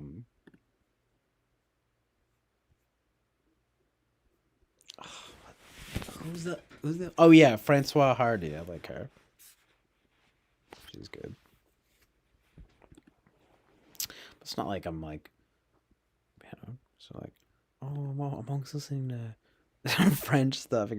I mean, I pretty much only know them from the Gainsbourgs. You know what I'm saying? Amazingly Gainsbourged.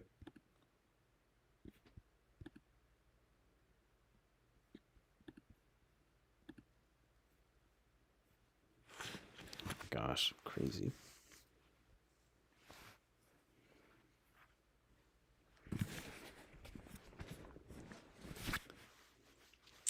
I'm gonna check out some more stuff within the I mean, obviously the Godard stuff she's in. I gotta watch Alphaville.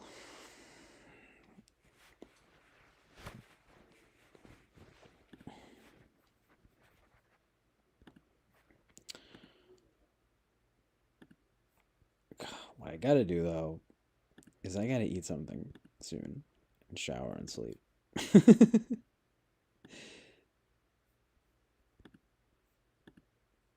But I am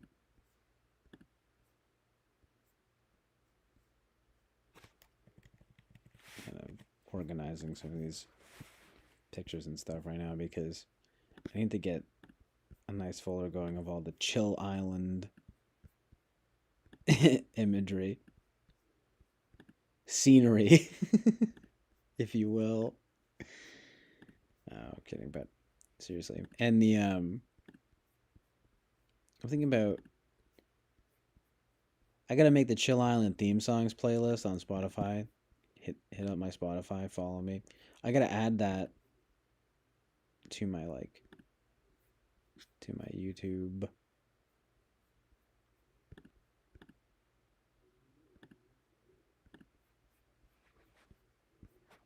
My JewTube.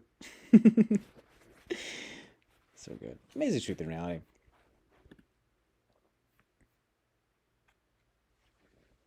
Nice. Alphaville is one of my favorites. You mean like ever? Because that's amazing. I mean, I just still haven't seen it because I've been able to find it like for free. I'm sure I can find it somewhere online, but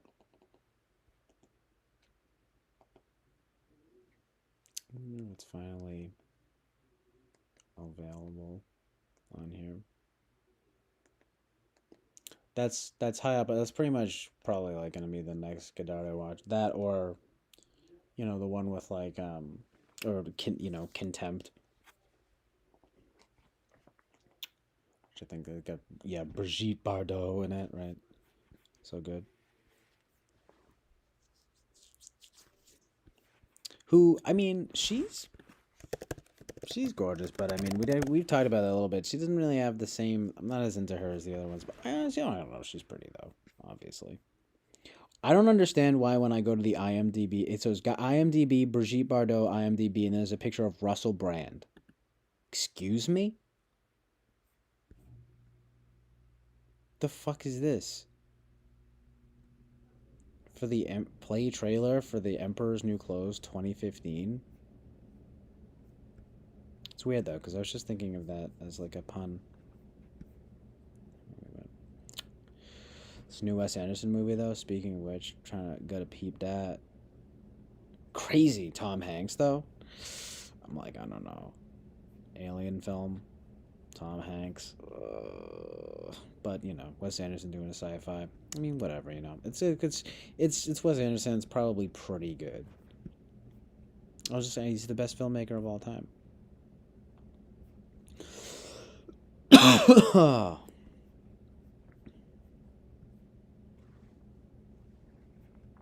Yeah, Godard has like a ton of movies though. It's actually a bunch I need to watch.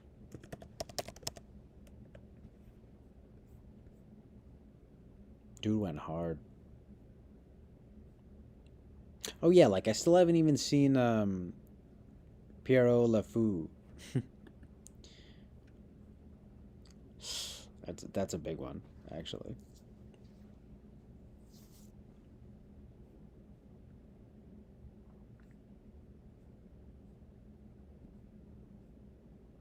Our band apart. But yeah, especially Pierrot Le Fou.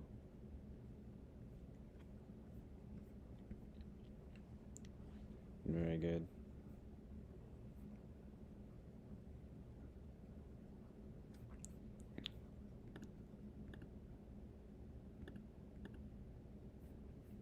Watched it over and over a few years ago. You're gonna get into Brigitte. Do you like Truffaut? Yeah, I took more time in my mouth yet again. I was just thinking of Truffaut as well. I've only seen the 400 Blows and Jules and Jim. I mean, 400 Blows is unbelievably good, and the music is amazing.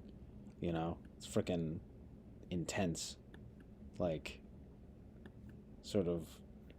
I mean, it's one of my favorite films of all time. But you know, Jules and Jim was pretty good too. And that was an interesting movie, but I mean, I still need to watch more stuff from him. Speaking of sci-fi and this movie, I was thinking of seeing him in Close Encounters of the Third Kind. Like, what amazing truth and reality. I've seen this, yeah, Day for Night. Actually, yeah, there's a few Truffaut's. I think they're like, right. I gotta watch. Yeah, The Soft Skin.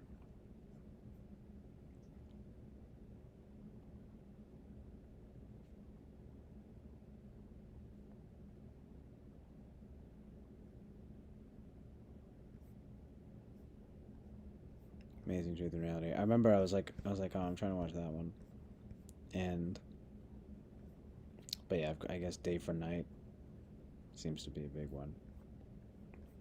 Check that out. But yeah, him showing up in Close Encounters of the Third Kind. So weird, but like kind of good. Honestly, probably my favorite Spielberg. I don't really like Spielberg very much, but that movie's pretty good. I mean, for what it is, weird alien film. Truffaut likes Buñuel, Bergman, Bresson, Mussolini, and Hitchcock. Bresson. I actually really liked his version of Joan of Arc, and thought, was it L'Argent? It's pretty good, but it's interestingly minimalist.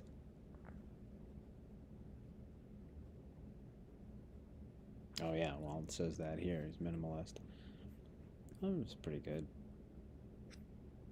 So let's just read back. But I still gotta watch A Man Escaped and Pickpocket. Those are pretty. I know those. So I love Two English Girls. I was just looking at that. I'll have to check that one out for sure.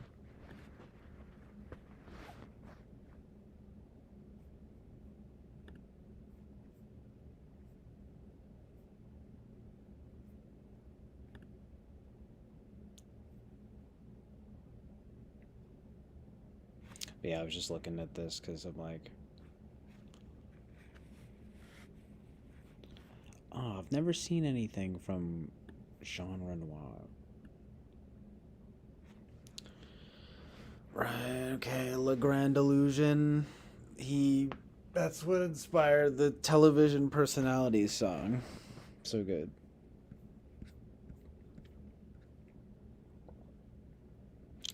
Right, yeah, okay, so that confused me. So his dad was actually Pierre Auguste Renoir, like the painter. I was thinking of the painter.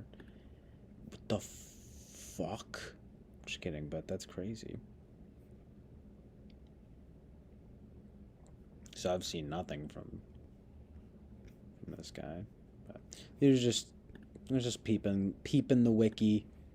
I guess Truffaut like these guys.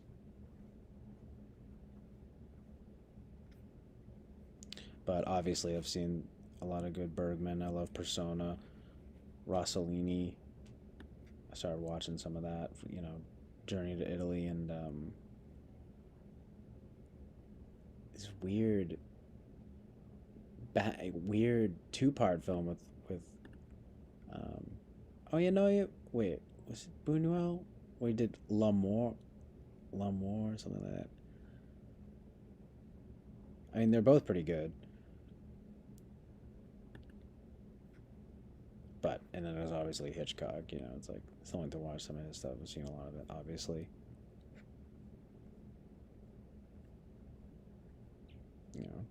Rear Window and Vertigo, amazing.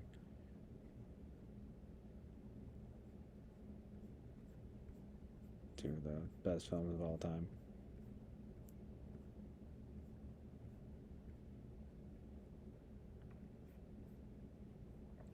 But yeah, peep some more Truffaut for real. I gotta get back into some of these movies.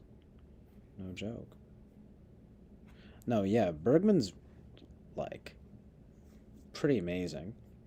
I mean, I've gotten into him enough to where I've seen like, I don't know, like at least just like 4 or 5 movies from him. Like well, Persona is like mind-blowingly good, but yeah, you know, it's like I like the Seventh Seal, and then, but of course, I actually liked,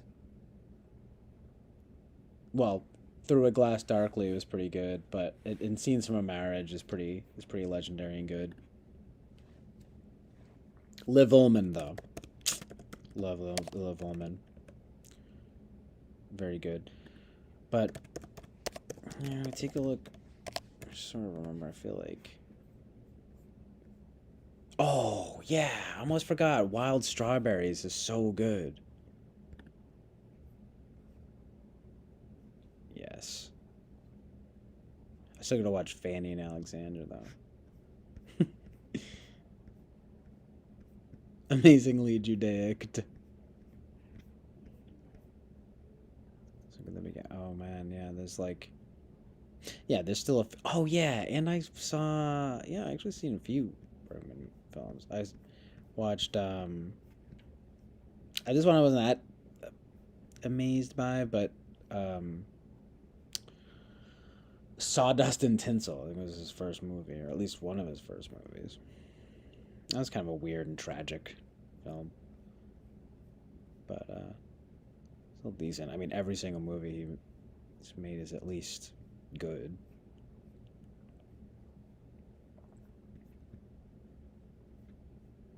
But I do really need to watch like Winter Light and like The Virgin Spring. Yo, what is this? The Silence though. Ingrid Thulin. Yo, she's gorgeous. I was just talking about. Oh no, she's Swedish. That's right. I always think he's not German. He's Swedish. All right. All the Swedes. Well, you know how it is. German girls are gorgeous. Swedish girls are gorgeous. Amazing Truth and Reality. But I still gotta watch. Yeah, Cries and Whispers as well. Wow. Yeah. Okay. There's still quite a few I'm gonna watch.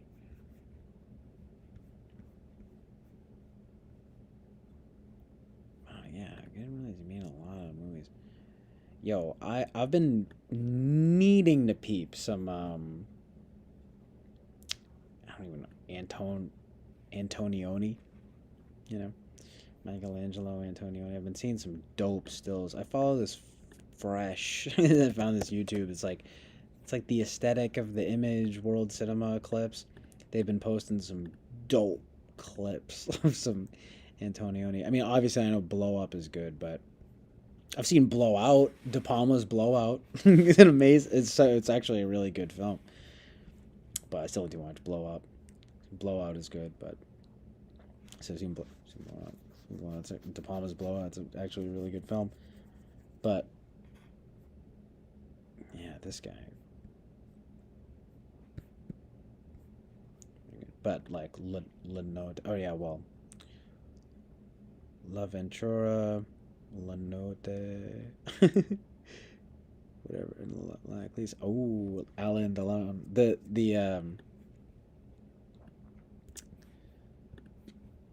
Alain Delon and his oh,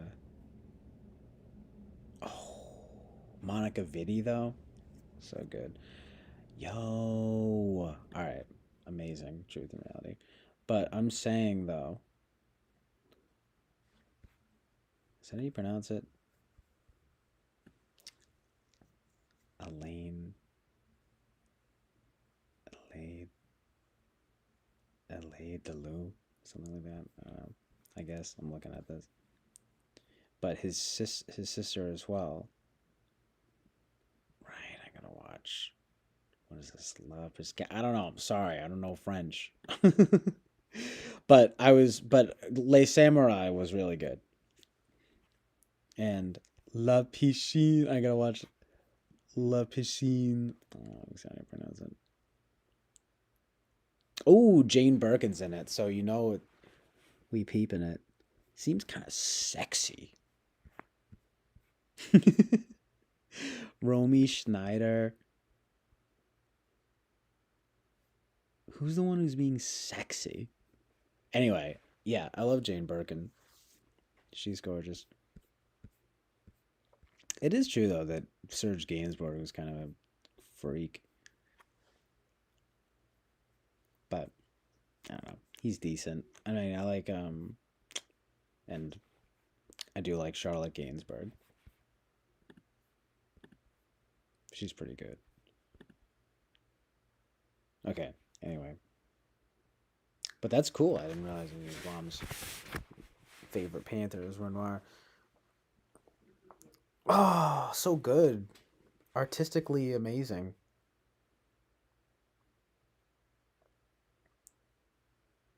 Banana. Wow, that sounds scary. Wait, Paris explosion? The fuck? Did this just happen? Or at least, yeah, like last Wednesday? It's insane. It's horrible and evil. Show me alive. I'm just gonna be like this. That's horrible and evil. Literally. Tragic truth and reality. No, I'm just kidding. That's horrible and evil. Just kidding. That's horrible and evil. Anyway, Fanny and Alexander. I love the close-ups and symbolist use of color. That's cool. It's got some sort of green vibes going on. Just seeing the poster or something. Been to Paris, he said. My grandmother on my mom's side was French. That's dope. I really do want to go, you know? I mean, it's like so high up on the list of places to go. Like, top 5, for sure. I mean, honestly, I'm trying to go to Hawaii, too. Even just in the U.S., you know what I'm saying? And, Alaska. Go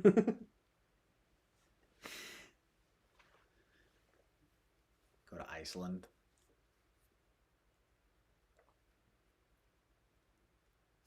Yeah, then Ireland, of course, is just sort of top tier, you know. But yeah, France, Paris. Oh, je t'aime. Do you know how it is?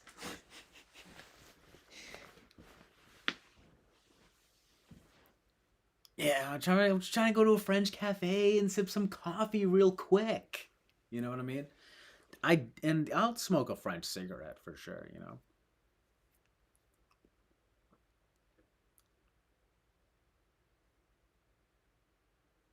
Let's go. Me and you, Kami9, coffee and cigarettes.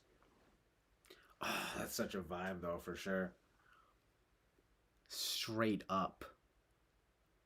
I wonder if the cigarettes are any better over there. I wonder are in the coffee.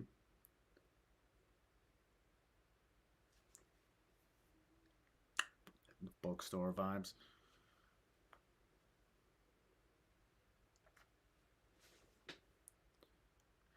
It's very important. That's why I say top 5 because it's probably like number 1. I gotta go to Ireland. You know, it's like it's my homeland. You know,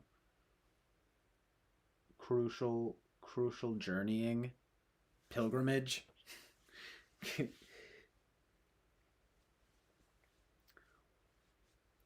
You like Ireland? I mean, you know, it doesn't seem like it's the most exciting, but it does seem like it's very beautiful and good. Oh, it seems very beautiful, true, and good. Very beautiful, true, and good.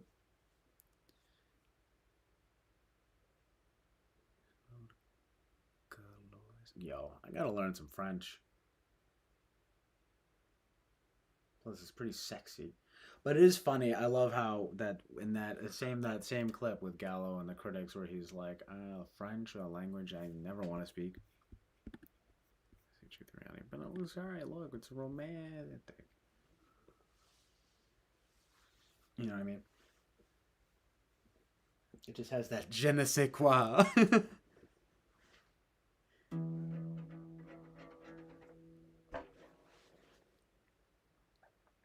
I'm taking up smoking again there a lot. Nice, yeah. I know, I haven't actually even smoked a cig in a while. I I went through an American Spirits phase, like only like a year or two ago. Well, like 2 years ago, and I could just chain smoke them, but I just stopped. after a while. I've never gotten addicted to cigarettes. I really, honestly don't find them to be addictive.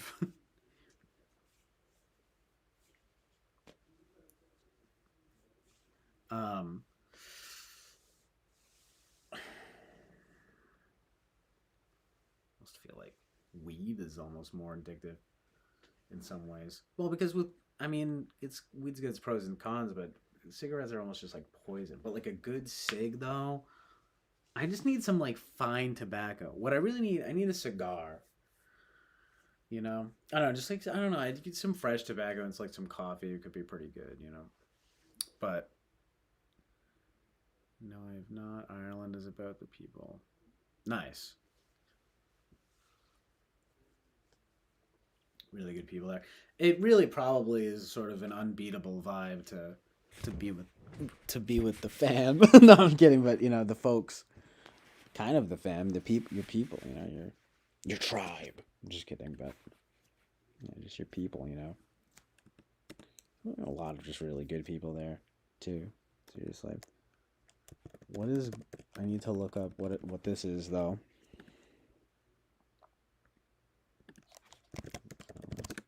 Making me want to get some freaking cigs. I need to find some like. I need some like organic, natural cigarettes. All right.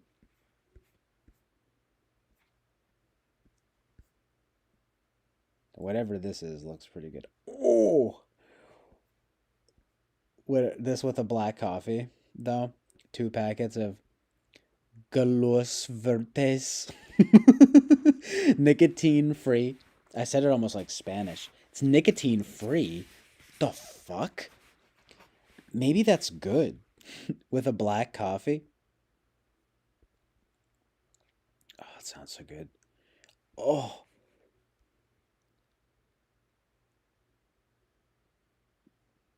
all of these references. Oh my god, John Frusciante would smoke them.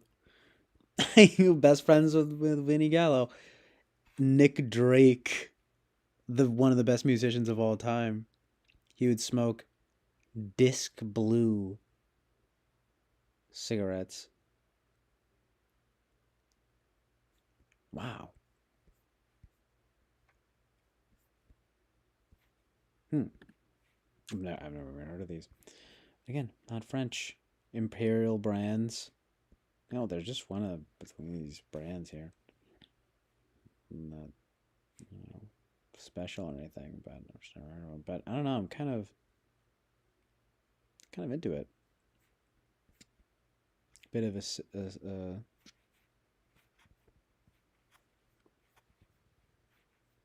wow. They got low tar and nicotine. It's still got tobacco. It's still dark and strong tasting. Yo. Yo. Yo. Yeah, that's hilarious.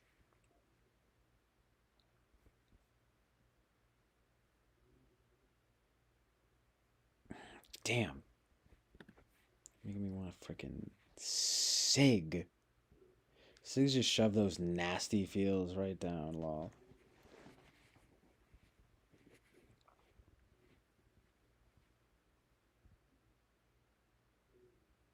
You mean you mean like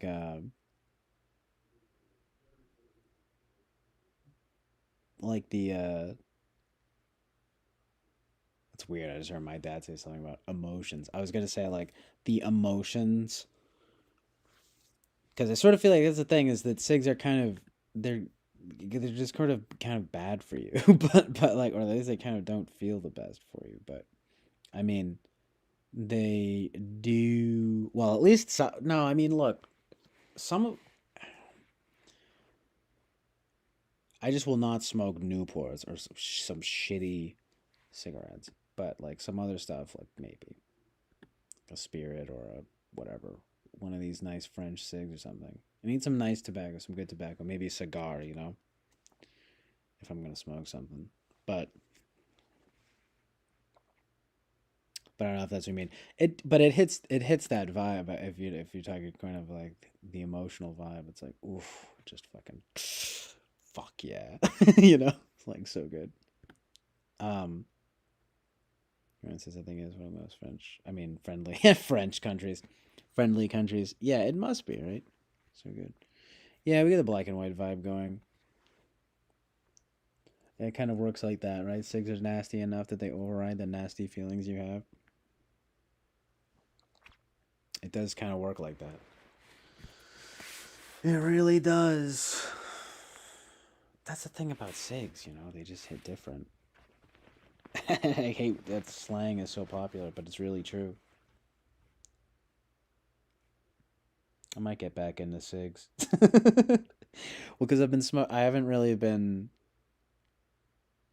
smoking as much weed lately, which is good. But now I'm gonna replace it with cigarettes. So bad. Mask the bitter feelings with bitter taste. No, it's just like a good cig though, or like again, at least a cigar. I'd like to smoke like a good cigar.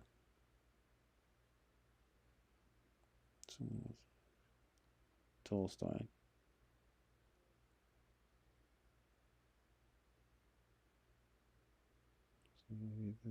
A slight fog had diffused in his brain. Diffused, like it caused a slight fog, or it dissipated, or it dissipated it. Yeah, diffuse would cause it. I don't know if I need any more fog, brain fog. It's kind of the thing about freaking cigs and pretty much everything. But I mean, I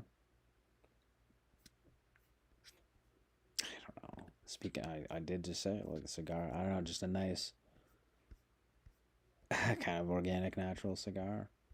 Maybe cigarette. I'm into the vibe, especially with coffee. It's just good.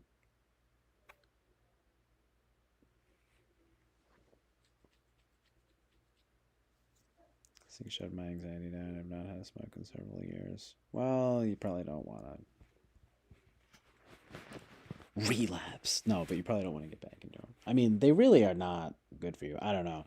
I was watching Charles Carroll talk about it. He's like, oh, people have been smoking forever. I mean, people have mixed feelings on it. I don't know. You know? I mean, I wouldn't be surprised because it's one of those things because, like, oh, well, they say it's bad for you, so it's, like, probably good. But it's like, you know? I don't really think so. But maybe it could be at least less bad for you than people say or act like, if you know what I mean. But I don't know.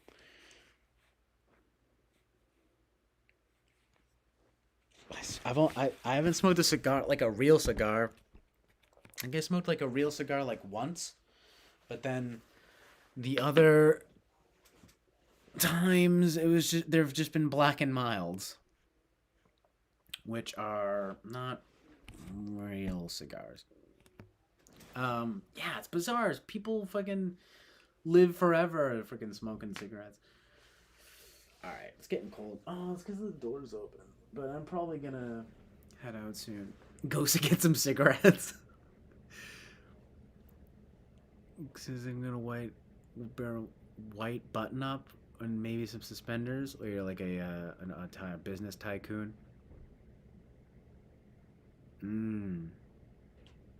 Grandma's got good taste. Cigs and Diet Coke. I mean, Diet Coke. I know the vibe though, kind of.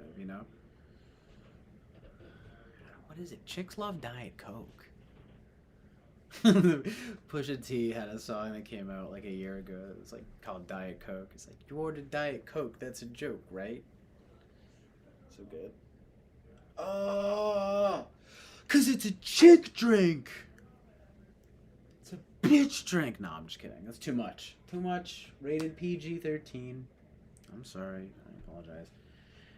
But I kind of get it though. There's something about the Diet Coke. I mean, look, I like a nice. I was actually just thinking today about how I had something. I was in a mood for a while. I was having like my favorite black coffee and getting glass Cokes. They had glass Cokes over at the convenience store nearby, and it's just the best vibe of all time. All right, with popcorn, with some Orville Redenbachers, like organic popcorn. It needs to be organic. Natural. Look, I'm sorry. I need the organic natural vibe. My SI or whatever, can't allow. I need artisanal popcorn. No, I'm kidding. As if it's like so special. The Orville Redenbacher's vibe. About to get it popping like Orville Redenbacher.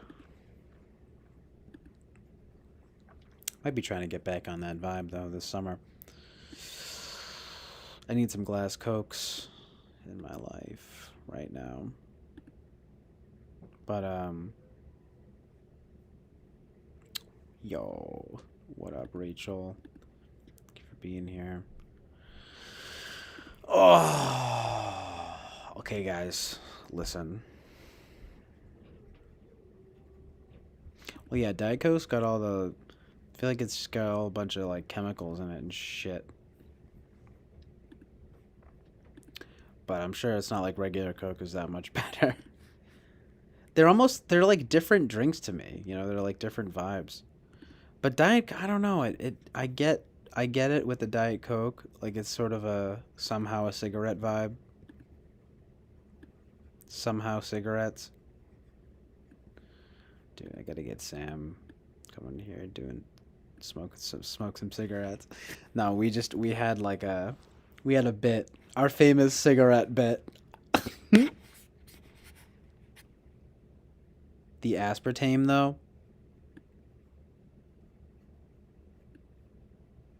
Makes an aspartame out of you and me, You don't want to do that. Diet Coke for me either. Anti-Diet Coke gang. Yeah, I did go back to black and white though. I wasn't really a fan of the. I mean, I do have the sort of like tint on the laptop, but I wasn't feeling the colors with a U. So I do like an occasional Dr. Pepper. Well, yes. Dr. Pepper is straight up good. No, I like some soda. I don't have that much soda, but I like Fanta. I do like the Fantanas, the Fantanas. But I mean, there's so many don't even get me started on the sodas. There's so many good sodas in this life to sip. To sip slowly, and enjoy. Sponsored by Coca-Cola. By the way, a cig with coffee, a cig with whiskey. Whiskey though? Oh my god, I'll probably pass out. But whiskey, I mean, just drinking, having a cigarette when you're drinking is very classic, But, I mean, I don't know, kind of drinking sucks. But I know what you mean. I actually don't know if I've ever really done that. Be like, ooh. Go do it in Ireland. We can go do that in Ireland. Together. I'll do it with you. Whiskey. But, some Baileys. But I need a Guinness, all right? That's what I'm stoked for in life, is having a Guinness in Ireland on some beautiful green hills and just rolling around in the grass. It'll be good. And then lived on Dyke. PJ Harvey's. You see, I mean, look, PJ Harvey's kind of just always here, sort of like a specter hovering over the aether. But I like to call it the aether with the A and the E at the same time. I know, I was noticing that. I don't know if she should be above the cross. You know what I'm saying? It feels a little bit sort of blasphemous. But I don't know. It kind of worked. She is though. She's watching over us. No, she goes in here. She can be on the boat.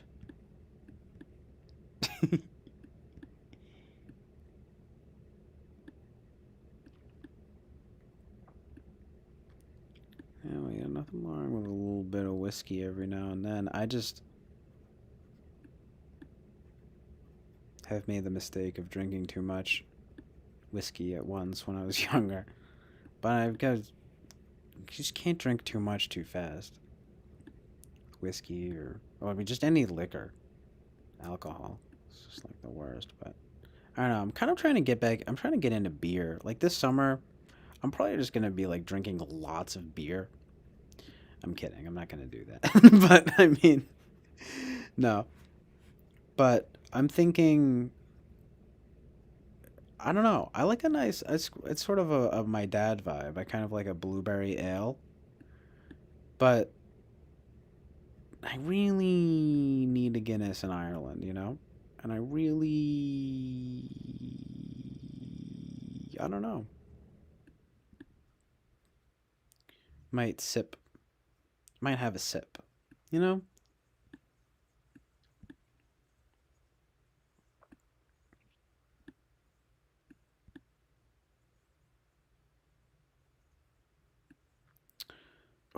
Bobby's here. Chris is here.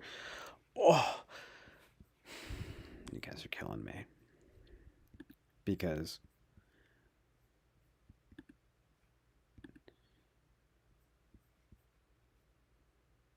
I need to head out soon. But it's cool.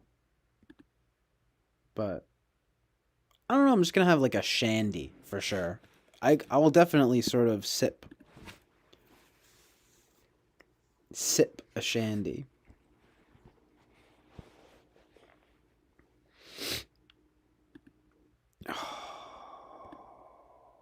We gotta switch up the filter a little bit.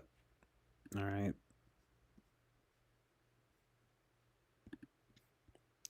It's a little bit better.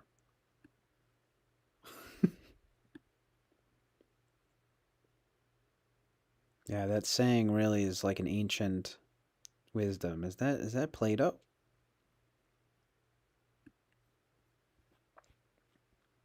Heard the bit about earlier about Lynch and Kaufman. Good stream. Oh, thanks, man. Shit, that we covered a lot of ground tonight. It's been a healthy, happy stream.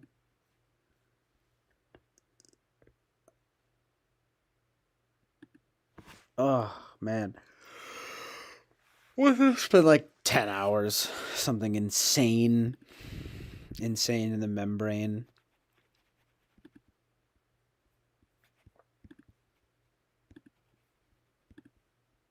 I don't even have so many. I have too much stuff open.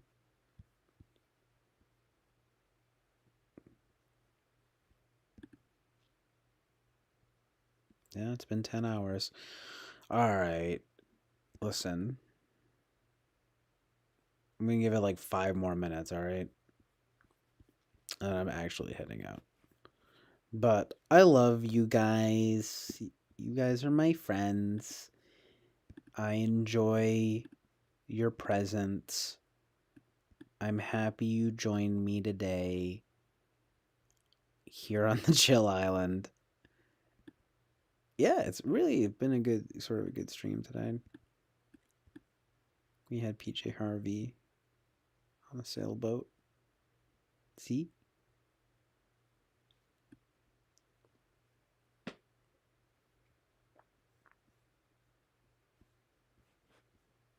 Um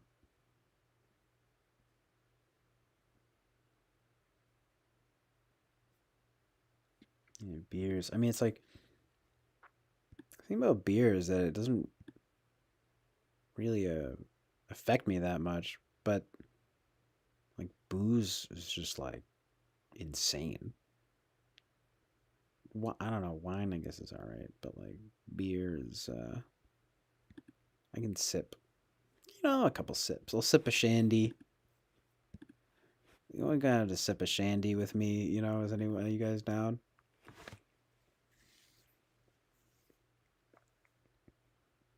Hey, no problem, Wes's mom. Thank you for being here. I mean, I appreciate it. I don't be doing nothing. I don't even be doing nothing special at all. Really don't. Just, little bloke. Little Irish bloke in New England. Oh no. The fact that I'm in New England. I was actually talking about that with my family that when we went to Newport. It's like really actually uncreative. We just named everything after England. And we said it was new. Is it good? It's both. It's new and good.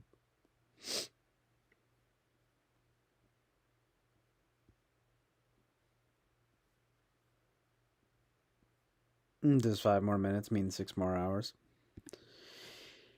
It actually means 5 more minutes this time. 10 hours is like when I start knowing it's real, you know what I'm saying? It's ridiculous. I can't even believe it because I had the jury duty thing. I got dismissed, and then I was like, I just popped on here. I thought I was straight up gonna just do like a 2 hour shoot. This happens every time, right? But then the gang gets going, and I'm into it, and it's just too good to not go hard, But I really do have to start regimenting this. Like, I was talking about that with my family as well. Like my sister too. She's like, you gotta try doing like shorter streams and things like that. I'm like, yeah. I do gotta go through and maybe try doing some timestamps and things as well, changing up some stuff. But it's just, it's like that's like actual work. No, I mean that's like fun. That's like fun work. But it's not as fun as just hopping on, and popping off, as they say. As the ancient Irish say. Oh.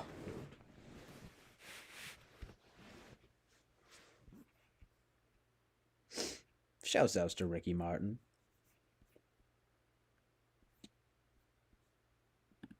My favorite Irish musician. I'm just kidding, but it is weird. My mom used to like Ricky Martin for some reason. Again, name dropping the fan. I like Ricky Martin.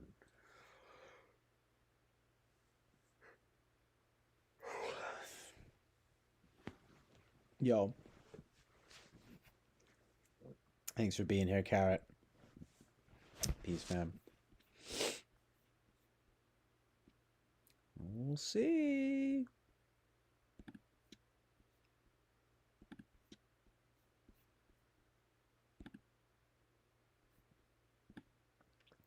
Dun dun dun dun dun dun dun dun dun dun dun dun dun dun. Mhm.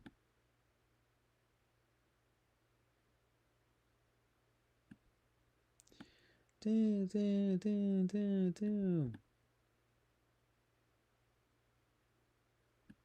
Did you guys know that he's gay?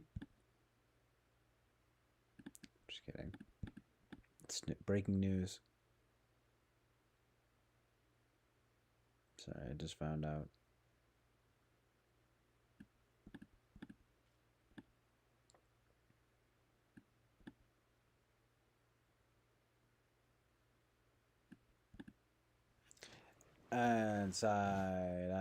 Outside out in the living the crazy life, which is really fucking very unhinged, incredibly hedonistic and irresponsible. Okay? Yo, fuck Ricky Martin. No, I'm just kidding, but how did Ricky Martin even come up? Bobby's the biggest fan. Ricky Martin. He runs the fan club.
Thanks, Rachel. Nice. Thank you. So good. That means a lot to me, actually. The sort of it's a bit kawaii. That's when I can't pull it out. You could totally pull it off. You and Eric should start doing it more. I don't know which vibe. Where I'm just sort of like, or like, there are a few different vibes, right? The kawaii. Or it's kind of like.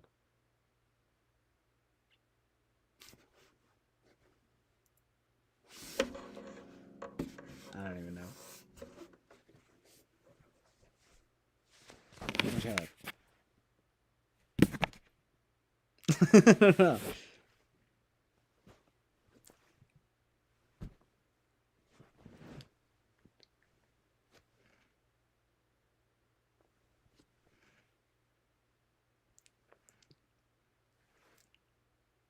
Yo, I'm killing it. Hey, it's me, Justin Timberlake.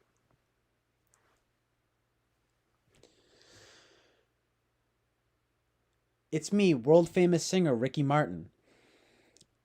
Inside, outside, out, living la vida loca.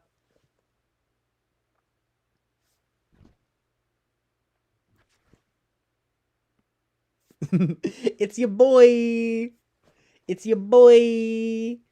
It's your boy. It's your boy. I know, I was thinking of Justin Bieber too, dude.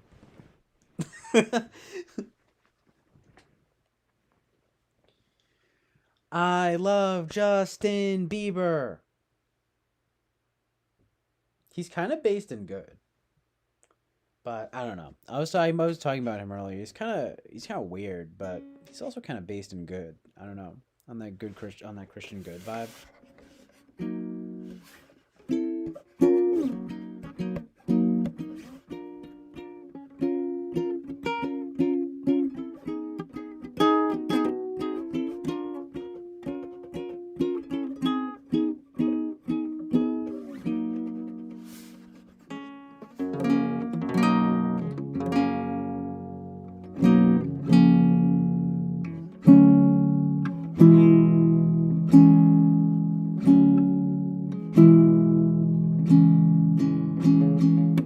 That John Piper vibe though, on that Christian good moment, on that Christian good moment.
Jeez. 10 viewers. Shouts out to the squad. Shouts out to the squad. Shouts out to the squad. Shouts out to the squad. Shouts out to my squash. Losing a bunch of viewers rapidly now. Like that rapid eye movement I'm trying to do right now. That's just too good. 7 viewers, 7 likes. Ooh, another like. Well, that's good though. I was gonna say, I'm gonna end it on the 7s. Ooh, but we got 10-17 right now. That's good. 10-17 Brick Squad. Brick Squad Monopoly. But I'm saying it's about that time.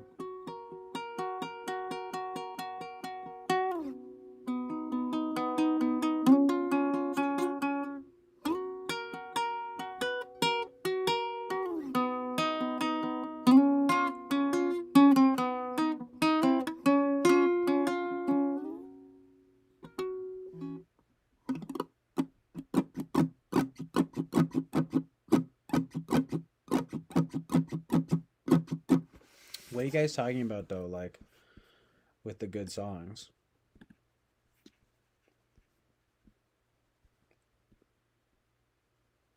Menudo? I don't even know. I don't even know what that is. What that is though. What it is though.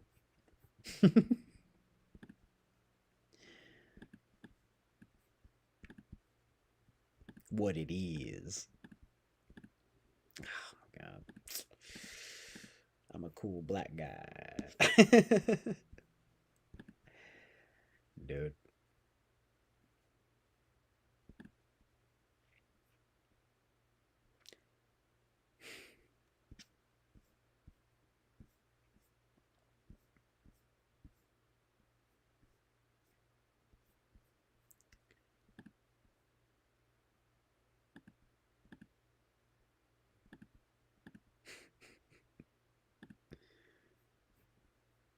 Dude, I gotta close out of some of this stuff. It's too much stuff.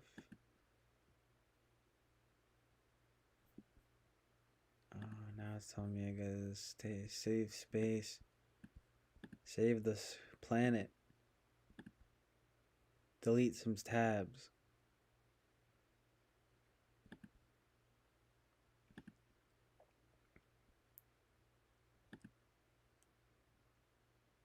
Y'all gotta peep my tabs though. Y'all gotta peep these tabs. Ho. Yo. No. Oh. Yo. Oh. Oh. Yo. Ho. Ho. And a bottle of rum. I'm gonna shake your bum. Yup. Come through with the glum. With the rum. Yup. Lump sum. With the glum. With the close out of a bunch of these tabs. I'm gonna go to rehab.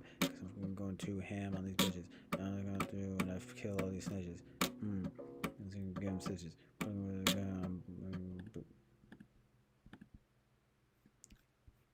Doodly doo.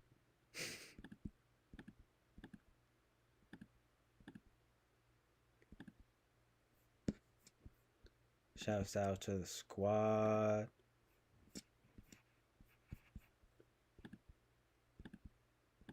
Shouts out to the squad.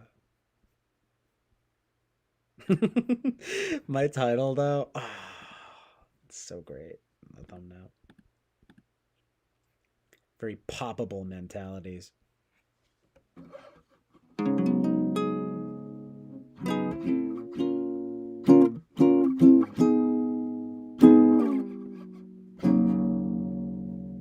Yo. Yeah, I don't know what else we could use. I mean, yeah, I don't know. You don't have to get a Discord. I mean, you should though. I'm not saying you should, but I mean, it would be cool if you came on to like talk with at least me and Lino or something. I mean, I don't know. Maybe John would be down to talk too, but you know, at least me and Lino.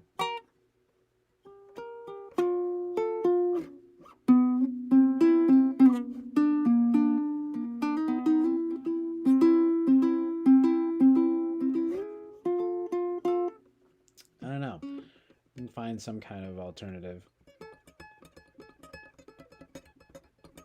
I mean, you can always email me. Any of you guys can really just email me. I have my email on my YouTube, so I'll try to. I just gotta free up some space and stuff, but I'll get to you, babes. I'm just kidding, but no, I mean seriously though. I gotta get up on that vibe though. I gotta get up on that vibe though. I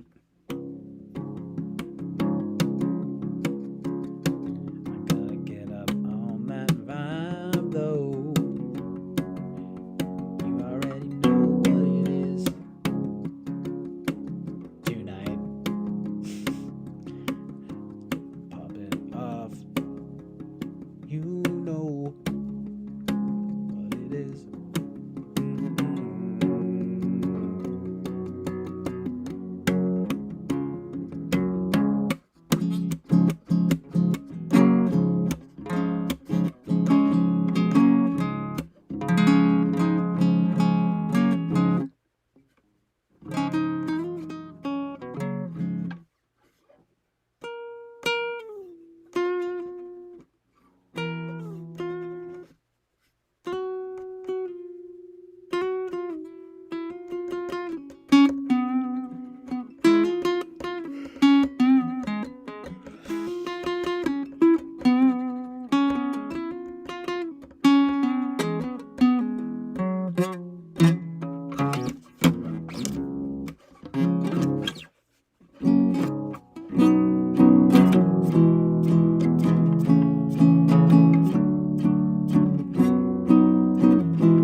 Okay, so he was in a boy band. All right, successful boy band. I had no idea his roots. Oh shit! About the fucking manager. That's horrible evil. Uh-oh. It's related. Oh, now I see what you're talking about. Oh no. It's related and it's evil. That's scary. Wait, it's scary. Scary. I don't know, whatever. It's scary. Scary. That's fucked up though, for real. For real. No, but seriously, what does there even say about that? Horrible evil. I was like, what the fuck, you know? It's like always, not with just whatever with that topic necessarily, but with just sort of the Holly weird evil, you know.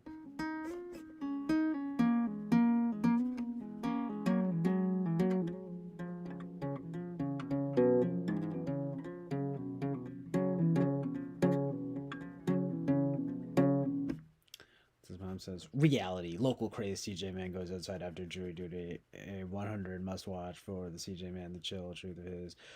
Wave shell, watermelon, sun, palm tree, coconut, dolphin up. Not SI playing. Well, thank you, Mrs. Mom. Yeah, yeah, right. It is what it is. Thank you, appreciate it. Oh God.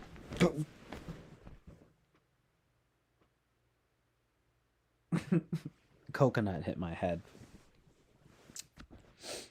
Dude, TJ, this latest dark aspect of that. Amazing. That last emoji is really good. What's his name? It's a beautiful emoji. Sun over the ocean.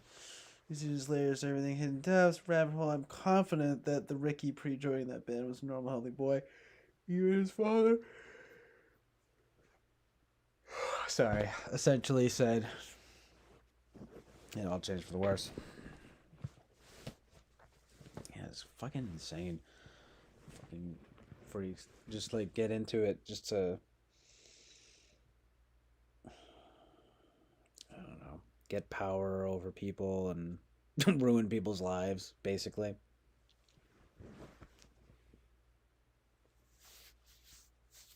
It's pretty disturbing and evil. And it's definitely the kind of thing that makes me and probably a lot of people just not want to stay as far away from that. Just want to stay away from that stuff as far as possible.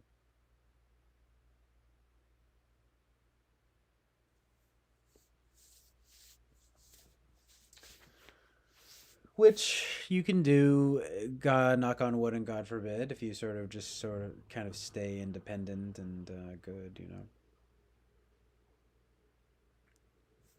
I mean, that's to say, basically, as which of course then you just have to forsake pretty a lot of just like making money and things like that. But so be it. So what I'm saying, not gonna you can do not gonna win. God forbid if you just stay independent and good, and which you can do, but you just have to forsake um, money, basically.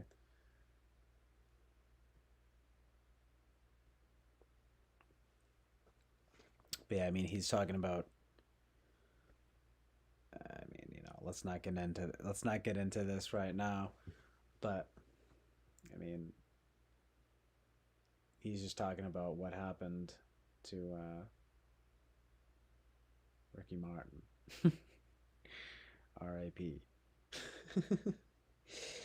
I mean, not to make a joke of it, but just like I mean, you know, it's just weird. You were just talking about some of this stuff earlier, and you know, stuff happens. Not always, but sometimes, you know, with people when they're young and messes stuff up, you know, whatever. But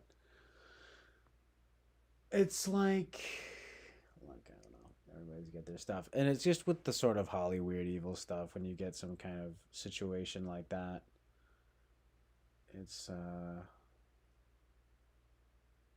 yeah, I don't know. It doesn't matter where you in power, money, stuff, whatever. You wind up getting abuse and things like that. You know. Well, he just said abuse, but yeah, I mean exactly. But you're talking about boy bands in general. I mean, because you know, it's not like Ricky Martin is a little bit of an outlier, I suppose. I guess Lance Bass, but I mean, it's like I don't know.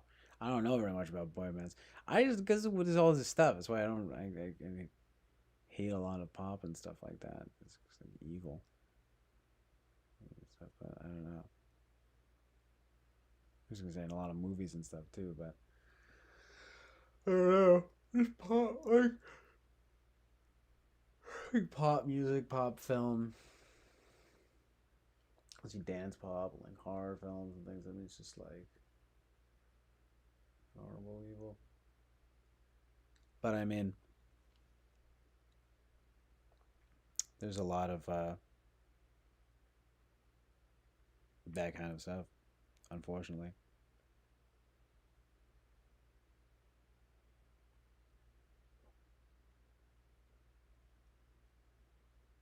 I mean,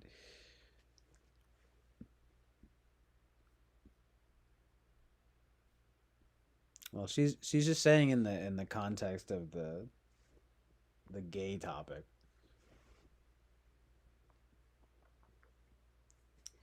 It's not necessarily political dogma, but or the very least, sort of a personal anecdote. But the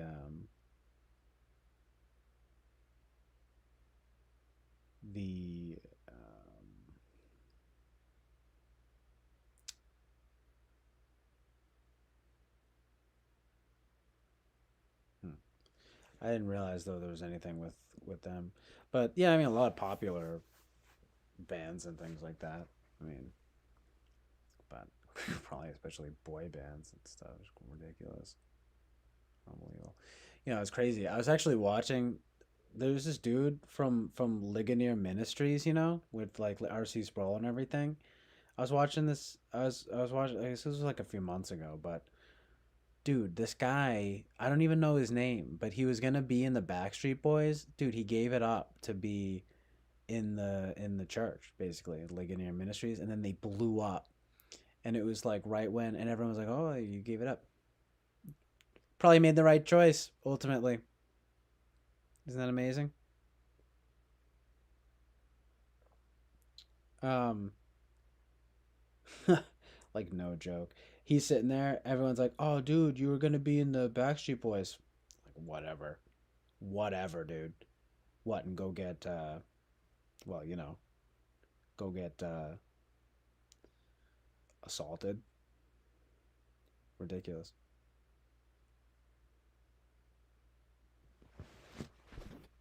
Yeah, I don't know what his name was, but I had no idea I was watching some live, you know how they have their live streams. It's like, which are really good, but yeah, I don't. I guess I'm gonna have to. It must be at the beginning of their wiki or something here.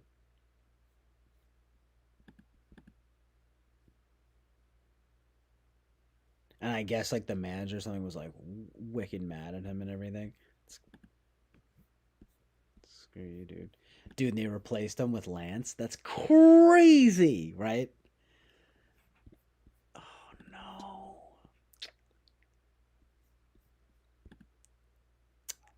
Well, there you go. Oh no.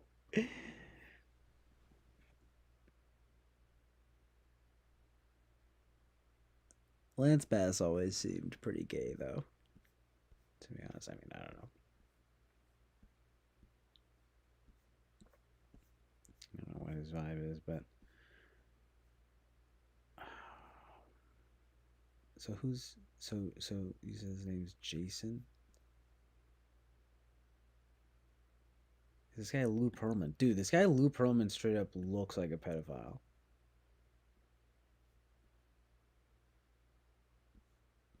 The fuck?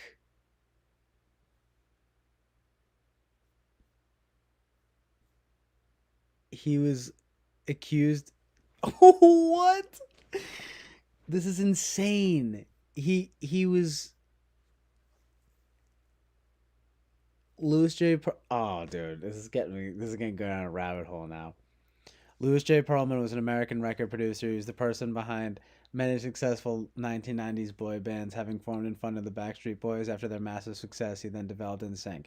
In 2006, He was accused of running one of the largest and longest running Ponzi schemes in United States history, leaving more than $300 million in debts. After being apprehended, he pled guilty to conspiracy, money laundering, and making false statements during a bankruptcy proceeding. In 2008, Perlman was convicted and sentenced to 25 years in prison. He died in federal custody in 2016. That's insane. But it's not like he ever got.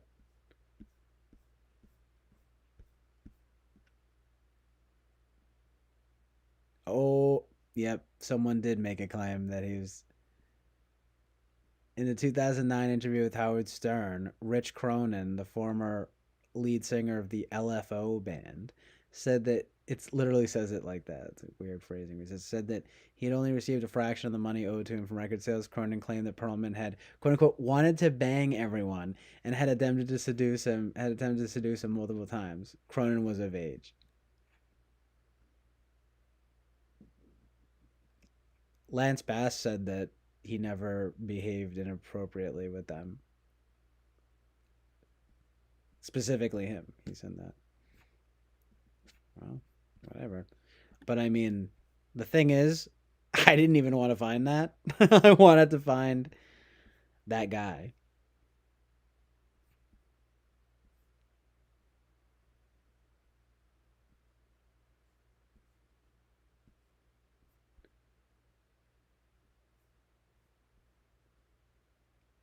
Oh my god, what's his name? He's not even on the wiki. They erased him.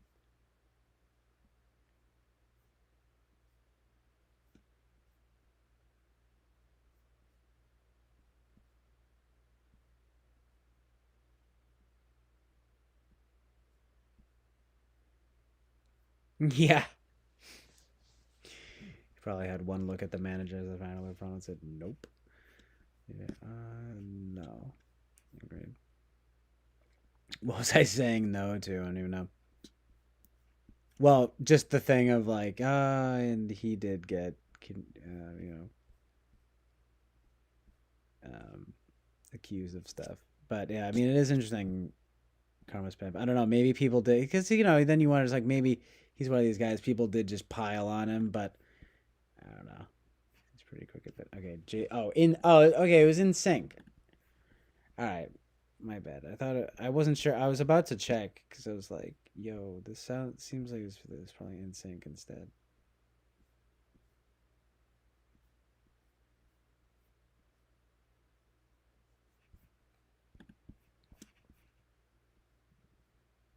But I mean, yeah, this guy Lulu Pearlman, he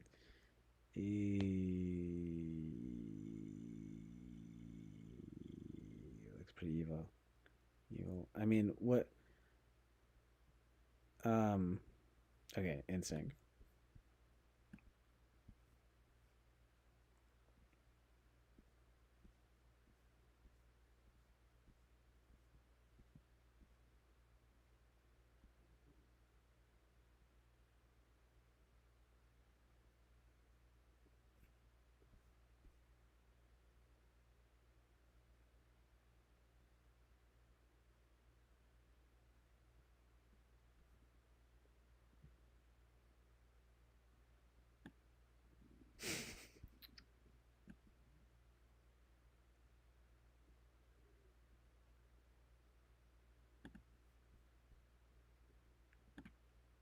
Promotion for their first public performance at Pleasure Island on October 22nd, 1995.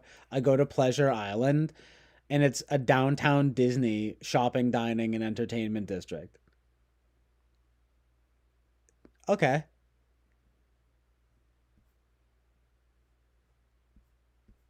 Hey, you guys want to go take your kids to Pleasure Island? In late June 2006, a life size Jessica Rabbit sign above the facility of Pleasure Island tonight. Oh, it was removed. All right, well, they got rid of it. That's probably good. Hey, yeah, I don't know about this, Pleasure Island here.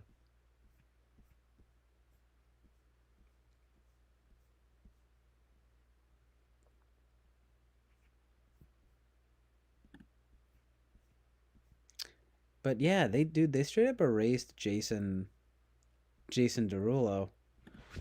Jason, Backstreet Boys. Backstreet's back. All right.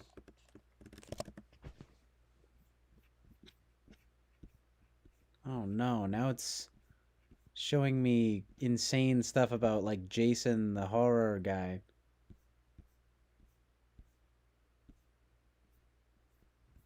Oh no, sorry. I searched Jason Backstreet Boys again. Jason in sync.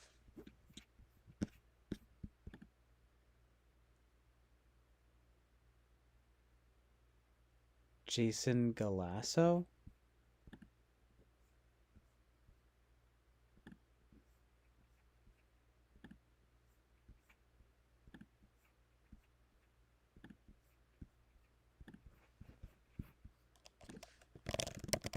I gotta figure this out real quick before I go. Jason Galasso.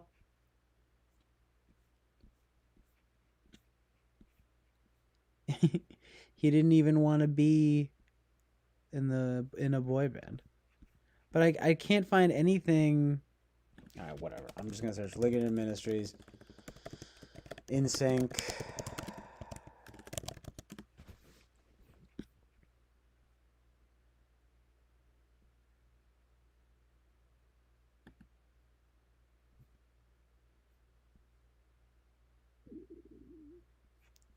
Burke Parsons?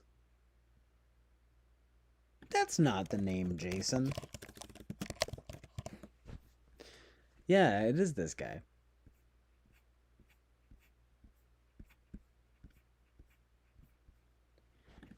Dude, they straight up scrubbed this dude from any, like,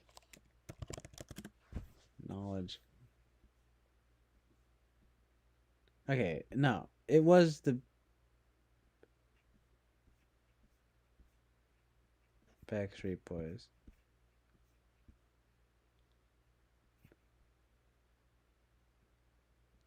No, yeah, it was Backstreet Boys and NSYNC.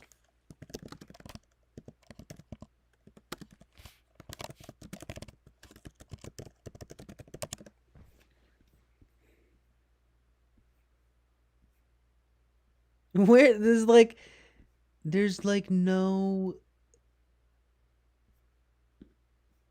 barely any, documentation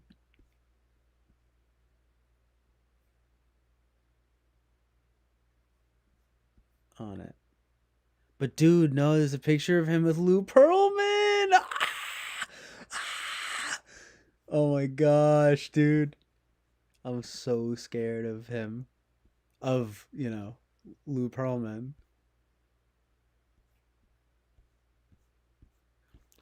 Look, this dude, shouts outs to Burke Parsons, all right? That's all I'm saying, because that's what you gotta do in this life. Jason Derulo.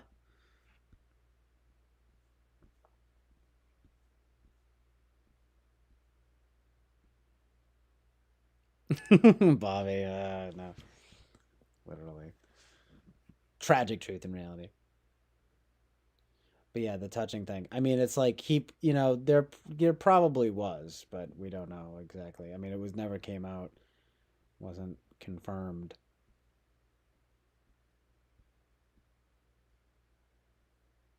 You want to see the picture of them? Yeah, check it out. I've got a freaking million tabs open. All right, well, I'll just do this. Hold on.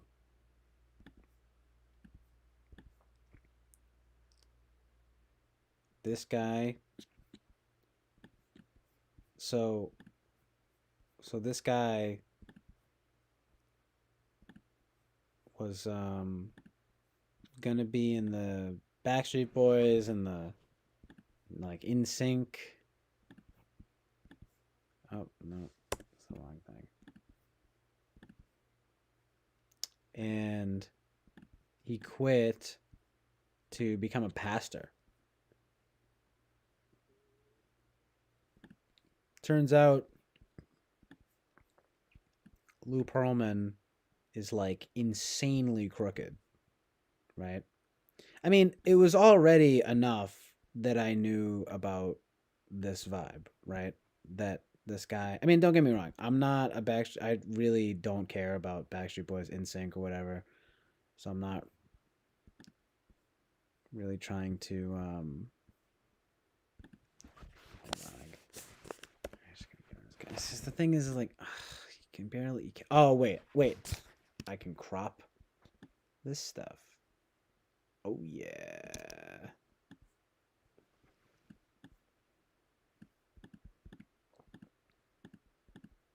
No, I was just like, look, I don't want to take up the whole screen with this stuff. It's like I'm not that into it. But what I am into is the fact is, I mean, I really like that R.C. Sproul from Ligonier Ministries, and this dude who works for Ligonier Ministries was like gonna be a frickin' he was gonna be in the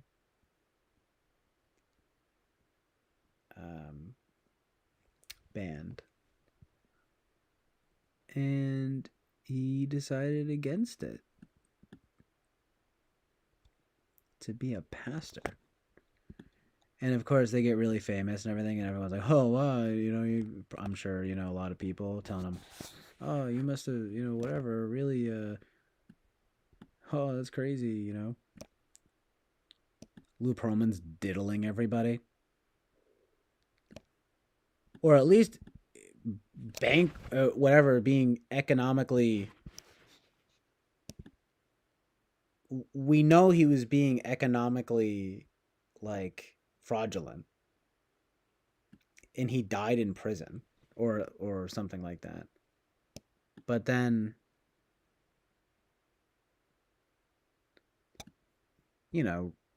anyway, I mean, I just thought it was interesting how this guy who is pictured with this guy is obviously a freak.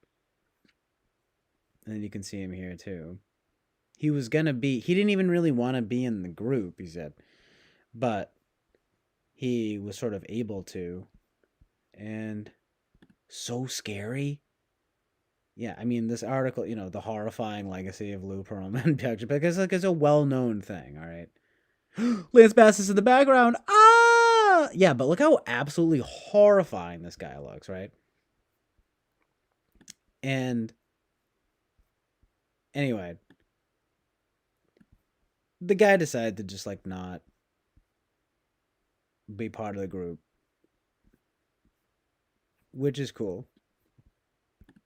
And he became a pastor. And I'm sure everybody was all like, yo, no way, like, that's crazy. And, like, they all got, like, super big and everything. But you didn't do it. And it's probably worth it. Because it's like, look, you become super rich and famous.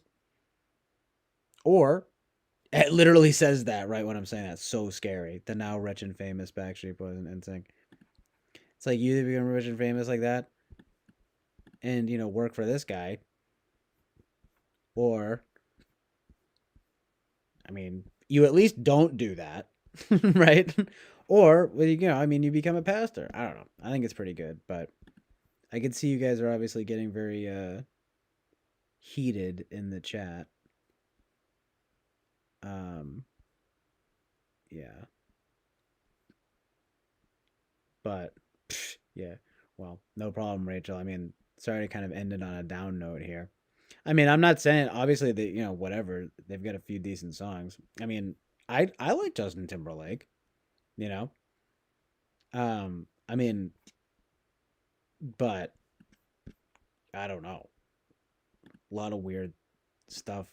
I mean, I knew this, but I didn't really know that much about Lou Pearlman. But I guess it's just like a known thing that the guy who put them on to the group or whatever. Well, I'm gonna close out of this. It's like scary, evil, horrible, evil. But anyway, whatever. I'm not trying to be too much of a bummer here. But I mean, look, the point is like, I mean, you can opt out. I literally, right when I'm saying that, he says glad fruition, the Backstreet Boy dropout.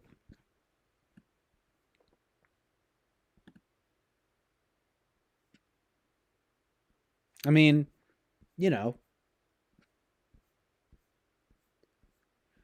it's not like again, you can sort of do art and stuff without being beholden. I mean, knock on wood and God forbid, but being sort of, beholden to these evil forces. But it's just these freaks, these evil freaks, they want money and power, and they get boy bands and things. And I mean, look, I'm sorry, it's just very obvious that it's sort of um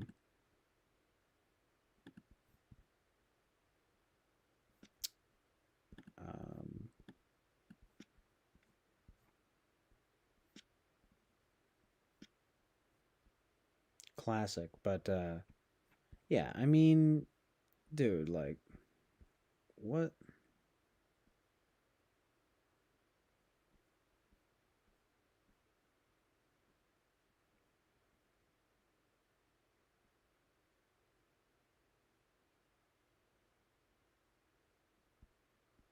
Well, NSYNC clearly had better songs than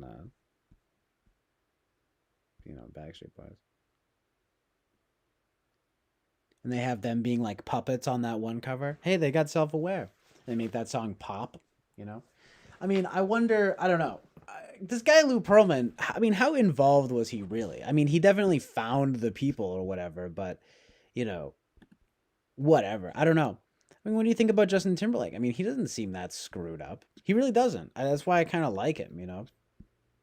I still have this scary picture up. I'm sorry, I'm getting rid of it. But seriously, I don't know. Justin Timberlake doesn't seem that screwed up. Justin Timberlake doesn't seem like he seems pretty normal and good these days. Hanging out with Jimmy Fallon. I mean, I don't mind. I was just talking about with my family. Look, hey, my mom always loved Justin Timberlake, and even my grandmother loves Justin Timberlake, and my sister. We were talking about, like, dude, Jimmy Fallon. Honestly, people make fun of him because he just like laughs at people or whatever, but like he's like kind of good, you know. But anyway, um, but it's straight up, yeah, it's pretty amazing that. Anyway, the point is, look, he chose the Christian life, honestly, and he was probably all the better for it. Yeah, you probably got one look at this guy. He's like, oh, so that's what it has to be like. Oh, okay. Peace out. I'm gonna go become a pastor. It's like literally amazing. Get rid of this, keeping this good vibe here. It's all this pure and good. But yeah, seriously, I mean, I'm happy for that guy. But I'm just saying, you don't have to get personal here, Bobby.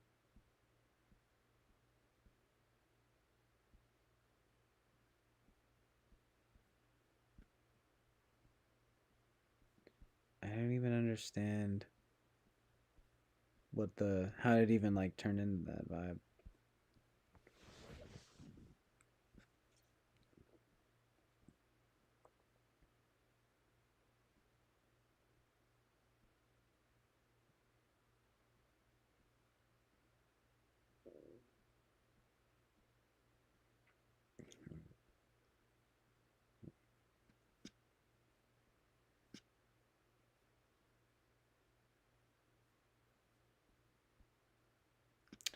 I mean, but unnecessary. I mean,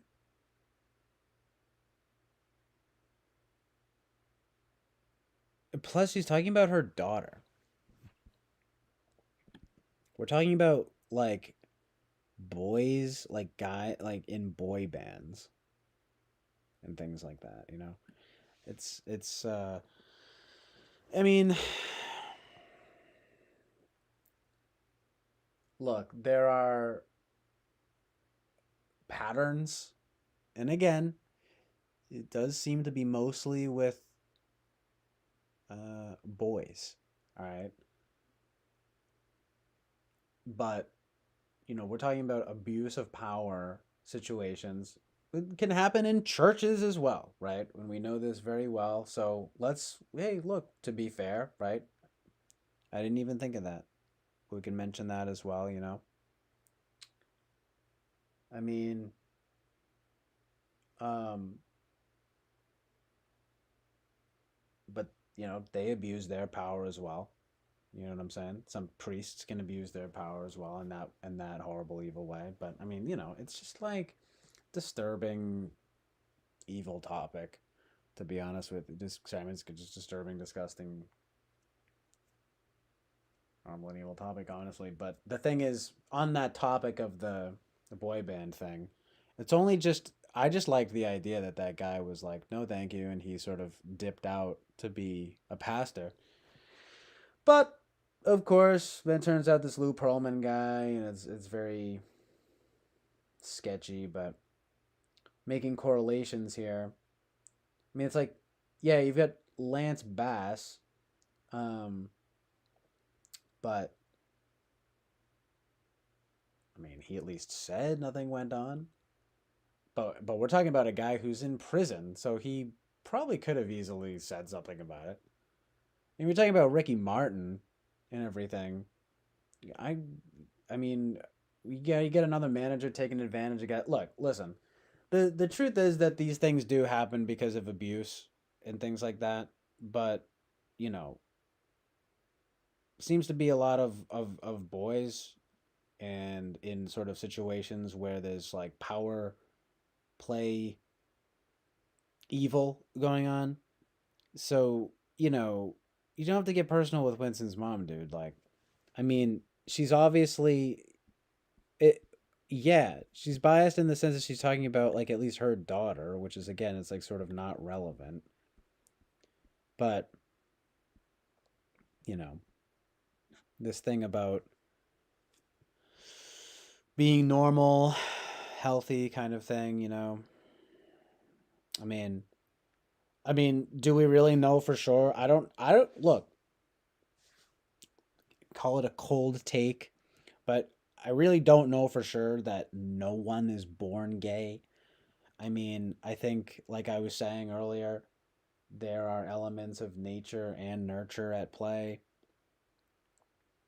I mean, I haven't really looked into it, but I wouldn't be surprised if there's something like estrogen and or testosterone in going exposure, you know what I mean, exposure in the womb, things like that can affect things.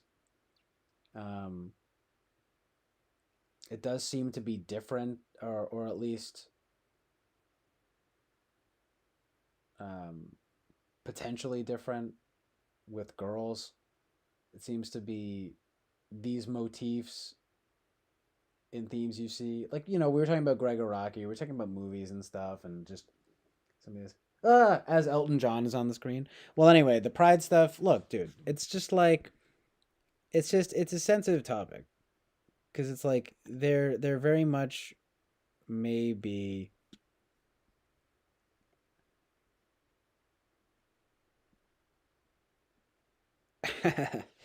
well, thanks, Winston's mom.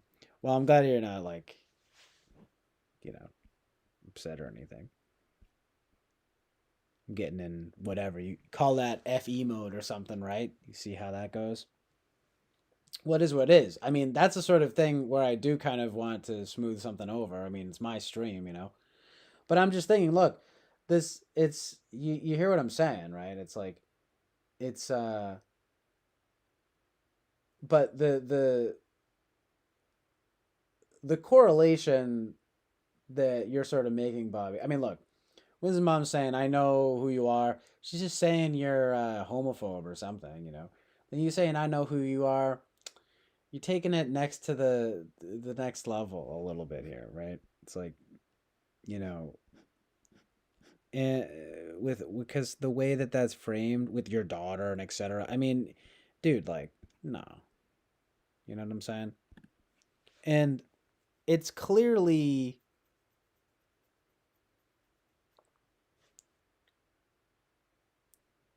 uh seems to be a nature and nurture mixture going on. I mean,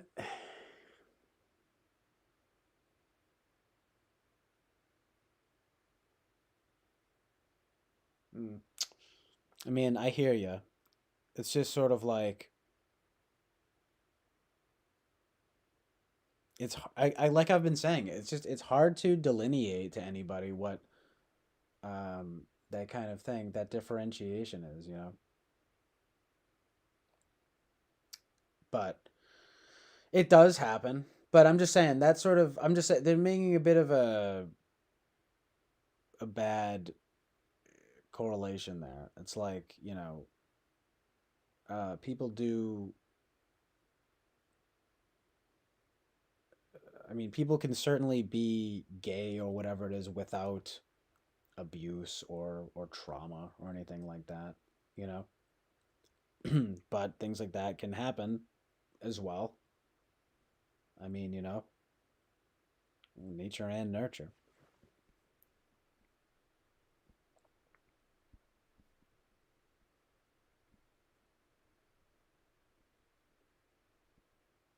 It does kind of make sense though that gay gene would be sort of kind of maladaptive, right?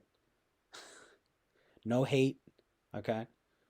But it doesn't mean that it's not there. I'm sorry. I'm kind of just thinking out loud right now, but like it doesn't mean that there isn't something there. Like look, that's my idea about it is that there's something it's a sort of it's just sort of something kind of unusual, but it's not uh I mean, you know, it is something look, it's too late to get into all this right now.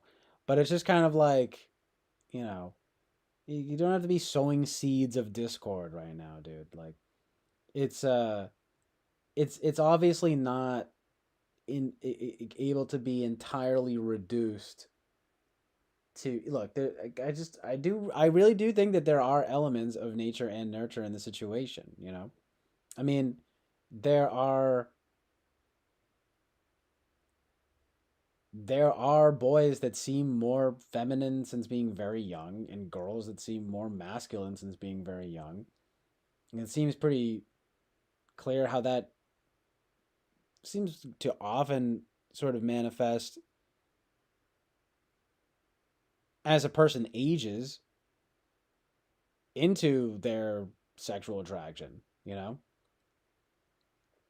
I mean, but I'm just saying, like, I mean, look, I have to look into it a little bit, but I wouldn't think that, you know, you know, it's like every time, right? It's something horrible happened to someone, you know? It does seem very possible that there's something like estrogen and testosterone in the womb and exposure in the womb and stuff like that. But it's true. There the nature and nurture element, and the thing is, no one wants to talk about the nurture stuff. You know, I'm here with you on that one. Obviously, it's just but in this situation though, talking about Winston's mom, I mean, I would just sort of be careful of getting personal like that. You know what I'm saying? Because the implication there, it's like, because you know, it's like, what are you trying to imply, right? Something horrible happened to them. You know what I'm saying? I mean, God forbid, dude. You know, I mean, literally, it's just I'm just saying though, like it's not a reason to get too intense. She has her sort of it. The thing is like, and if you'll you know, pardon me, Winston's mom, it's like, look, she obviously does have her bias. You know, I mean, look, Bobby, like it's like, why can't you just accept that she does have her bias, okay, and just sort of, you know, take it for what it ultimately is, right? Um, you can know that people are they have their biases in that inevitably they're basically just trying to sort of protect the humanity of the people involved, you know?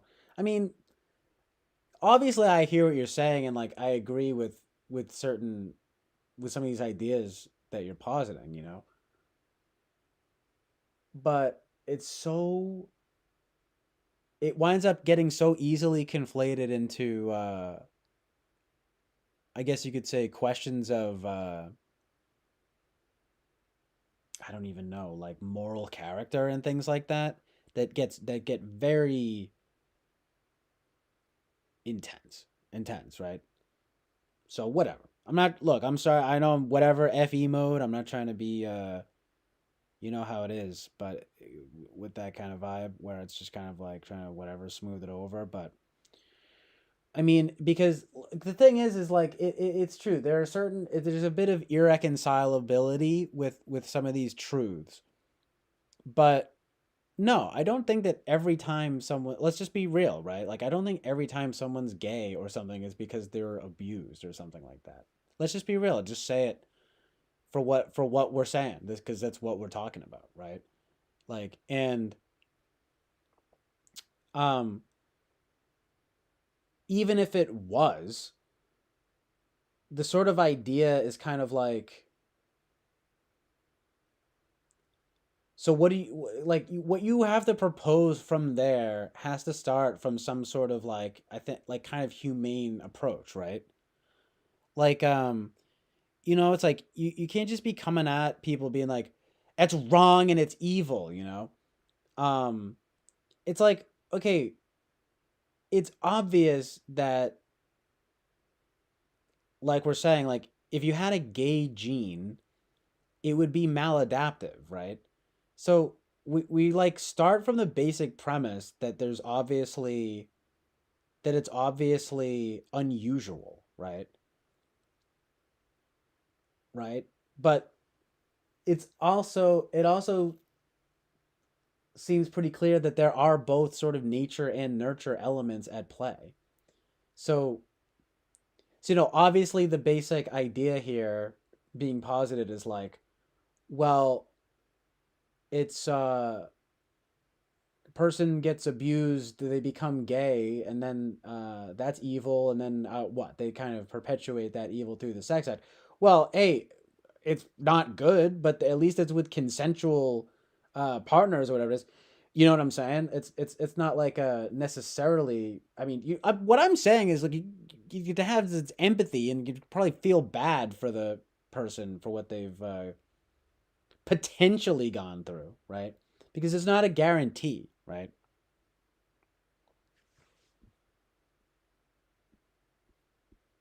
Because you don't know how a person became gay. You know what I'm saying? And you got to be careful making an accusation because it's like a, because I mean, that's like a personal accusation, dude. Like, you know what I'm saying?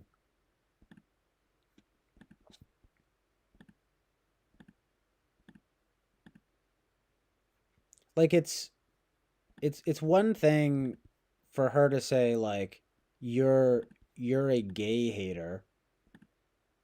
Uh, it's it's a little bit more intense for you to be almost kind of insinuating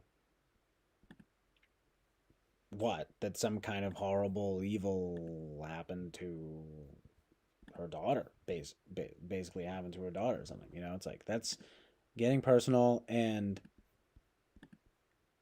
it's a bit too much, you know.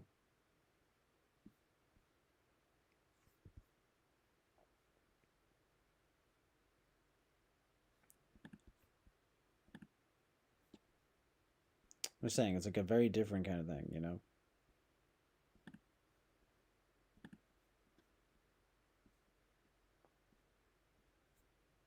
Let alone and again, no hate Winston's mom and I, you know, but it's if it's somehow insinuating like, you know, it's like it's she's at fault or something, you know what I'm saying? It's like even worse, you know what I'm saying? But it's like again, we're also talking about a girl and someone who was not in a boy band or sort of being coerced by some power, you know what I mean? Some kind of abuse or some kind of power in that way, you know? Um, Look, people are gay due to plenty of things that are not abuse and trauma, you know what I mean? But look, it does happen, you know?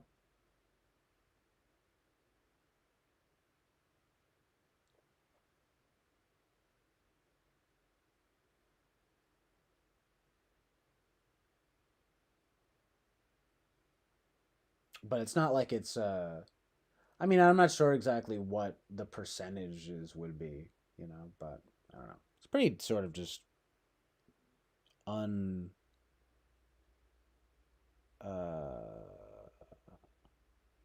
sort of upsetting topic, you know.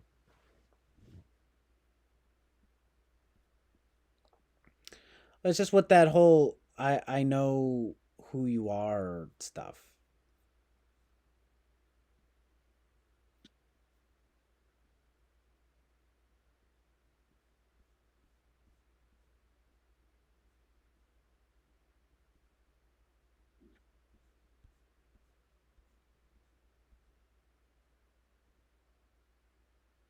I mean, I don't know. I thought you were saying sort of like a gay defender, and then she's like, "Oh, you're you're like she's calling you a gay hater. You're calling her like a gay defender." And then and then it's like the family stuff comes up, and it was just kind of the way that you said it. I don't know. Look, I was thinking of as I saw it. I'm sorry, you know, I wasn't trying to, but but that was sort of the vibe I was getting. Of like, well, it's like it's one thing to sort of be like, oh, you're being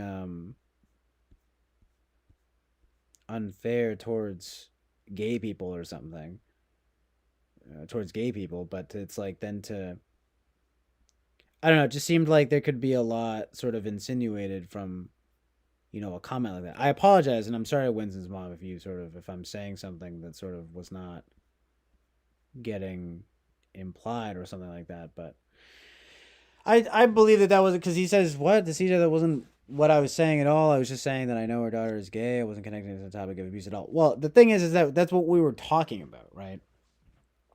So, you know, I apologize, but I just sort of um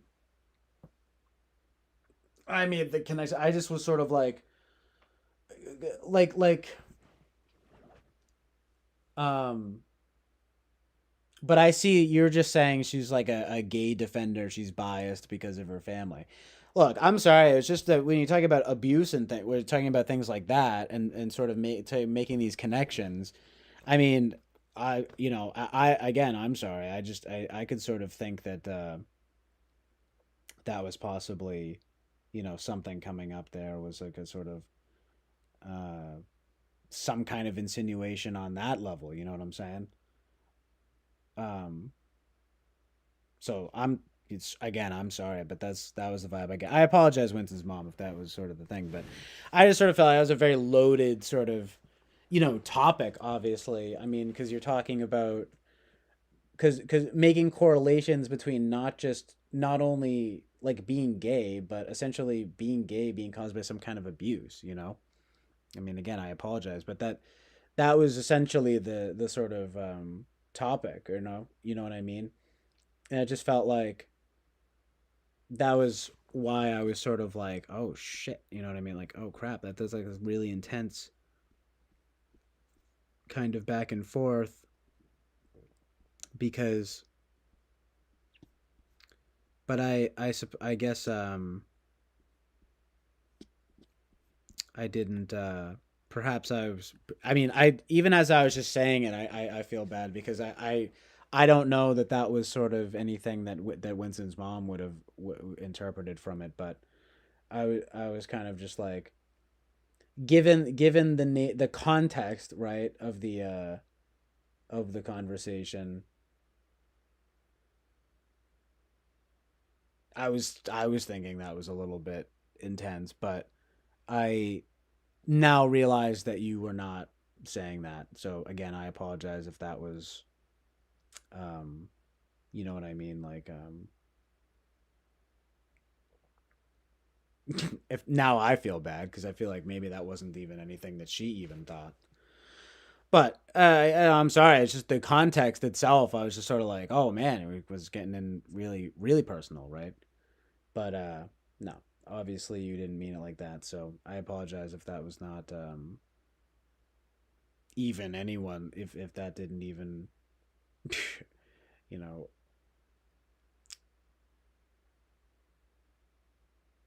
get brought up with Winston's mom.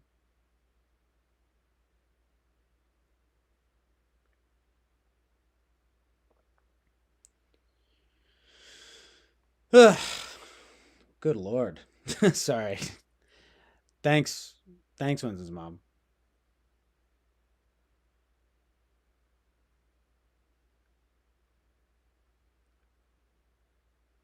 Um, I don't know that that was even anything that was on your mind though, and I sincerely apologize if I sort of inserted that now into the conversation. Um, I mean, did I? I mean, I know I'm kind of fucking sorry being OCD about it, you know, because I feel like I feel like I am taking it to another level accidentally because of the vibe that I was getting from it, but I thought that that was maybe the vibe that you were getting from it was his mom. I don't know. And then now I'm fucking feel horrible because I'm like, oh no, this seems like I felt it like as I was saying it, you know, that it could be interpreted that way, you know. Um, Although that was not obviously, you know, you weren't necessarily disrespecting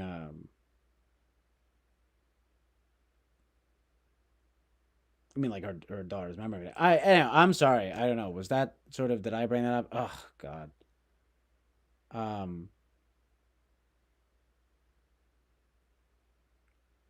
I apologize. It was just given the context of that conversation. I didn't know if there was if it could have been interpreted in that way. If Winston's mom was like interpreting it that way, but now I feel like I inserted that and feel horrible about it. So sorry, Winston's mom. I don't know that that was even anything that was being thought of until I brought it up. But it's just this idea that it's like, you know, when you're obviously the, you know, the parent of the child, it's sort of like in the way that people can become judgmental in that way.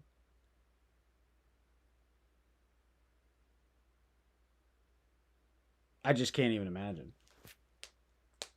But uh obviously I know Bobby that it wasn't intentional, you know. But yeah, it provoked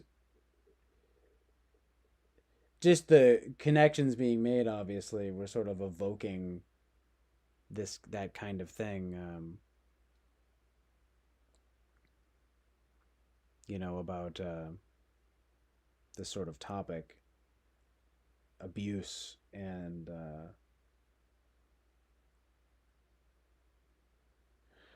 I mean what can I say? People, essentially, people, the idea that some people get abused and become gay, and mostly, again, we're talking about young, boys and things like that. Not really girls, and sort of in context of power and things of that nature. But just with the I know who you are, this and that, I was sort of like, oh shit. Um, I got the impression that there was an insinuation there on his end that I suppose wasn't there. So I apologize for even if I inserted that Winston's mom into the even the conversation. In fact, I don't even know. Maybe I'll edit this out or something. This last part here because it feels icky. But um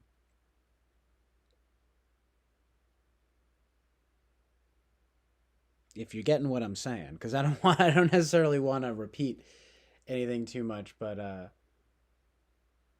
I hope you know what I mean, Winston's mom. I wasn't exactly trying to. I don't know if you got that vibe or if I inserted that vibe. Did I insert that vibe because I didn't mean to. I definitely was sort of taking a potential interpretation and inserting it accidentally. I don't know. I apologize, but the point still remains like that. It is like Boba Fett is saying. Yeah, we were just talking about this movie, and yeah, and rest in peace to your daughter. Obviously, it's like that's like even another topic in and of itself. But it's like sort of just this this idea uh with just the sort of abuse topic, the gay topic. It's obvious that it doesn't always happen because of some kind of abuse is the point. But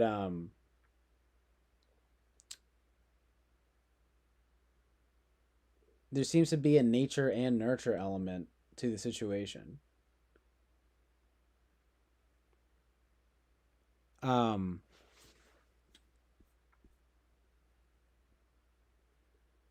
anyway, I'm glad you said that, Winston's mom. I appreciate that. Love you guys. But yeah, and look, it is true. People come around here, they're gay. You can't necessarily know when people are how people come to be what they are. Well, in the sense of whatever what they are, in the sense of their sexuality. You know what I mean? And look, the idea actually too is that it's like its sexuality does not ultimately make a person.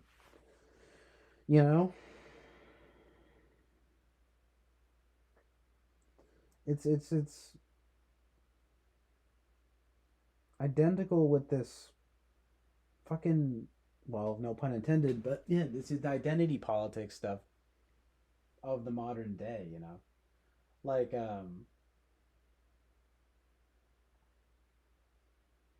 essentially it's like, look, oh, someone's gay. Well, it's like you don't know how exactly that came to be. It's not. It doesn't even make the person necessarily, right? Look, you can whatever. You can be discerning, obviously, right? But it's still, you get into these difficult things of like character and how people are raised. That's all I'm saying. You know what I'm saying? No, it's not you. I feel like it's me at this point, but I don't even know if anyone's even. It seems like the conversation just keeps on moving.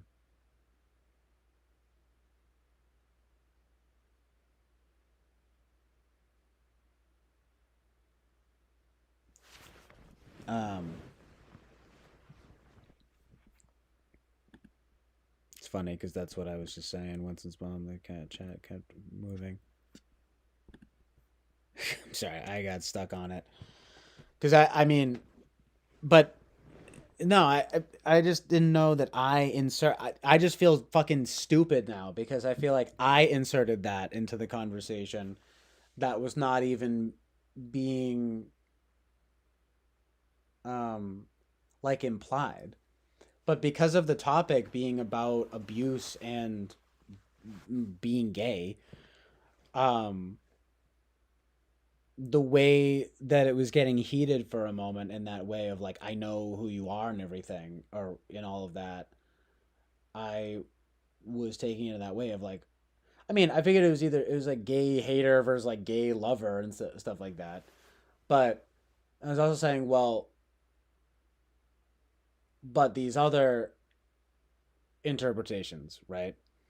And that were particularly intense, obviously, as I've said, And I apologize because Bobby obviously wasn't even trying to evoke that. And now I feel like I evoked that.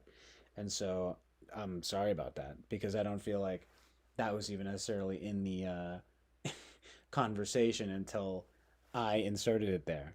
So I deeply apologize. But the thing is, um, that whole vibe only came from the context anyway. I mean, I would have never. It's you know what I'm saying. Like no one is would ever accuse you of anything horrible or insinuate um that anything even horrible happened to her or anything. And as you're saying now, no, she came out at almost 13, no abuse therapist confirmed. So I mean, you obviously had seen a therapist about it, right? She had taken her you had taken care to do that, right? She had taken care to, whatever, you see a therapist and things like that. You sort out the issues. You of course you want to confirm that there's no abuse or anything like that. The point being that no one is insinuating that. I just apologize for even inserting that into the conversation. And to be honest, maybe I'll edit the ending of this out or something like that. But no, the idea being it's just a very intense, potentially loaded topic. And actually, I apologize to both of you because Bobby was didn't even mean it like that. The point is that you're both going to be biased in your own ways. It's just, but when you talk about the idea of someone being abused or something like that, right? Their sexuality is what there is because of some kind of abuse. Um, you know, that's going to get like very personal, right? But in any case, that's sort of my fault in this way of fucking bringing it up. My bad. I'm very sorry. But it's just such a serious sort of topic, right? I mean, the point is ultimately that many people come to be gay through many different ways. Is you know what I'm saying? I mean, to be frank, like I mean, there's an element of nature to the situation that obviously is sort of unusual, but seems to occur. There's an element of nurture that seems to occur, whether it be through culture or indeed some horrible evil like abuse, or even just simply coming to find that or experimenting or whatever it is. And a lot of people maybe they come around eventually and they're actually straight or whatever it is. Um, but these things don't always occur due to any kind of abuse and or trauma, but it is possible that these things happen, right? Unfortunately, very horrible evil, it does seem to primarily surround like young boys and in sort of like powerful like institutions and things like that, so like that's kind of the main focus of the topic, right? And sort of redirect sort of you know what I'm saying, back to the kind of topic at hand, right? Because and again, I'm very sorry there, but it's the point being about these things occurring. And it did come back, we were talking about that movie Mysterious Skin. We were talking about, you know um it's just this guy Greg Araki. He's even a gay director himself, and he was talking about these things. um I mean, it just seems to be to the point that it is a very sort of common, um, if you want to, yeah, I mean, yeah, if you want to call it a cause, but you know, there does seem to be some element of, I mean, it's hard to know if you could exactly call it genetics, but definitely some kind of like in utero situation, or um, you know, something of that nature. Versus, I mean, like, I'm not a scientist. I just apologize for any even kind of correlation there, because if you start talking about people insinuating any kind of abuse going on, that's all I was saying. I was just getting very, I'm sorry, I'm being very kind of OCD, you know. I'm like, good lord, you know, because I inserted that, right? So I apologize, but that's sort of the was my unfortunate interpretation of any kind of implication there, because like, because you know, I'm sure you're no stranger to it. Like you said, you took it to a therapist and everything, and people, look, people should look. Hey, I'll just be open. I've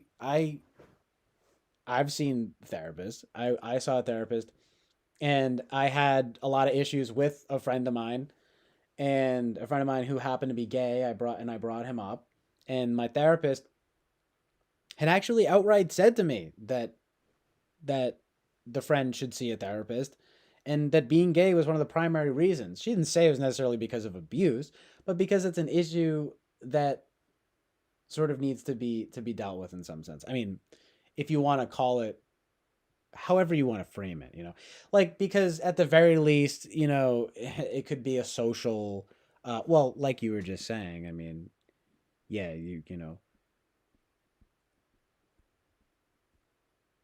you just said Tay did see a therapist. I was worried she would push the boundaries and get beat up or worse. Um, and when, yeah, when like a person, so you want to at least deal with some of those social, potential social repercussions and things, right? But yeah, in the process, as you just explained, you know, you wind up finding out if something happened that sort of, um, and then, like you said, no abuse therapist confirmed. You know what I'm saying? So forget that horrible evil. I mean, seriously. And you know, look, but the point is that it does happen, right? It's just but the idea of chalking it up to like, that's sort of I mean what Bobby's saying, I'd say 60% of the causes tied with a divorced household with lack of values and probably some bad luck too, he says. I mean, well, lack of values is obviously gets a little bit mm, broad, but I mean, I would say elements of abuse. I mean, you're mixing up. I mean, you're sort of adding together a lot of percentages, right? But I mean, look, let's be honest. I mean, I think you probably you prefer your kids straight and sort of almost hope so that they have an easier life, you know, uh, in what, in some way, right? And then if they are, you love them regardless, right? Um, you know what I'm saying? God love them, you know, God help them. It's like no joke, because what are you gonna do? I mean, it's I mean, you know, look, it's the kind of thing that is an interesting topic in some way from a detached perspective, but like, yeah, from a very like sort of human perspective, it gets very intense very quickly, right? Making correlations to abuse and whatnot, you know, and trauma and so forth. Which, you know, trauma, these things, you know, trauma is a very almost overused word these days. But you know, when you say something like abuse, it very much narrows it down, right? It's like, okay, you're talking about like sexual abuse or something of that nature, you know. And I'm sure there's a sizable percentage, right, of people who, if you want to call it, become gay in that way. You know, it is what it is, and it's not hateful, right, to to point out, but it is very uh intense, right? And there can be some very, intense kinds of like accusations that become like thrown around about that kind of topic.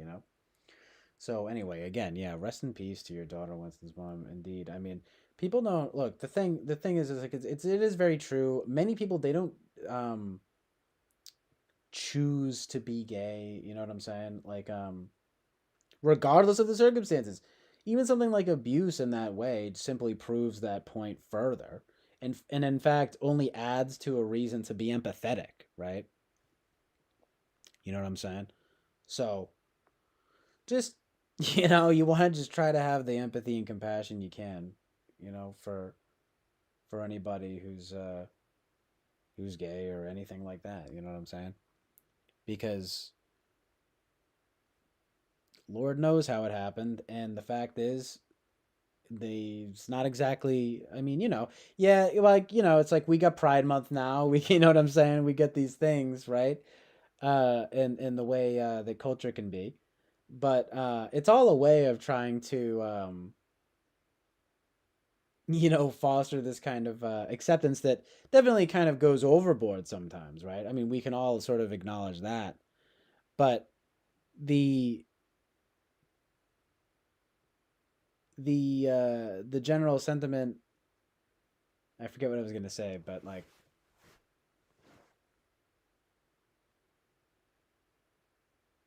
there's like a way of trying to, I guess at the most at its most sort of optimistic in its most sort of optimistic lens, there's a way of sort of trying to yeah, just sort of I don't know, have empathy and compassion for these people. I mean, regardless, like you don't have to, especially regarding the sex act with between, especially between two men, right? You know how it is. I've gotten into it, and we've talked about this, but you can sort of disagree with that, and sort of try to approach these things from a sort of more scientific or objective metric. But inevitably, it's always going to come back to some basic stuff that sounds very whatever, fake deep and love, and you know what I mean, whatever. But it's just about empathy and compassion. That's all it is. You know, just sort of having that basic empathy and compassion. Because that's what I guess what I was trying to say was something like that. About you don't, Lord knows how it happened or whatever, right? But even if it was some kind of abuse, it's even more reason to be empathetic and compassionate. The only reason, oh right, I guess you could say though the thing about Pride Month and all of that stuff is that it's a fine line. People do go overboard. You don't necessarily want to like encourage it, right? Especially in children.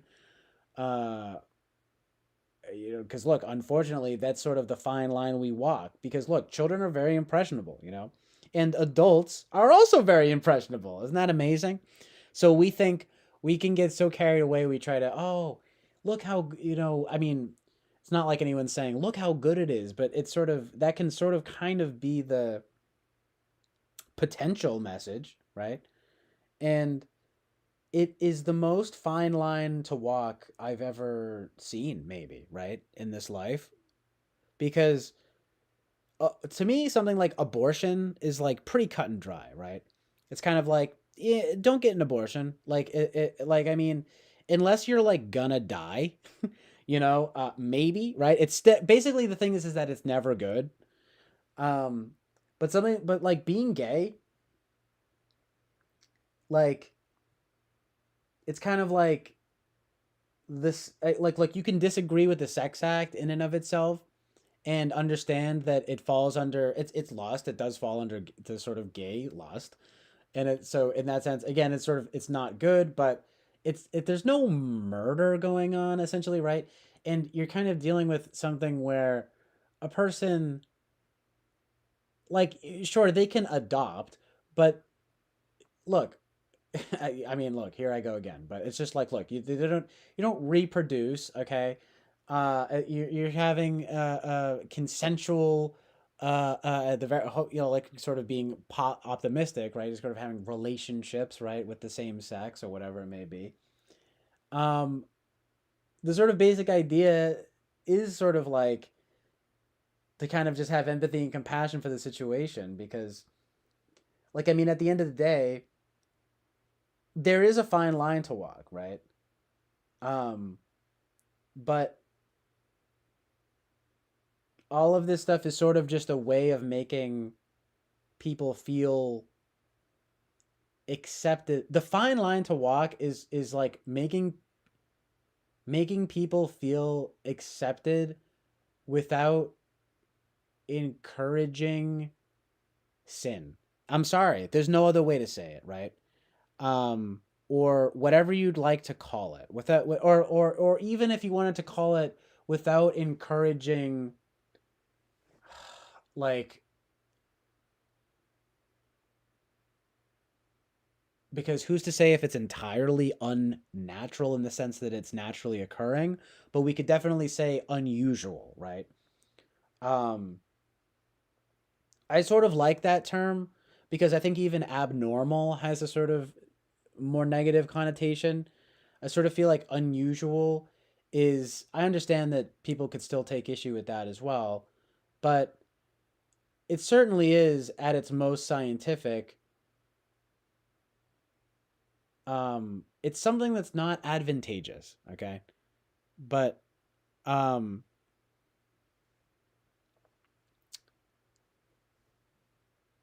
so look, in the sense that it's not advantageous, right? This is sort of the kind of main point.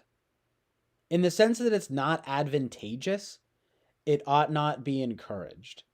Yet, or sort of, and these people deserve empathy and compassion regardless, right? Human beings with souls, all right? And the idea is, look, I mean, if you really want to take the be truthful about it, I mean, I mean, look, knock on wood and God forbid, but look, no one's made, like, it's the kind of basic idea of like no one's making you gay. They can put as many drag queens on TV as they want. You know what I'm saying? Like, I mean, what, you got to keep this stuff out of the classrooms, absolutely. You know what I'm saying? Um, but like, people don't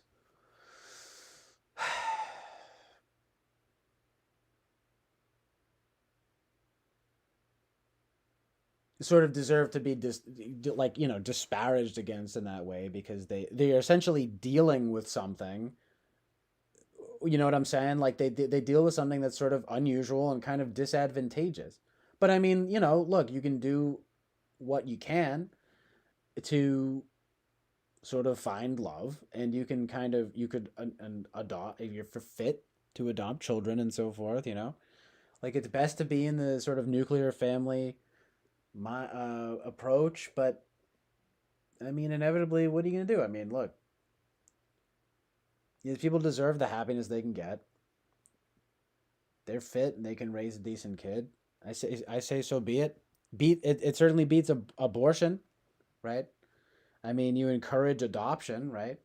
I mean, I understand some people that raise objection to that. Gay people, they can't raise, they're not supposed to raise kids. But I mean, I'd say it's probably, if assuming they're genuinely fit, it certainly beats abortion. And well, you get it. And yeah.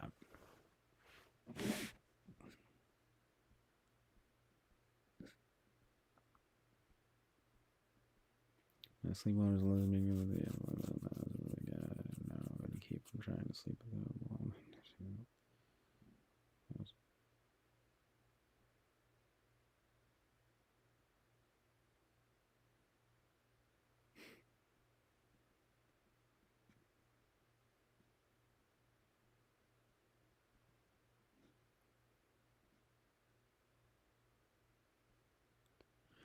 But sort of just a long-winded. Well, because it's really something I've been trying to sort of hash out personally, like in terms of understanding sort of the best like way to frame this kind of thing. And I mean, look, honestly, maybe you guys can fucking help me, because I mean, I can only think to say that my thesis is that it's disadvantageous and unusual, but that the peop but that they deserve empathy and compassion. And when I say they, like, this is the thing. I don't even like really the idea of sort of being like,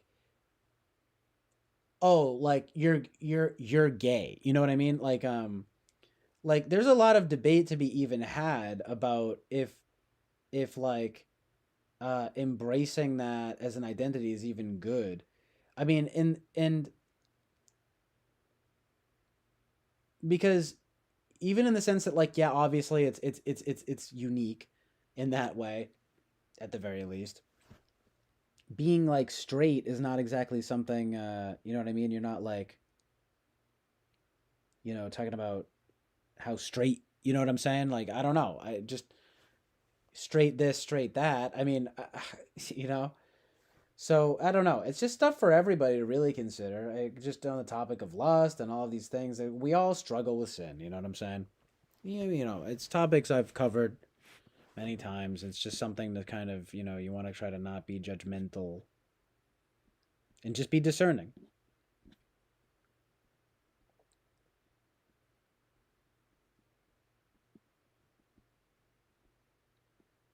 Just be discerning. But it's true that it's the thing about, it's just that fine line you want to walk, right? When you talk, when you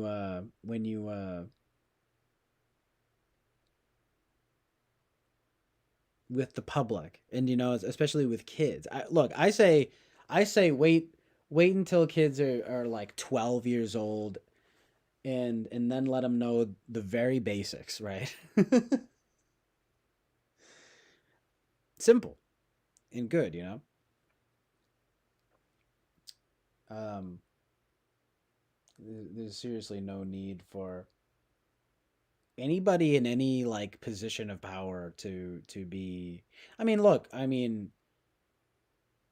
things happen though. I mean, what happens when your kid even like accidentally sees a drag queen? I mean, whatever. Look, I don't want to talk about this much longer, right? But what happens? You're gonna have to explain it. You know what I'm saying? And people want to act like, oh, I would just tell them what it is. Okay, so you're gonna tell your 4-year-old kid that that's a person who dresses up as a girl for a living. I mean, sure. I mean, but that it's sort of like for comedy. These are just things that you don't want to have to like get into, right? You just don't, because it's too sort of like, yeah, it's simple in some way, but it's sort of a complicated thing, especially for a kid, right? So I'm just saying, when you get into that kind of thing, you're like, well, but they're doing drag, but it's different from a trans person. Like, dude, look, your kid, it's just like a fucking sorry to curse, but it's like, this is a freaking 4-year-old kid, right? It's like these kids, they have no idea what you're talking about, right? Like, like, and it really is. And I'm sorry, because I understand that people, this it's conservative rhetoric, but screw off. You talk about confusing a kid, right? That is 100% confusing, right? Like, dude, it's confusing to adults, right? Like trying to explain like all the I mean, whatever. I'm not saying I'm like confused, but I get it when people say, oh, I'm non-binary or this and that. I mean, I have my whatever doubts, and I'm like, yeah, whatever, you're just trying to be edgy or whatever it is, you don't conform to the gender, fine. But uh but like, I'm not one of these people who's like, I can't even understand, but some people claim at the very least to not even understand. So what makes you think a kid's gonna understand all these sort of subtle differences, right? You get what I'm saying? I mean, look, I'm just saying, this is a serious conversation to be had. You get to be at least like 12 years old, Period. You know what I'm saying? And even then, you keep it at the basics so that they know what's up.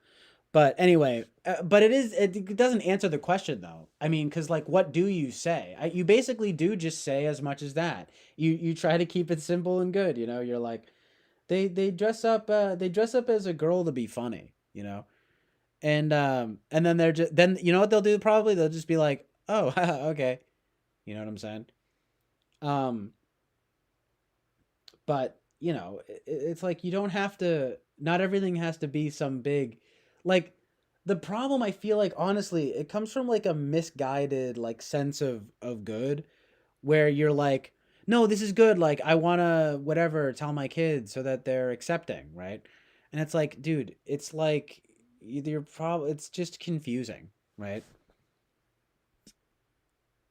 I mean, you can say what you want, like, oh, it's not that confusing. Like, yeah, sure, I get that it's not that confusing, but not everyone's gonna sort of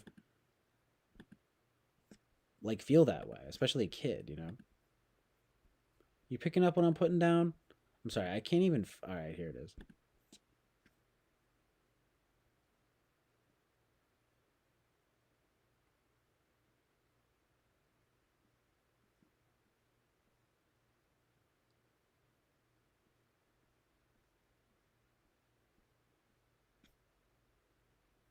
12 is fifth grade.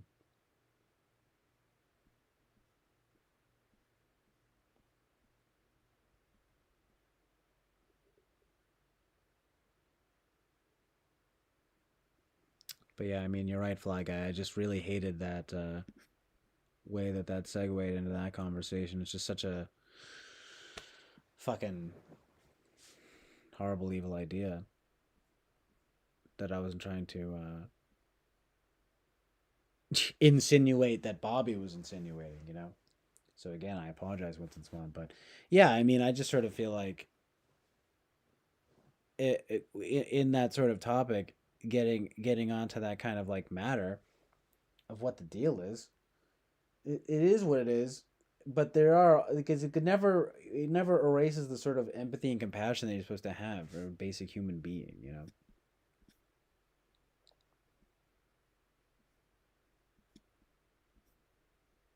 I feel you though.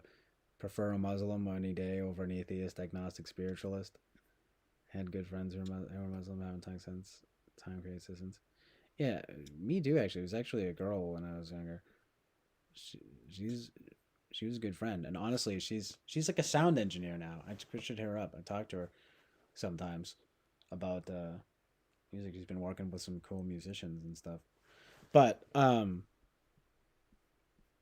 mean, to be honest, it is better.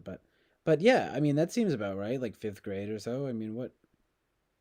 That's why I'm saying that because you know girls do get their periods around then, means they're able to reproduce technically, right? So, but you know you're it's God, I hate this topic, right? But anyway, you get the idea. 12.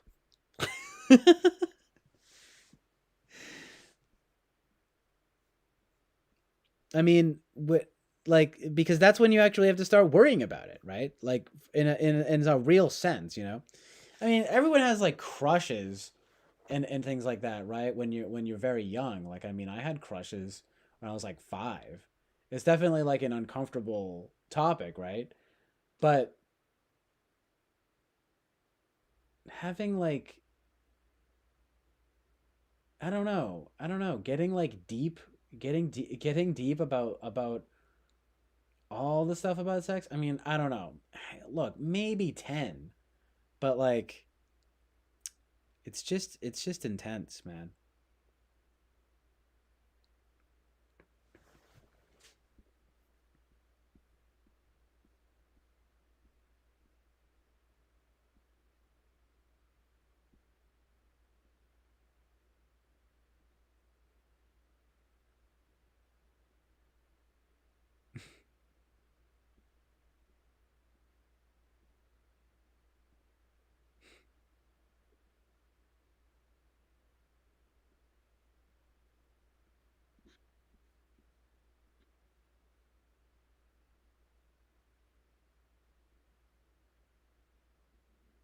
I'm just reading the chat here.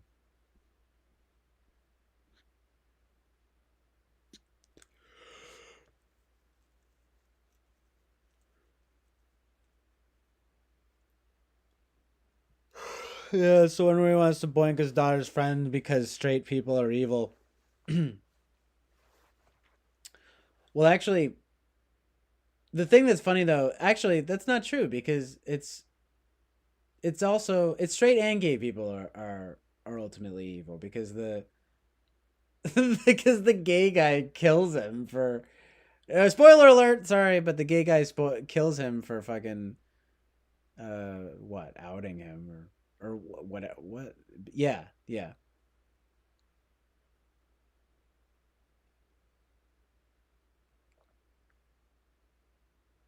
Yeah, that movie definitely did not age well. um, but oh god, I'm exhausted. Yeah, we are closing in on 12 hours. Um,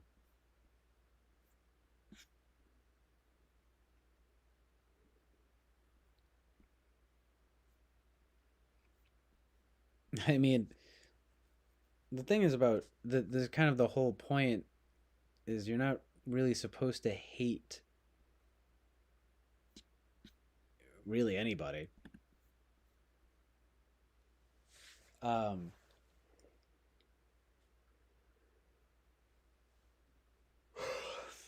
I did see a thing recently of a Christian channel saying that you should hate the devil. I wasn't sure about that, to be honest. I was thinking maybe you shouldn't even hate the devil, right? Yeah, the devil, because it's kind of like the devil's gonna do what the devil's gonna do. Evil people are gonna do what they're gonna do. Even in some sense, you really shouldn't hate anybody. But um, you can certainly dislike, though. I would say, you know.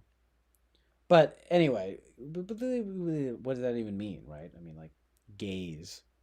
I mean, it's like the identity again, right? Like, why does there even have to be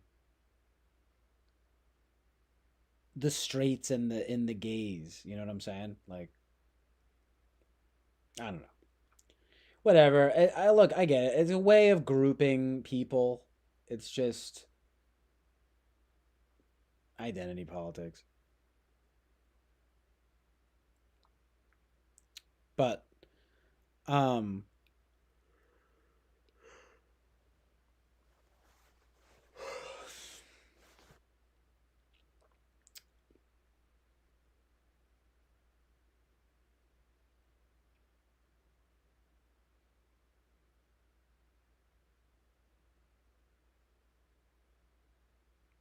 yeah.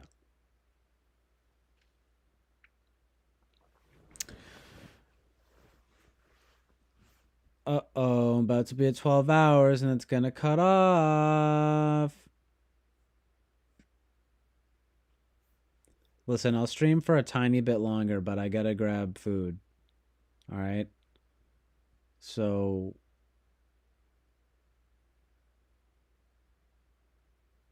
and I'm telling you, I'm gonna go for like 20 more minutes. All right. After this mess, I want to try to end on a positive note. All right. Check the new stream.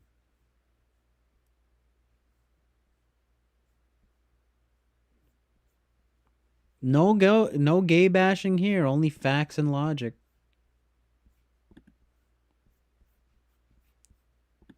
Truth and reality. Amazing truth and reality.